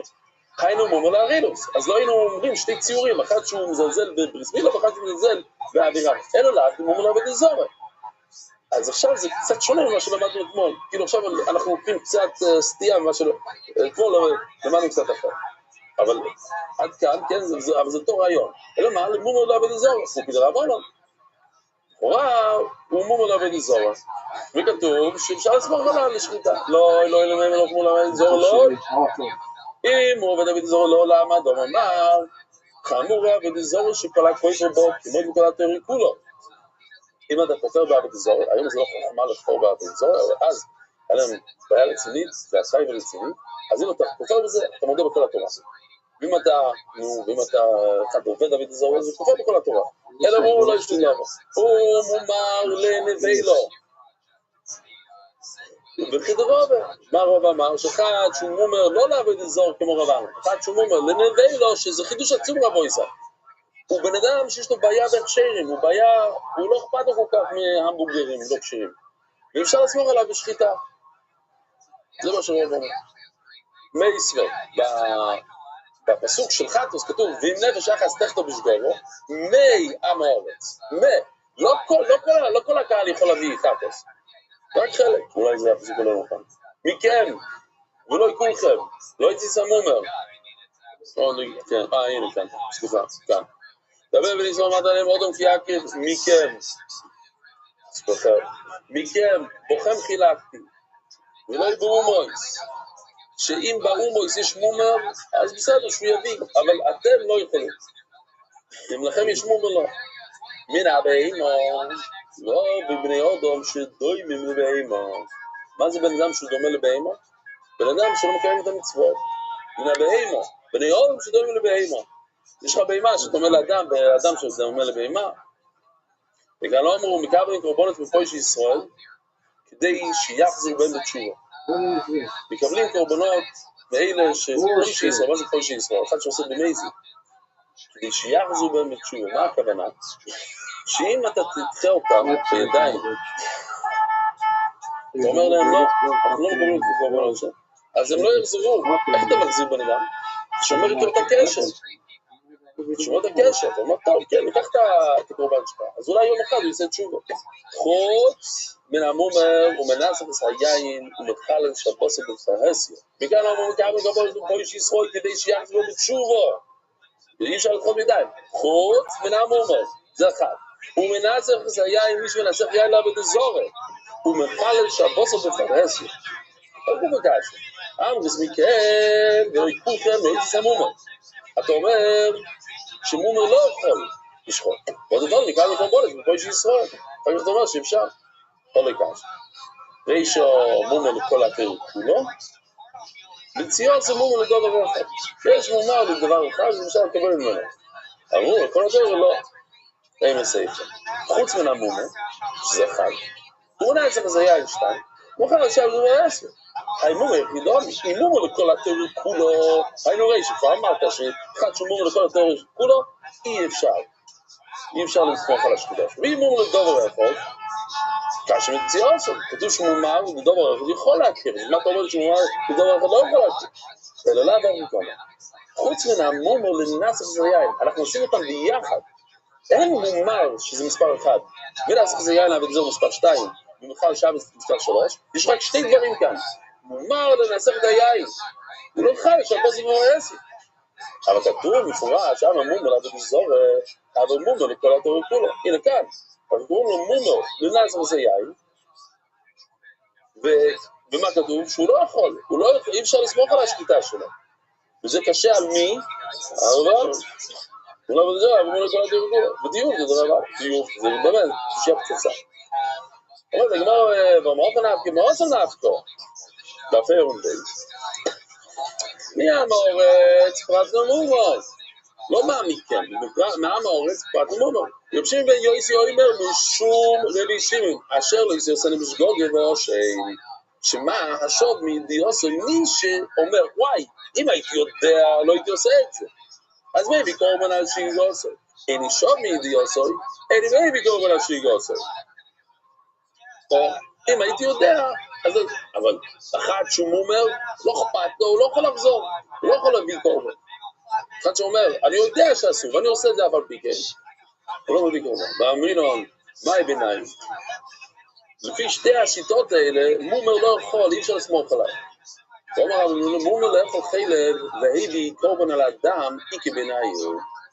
שמה שמעניין זה, שבפסוק, שימו לב, חוק העשר לזה בכל משהו, כל חילב וכל דם לא יעשה חילב, זה בעצם באותו משפט, זה אותו איסר לכאורה.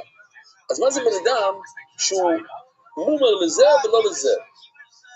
אז מה שקרה זה, הוא בן אדם שאוכל הרבה חילב, אבל הוא לא מומר על הדם. והוא אכל דם בשויגים, והוא הביא קורבן על השויגים. אז לפי התנא קמא הוא נחשב מומר. לפי רבי שמעון, מכיוון שאם הוא היה יודע שזה אסור, הוא לא היה עושה את הדם, הוא לא היה אוכל את הדם, אז זה נחשב שויגים והוא יכול להביא קורבן. אז נשאלת השאלה עכשיו, למה אם ככה, אם לומדים מהמאורץ, הגמרא שואלת, מאוסם נפקי, מאוכל נפקי, זאת אומרת, לומדים זה מהפסוק כאן, מהמאורץ, לא מכם. אז נשאלת השאלה, למה צריך עוד פסוק שמכם? אז הוא אומר, מתרץ את הגמרא, למה צריך שתי פסוקים?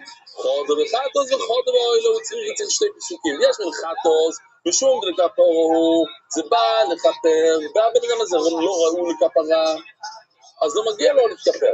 אבל אוי לו, דדורנו, אין לקבל מיני, אולי הוא בא לתת מתנה, אז מה הוא אומר? בוא נקבל ממנו מתנה. ישמין אוי לא משום דלאו חיובו, וזה בשויים טויבו, אנחנו לא רוצים אבל אחד זה חיובו, אין לקבל מיני, מה אומר מנדי? חולתי נזכר, חולתי נזכר. אבל אחד זה חיובו, זה חיוב, אז מה פתאום, בגלל שהוא מומו, הוא לא צריך לשלם עכשיו $500, על זה הוא שייבים, חולתי נזכר, אין לקבל מיני, צריך, אומרת הגמור מחלקת עשי בהמה גיוסי, מה, בגלל שכתוב בהמו, אמרנו, בן אדם שמדייק כמו בהמה, אז זה נשמע לי ממש הוא, מה זה מומר לחלב ולא דם? בוא נראה, נראה לי שזה ישן, זה פעם.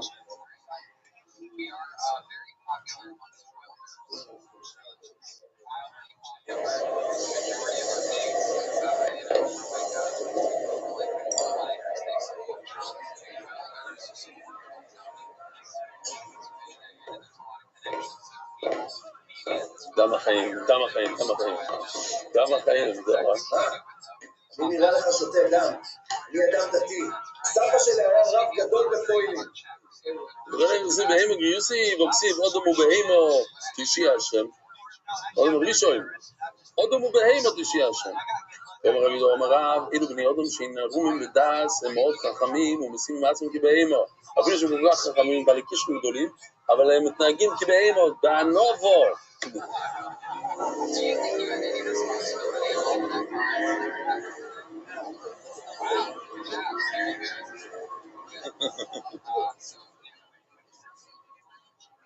Excuse me, sir, Behema!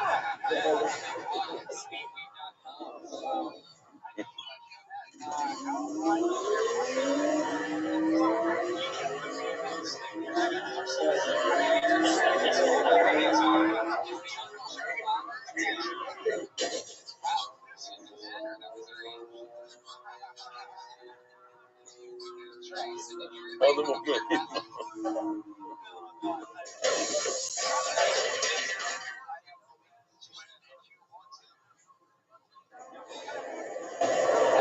בהמה תורים.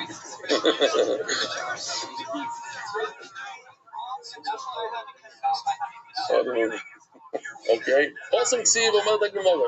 אז רואים, כתוב כאן בהמה, ובהמה זה דבר טוב, הנובה, זה לצדיקים.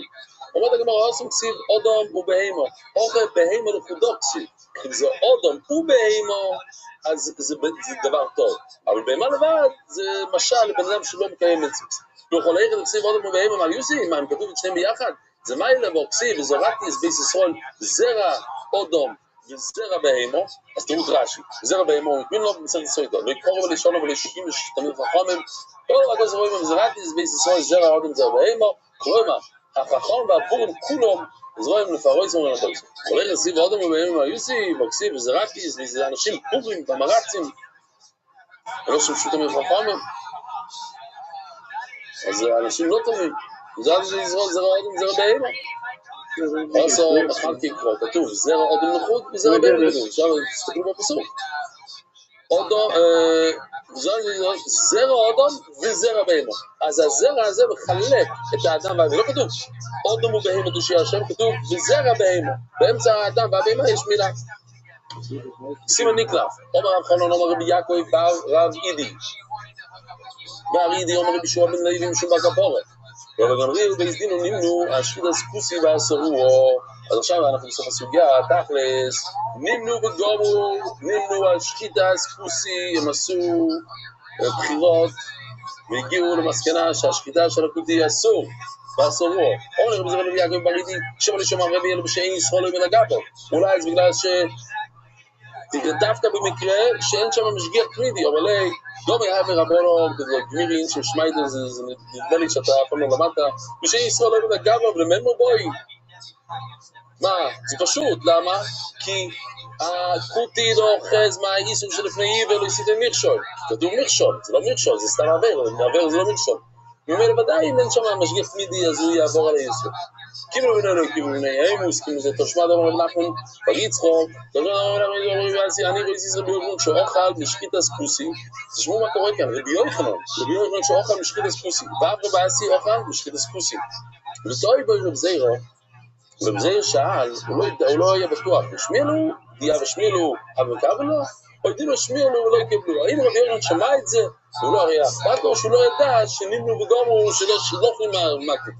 אבל פוסט לנפשי, מסתר דשמילו ולא יקבלו, רבי יוחנן, רב אסי, הם שמעו את זה, והם עדיין אכלו את השחיטה של הכוסי, ויסוד עדיין תוך רשמילו, ירשמילו, אבל כאב לו, איך הם מסתיים מילסה למחל איסור, איך אפשר להבין שצדיק כמו רבי יוחנן ייכשל שחכם אסרו את המסך השתובד אין הקדוש ברוך הוא מביא את הכל היודון צדיק מעצמו לקודשכם. טוב, נעצור כאן רבוי סי שיהיה לכם אחרי לכם ל"ג בעומר ערב טוב ונעים.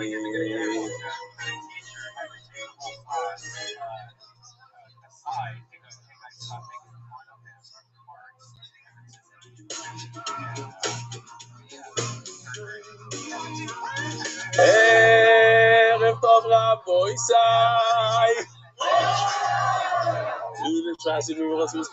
רבוי סי. אנחנו עוזרים 3 שורות ולמטה דף גימל תודה רבון שחיטה סקוסי מותרס. מותר לאכול בשחיטה של הכוסי. באמת דברים אמורים כי שישראל עומד על גבו. תקשיבו מה שקורה כאן. יש כאן ברייסה שכתוב 2 דברים. אני שואל אתכם, מה חסר כאן מהברייסה? כתוב כאן ככה. ישראל עומד על גבו. זה בסדר גמור. אבל בו הוא מוצוי ששוחט. אם הוא בא והוא רואה שהכוסי כבר שחט, חסר כאן ציור שלישי, מה חסר כאן? יועץ ונכנס, זה משהו אמצעי. כתוב את שתי הקצוות, כתוב, אוי מדד גבו, הוא יושב שם עם ידיד רפיס, מסתכל כל שנייה מה קורה. ויש עוד סיפור, שהוא בא אחר כך, והבהמה כבר מתה, כבר היה שחיטה, והוא בא, שחוט. אז מה עושים מכזה מצב? חויטר כזייס ולא יצא לו, הוא חותך חתיכה גדולה, למה כזייס? כי הקוטים הם לא יודעים חצי שיעור, לא חצי שיעור, הם לא, הם כזית, בסדר, אז כזית. אתה נותן לו שיעור שלם. יכול לימות או לא יכול לשחיטו עשו, אם הקוטי עומד בניסיון והוא אוכל את זה, זאת אומרת שהוא שחט את זה טוב, אחרת הוא לא היה אוכל, הוא לא אוכל טרף, הוא שומר מצוות, הוא שומר את הדוי רייסס. ואם לא, עשו לא יכול לשחיטו עשו. כמו שאמרנו אתמול, הקוטי הוא מקפיד מאוד על דוי רייסס, הוא מקפיד מאוד על שחיטה. הוא לא מקפיד על דרבונו, הוא לא מקפיד על לפני עיוור לא יסיתם מכשול. למה הוא לא מקפיד? זה דוי רייסס, לפני עיוור לא יסיתם מכשול. כי זה רק נותן כפשוטוי. לפני עיוור לא יסיתם מכשול. אם יש בן אדם עיוור שהולך ברחוב, אל תיתן לו מכשול. אם הבן אדם לא עיוור, זה לא מכשול. אם זה לתת לו לאכול טרף, זה לא לפני עיוור לא יסיתם מכשול. זה לא עיוור וזה לא מכשול. אם הוא לא רוצה לאכול מהשחיטה של עצמו, או אסור לאכול בשביתו, זה לך אסור לאכול. אז בואו נראה. אז בעצם, ברי שכתוב, ישראל לא ימד על גבו, בסוף כתוב בואו מצוי. מה שחסר כאן, זה נכנס ויועצה. אז אתה יכול ללכת לשתי הכיוונים. אתה יכול ללמוד נכנס ויועצה מהרישה, ואתה יכול ללמוד נכנס ויועצה בבואו מצוי. אז בואו נראה מה שגמרא עושה. זה בעצם המחלוקס שראינו אתמול בין אביי לרובה. כי הרי רובה סובר שנכנס ויועצה זה חזק מאוד. זה בדיוק כמו ישראל לא ימד על גבו. מאיפה הם קיבלו את זה, מאיפה כל אחד קיבל את השיטה שלו? יועצת בוי ממש דומה, מוצא ביודוי ביקוריה של ציפורים. הוא מצא את הקוטי הולך או מוכר כזה או סל של ציפורים או כזה מחרוזת אומר רש"י, משהו עגול כזה מלא ציפורים קטנים, כנראה יונים, הוא קוטע את הראש של אחד מהם ולא יסן לוי, הוא נותן לו לאכול. אכולוי, מותר לך לשחיטה עושה. הוא הולך הביתה, הוא גישל את זה, לא יודע בדיוק מה שקרה כאן. המחרוזת של הציפורים הם לא מבושלים, כן? הוא תופס ראש, מכניס לפה ותאכל, אוקיי? אוכל. אם הוא אוכל, מותר לך לשחיטה עושה. ולמה מותר לך לשחיטה עושה? אבל הגימון, הבית דייג מראה שרובים דייג מסריטה. אפשר, לא כתוב את הסיפור האמצעי, כתוב את שתי הקצוות, את הכי טוב ואת הכי גרוע. הכי טוב זה שהישראל יושב שם משגיח תמידי, כמו שאנחנו קוראים היום. לא היה משגיח לו כלום, והוא עשה איזה משהו, עכשיו צריכים לבדוק מה קרה. יש את האמצעי, יש משגיח, אבל לא תמידי. הבית דייג מראי שרוב דייג מסריטה. הבית דייג מראי שחיים בודי ישראל לא ינראה גבו, זה דווקא בגלל שהישראל עומד שם, יש משגיח תמידי, לכן זה קשה. אבל יועץ ונכנס, אבל הסיפור האמצעי זה לא טוב בכלל. רוב דייג מסריטה ורוב מדייג הפוך. חיים מדבר מצוי ששוחד, למה יש כאן בלגן? כי הוא בא אחר כך. אבל יועץ ונכנס, הוא משגיח, הוא נכנס ויוצא, הוא לא נמצא שם כל הזמן, הוא משגיח, יועץ ונכנס, יש כזה מושג, שפיר דורלי, זה בסדר גמור. אז רוב אומר שיועץ ונכנס זה בסדר, לומדים זה מעשה. אבל הבעיה כאן שסייבו, אז עכשיו יהיה לה כל אחד קושיה, הרי אתה יכול לדייק מהרשת, אתה יכול לדייק מהסייבו, למה אתה דייקת מהסייבו ולא מהרשת, למה אתה דייק מהרשת ולא מהסייבו, מה קורה כאן? אבל הבעיה כאן שסייבו, הוא אומר לך, יועץ ונכנס, נמי, בואו, מצוי כבר עולה. מה זה הוא בא? הוא בא ומוצוי. כי הוא יועץ ונכנס. הוא בערך שבא, לפעמים הוא בא, לפעמים הוא לא בא. זאת הסיפור, זה בדיוק מה שקרה כאן. הוא לא בגלל שראש, למה אתה לא מדייק מהראש? הוא אמר לו, יועץ ונכנס, נמי, קוראים לדעת גם את דמי. אז כל אחד אומר, זה מה שרובה סבר אתמול, שמי שיוצא ונכנס, אותו הלוחר, רואים את זה בהלכות יין נסף, שאם אתה יוצא ונכנס, זה כמו שאתה עומד שם, לכן היום, בהרבה מקומות, אין משגיח תמידי, זה מאוד יקר משגיח תמידי, אז יש יועץ ונכנס, יש וידאו, יש זה, לפעמים, כן, מאוד מרגיש, הנה, הוא עושה, איזה יופי, תראו מה שהוא עושה כאן, סתם. הוא לומד מהרישה, הוא לומד מהספר, מצוין, אוקיי. עכשיו נראה את הסרטון, זה יסביר לנו את כל הסוגיה בשנייה.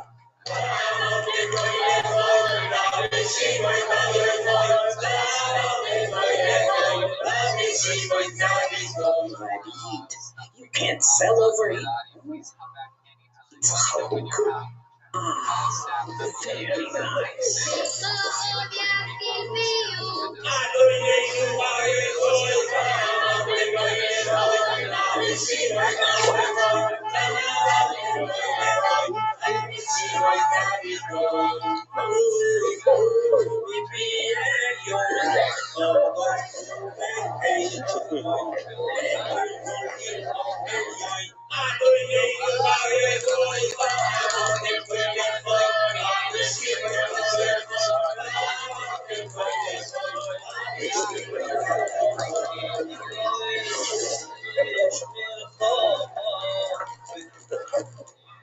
אין פשט יותר טוב מזה. ראינו מה זה דיקוי של ציפורים, זה מה שלמדנו מהסרטון, יותר מזה אני לא יודע. חיי אצל בו, אם מוצא ביותר דיקוי של ציפורים כדי הראשון. שואלת הגמור, אמי, מה יעזור לי שאתה נותן לו איזה ראש? וירוש דילמו, היודע ושוחט שפיר. הכותי הוא שחט אחד, ואת האחרים הוא לא שחט, או שהוא שחט 4 ו6 לא, הוא יודע, את הלבנים הוא שחט, את השחורים לא יודע מה, הוא רואה שאתה לוקח מהלבן, אז הוא אוכל את זה, זה לא אומר שבגלל שהוא אכל אחד, שכל 10 שקנית ממנו, הרי על העיגול הזה יש יותר מאחד, זה כל הנקודה, בכל של ציפורים יש הרבה. אז בגלל שהוא אכל אחד, מה פתאום שזה יתיר את כולם? אומר רב מנשה, סימן מכנס יזמר בסחורים, לא רואים אותו הרבה בש"ס, אז יש לו כאן סימנים, מכנס יזמר בסחורים. ומכניסו תכנס כנופו, מדובר כאן, הוא מחביא את זה. זאת אומרת, ההוא שקונה, הישראל שקונה מהכותי, הוא מחביא את כל הציפורים, הוא תולש ראש אחד, הוא לא מראה לו. ואז הוא נותן לו. ואם הוא אוכל את זה, אז הוא לא יודע ממה. ודילמו, סימון אבי יואב להם, בגבל, יש לו איזה סימן עם העוף הזה, יש לו אולי איזה סימן. אז הוא בשעה שהוא, עם המס מסלם מסמוסי, הוא, איך אומרים, קרוש בעברית, הוא עושה קבץ' רציני. מה? ודילה גזע אבריקותי, אין שחית אלוהיו, אני לא מבין, אבל אולי, הרי בתוירו, מה כתוב בתוירו? בואו נראה מה כתוב.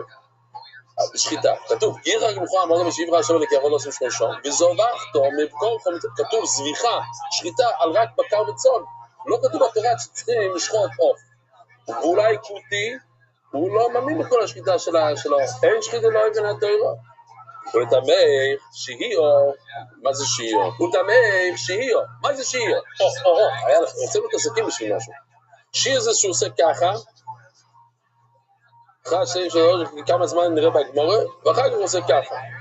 כאילו הוא עושה סימן אחד, לוקח הפסקת סיגריה, חוזר, בום.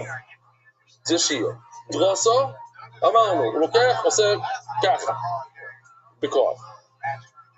חלודו, נכנס בפנים, בין שתי הסימנים, עכשיו זה מורבה, ואז הוא חותך. הגרומו זה מעניין, עוד לא ראינו את זה, הגרומו זה שהוא נכנס על הצד, במקום לשחוט ככה ישר, הנה הגרומו, הנה. ואיקו זה, אם יש פגימה בסכין, אז זה עוקר את הסימן. אז למה הם מקפידים על זה? מגזירות, זה כתוב בתורה? אתה לא כיוון להחזיק בו. אז רואים מכאן יסוד, אומרת הגמרא עכשיו, אם זה משהו שהם תופסים, לחומרה, הם הולכים עם ההלכה, אז הם הולכים עד הסוף. זה לא קשור אם זה דאורייתא או לא, אם זה מה שעושים, והם מחזיקים בזה, אז הם הולכים מזה.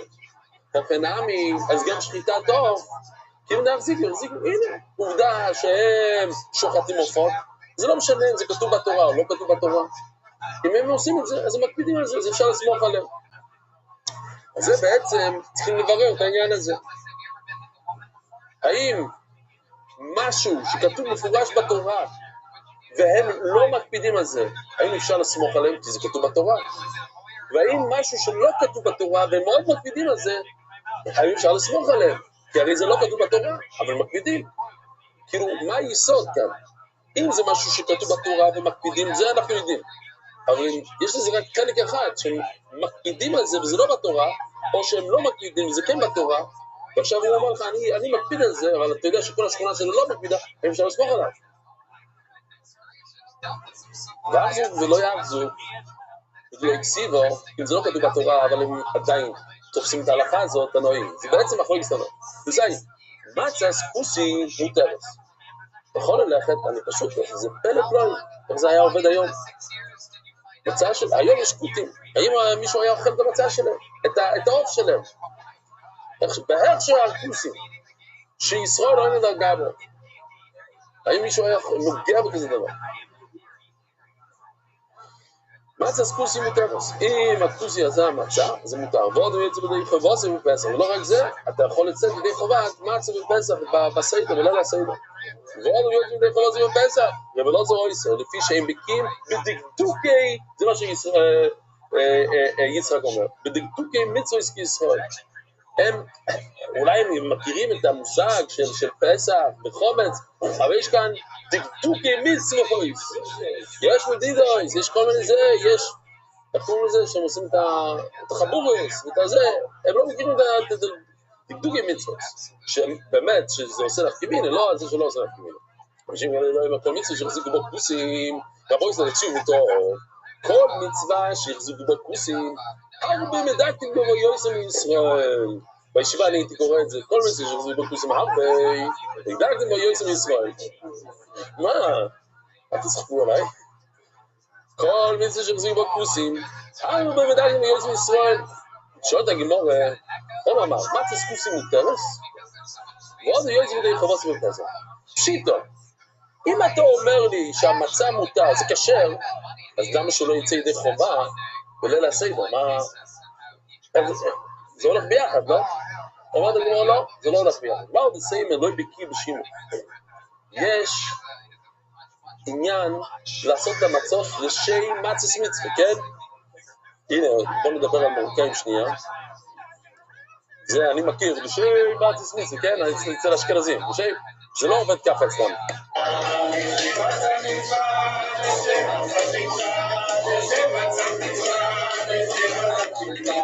לשם מצת מצווה, אוי אוי אוי. כששומרים על החומץ, לשם מצת מצווה. מההתחלה עד הסוף, צריכים לעשות לשם מצת מצווה.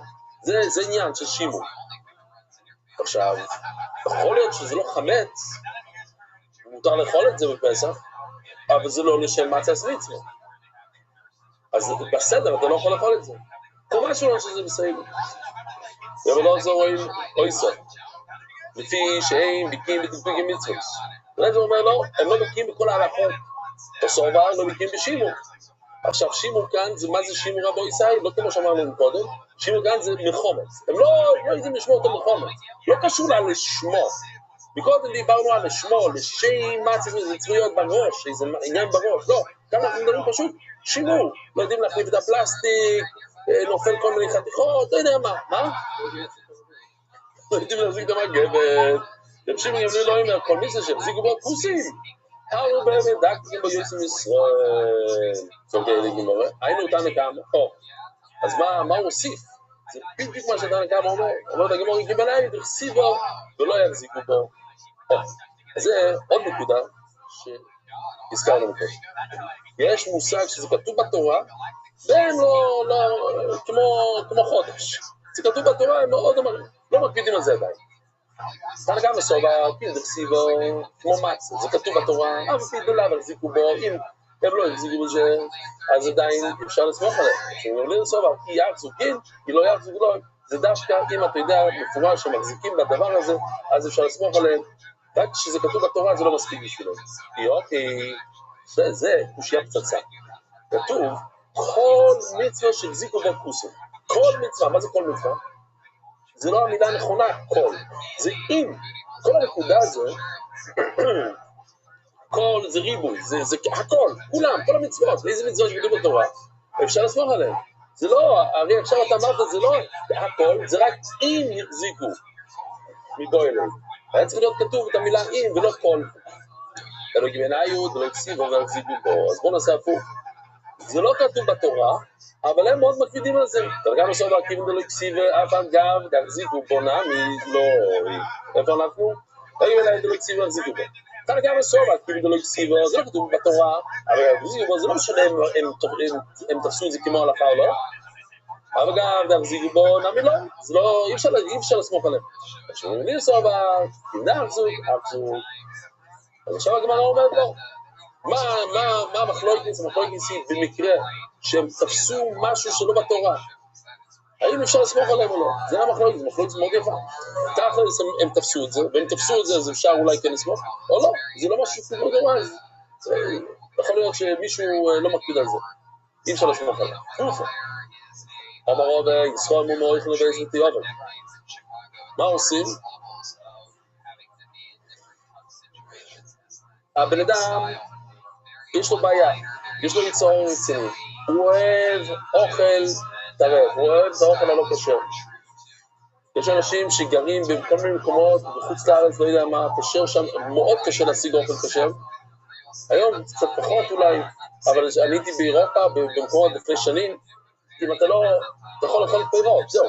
אין, וגם היום יש כבר ספרים שכתוב לך באינטרנט, יגיד לך, את הסוג פסטה הזה מותר לאכול, כל החנויות באיטליה, אבל זה באיטליה, אין שם OU, אין שם כלום, מה אתה אוכל? אפילו הקטשופ שזה היין וזה, לא כתוב OU, מה אתה אוכל? Oh, look at this. And throwing up gang signs? Bitches are just going crazy. כשמגיע לאוכל, אז הוא אומר, אוכל לבייס ותיאבל. אם היה לו בחנות, היה שם הרי איזה חנות שכשר, היה צריך למצוא 3-4 דקות להגיע, הוא היה אוכל, הוא היה הולך לאכול את הכשר. הוא לא סוג כזה. או מה זה, וישרול מום אוהב לבייס ותיאבל. אז מה עושים? בואי תקסקי ולא יסנוי, בודקים את הסכין, ונותנים לו. איך בודקים סכין? אז אנחנו נראה, זה כנראה סוגיות אחר כך. זה דבר שאני לא אוהב לעשות ואני גם לא אעשה את זה, אבל הם לוקחו את הציפורת שלהם ומסתכל ככה, על כל הזה, ואם יש איזו פגימה קטנה, זה, מרגישים את זה בתוך הזה. אליהו, אל תגיד לשום דבר. כן, צריך להרגיש. קיצר, הציפורת שלהם מעניין. אני מפחד לעשות את זה. טוב, אתה בודק את הסכין טוב טוב, ונותן לו. הוא מותו לאכול משפיטוסו. אפילו שהוא מומר לדבר הזה, לנבלויס, אבל אם אתה נותן לו סכין טוב, מותר לאכול, בינתיים מעורקים דיקי יתרי ואיסור, יש את שניהם לפניו, וישוב יתרי ואוכל איסור. הבן אדם הזה הוא לא כזה טיפוס, אם יש לו את שניהם, הוא יעשה את ההתר, מה שמותר. יוכי, כאילו לבוא דעת מעלה, אז למה צריכים לבדוק? הוא לא ישתמש בסכין פגום, נטרח לו איתו, הוא כבר כזה טיפוס, הוא אוכל כבר צ'יזבורגר, דברים כאלה, אז אם אין לו את הסכין ממש שמה, אז הוא לא יטריח. ודי הרבה, לצאת מהזה שלו, הוא לא יעשה. אם אתה נותן לו סכין, אז הוא ישחט טוב. וכאן אני מסיים לו, יש לי ראייה, יש לנו ראייה בשבילה. שמה עוד פעם, מה רוב אומר, הבויסה, מה רוב אומר? שאם מומר, בן אדם שהוא לא מקפיד על אכילות אסורות, מאכלים אסורים, הוא לא מקפיד על זה. הוא שוחט, מותר לך לאכול את זה. או מולה לרבון לרוב. מה שאתה אומר שאחד שאוכל המבוגרים לא כשרים, הוא אוכל חזיר, מותר לך לאכול את השחיטה שלו. שחיטת הבד"ץ, על ידי השוחט המומחה, מייקל שאוכל חזיר. הייתם אוכלים כזה דבר? תראי נציין, קורא כיף. חמייצים שלו והיא רואה פעם פסח. אחד, שהיה לו חמץ, בוא נראה את הסרטון פה.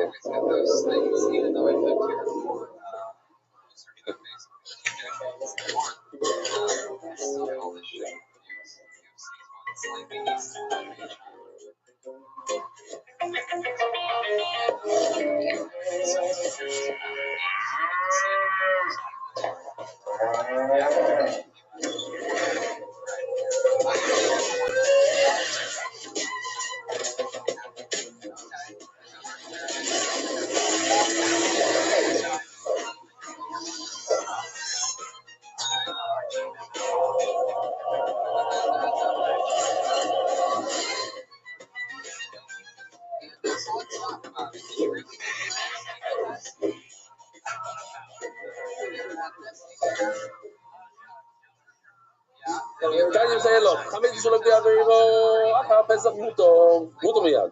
מישהו שחומץ שעובר עליו פסח, מותר לאכול בבית שלו. למה? מפני שהם מחליפים. המומר הזה הולך ומחליף את החמץ. תסתכלו על המילים, מפני שהן מחליפים. זה אומר שזה ודאי או זה ספק?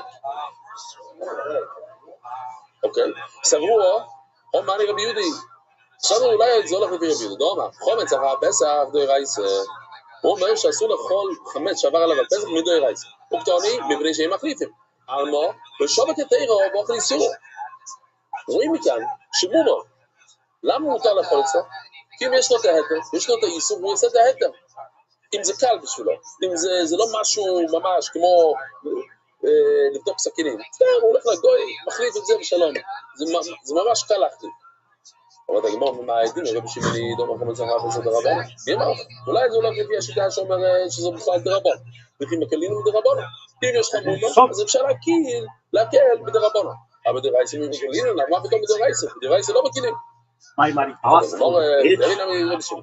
אפילו תגיד, זה הולך לפי רבי שמעון, מקדוני שאני אומר החליפו, מפני שמחליפים זה ודאי. שאני אומר שהחליפו זה ספק. לא מה כתוב? שהם מחליפים. מפני שהם מחליפים. אתם כולכם אמרתם שזה ודאי. זה מסתדר לפי מה שגמרא אומרת. זה מלא ראשים, מקדוני שאני אומר שהחליפו, שזה אולי, זה ספק. מפני שמחליפים מקדוני, זה ודאי. זה מה זה מחליפים? ואז הפוך, אפשר להגיד כזה דבר. אולי דרבנו ישוב כדי לא לאיסור. אם זה איסור דרבנו, הם כל כך מקפידים והם ודאי מחליפים, אז בדרייסה לגלוצ'קי. ודאי שאם יש כאן בעיה של דרייסה, זה ודאי שאפשר לסמוך עליהם. לא מסייע לי. אז עוד פעם, אנחנו רוצים להביא ראיה למי? לרובה. מה רובה אומר? רובה אומר שאם יש לך מומר, אחד שהוא לא מקפיד כל כך על הכשרים או אוכל טרייף, אפשר לסמוך עליו בשחיטה. זה ראיה, כתוב, הכל שולטים, אפילו מוסי, ואפילו אוכל, אפילו מי שאין לו בריס מילו, ואפילו ישרול מום. אז זה שתי הדברים שאנחנו רוצים לדבר עליהם, אורל ואפילו ישרול מום. היו ליחידו, בכל השעה אנחנו שואלים את השאלה הזאת, איזה סוג אורל זה? אילנו שמי סוג אוכל מחמס מילו. יש אורל שהוא מסכן, שתי האחים שלו מתו בבריס מילו, אז אם יש בעיה במשפחה, ששתי אחים מתו, זה לא בעיה במועל, זה בעיה בילד, הוא מת. אז השלישי אסור לך למול. אבל יש לו הלכות כמו ישראל, יש דברים שהוא צריכים להקפיד עליו. כאילו זה לא אשמתו. אז הישראל מעליו, אז ההלכה הוא ישראל כמו כל דבר. אלו פשיטו מובר לנו. הוא בן אדם שהוא לא מל לעצמו. רש"י אומר מבית במצווה זו. כאילו, זה לא בגלל שהוא לא רק זה כואב לו, הוא מפחד, הוא מזלזל במצווה. וכוסוב הרמום דבר אחד, והרמום וכל התירוץ לי לא רואה. אז הנה רואים כמו רואה, שמה? יש לך בן אדם, שהוא עושה את כל, הוא הולך לעניינים, הוא חזם בבית כנסת, אין לו בריס מילה. הוא צוחק על המצווה הזאת, וכתוב, הכל שוחטים, הוא יכול להיות שוחט. אפילו אורן, אפילו כזה בן אדם, יכול להיות שוחט, זאת אומרת, הוא מומר לדובר אחד, ואפשר לסמוך עליו לשחיטה. בסעיפה, רגע, אבל איך זה מסתדר עם הסוף? ואפילו ישראל מומר. אפילו אחד שהוא מומר, הוא יכול לשחוט. חי מומר יחידומי, רגע, זה לא יכול להיות אותו ציור כמו אורן. אם מומר לדובר אחר, זאת אומרת, לא לנבלה, לא אוכל, למשהו אחר, הוא מומר לשעבס. חי מומר הרדס, אז אין שום נפקים עם אחד, זה לא קשור לאוכל. הוא לא מקפיד על בריס מילו, הוא לא מקפיד על שבס, זה אותו דבר. אז מה אתה אומר לי שתי סיפורים? אחד שהוא מומר לבריס מילו, אחד שהוא מומר גם ללושן אורן, זה אותו דבר, נכון? אלא, מומר לא יסידור. לא, ודאי שהוא מומר לאכילה, השחיטה, מומר. וכידור אורן, זאת אומרת, אפילו שהוא אוכל נבלו טרייפו, אפשר לסמוך עליו, זה מגיע לשחיטה. אומרת הגמרא, אז רואים ראיה לרובה. לא, אם לא אוכלו, לא יסדור. לא. אם הוא מומר לנבלס, אז אי אפשר לסמוך על השחיטה שלו. מה הייתה, אם הוא כיוון לדוש בי, כסתר דום אלי, כן, הוא יסוד רציני. בן אדם שהוא עושה את אותו אווירה עוד פעם ועוד פעם, אז זה נעשה כמו שזה היתר אצלו. אז ממילא מה? הוא לא מתאמץ בכלל. הוא אוכל נבלות, אז לא אכפת לו בכלל מנבלות. אצלו זה כלום, הוא יגיד לך שזה מותר. אלא מומר לעבוד את זורם. אלא מומר לעבוד את זורם הוא כדרבנן. אנחנו לא מדברים על אחד שהוא מומר לנבלות. אנחנו לא מדברים על כזה בן אדם. זה לא בן אדם שהוא מומר שאוכל המבורגרים. זה בן אדם שעושה עבוד את זורם.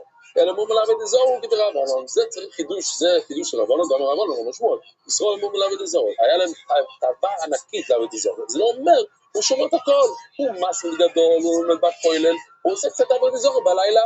אז מותר לאכול בשחיתו עשוי. אז מותר לאכול בשחיטה שלו גופו. לא רבנן משמעות. ישראל מומר לעבוד את זורם, מותר לאכול בשחיתו עשוי. אז ישראל מומר לעבוד את זורם, מותר לאכול בשחיתו עשוי, שכם יוצאים בו ישופט מלך יהודו, שנהנה מסעודה סחר. ישופט היה צדיק גמור, שהוא עקר הרבה עבוד את זורם. אחוב הוא היה עבוד את זורם. אז ישופט שהוא המלך יהודו הם רצו לעשות מלחמה נגד ארם.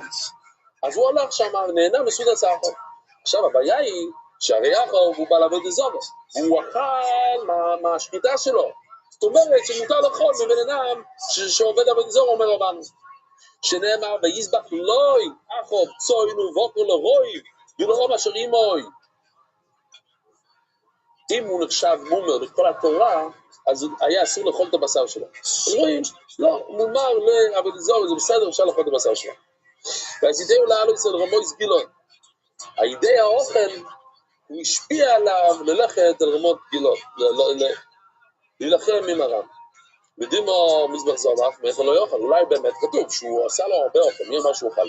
כתוב וסיתנו, אז הוא שכנע אותו. יודעים איזה דברים? אולי הוא שכנע אותו בדיבור, אבל לא הידי האוכל.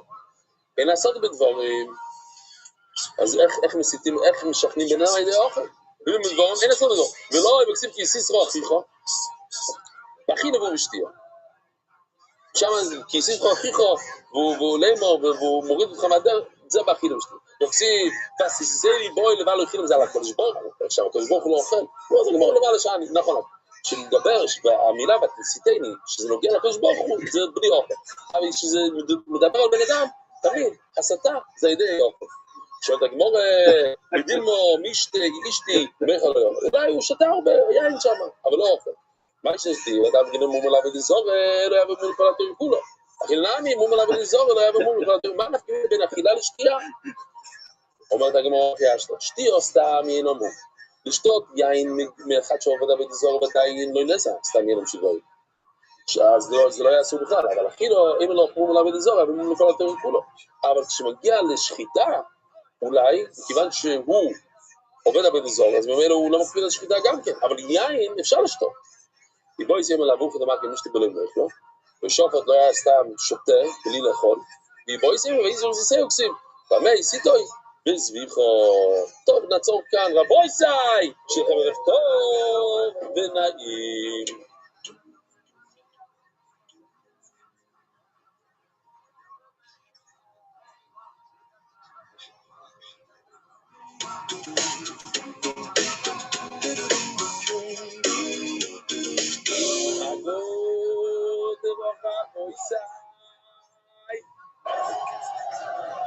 נשמע סימים מרוז וספוס מרדכי, אנחנו עוזים בדף בייס און בייס למטה.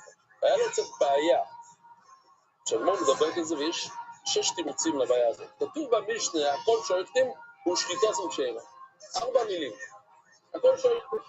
הכל שואפתם זה לכתחילה. ויש כאלה, שחיטה סוג שאלה, זה עדיף שלא ישחט. אם הוא ישחט, אז נטיל את זה. אבל עדיף שלא. על מה מדובר? אז אתמול ראינו פשט אחד. פשט הראשון, מתוך 6. מדובר על בן אדם שהוא תמת. בן אדם שהוא תמת והוא אוכל חולין על תערס הקוידש, שהרבה אנשים, רוב האנשים בחדר לא ידעו מה זה. מה זה תערס הקוידש?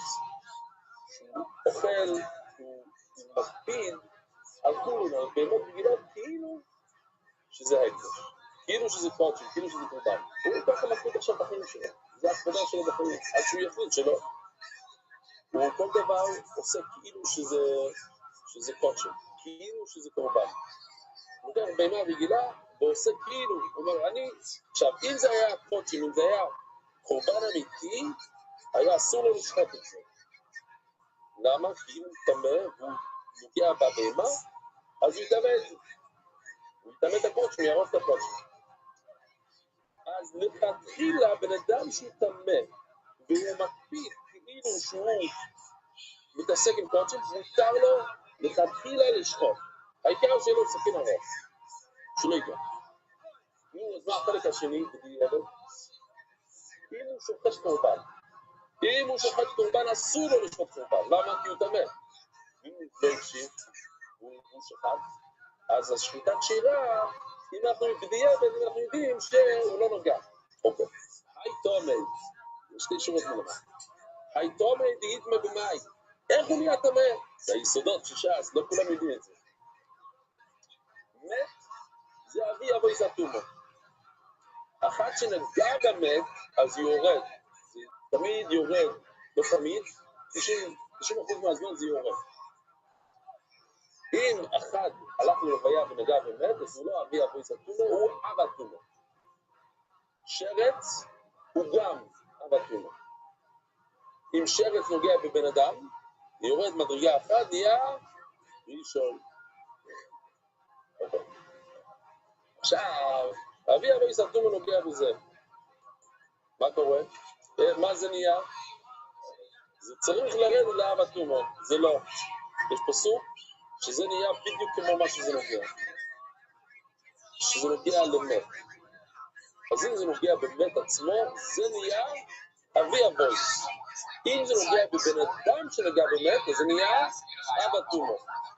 עכשיו, אם זה נהיה אבא תומו, זה אבא תומו, וזה נוגע בהמה כשהוא שוחט, מה זה נהיה? מה ומה נהיית? ראשון. זה יורד אחד, נהיה ראשון. אם זה נגע במת עצמו, וזה אבי אבוי זתומו, וזה נוגע, זה שוחט את הצוואר של הבהמה, אז מה הבהמה נהיית? אבא תומו, זה יורד אחד. אם זה נגע בשרץ, מה זה נהיה? לא. ראשון. זה רק במתים, זה נהיה בדיוק אותו דבר. בשרץ זה יורד אחד, ראשון. עכשיו, אם זה נגע הראשון הזה, נגע בבהמה, אז כמה זה נהיה? מה זה נהיה? אומר זה הגמרא. הייתו מדיתמה במאי. מה קרה? איך זה קרה? אילי מדיתמה במייס. הסכין הזה נגע במת. אכל על חרב הבא, כמו התיאור אומרת שזה נהיה ממש כאילו המת. לא יבואו תפולו. אפילו אם זה נגע בבן אדם שנגע במת, אבא תומו. אז הוא נהיה כמו הבן אדם שנגע במת, הוא נהיה אבא תומו. ותאר לסכין. ואז לסכין תמיד אין בבשר. ואז הסכין הזה שזה אבא תומו נוגע בבשר, אז מה נהיה לבשר? מה הוא נהיה מאבא תומו? ראשון, נופל אחד. אלו, חייבים לומר, גיטלי בשרץ. מסבירים גם, שאם לא היה את הפסוק הזה בחלל חרב, אז מה היה קורה? בוא נגיד, עוד פעם, זה נגע בבן אדם,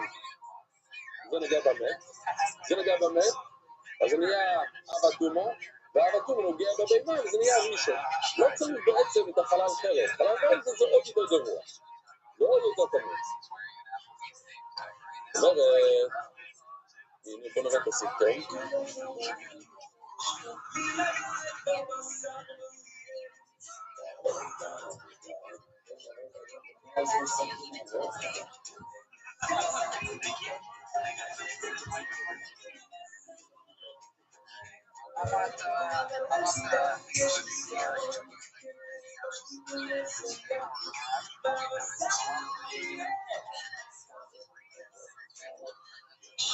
אז ליבנו בשם, ליבי יסיים אלוהי ליבנו במייס, יתכן שנוגע באמת, וכגון שבודת תגובה של צורם ושופט בו, הוא עושה את זה בחתיכת, זה סתם שאלה רבו יסיים, שוחטים עם הסכין הזה היום, היום אפשר לשחוט עם פלסטיק, סכין חזק של פלסטיק, שעשוי באחד מהמכונות האלה של 3D.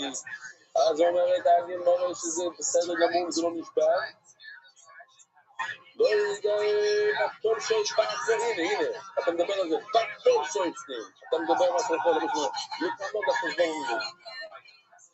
והכל שויפטים בין בצוי, גם בין בספופי, בין ביקור שכל, הוא לקח כזה חלום, עשה מזה טקס, נמצא מזה סכין, ושלא, אז זה פירוש אחד. אז בואו נראה מה הוא עשה כאן שנייה.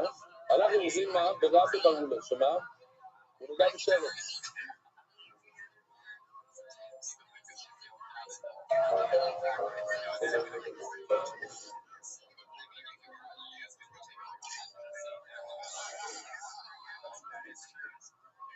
הוא נגע בשרץ, אז לכתחילה, הוא נגע בשרץ, הוא יכול לשחוט אפילו אם זה אתר לחשוידו שהוא מקפיד מאוד, ואם הוא היה באמת שופט קורבן זה לא היה טוב, אבל בדיעבד, בקפוצ'ים, אמרנו שאם הוא יודע בבירור שהוא לא נגע, זה בסדר. אמרנו, והוא ניקח מה המשך ה... אז אנחנו בעצם צריכים לדעת 3 דברים עכשיו, לכל השש הסברים בגמרא יש 3 דברים שאנחנו צריכים לדעת. מה זה לכתחילה, מה זה בדיעבד? עוד פעם, המילים, חקר שויפים זה לכתחילה. ושתדע זה שיש את זה, אם נבין מה זה, וגם בכל ששחטו, מה הכוונה שם? כאילו, מה זה בכל ששחטו? שאין מדליה, בעצם, דייב, אולי תגיד ליוס, בכל ששחטו, אני צריך את המילים בקטן, אין מדליה. אוקיי? לא מדליה, גלויים. איך עוד מה הלשון שמה? אחרים גויים, זה המילים, אחרים גויים. נבין, מה זה אחרים גויים? או שמה שקרה זה שהשופט קרא, הוא הלך, אז צריך עדות, אחרת אפשר להאמין לשופט בעצמו, הוא אומר אני לא נגעתי, מאמינים לו, אוקיי, זה אפשר ככה, הבעיה אומר, תראו מה זה? This one good of a shechita here. We're talking fully and integrated.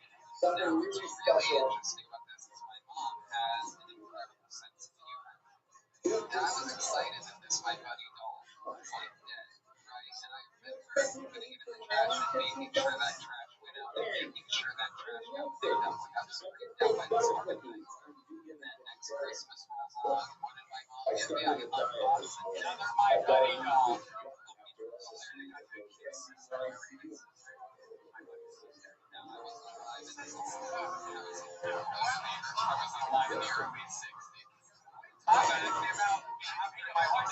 הבעיה אומר, רוניקלטון, כמה שויפטים ואפילו קוטים, אז אנחנו הולכים שקוטים עם גרי ארץ. ויש מחלוקת האם הם התגיירו באמת, או שעבדו עלינו. שזה רק היה הרעיון שהפקידו אותם אז הם התגיירו. אבל בואו נגיד שהם גרי ארץ, אז מה קורה? הם מאוד מקפידים על הדברים שלהם, על הדוירייסס הם מקפידים מאוד, והשחיטה הם מאוד מאוד מקפידים. המים לא מקפידים על דרבנן. הם לא מוצאים את הדרבנן, הכל שבעצם הם לא... אז כתוב על משנה שמקוטי שחט, ותתחיל אפשר לסמוך על זה, באמת דברים אמורים, כשיצור, זה נגעד, יצור, עומד על הגב שלו. במיון שלי נכנס, לא, אין משנה. תראה.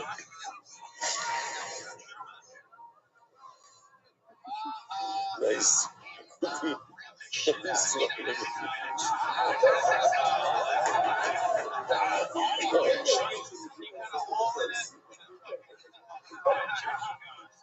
טוב, אז מה כתוב כאן בתחילה, המקוטי אוי מדלגה בו, זה בסדר גמור. בדיעבד, אם היסוד נכנס ויועצת. זה לא טוב. נכנס, יוצא כזה, למשוך לא יתעשי, זה הסוד ולא יסוד. זה והיינו צריך להראות לכם את הסרטון אחר כך. אז הוא חותך חתיכת בשר, ונותן לו לאכול. אחר לו, מותר לו עוד במשקיטו עשו. אם הקוטי אוכל, הקוטי לא יוכל, תראה, הוא מאוד מקפיד על שקיטה. זה דברים רייסה. אם הוא אוכל את זה, זה בסדר. ואחר לו יעשו, אם הוא לא אוכל את זה, אז אי אפשר. או זה לא יכול לשקיטה עשו. ואז המשנה ממשיכה. קוט לכם של זה טוב. ואפילו דיאבד אני לא. בדיעבד אי אפשר לסמוך עליהם בכלל. למה? שהם הרגישו. שהם ידרסו מה זה דריסה, הראיתי אתמול, נעשה הנה כאן, יופי. זה בכוח למטה. לא חושב שזה זז. קודם כל, בוא נראה מה נעשה. זה ממש משהו, זה הקנה. זה הדשא. זה חלובה, שהוא נכנס בין השתי זה, עכשיו זה מוסתר, ואז הוא חותך. אז זה שהיא, הוא חתך אחד, לקח איזה הפסקה, עישן סיגריה, כמה שניות, ואחר כך הוא עושה את השני, ראיתם? זה כל הנקודה. לכן, חרש שואל בקודם, אי אפשר לסמוך עליהם, אולי עושה שיהיה, אולי עושה זה, אז אי אפשר לדעת. שהוא רואה שהוא לא עושה שיהיה, הוא לא לקח סיגריה באמצע. לא, בדיוק שהוא לא עושה זה מעטה ככה, הוא לא עושה זה, הוא יודע, זה כל הנקודה. רגע, אבל מי אמר שאוהב עליהם זה כאן, מי אמר? בסדר, זה כן, ראינו בסרטון שאוהב דרגה פה, תופסנו על הגב. חוץ לכלל שאני יודע, אפילו דיון לא יודע על שם מישהו, אולי הוא יעשה קצת, ויפסיק, יעשה עוד, שהם ידרסו, בכוח למטה, ושהם יחליטו, זה הכי מסובך, שהוא נכנס בין שתי הדברים, בין שניהם, ואז הוא מוסתר. האסתר הזה, ואז הוא חותר.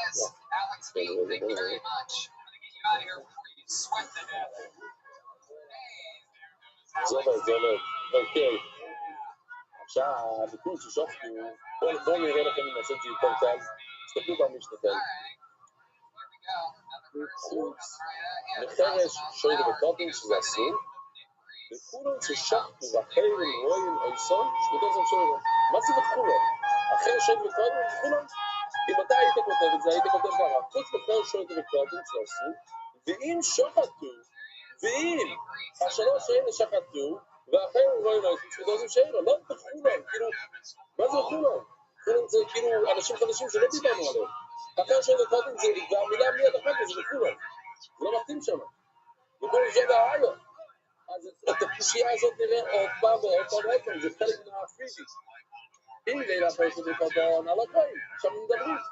זה גם היה לנו זאת לא. צריך להיות כתוב ואם, לא, זה כולה. אלו אקוטי. ואתה אומר שזה מדובר על הקוסי. פעם זה כששרון לא מנהגה בו, ואם אתה מסתכל בעיתון, ועומד ממש עליו, אבל לא תתחיל, זה ממש, אתה יכול להשיג אותו במשתדה שלו. קשה, באמת קושייה.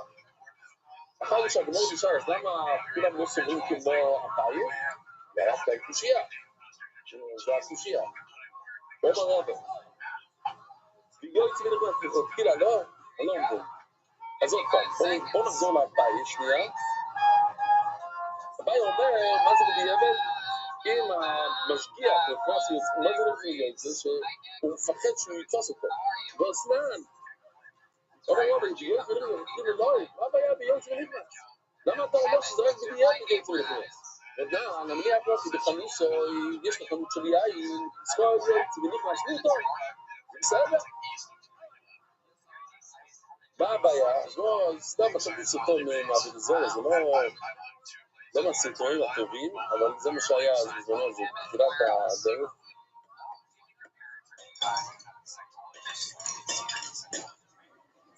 מה הבעיה? שיגע ביד, כן? יין עשר. טוב.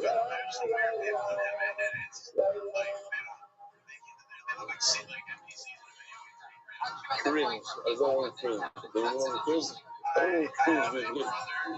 קרינג'. אז מה הבעיה? שהוא יוריד את זה ויחזיר בחזרה, אם יכול להיות זה מדי לבלגן בשבילו, צריך שזה יקשה וזה וכולי, זה לוקח זמן. אז אני מפחד שההיסטוריה כאלה שפנים זה ניתן. אז אני שומעים את זה להיות בסדר. שהגמור אולי אתם שואלים את עצמכם מה הקשר, שם זה לוקח שעתיים, עד שאתה עושה טיפ חדש, שאתה עושה זה. וכאן זה פשוט שליטה, אוקיי, זה הגמור תשעה. אבל הגמור על רוב חוסון, בגתוני מניח, מה מניח כתוני? בדיעבד. נכון, עכשיו זה לא בדיעבד, זה לא מתחילה. נכנס ויוצא, זה בדיעבד. עכשיו לא כתוב, מניח שמותר לך לשים שם גוי. מניח, מי ששם גוי, יש בסדר. אומר רב אלמח, הנה, השם יצור בלי יצור שלנו שם, יין כשר אצל הגוי, יש לך גוי שיש לו יין כשר, לא צריך לעמוד שם כל הלב וכל הלילה, אלא מי שיהיה זה נכנס מותר. אז בואו נראה איך הוא עושה את רוב, מאוד יפה, נכנס בקצידת הדלת.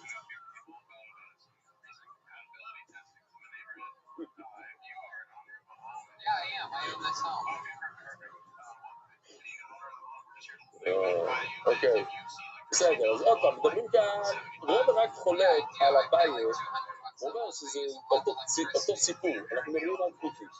ולכתחילה מותר לשחוט אפילו כשהישראל יוצא ונכנס, נכנס ויועץ, זה לא יועץ ונכנס.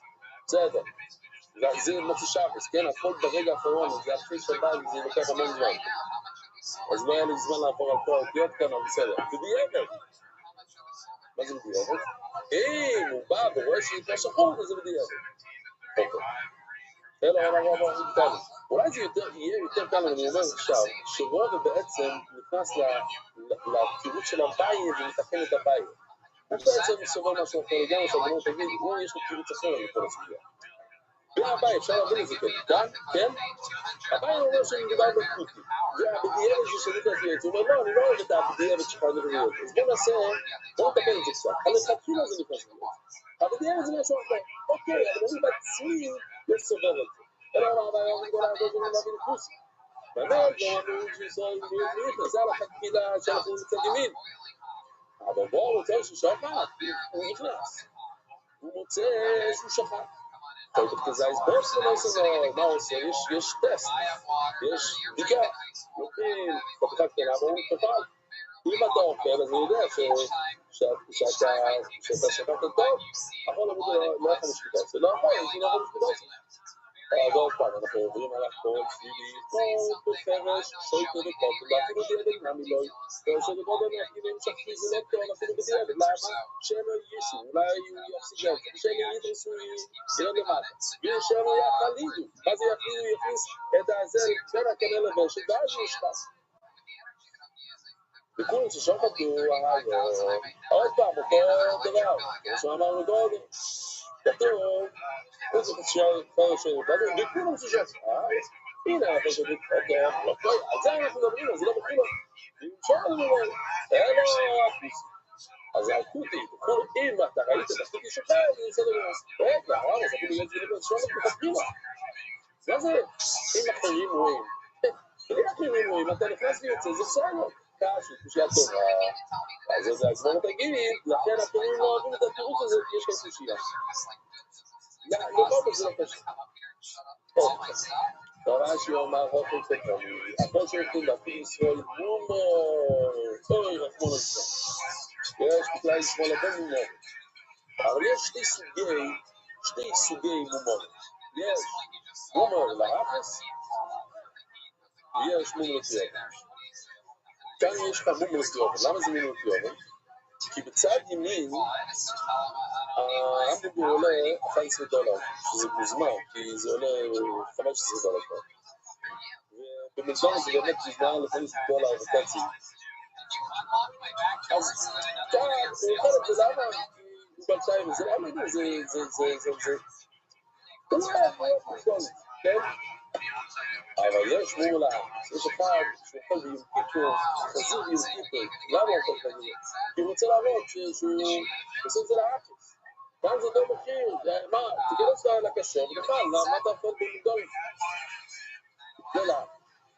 אז כאן אנחנו מדברים על מומור לתיאבן. הכל שאנחנו מדברים ישראל מומור למים. אבל בגלל, לא אנחנו מדברים, מיקי דגובה, בוא נסתכל שרובד, זה הולך לפי רובד. שבסוף הגמרא תגיד שרובד באמת הולך כמו רבשי. ורש"י הולך כמו רובד, ורובד הולך כמו רבשי. והמורה בישראל מומור נודל לפי רובד. בואי קצת ולא יסלול. הרי הוא לא בן אדם כל כך רע, יש לו קצת טייב לא אוכל טוב, אז הוא זה. אבל הוא באמת מקפיד על פני עיוור. אז רק בגלל שהוא אוכל, מקדונלדס לא אומר שעכשיו הוא ייתן ליהודי אחר לאכול טרף. זה לא הולך.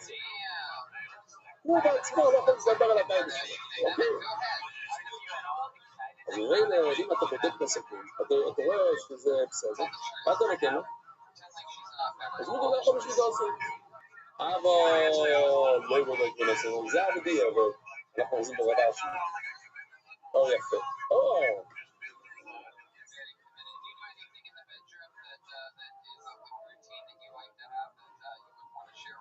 Going to set the world, the man that אוקיי, זה הכל מרצושב. ונתחילה, מומלס דיאבל נותנים לו סכין דוקה. כאילו מומלס, מה זה בדיאבל? הוא אומר, אבל לא יבדק במסן, לא ישחור, אם הוא לא בדק אותם, לא ישחור. אם שחר, בוא נסכין יחד. נבדק אחר, אוקיי, נבדק אחר. ואם זה סכין יחד, מוזל להכניס את אם אנחנו יודעים שהוא שחר, והסכין הוא בסדר גמור אחר כך, אז זה בסדר, מותר אחר. אם לא, אבל רוצה לאכול בסדר, אבל זה בדיאבל. לפתחילה אתה נותן לו סכין בדוק. כי דווקא, ראיתי שהוא שחר, אז תבדוק אחר כך. לאחר המעשה, אתה יכול לבדוק ולאכול. לא שהסכין הוא בסדר, זה מגינות בסכין. חוץ מחבר שאני בטוח כדי אפילו דיאבל נעמי לא, שם יישו, שם יידו, שם יחידו. נכון, לא צריכים להסביר עכשיו? ויקרו לא צריכים שחקו העיה. הנה, מאחר שהייתי בפרדן עליו כהן. עוד פעם, זה אותו דבר, זה אותם מילים, 30 מילים, בדקתי, כמעט 30. המשוך לנו בוא אליהם, אלו הישראל מומה. וכולו ששמתי, שאם יש מישהו שרואה, מדובר על מומה. הנה, בוא נקסקם, לא זה לא, יראה שאתה חתילה, מה זה לאח המייסר, בדיאבל? אמרנו שמומה, זה לא יפות. זה שליש בו, וכולו וכולו. ולא, אידיס וסקין לבגש, מה הבעיה? לא בגש, אז כדי לשם. כדי לעשות סקין, אם אין את הסכין, כי אחרים רואים לא שומע אבי, מה זה יעזור לנו שרואים אותו, אם הוא מצד עם גבול שופט. מה קורה אם הוא שופט עם סכין תפוק? אז זה בעיה של טיפו, הוא עוקר את הסימן, הוא מושך כזה את הסימן. זה כבר נראה, נגיע לזה. תעש, לא מעט קושייה. רבינו אמר, עוד עכשיו, אז זהו, ראינו מספר 4, 5, 6, של שהם רבינו. רבינו אמר, עוד יותר, מה אתה של רבים? אני רואים שתבינו. הדור של רבים, הכל מומחים של רבים, יש אנשים שמומחים בהלכה. אז הם יכולים לשחוט, מומחים, ואף פי שהם מומחים, אפילו שלא ראינו אותם 3 פעמים שופטים. מה הבעיה? יכול להיות שבן אדם מתעלף, אז בוא נראה מה קורה כאן.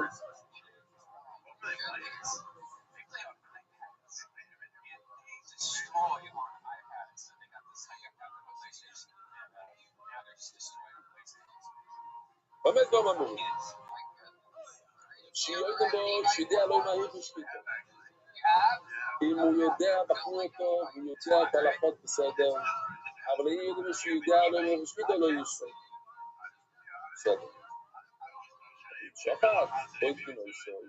אם יודע לא מהיר בשביתו, אז מה בדיעבד? שהוא לא ישחק אם לא בדקו. מה קורה מזה שחק?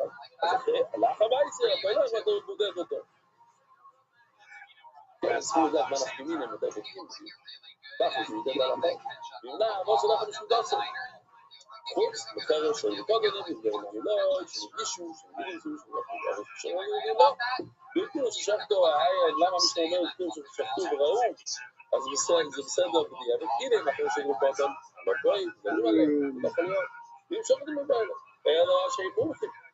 אז זה מדובר על הצד של רבינו, שמה, רבינו אומר, שלכתחילה, אם הוא יודע את הלכות, אז הוא יכול לשחוט, אפילו שלא ראינו אותו שחט 3 פעמים.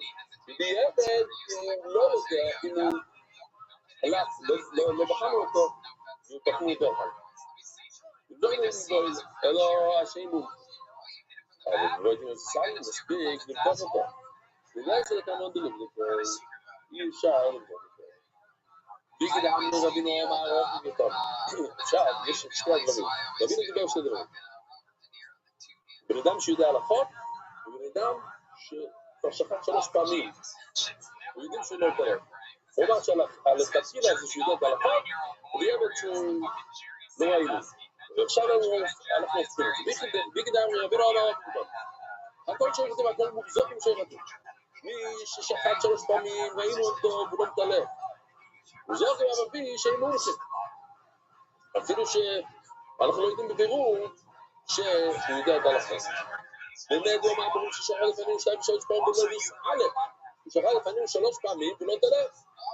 אבל לא שחט לפנינו 2-3 פעמים, לא איש, לא יצ'וני ישראל. יש איזה סרטון.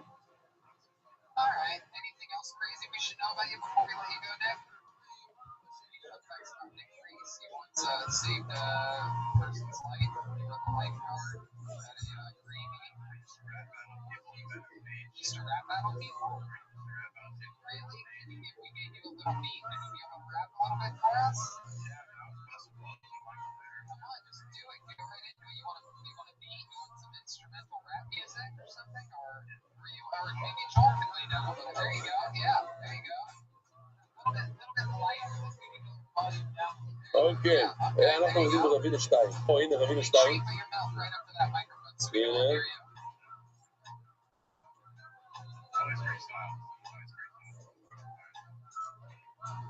זה הפוך. כן, כן. אוקיי. ואם שוחד או מובוגלי, שלא יצלחתי, שביתה זה שבע, אז לכתחילה זה מישהו שהוא מוחזק, שחי לפעמים 3 פעמים, זה לכתחילה. אבל דיעבד, שלאחר מייס הוא אומר, אני יודע שלא תלך. שחיתו זה כשאירה, לא אומר שלא תלך. שחיתו זה כשאירה, חוץ מחיה של רגודים, אפילו דיעבד, למה לא יש. בבויסה זה קשה, זה עוד לא ראינו 3 פעמים.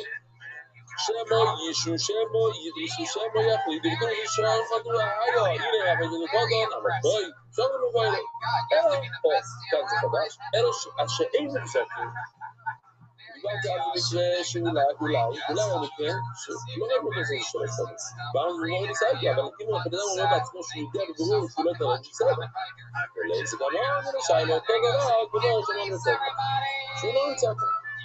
אוקיי, אז עכשיו שיש לנו את כל 6 שיטות, הנה, אתם רואים את הכל ביחד?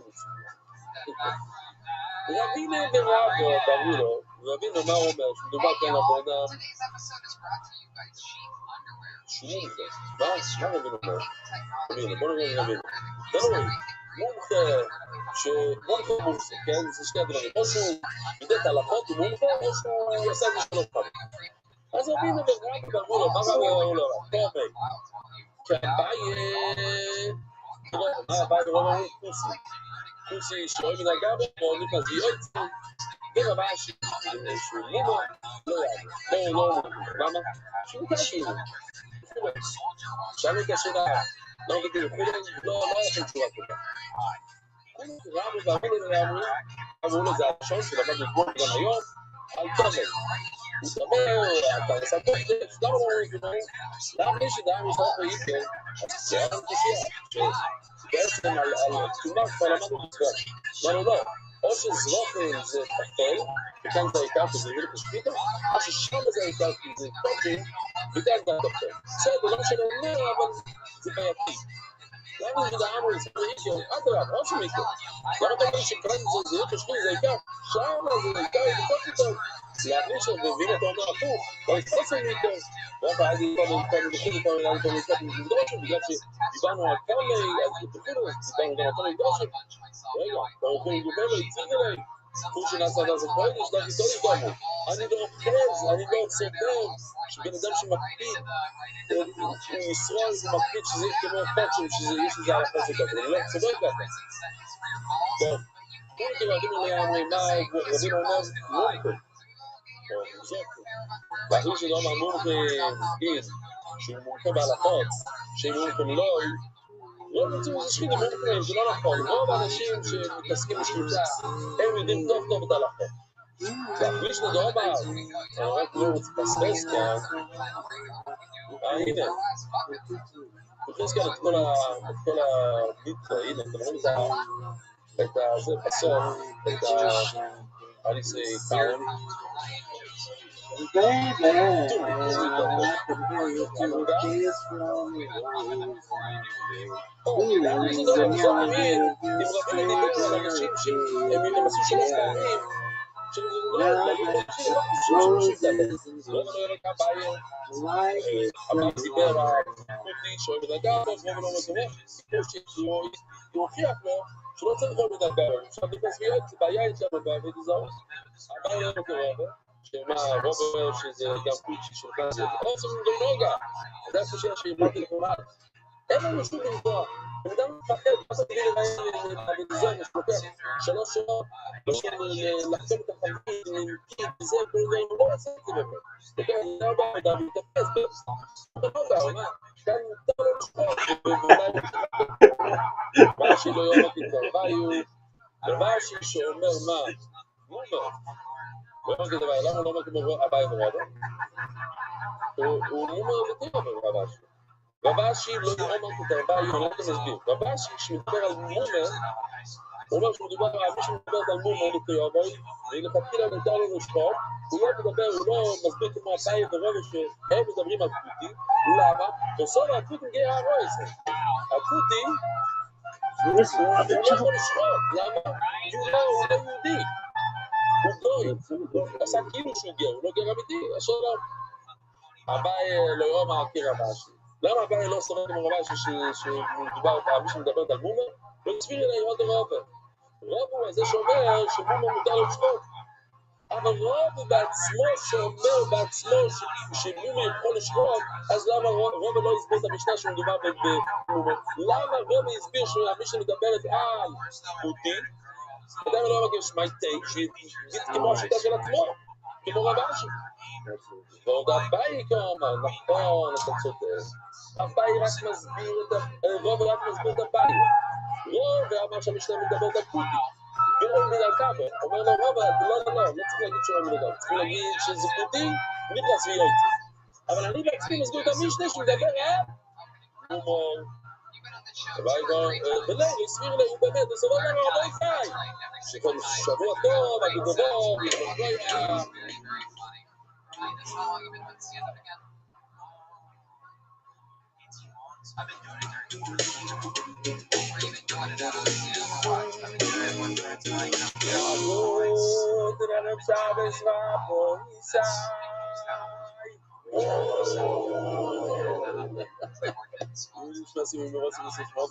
אומרת המשנה, הכל שויכתים ושחיטה סוג כולנו יכולים לשחוט בשחיטה כשרה, הכל שויכתים. מה זה הכל שויכתים? אפילו אישה, שאנחנו נראה, כולנו יכולים לשחוט חוץ וחרש שויכתים וחוטים. הכל שויכתים ושחיטה סוג כשרה. כולנו יכולים לשחוט והשחיטה של כשרה, אז צריכים להבין מה זה הדבר הזה, הכל שויכתים, כולנו יכולים לשחוט והשחיטה כשרה, לא? זה כפל לשון. לא רק זה, שנראה בגמרא שזה סתירה. הכל שויכתים זה לכתחילה, שדבר על זה, ושחיטה זה כשרה, זה בדיעבד. חוץ זה חרש שויכתים וחוטים. החרש זה בן אדם שלא מדבר ולא שומע. אילם חרש שויכתים וחוטים, שמה יקלקלו שחיטה. הם יכולים לקלקל. אז אני אתן כמה דוגמאות אחר כך מה זה קלקול בשחיטה, שנגיע לשם בגמרא, שם נדבר כבר על חלודו, על שהיו. אז אנחנו נראה, יש משהו שקוראים לזה גודל עומד על גבו, שאם הגדול עומד לידו, אז להלך אז זה בסדר. וכולם ששוחטו, ואחרי רואים אויסון, יש מושג של עד אחד דמו באיסורים, אם בן אדם אחד רואה ואומר, הנה זה היה בסדר, צריכים לדעת על מה מדובר כאן. שחיטה זה כשרה. באיזה מדברים על אישה, עוד מה שנראה במרפא זה אישה. לכאורה אישה מותרת אפילו לכתחילה, אבל הרמב"ם אומר שהמנהג הוא לא, הכל שויכתים לכתחילה. ושחיטה זה כשרה דיעבד. אז יש אנשים שלא כל כך יודעים לכתחילה דיעבד, מה זה אומר הדבר הזה? בואו נראה שנייה.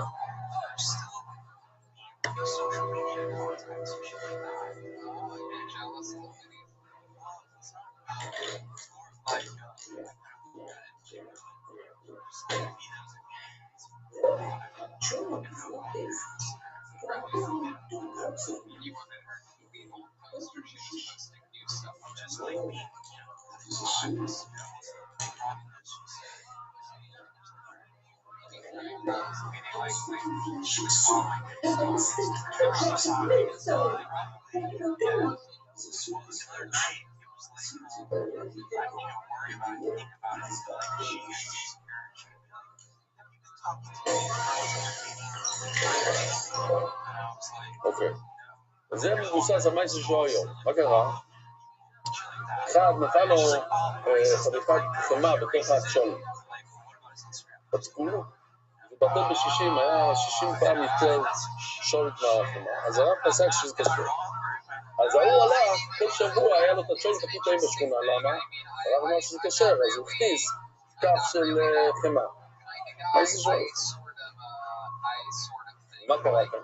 אם זה נופל בטעות, אז אפשר ללכת גם לשאול אותו אם בטל, לא בטל. יש איזה כמות שזה בטל.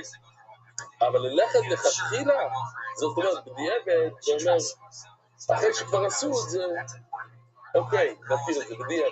כתוב כאן שכולם שוחטים, מה זה הכל שוחטים? הולכים לשחוט, כולם שוחטים, כל אחד יכול לשחוט. לכתחילה. איך אומרים לכתחילה בעברית? לכתחילה. ושחיטו זה כשאילו, השחיטה כשרת, זה אומר בדיעבד. הגמרא שואלת סתירה.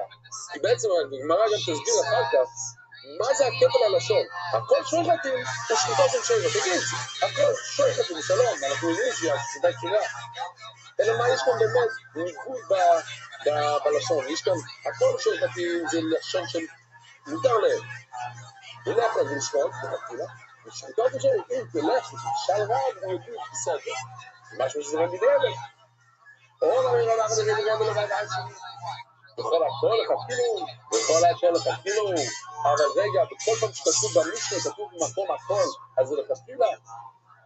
אם ככה, אלו מעטו, הכל ממירים, זה ככה, בואו נראה את הסרטון. בן אדם לוקח בימה ואומר, אני רוצה שזה יהיה חורבן. אני מייחד את זה בתור עולה. אוי לא.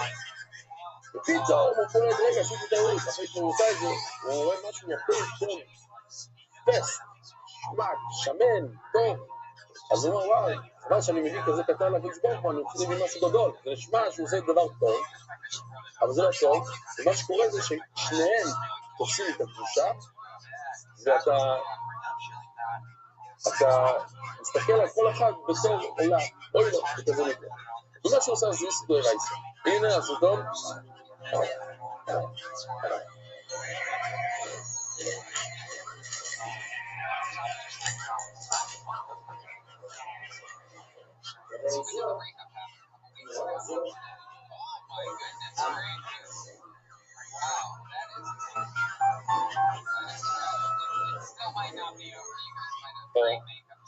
הכל ממירים.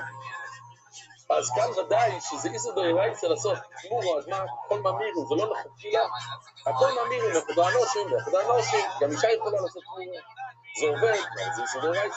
אבל כנראה לכתחילה, זה לא יכול לעשות תחילה בבסיס. לא היה פליטנו, ולא היה אומר איסור. טוב כבר, אי אפשר לקחת טוב, מה זה טוב? אחד שאין לו מום, ורע, שיש לו מום. או רע בטוב, אפילו רע בטוב, אחד שיש לו מום, אתה לא יכול להפוך לטוב. יש משהו שאתה עושה, אתה חוזר, אתה לא יכול להחליף. אומרת הגמרא, חוסר, הייתי בכתוב איתה. שם כתוב מפורש, שזה לא לכתחילה, שם מסבירים, לא ישאלו רשאי להומר, לא, כתוב מפורש במשנה, לא הכוונה שאתה יכול, אלא שמאלה, אם עשית את זה, זה נהיה, בסדר גזר, בואי להפעיל אותו בקרבה, זה מלכס. נו, אז שם יש כתוב מפורש, שזה עובד, ולמה, ואיך, ואתה מקבל מלכס, בסדר, אבל כשלא כתוב, אז הכל שוחטים זה לכתחילה. שם כתוב לא לעשות את זה, אבל כאן זה לא כתוב. אלו, יש לי שאלה אחרת. הכל מעביר כמו בני רוח. שימו לב שדף אחד, כל מיני מושגים, ערכים, זה מה שכתוב בתורה, שבן אדם אומר, מסתכל על השני, אומר, ערככו עליי. כמה שאתה שווה, אני נותן לביס המידע. סתם לא, יש לנו טבלה כזאת. טוב, אם הוא בן מחודש עד ככה זה, מכאן עד שמה זכר זה 20, נקבה זה פחות, וזכר בין 5 ל-20 שנה הוא שווה 20. מ-20 עד 60, גיל 60 שווה הכי הרבה, שווה, הוא צריך לשלם ולסמים יש 50. אי אפשר לפתח על המחירים האלה, אז תגיד, ההוא קצת שויטר, עוד לא, כל גבר בין הגיל 20 ל-60, 50. מה המחירון נקבה? מה חצי, לא נדבר. לא רק הביתה, אני שווה 20 יותר ממך. זה לא הולך ככה. טוב, תראו מה קורה, בגיל, מעל גיל 60, פתאום הפער, זה מאוד מצטמצם, הגבר יורד, נופל. מי כאן מעל גיל 60? אלו הכל מעריכים, יש עוד מישהו. כל אחד יכול לעשות מישהו יכול להגיד עליי. אלי, אולי, כמה אלי שווה? אני זכר, בין הגיל 20 ל-60 אני שווה 50. אז זה מה שהוא צריך לתת דוד המקדש. לא יהיה מיני דור, כאן זה שונה לגמרי. אתה לא מסתכל על התמונה הזאת, אתה אומר כמה בן אדם שווה. הוא חזק, הוא צעיר, הוא יכול להיות עבד טוב, אז הוא שווה בשוק ככה וככה. ההוא, מסכן, זה... נכון שהוא בן 35, השווי שלו מאוד קצת, כי זה לא לפי השוק של העבדים. אבל כל אחד יכול לעשות נדר, כל אחד נידון, יכולים להגיד עליו, הוא יכול להגיד על מישהו אחר, אבל הכל מריחים. הכנעי לפתילה, מה אתה אומר לי שזה משהו לפתילה לעשות של ידיים? למה לא? רוצים, לפי סרטל, שתפסיק נידון, תפסיק לעשות נדרים, לא יהיה בחפש. אם תפסיק לעשות נדרים, לא יהיה לחפש. מה, אשמח שמה? כשאתה עושה נדר, זה חטא. וכסיב, תדע שלא יתקידוי, ושתקידוי ולא תשאל בדיוק כאלה, זה יותר טוב שלא תגיד, לא תעמוד בכנסת ותגיד אני נותן $1,000, משתקידוי ולא תשאל אשר תדור ולא תשאל. ותעניו, זה עוד יותר מזה. כתוב בפסוק, יש שתקידוי שלם, נכון? אז כתוב, כל מזה שנמד בפוליקו. מה צריכים לעשות? לתת צדקה בלי נדרים. אבל מי שנודר, ואפילו שהוא נותן, לא טוב. זה רבי מאיר. אני לא אומר, טוב מזה, לא, אני קולט, אני אומר, זה כן טוב, מי שנותר הוא משלם. כאילו אני יהודה לקרוא, מראה לו, בואי נערי זוג. טוב, אז מי שהיה כאן בשיעור, גם אפילו לפני כמה ימים, אבל לחדשים, איך זוכרים את הנפקמין בין זו לעולי? זו באנגלית זה גן החיות, וגן החיות דוב. אז ככה זוכרים, הרבה אנשים זוכרים ככה. מדבר, דוב זה זו. ונדר זה עליי. צריכים לשכוח שניהם, הם הפוכים. שבן אדם זו, מה הכוונה בזו? הוא מצביע לדבר הזה, הוא אומר, הבמה הזאת, אני נותן לבי שמישהו. עכשיו, מה קורה? אחרי 5 דקות בא זה וטורף אותו. אז הוא לא חייב לבי שמישהו כלום. כלומר, זו. הוא לא לוקח אחריות, לא אומר אני מבטיח בהמה לביטנס. הבהמה הזאת, עכשיו מה שקורה לבהמה הזאת, היא מתה, אז הוא לא חייב. לא, הוא לא קשור לבהמה. אני לוקח אחריות, אז הבהמה הזאת מתה, אז הוא צריך להביא משהו אחר. אז גם כאן, אומר רבי יהודה, אפילו רבי יהודה, מה הוא אומר שזה לא טוב, אבל דברים הרי זו. כשהוא אומר הרי זו, מה? לא, זו זה, הוא לא לוקח אחריות. הרי זו זה טוב, כן. ואתה אומר לו, בואי נראה זו, כן, זה טוב, למה זה טוב? כי הוא לא לוקח אחריות, הוא אומר זו. מה שקורה, זה מה שקורה. אנחנו לא חושבים שאולי הוא לא ייתן את זה, כי אין לזה אחריות. אבל הרי אולי, לא, אפילו רבי יהודה אומר שאין בזה דבר טוב של להגיד הרי אולי, אפשר לוקח אחריות. ערכין, גם זה הרי, מה זה ערכין? הוא אומר, הוא לא עניין משהו שווה, הערך טוב אולי לבית המקדש. הוא צעיר, אני מבטיח שאני נותן 50. אז זה דבר שכולנו, גם רבי יהודה יודע שלא להגיד, אבל כתוב הכל שמשהו שזה טוב לעשות. בואו נעצור כאן שנייה, אני רוצה להראות לכם משהו חדש בכולו. זה מה בשר וחלב. לכתחילה ולא לכתחילה.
אוקיי?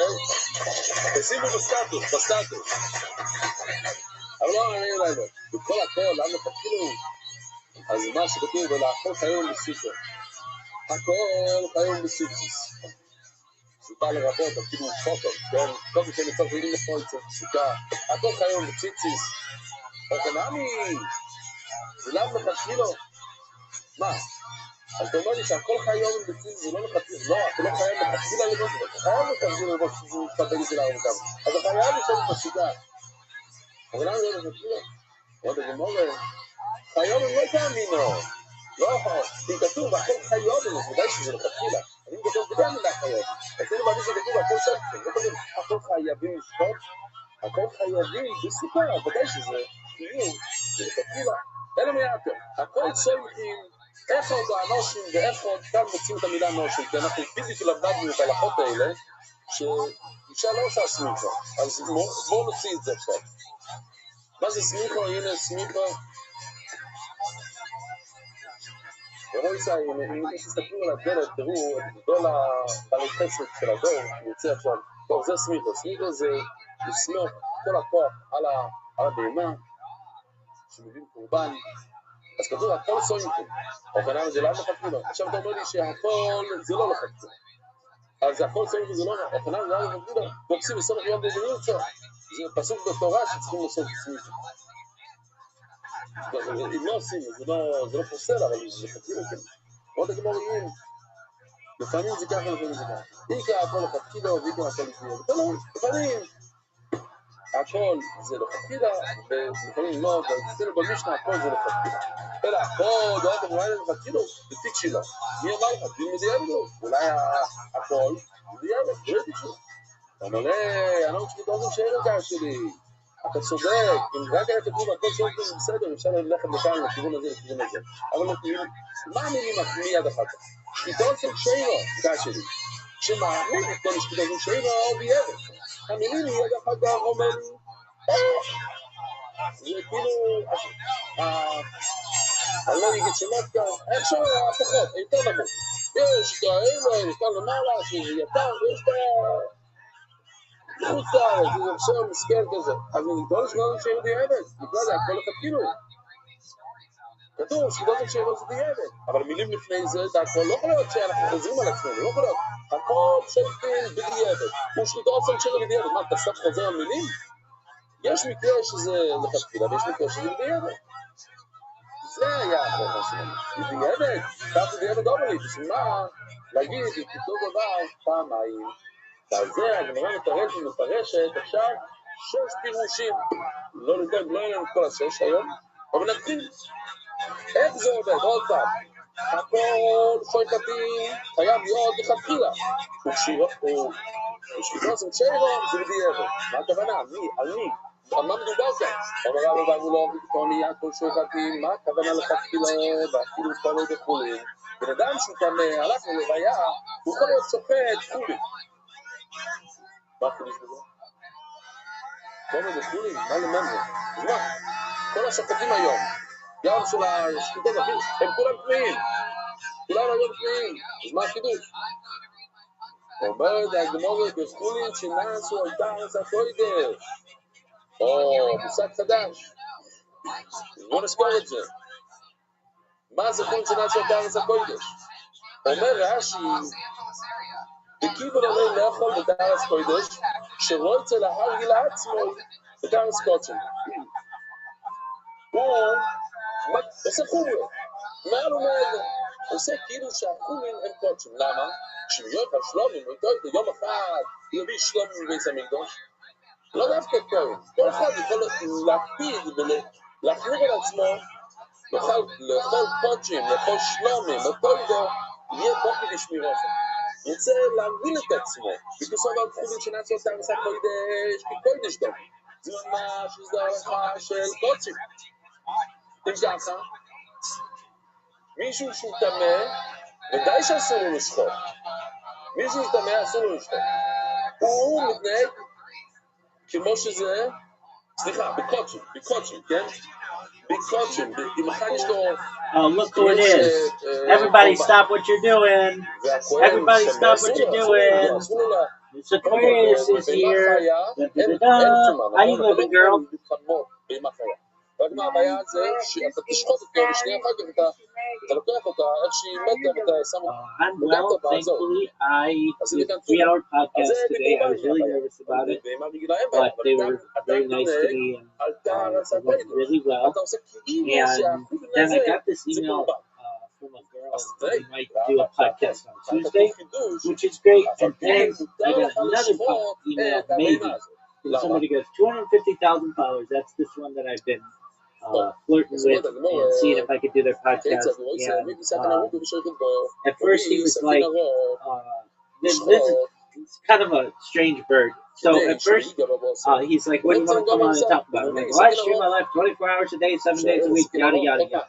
And he's like, yeah, I just, do you have any, like, paranormal stuff or anything? And I'm like, I tell him, like, the best that I have. And he's like, yeah, I don't know if it's, like, the right fit. And I'm, like, saying to myself, like, do not give up on this guy because he's got such a big podcast. So I'm like, I keep following up with him, and he's like, I just don't think it has that much having to do with, like, aliens or the paranormal. And I was like, all right. So next week is the 79th anniversary of the Roswell crash. Let me come on and let's talk about that. And he's like, all right, send me 10 questions about it that you want me to ask you. So, boom, right away. And then he comes back to me and he's like, I just don't, like, the Roswell thing has been played out so much, everybody does it. Try again. So I'm like, okay. So then I send him 10 questions on the other questions. And hopefully he gets back to me. But, that's even if he doesn't, no big deal. I had a really good podcast today, and I've got hopefully another one on Tuesday, and it was really good. This podcast that I did today, 3 hours was a long time. Just to not even go to the bathroom was a long time, and I had to go to the bathroom about an hour into it, and I said to myself, I am not taking a break. I'm just going to cruise through this thing. I'll forget about it. I'll just let my body do its thing, and towards the end, I had to go, but it was really good. And then I was just really happy to do it. I think I did a good job on it, and I went into a deep dive on Roswell, which I find fascinating. It's like the biggest event in relation to aliens that exists, and it was just really good. So thank you for asking. How was your day?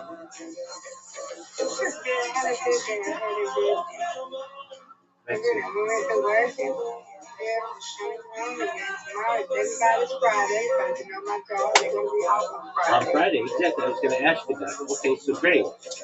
Do you have big plans for the big 250 birthday?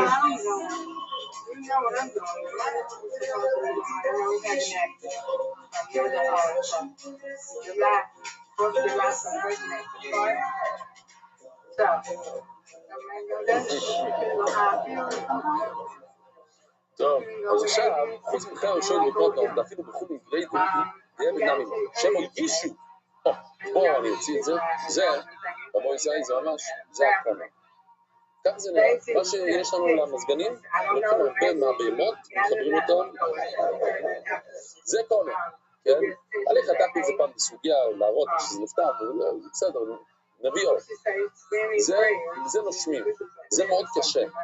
כשבן אדם חוטף מכה בגרון, שלפחות שהנשימה שלו לא יפסיק, כן? זה ככה. גם בבן אדם זה נראה ככה, ומה? That's good. יש עוד דבר קוראים לזה רשת. זה עוד צינור, אני מדבר על זה כל הפולי. זה צינור יותר רך, זה יותר כמו שריר, ושם האוכל נכנס. וזה- Okay, הוא יודע I understand. להיות רך Absolutely. מה? You, ומי שפר. yeah, you don't know, זאת אומרת, הגמור היא ככה. but that's good. She's got that dog in there. יש, She's אנחנו נתרגל fighting. She's למושגים האלה. she's grinding through it. She is going to find a job, hopefully sooner rather than later. And let's say she does get it, she wouldn't have been out of work that long. You know what I mean? It wouldn't have just מה? destroyed אז her, אני לא her ניסיתי. מה? finances and stuff. So that's good. I'm glad that she got back to you. She ככה באמצע. is always on her mind until עוצר. she gets that לוקח connection. I've got סיגריה her שנייה. wedding still in my ואחר כך phone. ממשיך. I don't know when I'm going to take that out, but הוא הפסיק באמצע. I can tell you at this אנחנו very חושבים אולי moment קודם נסע את זה. that לא יודע. that שלא woman, ידרסו. our friend Stacy, ידרסו, friend, זה my פשוט friend, לקחת את she's your הסכין. friend, and any במקום friend who לעשות is a friend of הלוך mine, חזור, she has אתה לוקח been את married הסכין exactly up to this ודוחף moment. למטה. זה דריסה. ושם 60, הוא יכל לדור. 66 בשביל זה days. אני רציתי להראות לכם מה זה. She's been זה married מאוד טוב for שיש לנו את הדבר 66 הזה. days. יחליטו זה ככה. So shout out to בוא Stacy. נגיד, הוא Hopefully מכניס her את wedding הסכין and everything has been בין שתי... רואים את זה? okay from a marriage perspective. You know that she's בין הגנה juggling a לנשק, lot, או so that's ככה. no big אני deal. רוצה But לראות שלי בסכין. she'll make it. ואז That's הוא great. מתחיל, ואז זה Yeah. כותב. אחד מהדברים. אז מה הבעיה? בוא נגיד שהוא שופט נורמלי, הוא לוקח סכין או משהו, הוא מגביר את הסכין, ולא רואים את הסכין. בין הגרון של הבהמה יש סכין, הסכין מתחת לסכין, הוא שופט, הוא לא רוצה לראות את הדם. זה קוראים לזה חלוטו. עכשיו זה לא לכולה עלמה שזה בעיה, אבל איפה זה לכולה עלמה בעיה? במקרה הזה שאני ראיתי. מה קרה? הוא הכניס את הסכין בין הקנה לבשת. אז כאן, אחד מהם, הקנה בוא נגיד, הוא מכסה את הסכין, זה כמו סכין, ואז הוא שוחט את הבשת. אז היה לך כאן, חלוטו, היה לך כאן סכין מגובה, זה לכולה עלמה, זה בעיה. אז זה הבעיה בקוטון. בוא נראה, היה כאן סרטון של קוטון, רציתי שישנו את זה, שיעשו את זה קצת יותר מבוגר. בוא נראה, הנה. עוד פעם, אני משתמש ב...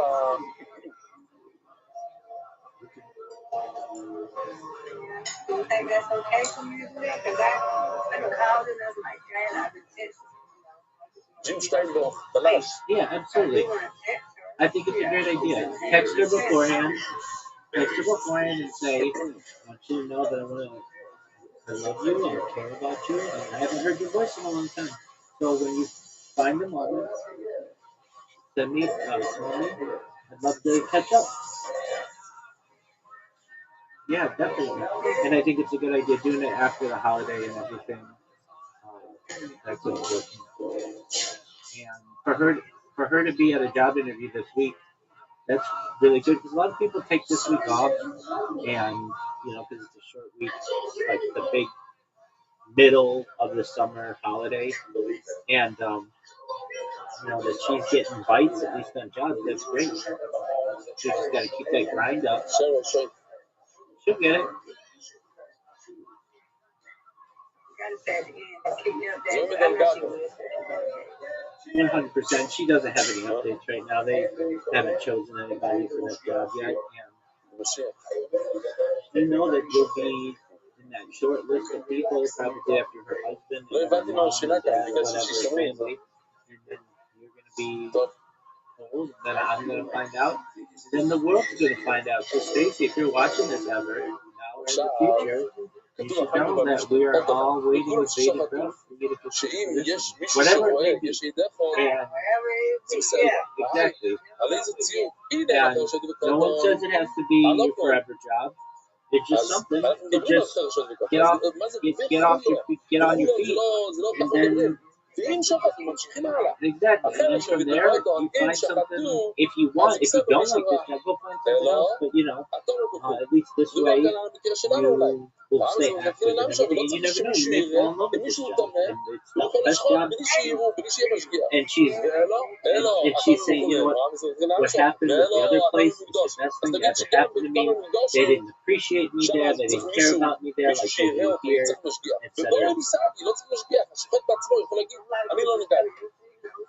אז אומרת הגמרא, בסדר, מדובר במקרה, דלק זה גם עוד לשיילה, השוחט בעצמו ברח לאיזשהו מקום, אז עכשיו מישהו ראה שהוא לא נגע, זה בסדר.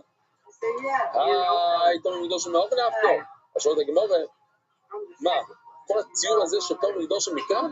מה זה נאפ? יש משנה שלמדנו, כל הפסולים ששוחטו בזבוכים, כל הפסולים ששוחטו שחיטה זה משיירה, מי שפסול ושחט, השחיטה בסדר, כשהשחיטה כשירה, לזור בנושים, הנה כאן כתוב מפורש ששחיטה בסדר בנושים, ובעבודים, ובטמאים, כתוב מפורש טמאים, אז הנה, זה כבר משנה עוד לפני המסכת שלנו, שכתוב שטמאים בסדר, אז מה אתה אומר לי? למה אתה אומר לי שהמשנה שלנו בא לחדש את זה?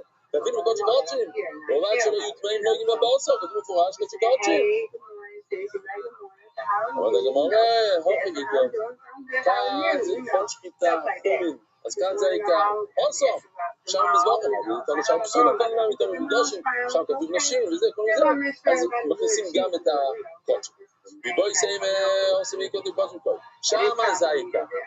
נכון, אגיד איתו נתנו בחולין, איתו נתנו איתנו מקדושים, המשנה זה בא להגיד ההלכה של חולין, כיוון שכבר אמרת חולין, אז לא הכנסנו קודשים, אבל העיקר הקודשים זה שם בזבוחים, והפוליסה, כתוב שבס, I love to care about you. That's all I want to do. If she wants to bring it up, she can bring it up. It's still it's July, so she have to bring it up.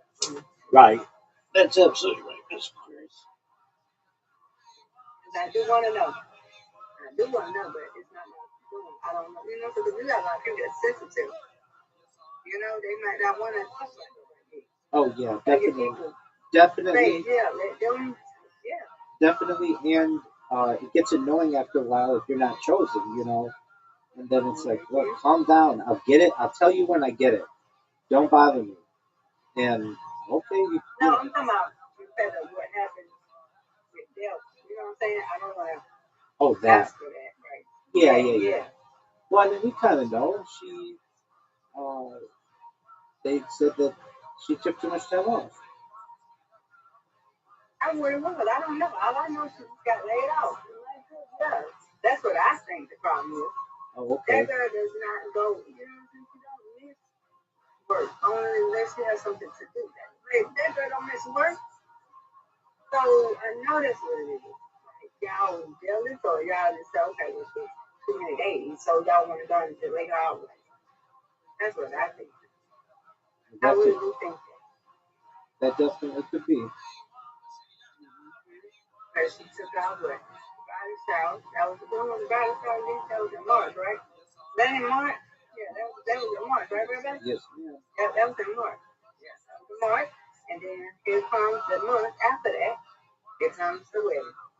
And after the wedding, then here comes them going on honey. So it could have been that. I believe.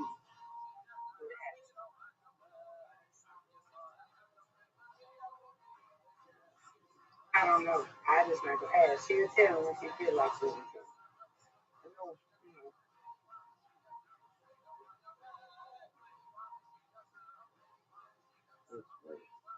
Are you ready for me? Yeah, okay. I might go to her house and say, whatever you want to, I'll come do the job for you.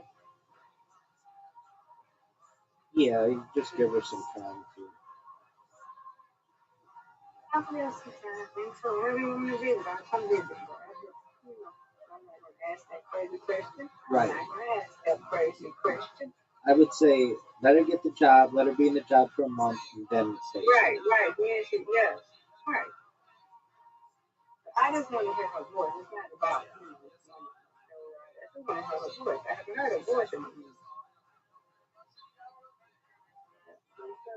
She wants to call me.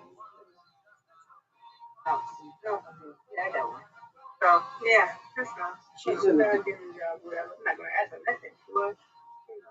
in a difficult and kind of an embarrassing position too, where she was going on a honeymoon, and she was caught totally off guard by this, and you know she's a little embarrassed, and as anybody would be who was in a similar position, because Yeah, she's been out worse since May 2nd, she said. it's one thing for them to. I can't believe what they did. It's one thing for them to do it, but another thing to do it the day before her honeymoon. Come on. Yeah, she said he left the house the 2nd. And 5 weeks terminated on the 26th that day. And I looked at her cousin's page. I don't think she was there. So, I don't blame her because she was using the flight benefit. So, I got it, they was there.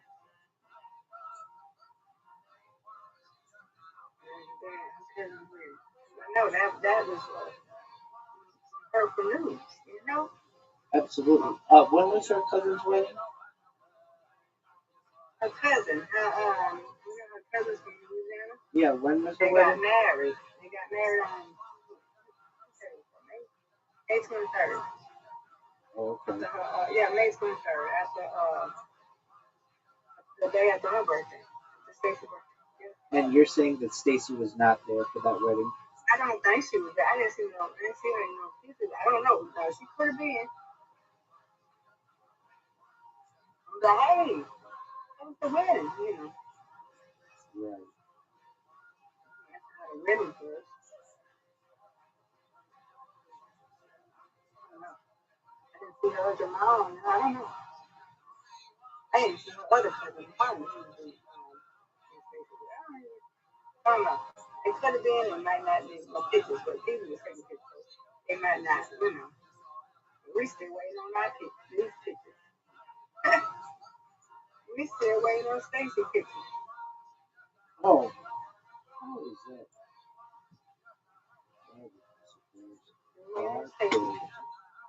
Get it, Mrs. Torres. Get it. End this game right here. End this game right here.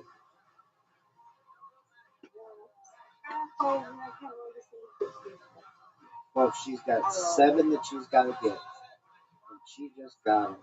What a spare. Folks, she's putting the game out of.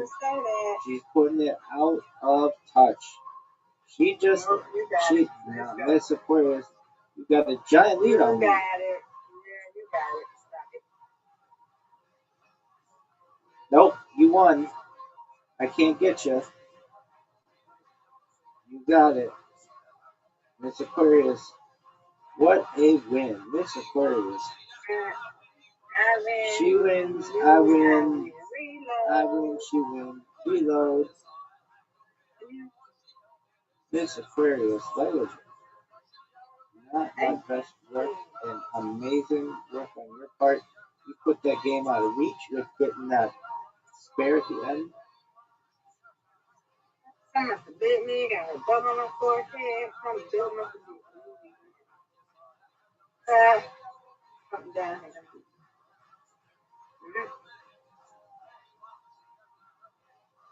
Let's go. Hey. Miss Aquarius, that was one of the great spares in the history of humankind. Get this. I'm disappointed in that. I'm going to get these 3 though, no doubt. No doubt. Give it up. Hey. No doubt. You gotta win. You gotta win. You gotta win. I always win. You always I win. know, we always win. Absolutely. Yeah, that. All right, folks. Miss Aquarius just hit 9. By the way, Miss Aquarius, the United States played soccer tonight. And I know You said what? the United States play soccer tonight. And if they win, they move on. If they lose, they're done. You know, Venus and Serena, they both been doing they did the tennis and they both lost. Wimbledon. Yeah, and I think Serena got hurt. No, I didn't see that when I read it. Yeah, it was on ESPN. Oh, man, I didn't. When I read it, it didn't say that. Yeah, some kind of bonus show or something. She's 44, and Right. So that means Venus has got to be what, 46 or something? She's what's name is 45. The other one is 44. The other one is 45. I believe. I gotta look at it again. All right. 44, 45. Yeah, they're about to be right neck to neck. Yay! Get in there. That's right. That's right.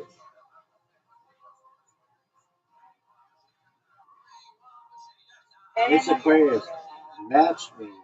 She matched me, folks. Eh, Give me this.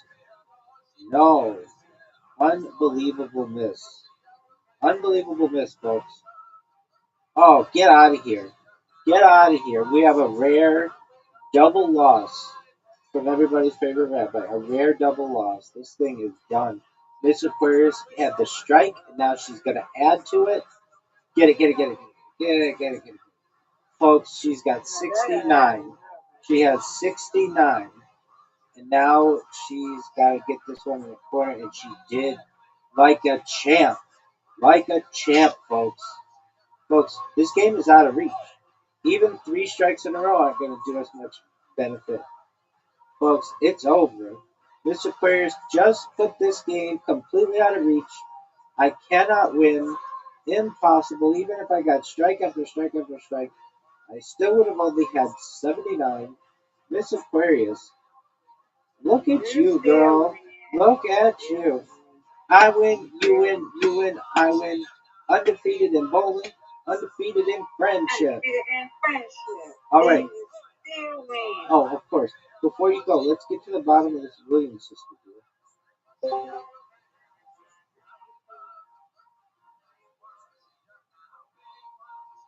Tasty! Yeah, she injured her right knee, putting her scheduled doubles match with Venus Williams in doubt. So she I tweaked can't her. just say that. I might have read it. I might have read all of it. But, you know. So that was it was yesterday, but she tweaked her right knee at the end of the first set of the first round of singles, and we're now going to look up their ages, Williams sisters, because they've done it all. They've done it all. So You're years older than me. they've done it all. So it's not like they have anything to prove. They got kids. They got kids and they getting older. 100%. They both got kids and they married. 100%. All right. So we've got Venus. She is. Oh, they keep just going to Venus sisters. I don't want to go to Venus sisters. I want to go to Venus. All right. She is 46, and Serena is. I've read 44. Yeah, Serena, one of them, I know for long. and Serena is 44.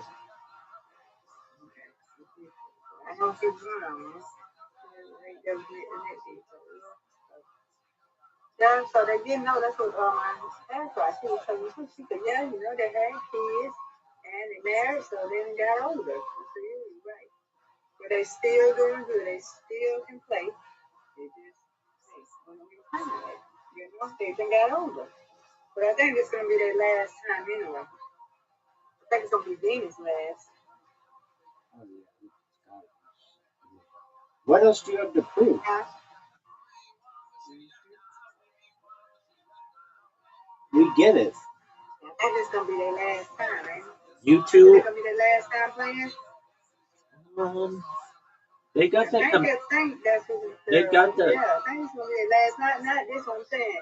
It's going to be their last year playing, ain't it?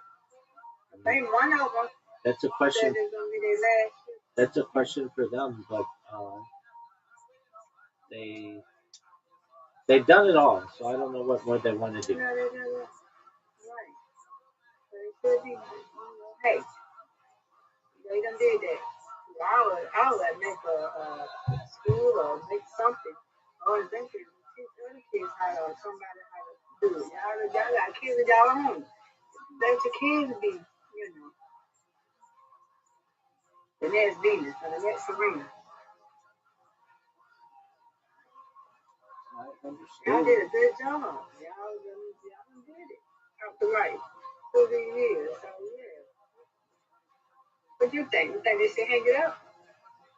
I would enjoy the game from the front row of the sidelines.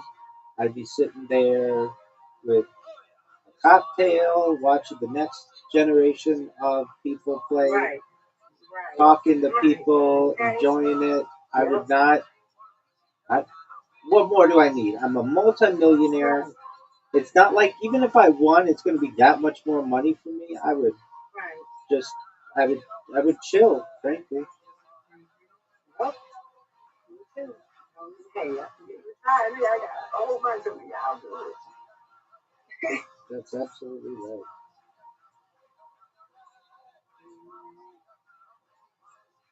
Man, what you want to do with the water? Gonna leave it in there? I got my purse in there. I didn't leave the water in there. You let it out. Yeah, so. Okay. Yeah, so. I don't know. But, they done did it for like Tiger, but I don't know what's going on with him. What is going on with Tiger Woods? Of course, that man has some addiction issues. He's got some substance issues. He had it all. He had it all. He had a wife, children, best golfer in the world, and he had to run around on her, and then had all kinds of prescription issues and alcohol issues. And now And he, Mom, do you want this? Do you want this? You want this one? Then you said you already gave me a frozen water and a regular water, right? This one I didn't use it. You want to freeze it? I refreeze it for you. and now he's kind of a laughing stock, frankly. He can't stop drinking and What? driving. What is it, man? He's a laughing stock. He can't stop drinking and driving. He has more money that he can always take an Uber. He could have a personal driver, literally from now until the day he dies. Never have to drive anywhere. Never have to drive again anytime. He could get as drunk as he wanted on the golf course. Nobody's going to say anything to him, but he can't stop the use of the alcohol and prescription medication and everything. And he's a joke. Now his people, the kids these days don't know him for being the best golfer of all time.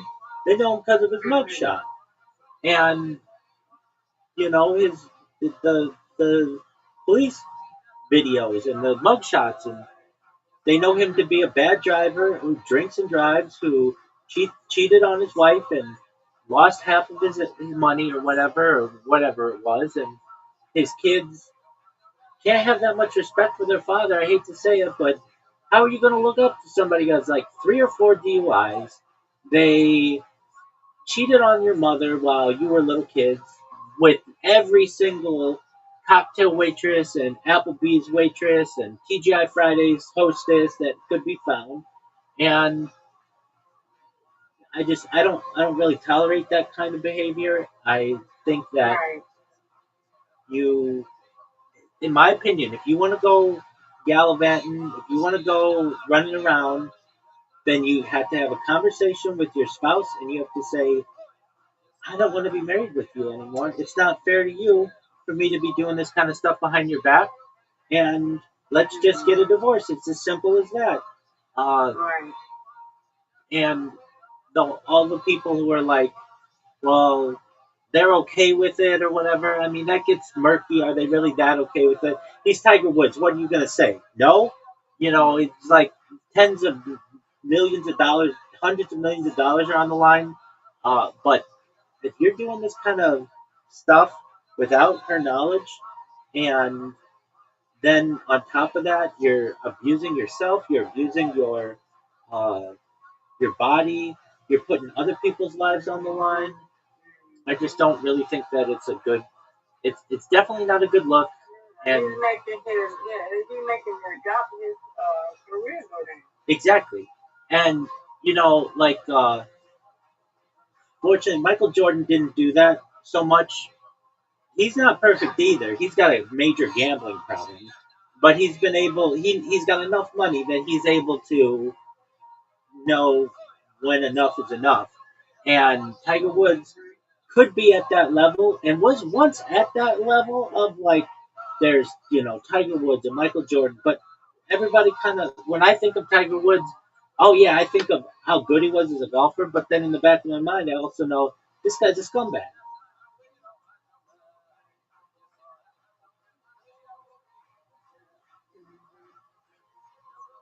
And I loved him. I can absolutely say I loved Tiger Woods. Growing up, I looked up to him. I was a golfer.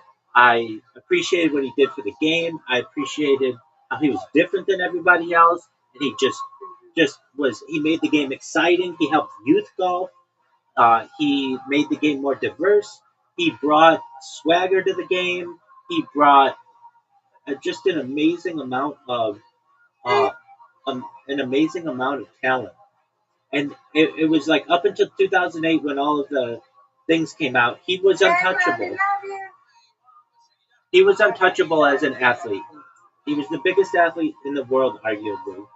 But since then, I've lost a lot of my respect for him. And I would tell him that to his face.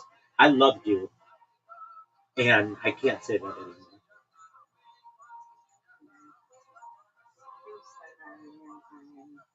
What happens? He didn't do it to me. He did it to his wife and to his kids.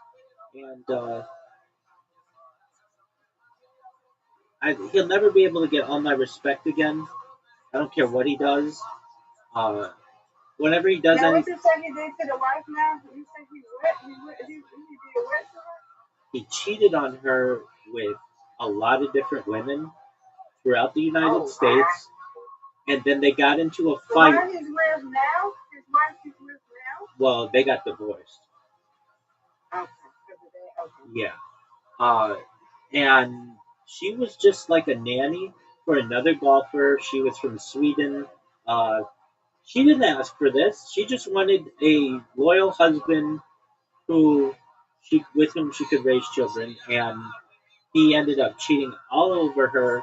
And then he got drunk one night, and I think she found out about it and chased him out of their house in Florida she had like a golf club, and he was drunk, and he got in a car accident.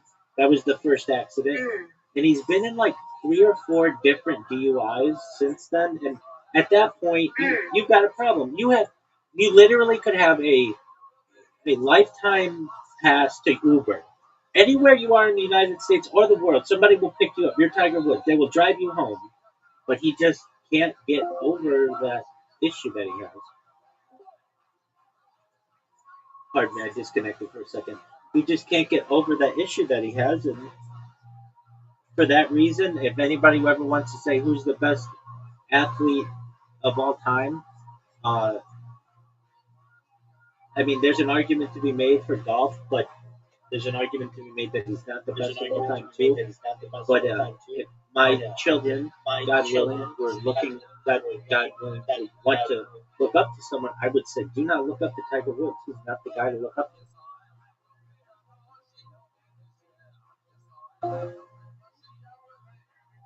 And this is from someone who I used to look up to. But I don't know. I would have felt totally different about this situation if he had just gotten a divorce, and then go run around all you want. You enjoy every single cocktail waitress you can find, and every single hostess you can find, and every single waitress you can find. Knock yourself out.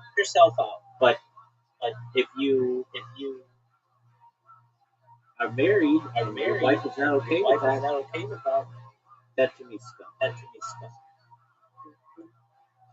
And frankly, it's kind of scummy of the women too. It takes two to tango, and they know that he's. Preach it, Rabbi, preach it. Everything you're saying, I agree. Preach it. You're absolutely right. I forgot what happened the first. I told you the first time. Then when this mess came in, I'm like, oh God, what's going on with you, Tiger? and it's happened like 4 times. And it's Yeah, just because he was back. and it's He just was because done, you know, he was. and it's just because he's Tiger Woods that they didn't take away his license. Like, you know, he has the money for really expensive lawyers, and he's able to say his attorney's able to say my client's going to seek rehab and yada yada yada. Another person, if that's you, if that's me, we're in jail for a long period of time, and we didn't losing it all. But he's able to get away with this stuff because of who he is and his influence. It's just, to me, it is a sad state of affairs. That's how I feel. And you know, there's the saying, athletes aren't necessarily role models, and that's true. I don't know who the role models are in society, but generally they're not athletes. Even the ones who are squeaky clean. Tiger Woods was squeaky clean before 2008. Absolutely squeaky clean. Or 2009. Absolutely squeaky clean. Couldn't have a better reputation. It was just all went down the hill in one day. And I'm not saying I'm perfect. I'm not saying you're perfect. But all of that could have been avoided. Yep, absolutely right. I agree.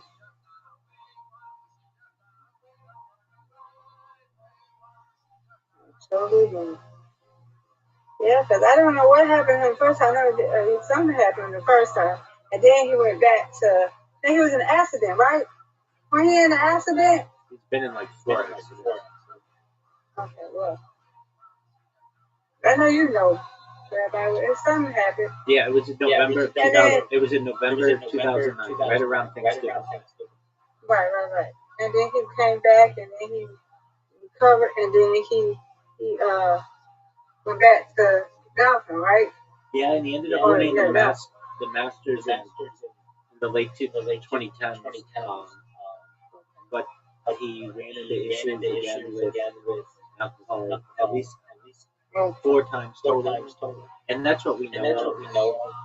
Who's to say that he didn't have some hush, you know, thing where nobody said anything, whatever. But these were ones where he hit something, or I think he put his vehicle in a ditch or something. I don't know exactly, but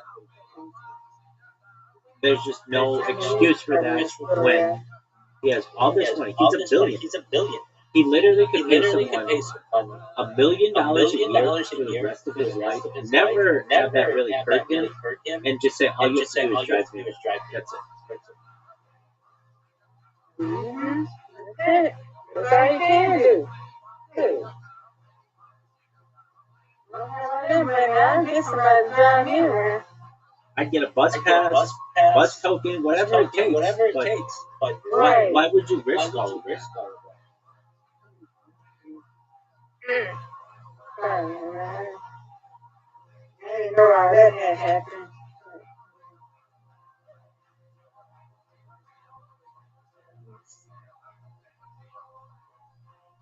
A lot of fans are probably like you y'all big fans, you're a big fan, and I know a lot of people are just like you are hurt. You know? Definitely. When I was a kid, he was so big. I mean, he was like Michael Jordan. That's as big as it gets. I'm gonna tell you what's another person I'm getting tired of. I am getting tired of Ray J. I love Ray J, but yeah, I feel you, but I'm getting tired of this. Now, this Ray J, I don't know what's going on with him. Did you see Where he needs to get his act together. I don't know. I'm tired of him, and Did you see Soulja Boy didn't say it, but that he was on that app I told you about, favorite. The other day I was on there, and I saw him on there. And somebody named Kennedy SODMG, whatever, was in his box. I'm like, so I'm trying to say, hey, so you know, I already know these celebrities are not going to speak. Some of them, they're not going to speak to you. And now, let me just say, hey, because he owns that. So I'm saying, hey, so the boy, you know, he didn't even look. He owns the other, what is it, Twitch? Yeah, he on Twitch and he on this. I'm saying, what is he doing on here? These other celebrities is not going to get on no favor. I know Ray J, he be on tag and on there going all this. But I know they ain't gonna do it. I ain't gonna write for the studio. I don't know favor because it's a TikTok. Okay, it's like TikTok. But ain't nobody can on favor. I don't know who we know that's all him be on favor. I know Brady ain't getting on there. I know that for a fact. I know Monica ain't gonna be on there. I know that. Chris Brown, I know for a fact that he ain't gonna get on there. If they do get on there, somebody told them. It's somebody that's famous or somebody that really knows them told them. It's something like TikTok, but it's not like TikTok. TikTok has videos. Hurry, don't have video. It's just you go live. That's it. You have to have 100 followers on there to go live. Just like you used to be on, was it? No, it's 1,000, right? Used No, to be it's 1,000. 100. Right? On TikTok? TikTok used to be 1,000. 1,000. Okay, 1,000, my bad. So, maybe you have to have 100 followers. You know, who told that boy, get on there? Somebody who knows him told him. I was shocked to see him. Like he the first celebrity I ever see. I'm like, Soulja Boy, well, I really want to be like Castanet. Well, I really want to try to get a streaming thing. He done got cussed out with that. Did you hear about that? He was trying to have a streaming universe like Castanet. He was trying to get one of them. Or are you trying to get one? I did not have this. Yeah, Soulja Boy. You know Soulja Boy, the rapper? Absolutely. Yeah. Absolutely. Superman, Yeah, that he was trying to get one. Yeah. Yeah, he was trying to be like Castanet, trying to get one. He wanted to be, it wasn't wanted to be on the streaming. You can look it up. He wanted to be in the streaming university. Castanet. I think Castanet was trying to have some junk. And I heard that he was trying to get his own little university. I don't know if that's going on. I don't know if he's tried or whatever. I don't know. He's trying to do that. Then you trying now. Get on favorites. It's just crazy. It's just crazy. So what is going on? You can't make no more records. They're just trying to retire. You got man, what's going on? You got no money. What's going on? What's wrong? That's the issue. What's the matter? They blow through the money. I guess they falling off the earth. I mean, these guys, when they make it big, they have to pay for their friend's cell phone bill, their mama's car, mama's house. They got a lot of people they got to take care of, which I understand. Those are the people who help them to get there. But all of that adds up, and they don't invest, and then they end up broke. It's one of the reasons why the NFL requires financial literacy now, because they were so sick of their players blowing through millions of dollars of contracts within 2 or 3 years, having to sell their Super Bowl rings and their Heisman trophies and that kind of stuff because they didn't have the money. Yeah, you're trying to tell Jesus, I don't know what these two, I'm like, they got more money than you too. Y'all both got more money, you got more records than you do. And then y'all talking about each other, then you don't like this, you. But they didn't see what was hurtful to me. And they didn't say, oh, I heard some of your songs, so I heard that. He gonna tell you, I ain't hear none of yours though, did you? You ain't had to do all that. He done heard your music. You ain't had to hear all that. But he say, but you've been out longer than DDG. You got more hits than DDG. He just started getting famous like a few years ago. So, come on now. That may not be your type of music that DDG got. May not be. You know what I'm saying? Oh yeah, I know what you're saying. And that's gotta be a tough life to hold up to, because everybody expects you to just be riding around in a Lamborghini. You can't drive a Honda if you're Soulja Boy. You're gonna get laughed out of the club, and when you're there, everybody's gonna go wild, and they're gonna say, "Oh, Soulja Boy's here. Laps around Soulja Boy." Come on, everybody's gonna expect you to be Lil Jon and P Diddy and have your own brands and all this stuff. And there's just in my own way, I feel very sorry for the guys stars because it's similar to like child stars where everybody knows who they are, but they can't go work in at 7-Eleven. Like they're gonna be made fun of. You know, that's a tough life ילדים that they have. שמעסיקים ברסמוס מרדכי ממש Rosenberg got it. Rosenberg got kids. He got it. More kids than DCG got one. Rosenberg got one too. לא ילדים אחרים גם שאני לא יודעים דברים. That gets really אז when you've אני got רוצה להגיד שלום עליכם, multiple ואני partners, בטוח multiple baby בארץ, mamas, עם multiple children, then those יש kids, איזה דיל you עכשיו, know, אני לא they יודע, got, you know, איזה child $1,000, support at different אני לא יודע איזה states. דיל. So now you're literally working זה for דיל? other people just so that you don't go to jail for not דיל, paying לא, your זה child $1,000 support. לבן אדם אחד, זה 2,000 גם לשניים. It's a sad זה situation. דיל?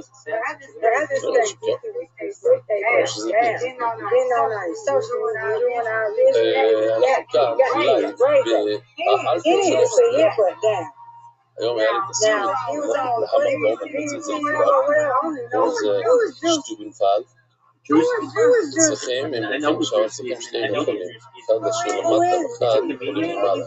From Maryland, מהלמטה ללמעלה ברכב זה שבת אחת. משאירים, לוקחים את כולם ללמעלה, ואז יורדים שתי רכבים למטה, משאירים אחד למטה, ואז מזור אחד למעלה, משאירים אחד למעלה, ואז מתחילים שטובנפלד, זה כמה מאות מדרגות, זה 700 מדרגות, לא מרגישים. מי אמר שיש 700 מדרגות? אני לא טוב, אבל זה היה קל, אני לא טוב במדרגות וזה לא היה רע. I saw לעלות 700 מדרגות. Ray J talking to Cam Newton. זה כנראה הכי יפה בארצות אחד מהעברים. Very cool. So אבל yeah, הגובה שלו מאוד מאוד גבוה, מאוד חזק. was he dressed really flamboyant? וזהו, אז כשיורדים למטה יש כבר רכב. He has ואז this לוקחים את הרכב unique הזה, dress, so if he didn't style it, עולים למעלה, especially לוקחים את now, הרכב he השני, dresses very צריכים לעשות את השישה של המלצה, הוא הולך עם רכב אחד, השאיר למטה, ועלה 700 מדרגות, ואז ירד 700. So Cam Newton was interviewing Ray J. זה קצת This was interesting. So Ray J's sister's Brandy, and Brandy, you remember the 90s, Brandy was big time. She was really, she had her own show, Alicia, she was an artist, you know, there's Brandy and Monica. At one time she was one of the biggest, at one time she was one of the,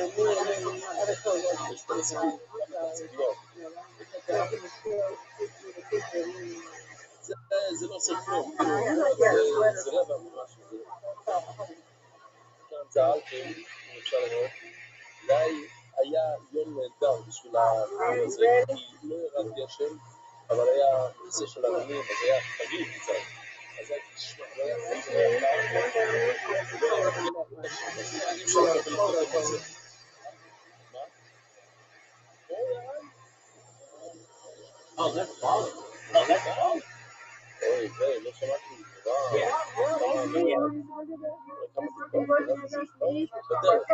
בדרך כלל כמה טיפות ראיתי על זה, המדירוי ואז שוקע, רגע, לא עמדת פרנסה ושכל, למפורט, כולה בדעה, רחה בתחילה, והסתמוך, חתול, מבד, אנונימי. אז החודש לנשמע, אז אומרים שהיום, זה יכול לראות את זה, שהוא מבד ולמשפחה. Ray J was on there and was like, okay, so my sister Brandy was really big in the 90s, and she needed a personal assistant. And so the personal assistant עומר she had אברהם מהמילים was Kim האחרונות, Kardashian דף סמכה לפעמים and מריז, her sisters. ממש יפה שאנחנו And צריכים those להיות, girls ended up דף racking קצר up היום, hundreds of thousands of ודף dollars קל מאוד, and basically stealing מאוד, from her. דף של And you see ציפורים, them now billionaires, but basically at the time they were just stealing from Brandy. And you know that's how he got associated. That's how he got associated and all that. And שזה אולי זה נראה ככה. but that was fascinating to me. in another world, those girls are behind bars for, like major amounts of embezzlement and everything. What they would do is Brandy would be like, hey, I don't have time to go to the store today or whatever. Just go to the first store and buy me a purse or whatever. And they go to, I don't know, Coach or whatever, or Louis Vuitton or whatever. They just rack up a whole bunch of stuff and then give Brandy and gifts, and then they have fun a bunch of other stuff related to חוץ מגרשי רוז, שהוא בכי גדול בפרס באוזניות, כי שם הוא למד בכולל של אוסטרליה, שם הוא למד בפרס באוזניות, חוץ ממנו והכולל אף אחד לא בכי בזה, הוא מישהו מזה, גם צריך לדעת את השמות, צריך לדעת שזה פרס באוזניות, אם ככה, אם אתה יודע שזה הפרס באוזניות, וזה השמות שלהם, אם ככה, אוי פבו בסימני אחד טוב, אם יש לך עוף אחר, שיש לך רק סימן אחד של מודע, זה בסדר גמור, למה? בכל התורה, מ-24 עופות שהן יפות, רק 2 מהם יש להם סימן אחד של כשרות, ואתה יודע בגלוי שזה לא אחד מהשניים האלה, זה תוכי, יש לו סימן אחד של כשרות בשאר לא, זה סימן שהוא כשר. הציפור דרור הזה, יש את זה בכל העולם, החום הזה, בואו נראה לכם. מי שיודע, מי שנמצא בשיעור, יודע, בדיוק, לא חייב. הציפור הזה, קשר את הרף.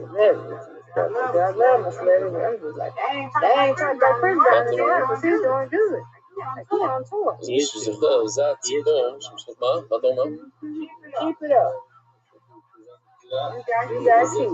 אבל אתם רואים אותו בבית שמש, בארץ, אתם רואים אותו בכל מקום, ציפור דרור, קטן כזה שיודע לעוף תוך תדרים בין הענפים. אז אני אגיד לכם, הוא קשר חורה, כי זה מה שאנחנו משתמשים במצורע, שאנחנו יש 2 ציפורים עם האזור ושתי גדולה, אז זה הציפור לחורה. אנחנו נדבר על זה בדיוק היום, נדבר על זה. אז אומר אחמד שצריך להיות בקיא, ואם אתה בקיא, מה זה פרס באוזניה? אז אתה יכול להגיד שזה לא פרס באוזניה, ואין זה קשר. כי יש רק 2 עופות בעולם, יש להם סימן אחד, רק סימן אחד, של כשרות, של טהרה, והם אסורים לבריחות, זה הפרס באוזניה. שאר העופות בעולם, 10,000 ציפורים, הם תורים, אפילו אם יש להם רק סימן אחד. לא היה בקי בהם שהוא מסיים, וסימן אחד, אם הבן אדם לא היה בקי, אז אם אתה לא יודע, אז זה תמה. אבל בשני סימן, אם אתה מוצא ציפור, שיש לו 2 סימן, גובן שנקלף. Wait, hold on, let me explain. יש לו אצבע מיותר. Of course I don't endorse the hate. יש לו 2 סימנים כאלה. Of course I don't endorse any kind of activity that hurts someone at a party, nothing like that. But man, in the early 2000s, Puff Daddy was as big as they come. I love them. He could really Puff Daddy and the Bad Boy Crew. I used to watch Making the Band. If you remember, he did Making the Band. I was all into that, and then I also love Kanye West and Jay-Z. Like of the hip hop world, those are 3 of my favorites. I'm sure there are others. Certainly, more recent ones, I'm sure. But and all 3 of those guys got in trouble. Everybody got. I love Snoop. Snoop got in trouble. But whenever everybody bashes on Puff Daddy, when somebody bashes on somebody, I have a big heart. I want to be like, okay, well, everybody hates him. Now I like him, and I'm gonna look through all the allegations and be like,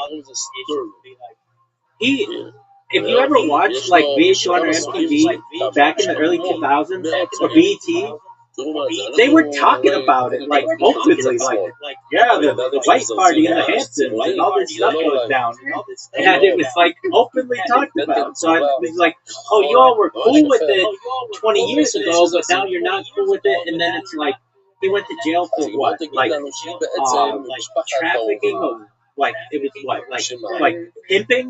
Literally, Jay-Z had the song Big Pimpin'. Like that. He's telling you, like this is what. יש להם זאפ. אז ככה, יכול להיות שאני אמרתי אתמול, שלעורב יש זאפ. כמה משהו שלעורב אין זאפ. Yeah, I mean, look, I'm not endorsing what he did with. עשיתי וידאו סרטים.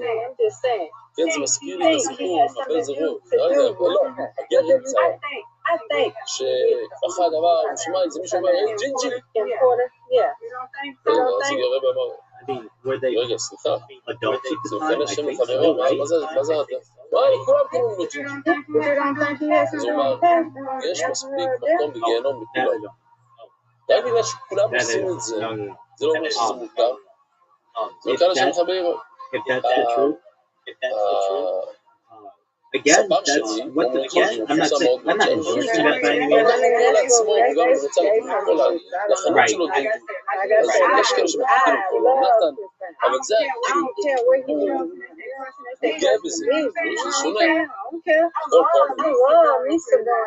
אולי, נשים איתי בסדר, זאת אומרת, צריך לדבר מאוד מאוד. I did too. של העורב מזרזיר, יש להם There's a saying that you gotta be able to separate the art from the artist. And I can do so with R. Kelly and Ignition Remix and World's Greatest and all of his. I love them too. And with Chris Brown. Chris Brown's one of the best dancers that hip hop has seen. He has some just bang hits. Do I endorse what he did with the artist? No. I don't know exactly what went on, but I don't endorse that. But that doesn't mean I can't like it.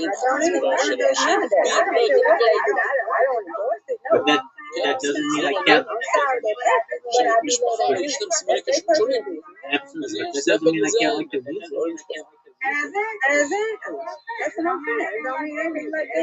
I do the same thing with Michael Jackson. תשאיר את זה לנפוסים, לא, מאיר. מה זה קשור לדעה? כן. מי שצריך לדעת, אז אתה, אז יכול להיות שיש את הסימנים שונים, לך יש בייס משוסלים, לי אין. אתה טוב, יש פודקאסט, זה I drove. When he died, I drove to the Walk of Fame just to be where he is, you know, like he was, you know, like he was an icon. And I want to go to Never Never Land. שם באלפים, הנה, לקחתי. צילמתי היום. it's pretty fun. בדיוק, היו, לא יודע אם תראו אותם. לי יש לי סוד, שאני לא יכול לעקוב אחרי זה, 5 שניות. תשים ככה. But to go there, יכולה לטוס ב-700 קילומטר בלי לנוע. היום לא בדקתי את זה חזר היום. But like Oprah lives there, Ellen DeGeneres lives there. יש תנועים שטסים כמה ימים. למה? There was a private amusement park that is behind the gate, and it's acres back, it's not like you can just, you're driving down the street and it's, oh look, it's Michael Jackson's house. No, it's like, there's a gate, there's a mailbox, you have to talk to this. That was his house. I didn't know it was a private, but I didn't know it was his house. Exactly. The amusement park was basically in his backyard. תשמע, אי אפשר לראות, אי אפשר לעקוב אחריהם, אני אומר לכם. הם לא טסים נורמליים, טסים, חזור, It was a shock, definitely. I remember where I was. I was watching it. I was at another house in Orange County, in Fullerton, which is another city, and I was just like everybody else. And I kind of was like, no, this isn't true. You know, I was in denial. he's אז got זה a סנונית. he's Michael עכשיו, Jackson. גם He's gonna בסנונית pull יש through כל מיני this or צבעים. whatever. זה And העניין, זה העניין עכשיו. immediately all of the radio לא stations אבי, started playing his סנונית music לבונו, when they didn't play it before. And I was like, you know what? I gotta get down there. And because שעשו there לך were people at סנונית, his שיש on לזה, the Walk of כולם Fame, like they שחורים, had like אבל הבטן שלה a לבנה, כמו tribute to him and stuff. And I was like, בתמונה I gotta הזאת. get down there. So I כן? drove בטן down לבנה זה and סנונית לבנה. I was there like all night עיר בלי basically, עזר. אתה יודע שראיתי just אותם driving בבית down שמש, Sunset. שמחכים את And I remember seeing an interview that he did when he thought up the bass line for Billie Jean. אז למטה. אז שם פתאום החניון נכנסים במהירויות. And זה לא ציפור he said he נורמלי. was driving on לא, Sunset לא. when he באמת. had he said the sounds of the street brought that into his head. יש So I כאן, just כן, listened היה to כאן that איזה... song, blasting it with my windows עושה down הצעה, in the middle of the למדתי, summer. אני סובל את המסננה, And למדתי, it שנייה. was אני לא יכול. eerie, זה... like everything was like empty. It was almost like טוב, כן, אפשר everyone לעשות את was זה like שנייה. really sad. And then of או, course they מוטי, had תגיד his להם funeral and שלום everything. שנייה. But yeah, it was עושה הצעה. 2009, מה אתה רוצה summer לספר להם? 2009. כן. צריך לגמור, לא? אפשר לספר. את זה לא הראיתי עדיין. הנה, תסובב שנייה את הסביבה, תיקח את זה משם לשנייה. מה כתוב כאן? רואים את טירוף, ברוכים הבאים לשיעור דפים הגדול בעולם. Who's your favorite one-hit wonder hip-hop artist? Somebody who had a huge hit, but then really nothing succeeded. רגע, אני התחלתי להגיד שיש איזה משהו, לא הבנתי טוב. Miss Aquarius, he's not a one-hit wonder. Miss Aquarius, he's a heart and soul. זה יותר פרסטור. He's got a ton of songs. Hit 'em up, California זה Love. מה, זה בא בפנים. יש יותר? Yeah, but he's not a one-hit wonder. One-hit wonder is not a one-hit wonder. One song. I'm talking like Cisco, the thong song. כן, עכשיו? כמה אנשים שומעים אותה עכשיו? Don't have more than a song. Y'all gotta go down somewhere. Y'all gotta go look in them things. He had more than a song. He had more than that. He did. He had like that album, Return of the Dragon, or whatever. But I mean, he's known for one song. If I say Cisco, that's the song you're thinking. משהו מטורף, זה במיוחד, כן?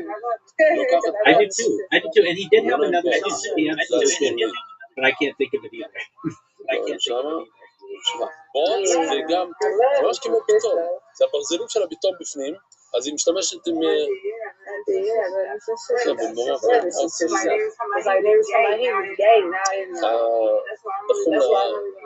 ענפים האלה, זה כאילו מחזק.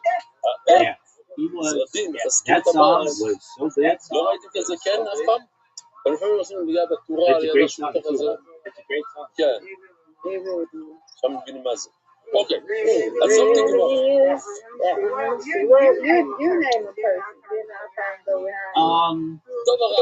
Okay, this is a two-hit wonder in my opinion. I mean, he had more songs than this, so I don't want to put him down. Like, to make the mainstream, you have Juvenile. So they would back that ass up, but they also have Slow Motion. That was a big song. I like Juvenile, but he had two. If I know your song, and I'm not like, I like hip hop, but I'm not like super big hip hop head, especially now. But back in the day, a little bit more. You know who I really like? And you like him too, so I don't even want to say it, but it's T.I. I really like T.I. I love T.I.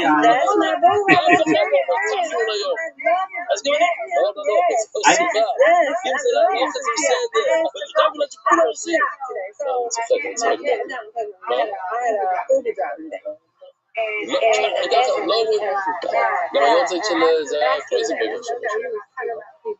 אתם, שנייה שנייה, אנחנו יודעים משהו. זה תלוי איך אתה מסתכל על זה, אם תכל'ס זה דבר. What you know about? What you know? זה מרגיש בתפילה אתה צודק. לא נגיד לך. אבל אם אתה מסתכל על זה שזה יעזור לכל היום שלך, זה מהדברים הכי קדושים שאנחנו יכולים להגיד. אז מה, נשמע, אנחנו עושים ככה וככה לא להגיד, זה גם לא יכול להגיד. לא, זה לא ככה, ככה זה דבר שמסתכל בגמור מהגמור. שוטו טענה שהגיסו עמד אותו בטעות, כמו תחת, שתות תלמידתה ועונת מאוד תחת, הוא היה מאוד תחת. everybody else likes it. Yeah, they're gonna It's deport that woman out of the state of Georgia. T.I. is love it. He's an ATL. But I was shocked though. I was shocked her to say that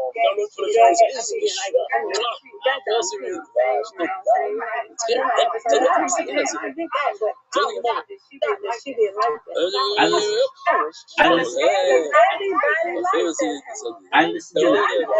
I listened to the King album so much. יש לי שני סימני כשרות, זהו. I like all of them. עוף אחר בעולם, Even יש לו שני סימני כשרות, אתה כן יכול. ומה מהזרזיר ומה מסלולית, אתה צודק. אבל הם משפחת, יותר שקשור לאירופה. בוא נעמד. אוי ואבוי, ושימי לאחור, טוב. אם יש לו סימן אחד מכל ארבע סימנים, תראה,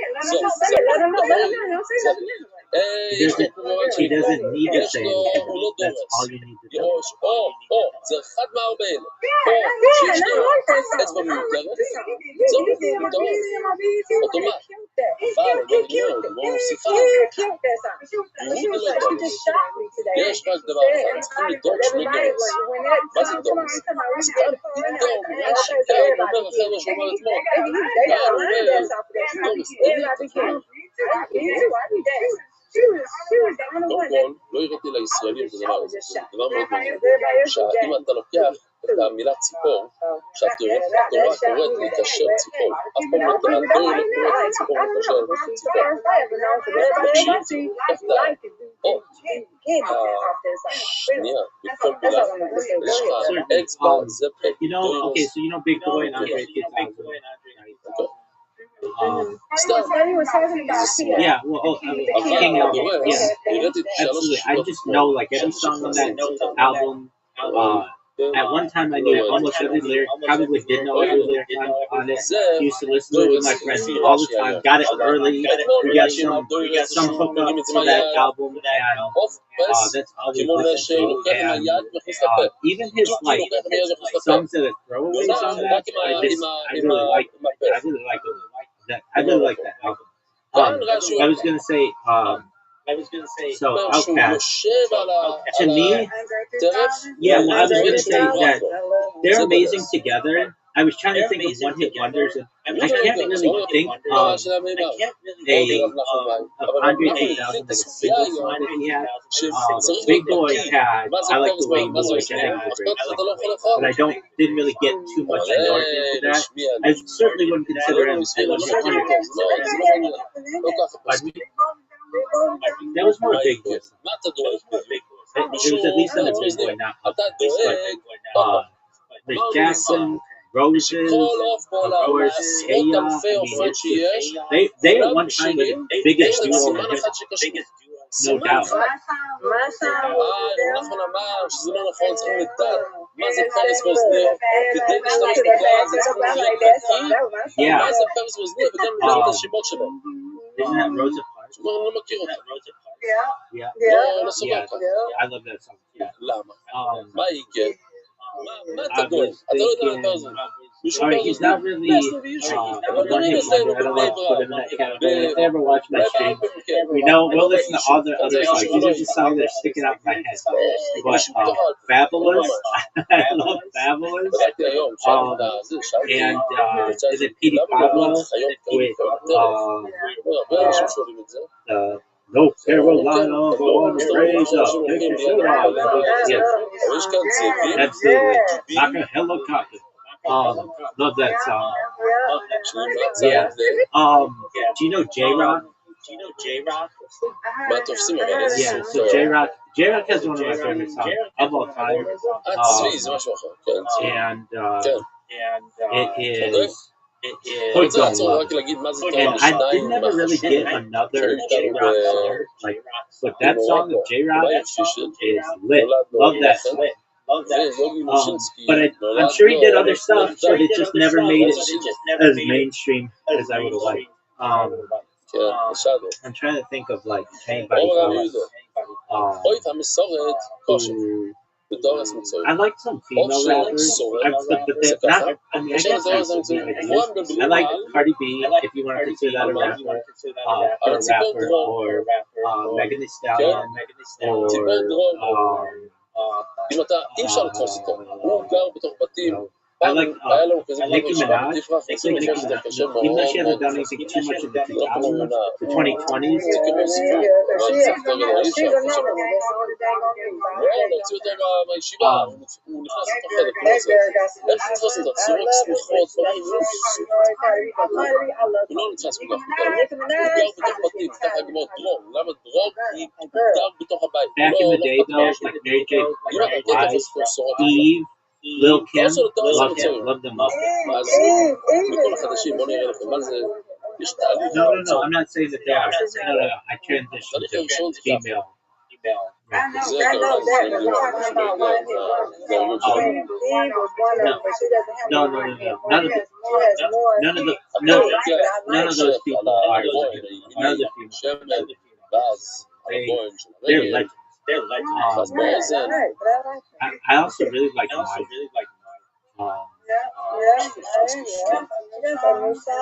ואז מה שנשאר לו, The more modern, especially as I've done my streams, I can't listen to that much music because I get copyright strikes. So I don't really get into music as much as I get into. ואז הוא לוקח שנייה איזה וסילס, אחד עם האיש, Mr. First, I have 30 different accounts I הוא can גלח use. את כל הסערה. זה מונפור. Yeah, So you telling me you live stream? I live stream. You can get monetized in there. מה שמעניין אותנו זה הטהרת המצויר, הציפורים שראינו. זוהי, הוא אומר, לא, זה לא הטרור. זאת אומרת, זוהי סמולס לבונו, שנכו קרובו רבי אליעזר וחכם. I'm not talking that. I'm not talking that. I'm talking copyright strike. So if you listen to something that's copyrighted, That's bullshit. That's bullshit. I can see if y'all if I'm starting like a monetization and I start copyright on y'all doing like videos and stuff like that. I get that because I've seen this. זה אותו, כן, שראינו שיפור. אוקיי. oh, absolutely. Absolutely. Mr. First, if you're on TikTok Live, or YouTube Live, or Instagram Live, and you play copyrighted material in the background, add your stream immediately. So I understand TikTok. So I understand fucking TikTok because TikTok is for kids. I understand that. But fucking YouTube, I understand. I think it's stupid because I'm not even. I do think it's stupid. I understand משהו TikTok. כזה, זה יהיה ארוך. But I'm talking about צהוב YouTube. ארוך, Absolutely. בלשון של גמרא, I will. ארוך זה יכול להיות צהוב. Mr. Aquarius, if I listen to something that is copyrighted, I can literally just watch.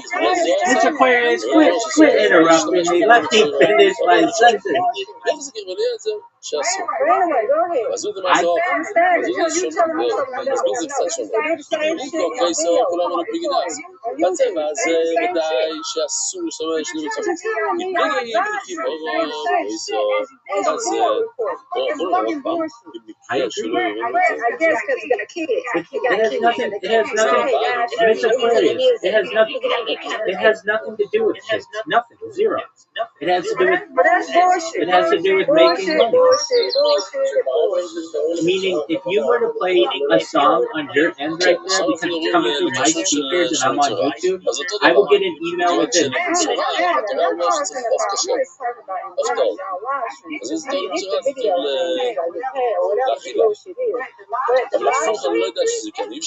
That's what I'm doing. I'm live streaming. And if I listen to a copyrighted song, I'll get an email immediately saying, That's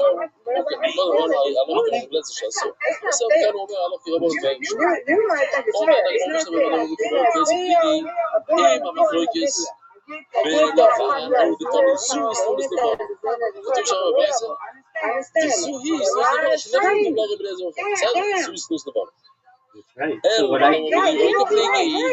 So what I do is I play יש כוונה multiple ביזוי, songs in the background בודד, so that בעתיד, I usually דוקמתי, I do my יש best not to הסנונית get של copyright הבתים, strike. של But if I הבתים, play שיש חובה, if שזה I play the אסור, song אבל close enough to the אין speaker, מחלוקת. I get an email that says your תפסיד, video נכון? has not been מה אנחנו published. מביאים בתור You've got a קורבן? copyright strike, and ובסמית it's really bad. שחטו, סוי, If it's like the whole song or something, but it's just בן if טוב, it's בן יונו, וטוב. טוב בן יונו. מה זה בן יונו צעיר? טוב זה מבוגר. אבל שני דברים שונים, יש שני ציפורים גדולים, אבל לא ממש טובה. אבל הגמרא שיש עוד ציפור שקוראים לו טוסי, שהיא בעצם גם סוג של יונה. טוסו, משום טוב, אי אפשר להגיד את הדוב, וקושם שום דברים בסדר.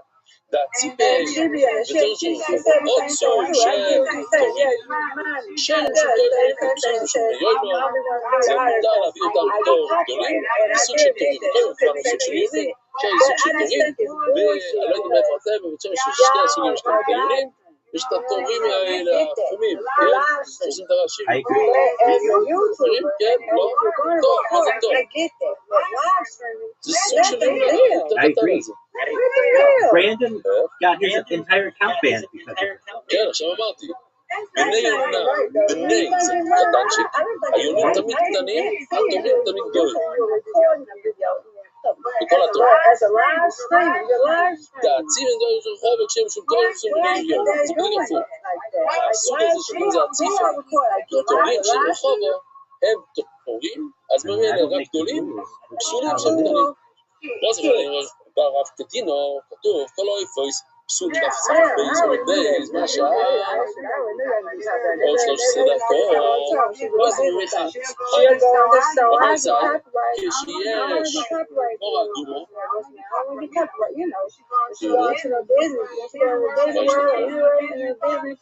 לוקחים מים של טוב, מים של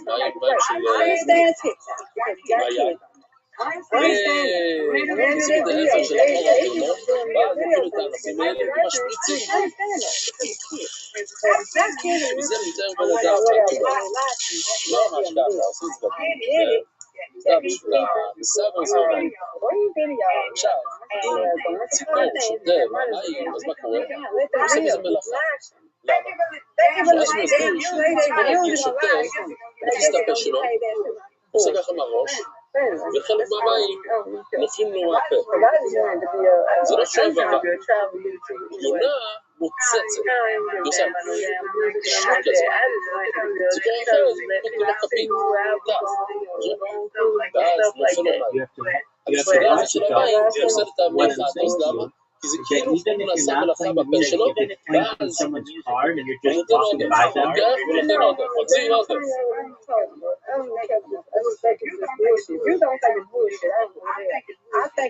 לא, נופל לו מהפה. כמו ילד קטן ששותה לו כזה, לא בסדר. בדיוק. חוץ מן היוינו, בני שמוצצת. זה לא נוזל, הכל נכנס לה לתוך הפה. מיסו, שאומרו, מיסו, זה סוג של יונה, אז למה כתוב חוץ מיונה וטוסים? אבל זה מועצת מייקים, זה מועצת מייקים, מאוד מעניין. גם הטוסים היא סוג יונה וגם הטוסים מוצצת. לא כמו כל הזכורים מוצצת, מה הבעיה? שלפעמים אחרי המציצה של הטסים, זה החוצה מים. לא כמו יונה של 100% לחזור כלום. זה נכון, זה יונה, ולכן היא מוצצת, לא כמו שאר ציפורים. אבל לא כמו יונה, שלפעמים נופלה בחזרה וזה פוסל.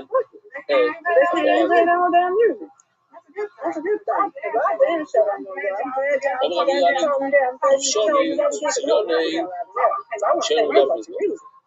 יש סוג של תורים, שקוראים להם שוני, ציוני, ציוני, רבי למזבח, יש רק שני סוגי עופות שאפשר להביא מזה, יונה ודור.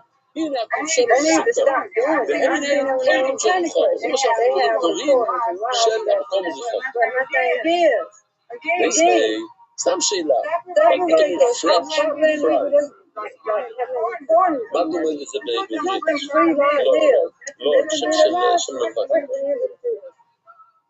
שם של מדינה, משהו אמריקאי,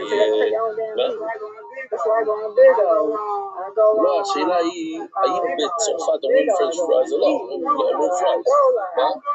to go on the other stuff.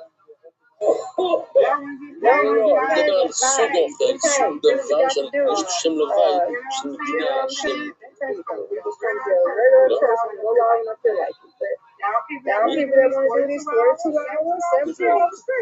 אבל האם קוראים לזה באנגליה פיפל אנגלית? זה השאלה. איך? קפה טורקי, קפה טורקי. האם בטורקיה קוראים לזה קפה טורקי, או שבארץ קוראים לזה קפה טורקי באותו... איזה יופי. ממש תשכם אותו.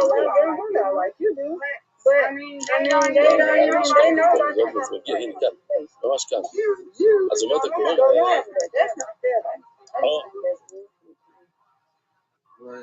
מה, שם שירחת?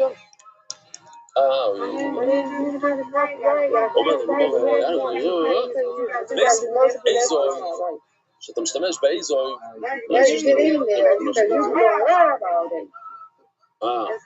ראיתי משוגע לסיפור הזה, בסוף יצחקו אליי, הנה, זה שידוך. I have a very stark secular the bracha.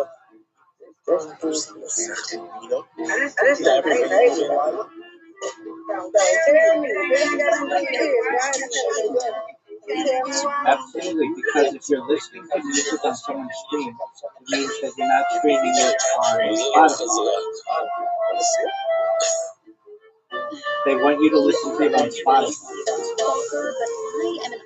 because they get money for it.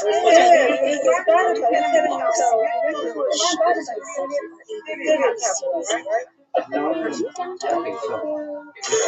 I'm just an individual, and I listen to Cardi B on my stream. I will get a copyright strike, which is basically you get free before they terminate your account.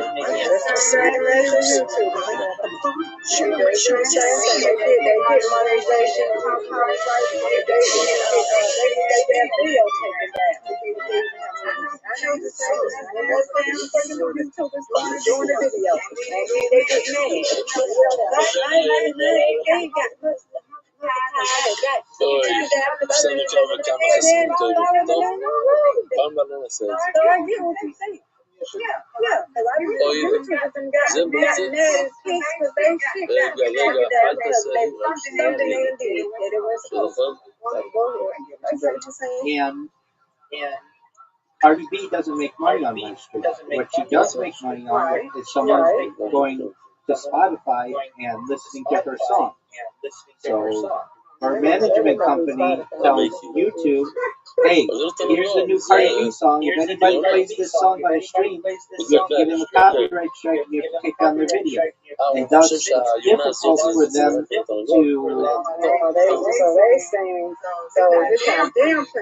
That's right. That's right. So that pushes people, if they want to hear that new Cardi B song, they have to go to Cardi B's channel, where she's got a music video, or go to Spotify or something. They can't go to Rabbi's channel because Rabbi was lip syncing to it. שמשתמשים I have Spotify, but I can't play Spotify songs that are copyrighted in the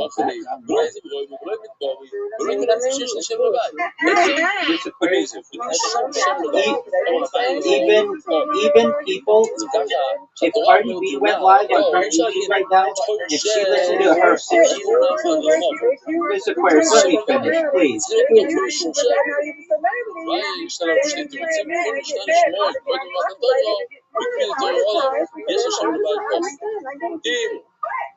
I'm just saying shit should be separated.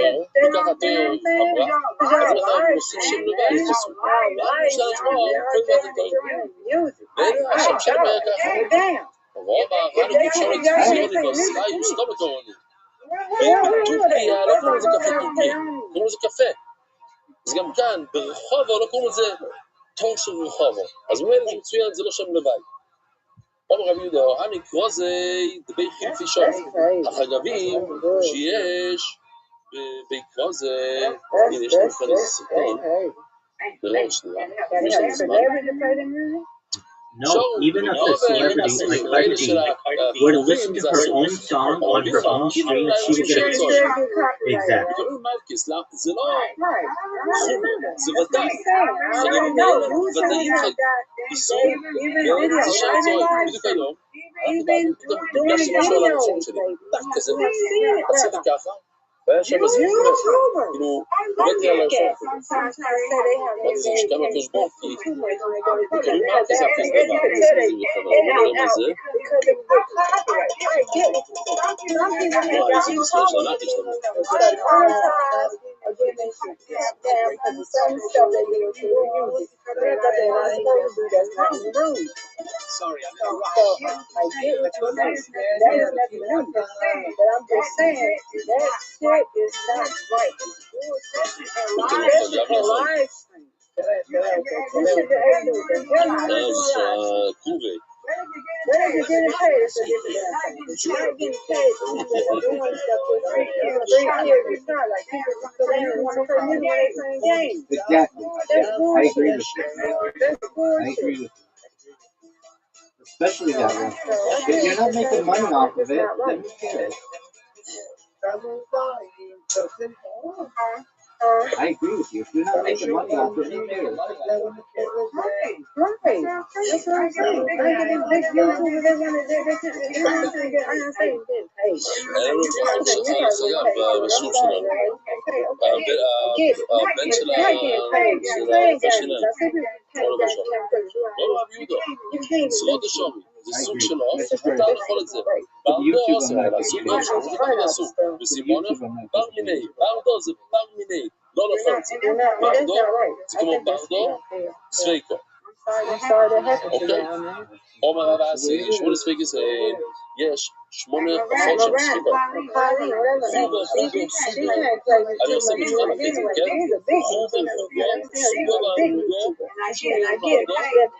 קולפינו בעונה, מה ספיקה? מה בדיוק קרה שיש לנו ספיקה? איפה הסטורי מדובר נקלע?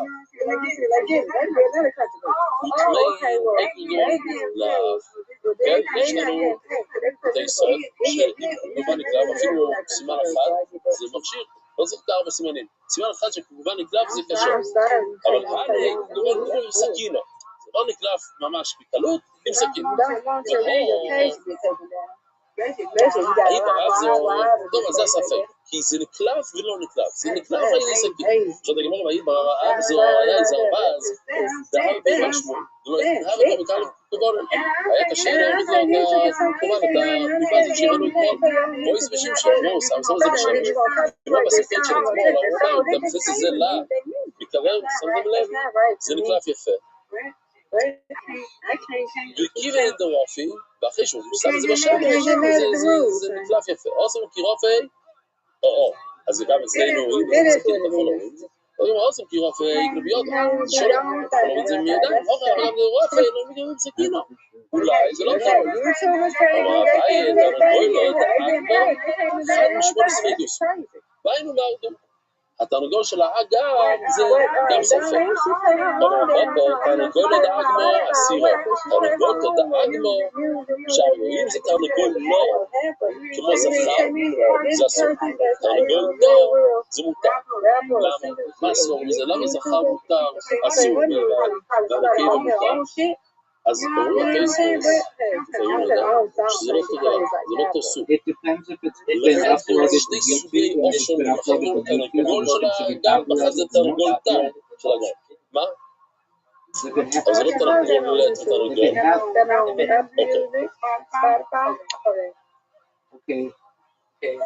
טוב, אז רק נסיים כאן.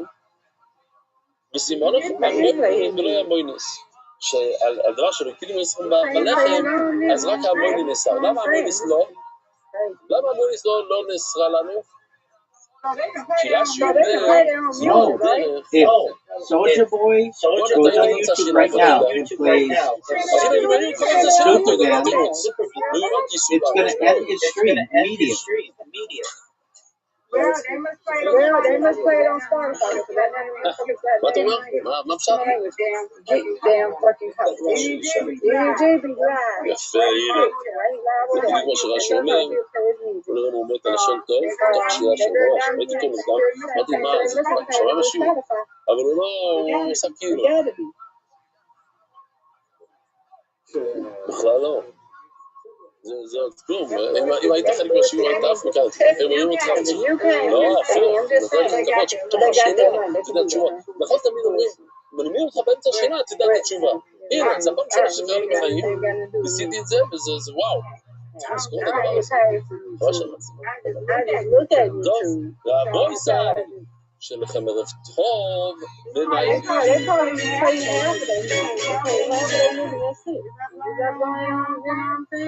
They upload that stuff. And you tell them, hey, go check out my single on the check out your video, you know, little song or whatever. You know, but hey, that's good, man. That shit makes good to have a little bit of to people, especially live streaming. And if you're not getting paid, all right, so you just live stream for fun. You be getting paid. Big ass bum. What the hell? I had to wash my face. It's big. Something weird done bit me.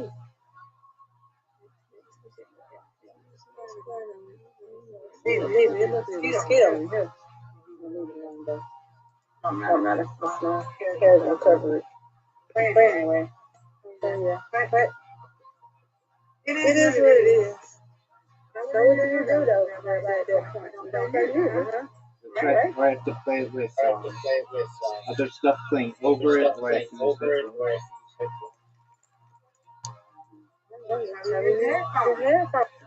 Yeah, but then I get people.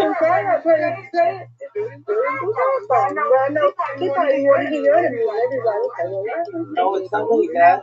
If I'm using headphones and you come in, or Tony comes in, or Brandon wants me, or anybody random comes in here, then I can't hear them. So I kind of have to keep an ear out for Discord when people come in. If not, I'm just sitting here. You're not YouTube. Other people too. I'm just saying, you know, do live stream, you know, that's what I'm saying. That's what I'm saying. You just said, what are you doing? I know people know 1 minute. Just tell me 1 minute. I'm trying to see if I just do 1 step.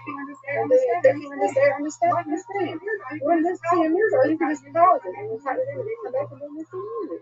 I don't always know when they come in, though. If I have earplugs in or headphones in, I can't hear them. You're mad about that? Yes, of course. I'm not mad about any of it. I recognize that that's the business world, and there's nothing I can really do about it. So the exchange is that I just don't really listen to stuff that's copyrighted. Listen to it. Because you like to do YouTube. You get paid for it. So, hey, what I do? I just think it's bullshit. I think they should not do that, especially for people. You know what I'm saying? They're on the copyright. Don't say that I get. I want to play music that's copyright. People, I'm going to play music. But if I'm going to do YouTube, you ain't going to catch me on YouTube. Because I'm going to play people music. I'm bored. Ain't nobody coming in my live stream. I'm not gonna know. You should know I'm not dating you. They get paid for people playing music. So what's the point? Like that's bullshit to me. Nobody coming here live. You want to sit up and you want to do something unboard. Like me, I go live. Like yesterday, I play music. Nobody in there telling me I'm playing music. I'm not closing. I'm playing music. So unboard me. Does not make me bored. You know what I'm saying? So they should do the same thing and understand it with the copyright.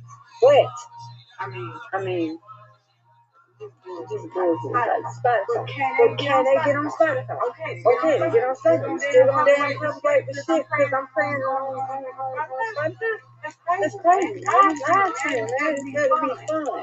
Where's somebody? You can probably have somebody that's in there right now. That's only got one person that's singing. They can't do shit. They can't listen to no damn music. Ain't looking no shit. Can't do shit. That's fucking bullshit. Just to go play on somebody. You can't play nothing. Hey, let me see. You think I'm finna mute my shit? I'm finna mute my damn YouTube or something. I'm gonna look at them until somebody comes in. Now I'm gonna get on another damn double screen, or I'm finna just listen to music and I'm gonna mute it until somebody come in. If not, I'm gonna see me on YouTube on live stream. I'm gonna go somewhere else and listen to my music. That's crazy. But it's the part of YouTube. Part of YouTube. Part of YouTube. That's what they do. That's why the YouTubers have to edit their stuff. Sometimes they have to mute their stuff, especially when they have that music. They put other stuff over it. Stuff like that. When they be going in and showing stuff. Yeah. This is crazy. But I get it. I get it. It is what it is, baby. It is what it is. Y'all like the live stream. Y'all want to live stream over there. And hey. I like YouTube because I like looking at my YouTubers. I like looking at the T pages, seeing who they talking about.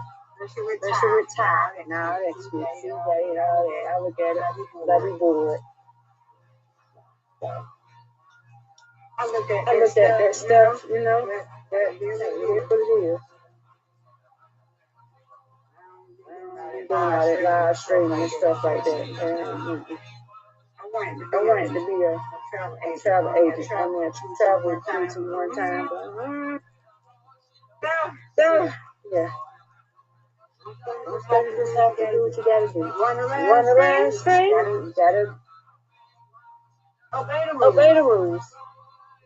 Because I won't be on there going live. I just don't go on there looking at my YouTubers. You won't be seeing me, I was gonna live stream. But I was like, you know what? Nope. I'm gonna play my game. The people play Candy Crush. They ain't playing no music, so I get it now. You'll be alright, Rabbi. You just gotta do what you gotta do. It is what it is.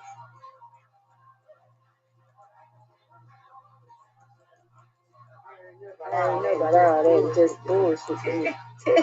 Can't have no fun going live streaming. They think you ain't copyrighted shit. Like they know you're not T.I. They know you're not Miley Cyrus. So I mean, damn. You don't want these people to get paid. Hey, you get paid on radio. You get paid that music on anything. Apple Music, anything. And they play that music, you're not even on live stream. You play that music on YouTube. They get paid. All them plays that you play, when you play any kind of that music, you get paid for it. You play a old ass song. And every time they need to perform that song, I'm going to still get paid for it. That's cool.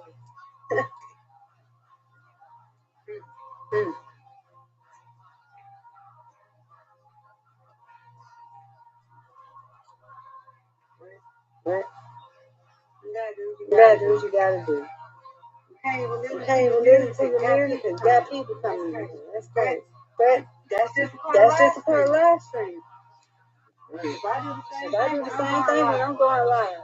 And I'm like, listen to my music. When somebody comes in or they talking to me, I press it, I pause it, I come in the box or something like that. That's just part of live stream. You got to do what you got to do. Enjoy your music, but you got to enjoy your company at the same time. That's just part of live streaming etiquette. I learned that. You know, don't meet me. So that's why I should get that. American, I get that. Just can't have it too loud. Just can't have it too loud. I know this world is telling me you can turn it up, play it to a minimum, so you can listen to people too. You play music, say, I don't say listen, you can't do that. But when I was on music, I can play anything, whatever. So music is different. But I had on the music. listen to my music session and hear them at the same time when you're in the box. But yeah, it's crazy. It's crazy. It's crazy. But yeah, there's live stream etiquette to this stuff when you live stream. As far as you eating. Can you eating? Now this and that, and opening your stuff and all that, and you, and all that. It's stuff you can say like that. But see, you live stream 72 hours, so.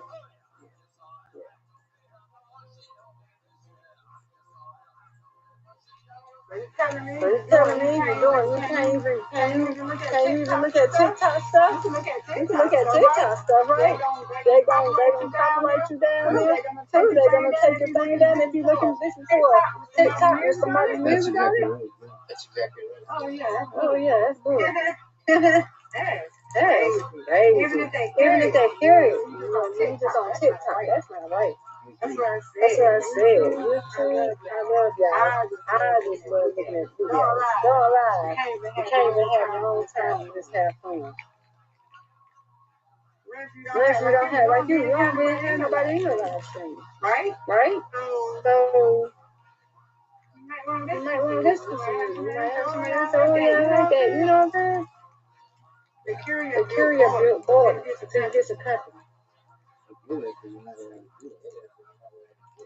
I know you're not allowed to do it. This is BS, baby. Bullshit. I've been knew that. You're late. I know about that. I've been knowing about that ever since I had the damn YouTube. I've been knew about that.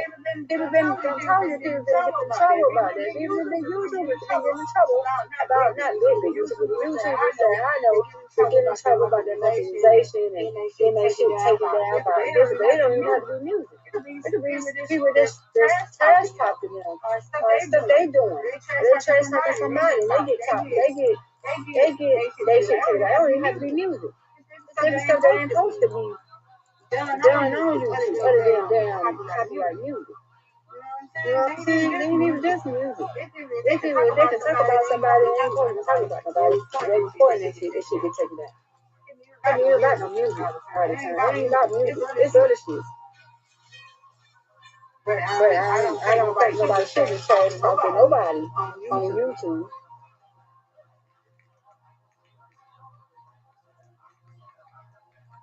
If they not on there, so talk they stuff.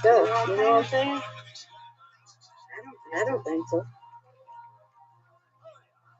That's been there. Ever since I know that girl from Disney, been there. I don't think it's right though, because you live stream it, you live stream. Maybe you're not getting paid.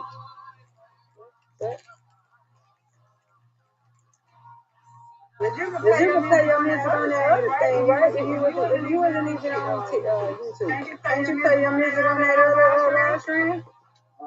Thing? On YouTube you can, on Instagram you can, on TikTok you can.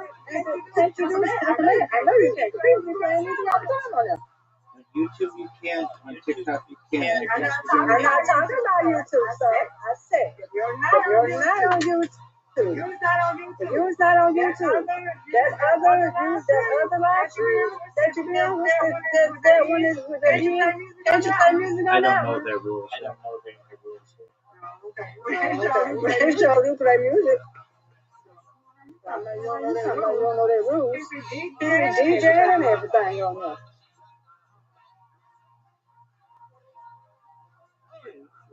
You shouldn't need it. There's other places you can play music at. But you like YouTube, dude. I was on YouTube looking at people that I subscribe to. I know music is my life. I know. You telling me that? Because I'm finna go out. So, I want to play my music. So YouTube is just gonna be for me. Thank you for telling me that. Because I want to be on YouTube live. If I do, YouTube, how long you be on it? I would know how to. Welcome. How are you? We had somebody join us. How are you? Hello. Hello.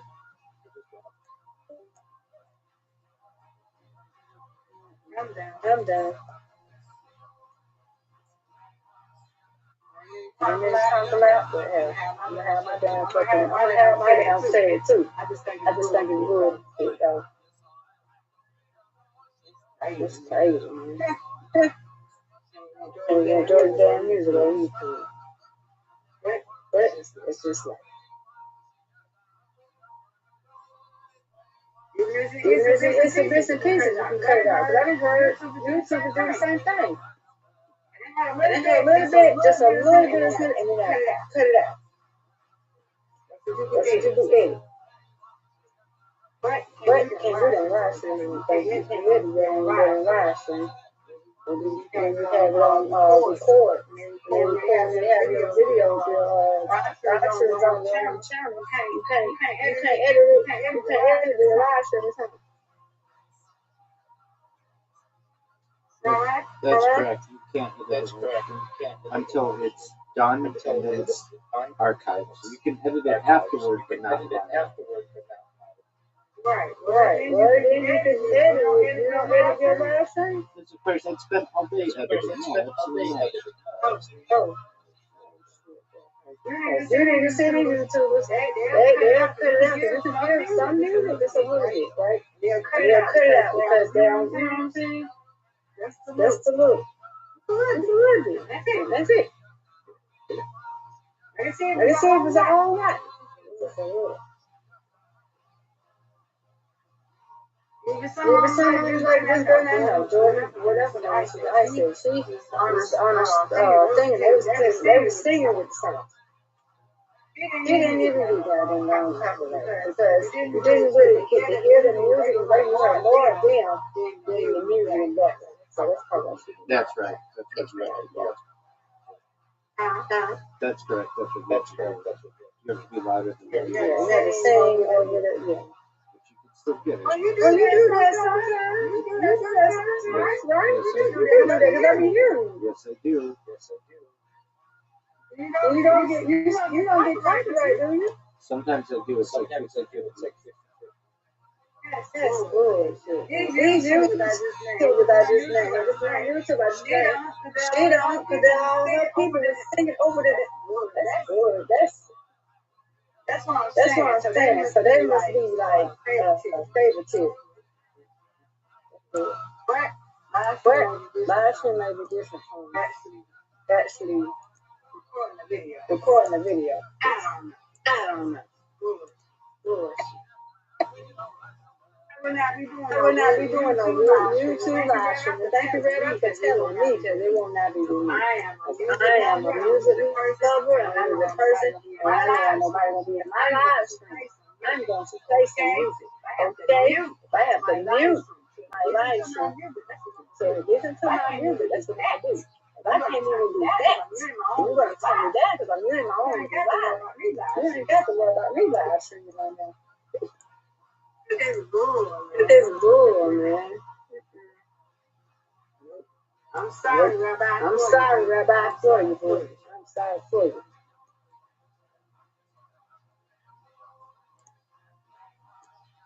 But you be singing and everything, so I don't understand what the problem is. You be singing over the music. You be doing your little TikToks and Instagram reels and stuff. That's correct. YouTube still get you for that? Yeah, if it's close enough to the microphone. Oh, okay.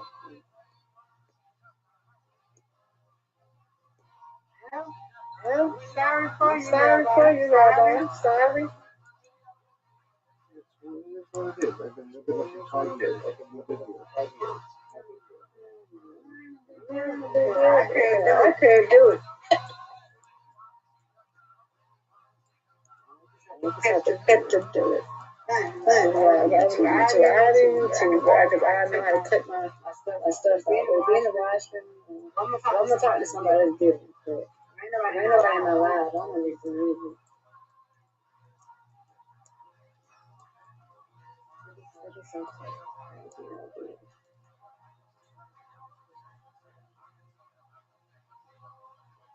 Anyway. So what you doing for the rest of the night? I'm watching the World Cup. What, USA? Yeah, there are two methods, but I have to keep it low because I'll get nailed for watching the World Cup. So I have it like really close to my face. Oh, my God. And You ain't tell me that. So what's the rules on the YouTube thing? On this live stream that you can't do while you live stream? okay, so you can't have medical misinformation, so you can't talk about health stuff.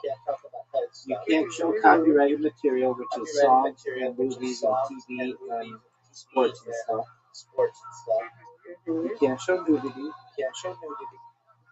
You can't have anything that endorses violence or terrorism and that kind of stuff. You can't have hate. You can't have hate speech. Okay, understandable. And what else? That's generally it. But the thing that is so bothersome is you don't even intend to do it. They'll show something. Somebody will just come in here and have music on in their background, and they come in. And then they copyright yours. Exactly. That's crazy. Exactly. It's like As they said the word, that's diabolical. It's diabolical. You're exactly right. That's exactly right. That's exactly right. So if somebody really wanted to do damage to me, they can come in here and yell all kinds of mean stuff. That doesn't bother me. They can come in here and play chainsaw sounds. That doesn't bother me. But if they play a copyrighted song, that's what gets me. You see how we met? You ain't mad at you. You know that. It wasn't cussing at you. I'm gonna let you know that. I was not mad at you. I know. You know that. I know. I'm mad at them. Because you can't really have fun like you wanted to have fun. Oh, I agree. It'd be a lot more fun. You could do karaoke. Somebody in here doing it said I'm doing the same music or something. So I'm saying something. I gotta be careful. I didn't even say that this word. So I don't get your thing. You can cuss, nobody do it. But you're exactly. You could. I just think it's You could do karaoke. You could play instruments. You could do movie watches and television watches and game watches, but you can't do a lot of that stuff because you want the audience. Well, not on YouTube, not on Twitch, not on Instagram, not on TikTok, not on. Oh yeah, no. Correct. Yeah. Yeah, Twitch, you get a little flag at the end of the stream, and it'll say, "This stream is." Hold on, wait a minute. What about Kick? Let me tell you something. Yeah, so Kick is one where you can, but wait, hold on. But because they don't have the money for a big AI system, they do have the money, they just don't pay for it. So what they do is they have human moderators that go through people's stuff, and if a bunch of people are watching something that's copyrighted, then they'll take down your stream, and then they'll tell you manually, you're not allowed to watch this or to have copyrighted music.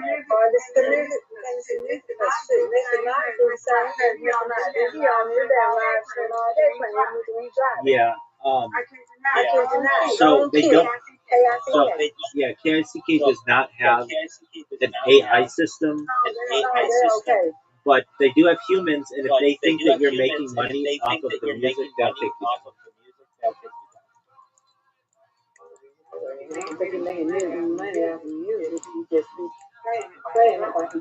Right, so they consider that to be just like a background thing. But at that point, it's a human doing it, not necessarily AI. You know, with AI, it doesn't discriminate. It'll just say, you're playing our song and you're not allowed to do that.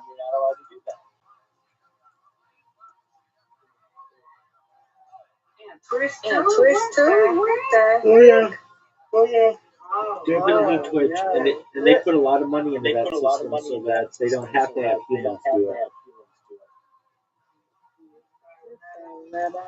Yeah, it's what it is. That's why I was doing that. I was mad at them. Like, I understand. I've worked out ways around it. It doesn't stop me. I'm watching the World Cup. I know, don't stop you. Exactly. I like to cut my stuff up. I want back to do it. Thank you for telling me that. I want back to do it. Well, because I know that in the future, especially it's coming now where AI will just do all the editing for me, so I don't even have to worry about it. I'm sorry, Rabbi. You're good, Mr. Ford. I just stuck in bull crap. No worries. That's why I look at YouTube. Whatever they want. I'm not going to be doing that.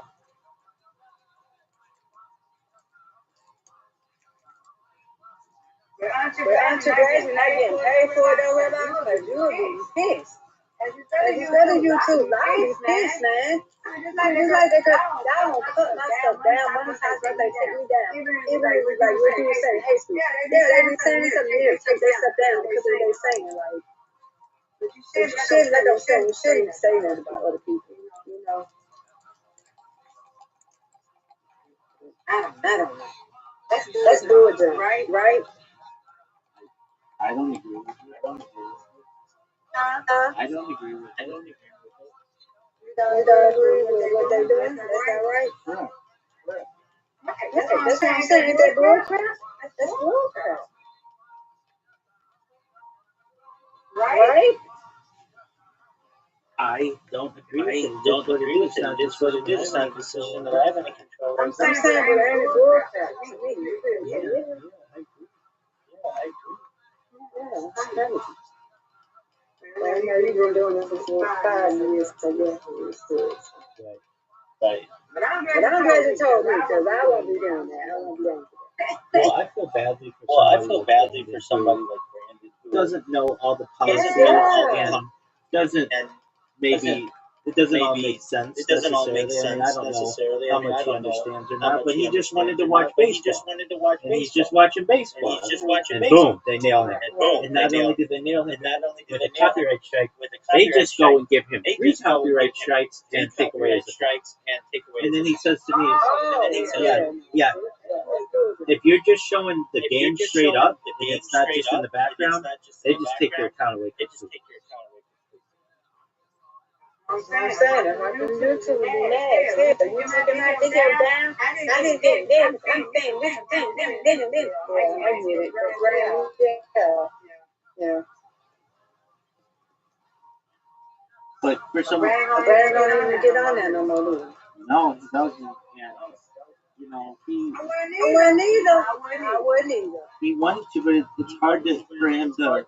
He's a smart person, but there's a lot to keep track of. Okay, so I can't show the copyrighted stuff. I can't have it be heard in the background.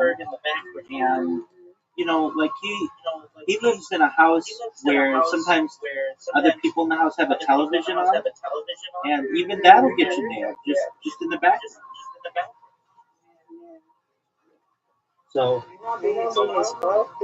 what people do is they just have their face showing, and they're watching the game, and they'll give reaction videos and stuff. But well, generally, if they know how to do it, they have the sound off. That's what I'm saying. Like, Terrence, what's that? That's what I'm saying. They're big YouTubers, though. I guess they edit this stuff. I don't know. When they do the reaction videos and stuff like that, that's crazy. So that's what they do. So you just see their face. Yeah, you see their faces. You also see the stuff. You see I ain't talking about like movies. They do like reaction videos for another YouTuber or something like that. You can only copyright for that, dude. So the law states that you have to make and like it, the exact wording is something like an honest effort to make a artistic change to it. So what they're doing is considered an artistic change as opposed to just being like, okay, well, here's this other YouTuber and we're just going to play their stuff. They have to be reacting to it. So it makes them, I think it's like a material change. There's some wording that they use. The United States won, so they're in the round of 16 now, I believe. I believe the game is over. And This is the best they've ever done, to my knowledge. I don't know. Cut you off. Hold on, let me cut you off. Okay, I got you up. This is the best they've ever done, to my knowledge. Good.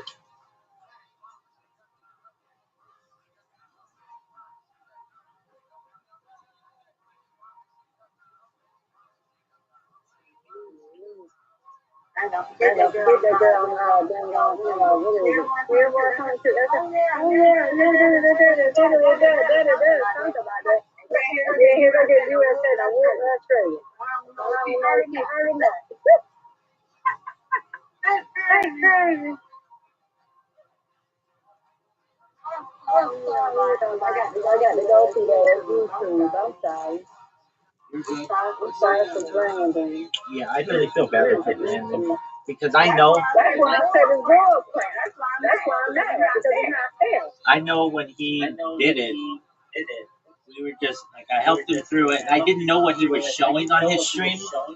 I thought he was just showing himself. I didn't think that he was showing live sport. And they got him.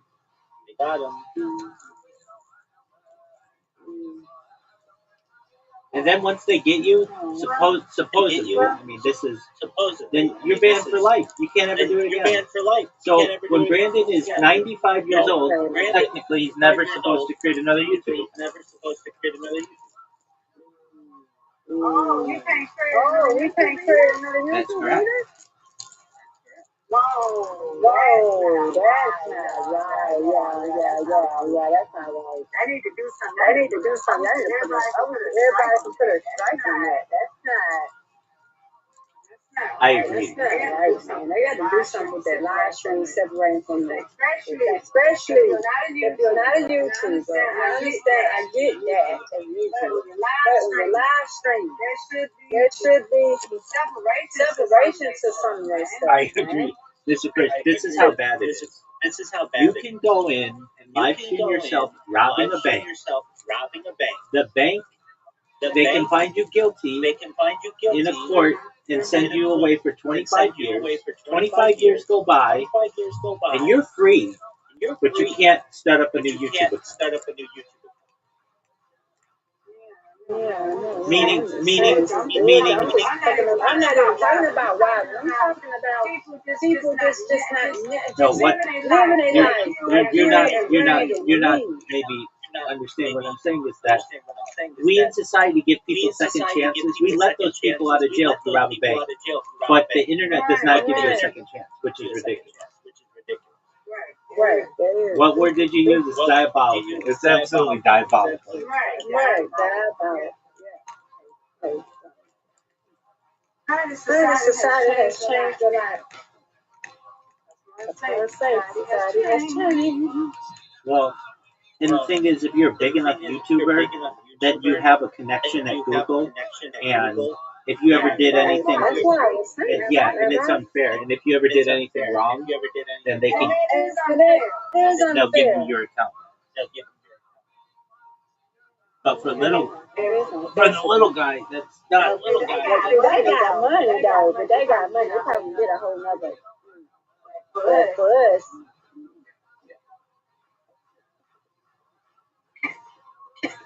Right, it won't be what I was saying. It's not going to be fair because if they be used to, they can't do the same thing. When we do that, it won't be fair. You know what I'm saying? That's just not right. That's why I'm saying they should separate some of that stuff, right? I agree.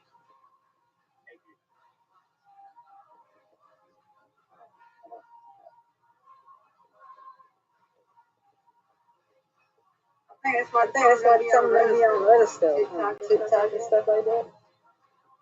Now I'm trying to figure out why them people move, like DDG and all them moving from Twitch to Kick. What's going on with that? Why you would move from Twitch to Kick? Well, Kick offers money to those people, and they also pay more money. Oh, that's why they move to Yeah, so Twitch is the biggest game in town when it comes to live streaming, and not saving the live stream. YouTube's the biggest, but then Twitch and Kick is trying to get market share. They're trying to break into that market more. So what they'll do if they see somebody who's popular on there, they will say, hey, we'll offer you a contract, but if you're gonna sign the contract, we'll give you, let's say, $1 million a year. But in exchange for that, you can't stream on Twitch. I'm trying to get my finger in here. Lord. Okay. Yeah, that's crazy. I'm just mad because it's not right. You know, but it's like society's crazy. I don't think it's fair. Definitely not fair. I'm sorry, I got to deal with that. I'm sorry, right? I'm sorry for anybody that got to go through that. And then on YouTube, you gotta go through that. As you said, it is what it is. It is what it is. Nothing we can do. I just feel for Brandon. That I didn't know about. He can't get his work to call it back. Yeah, he's banned. That's crazy. I just look at TikTok. That's why I really need to just scroll. You can even get in trouble for that. If you create a playlist, that gets banned, then you can lose your account that way too. Meaning you never even stream. You just created a playlist. If they think your playlist should be banned, then that gets banned. Go ahead. Do that. Go ahead. I'll go right ahead. Never about me putting stuff in there. Saving stuff. That's crazy. None of my stuff got banned. None of my stuff get banned. You talking about playlists like for other people? We just listen to playlists. We ain't even go around and you still get I forgot. Go right ahead. I got other stuff. I want Apple and Spotify. So yeah.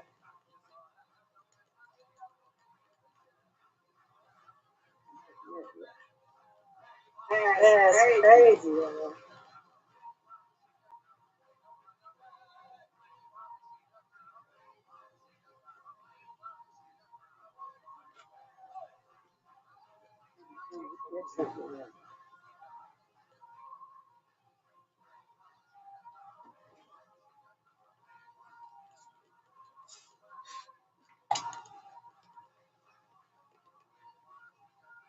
That's crazy.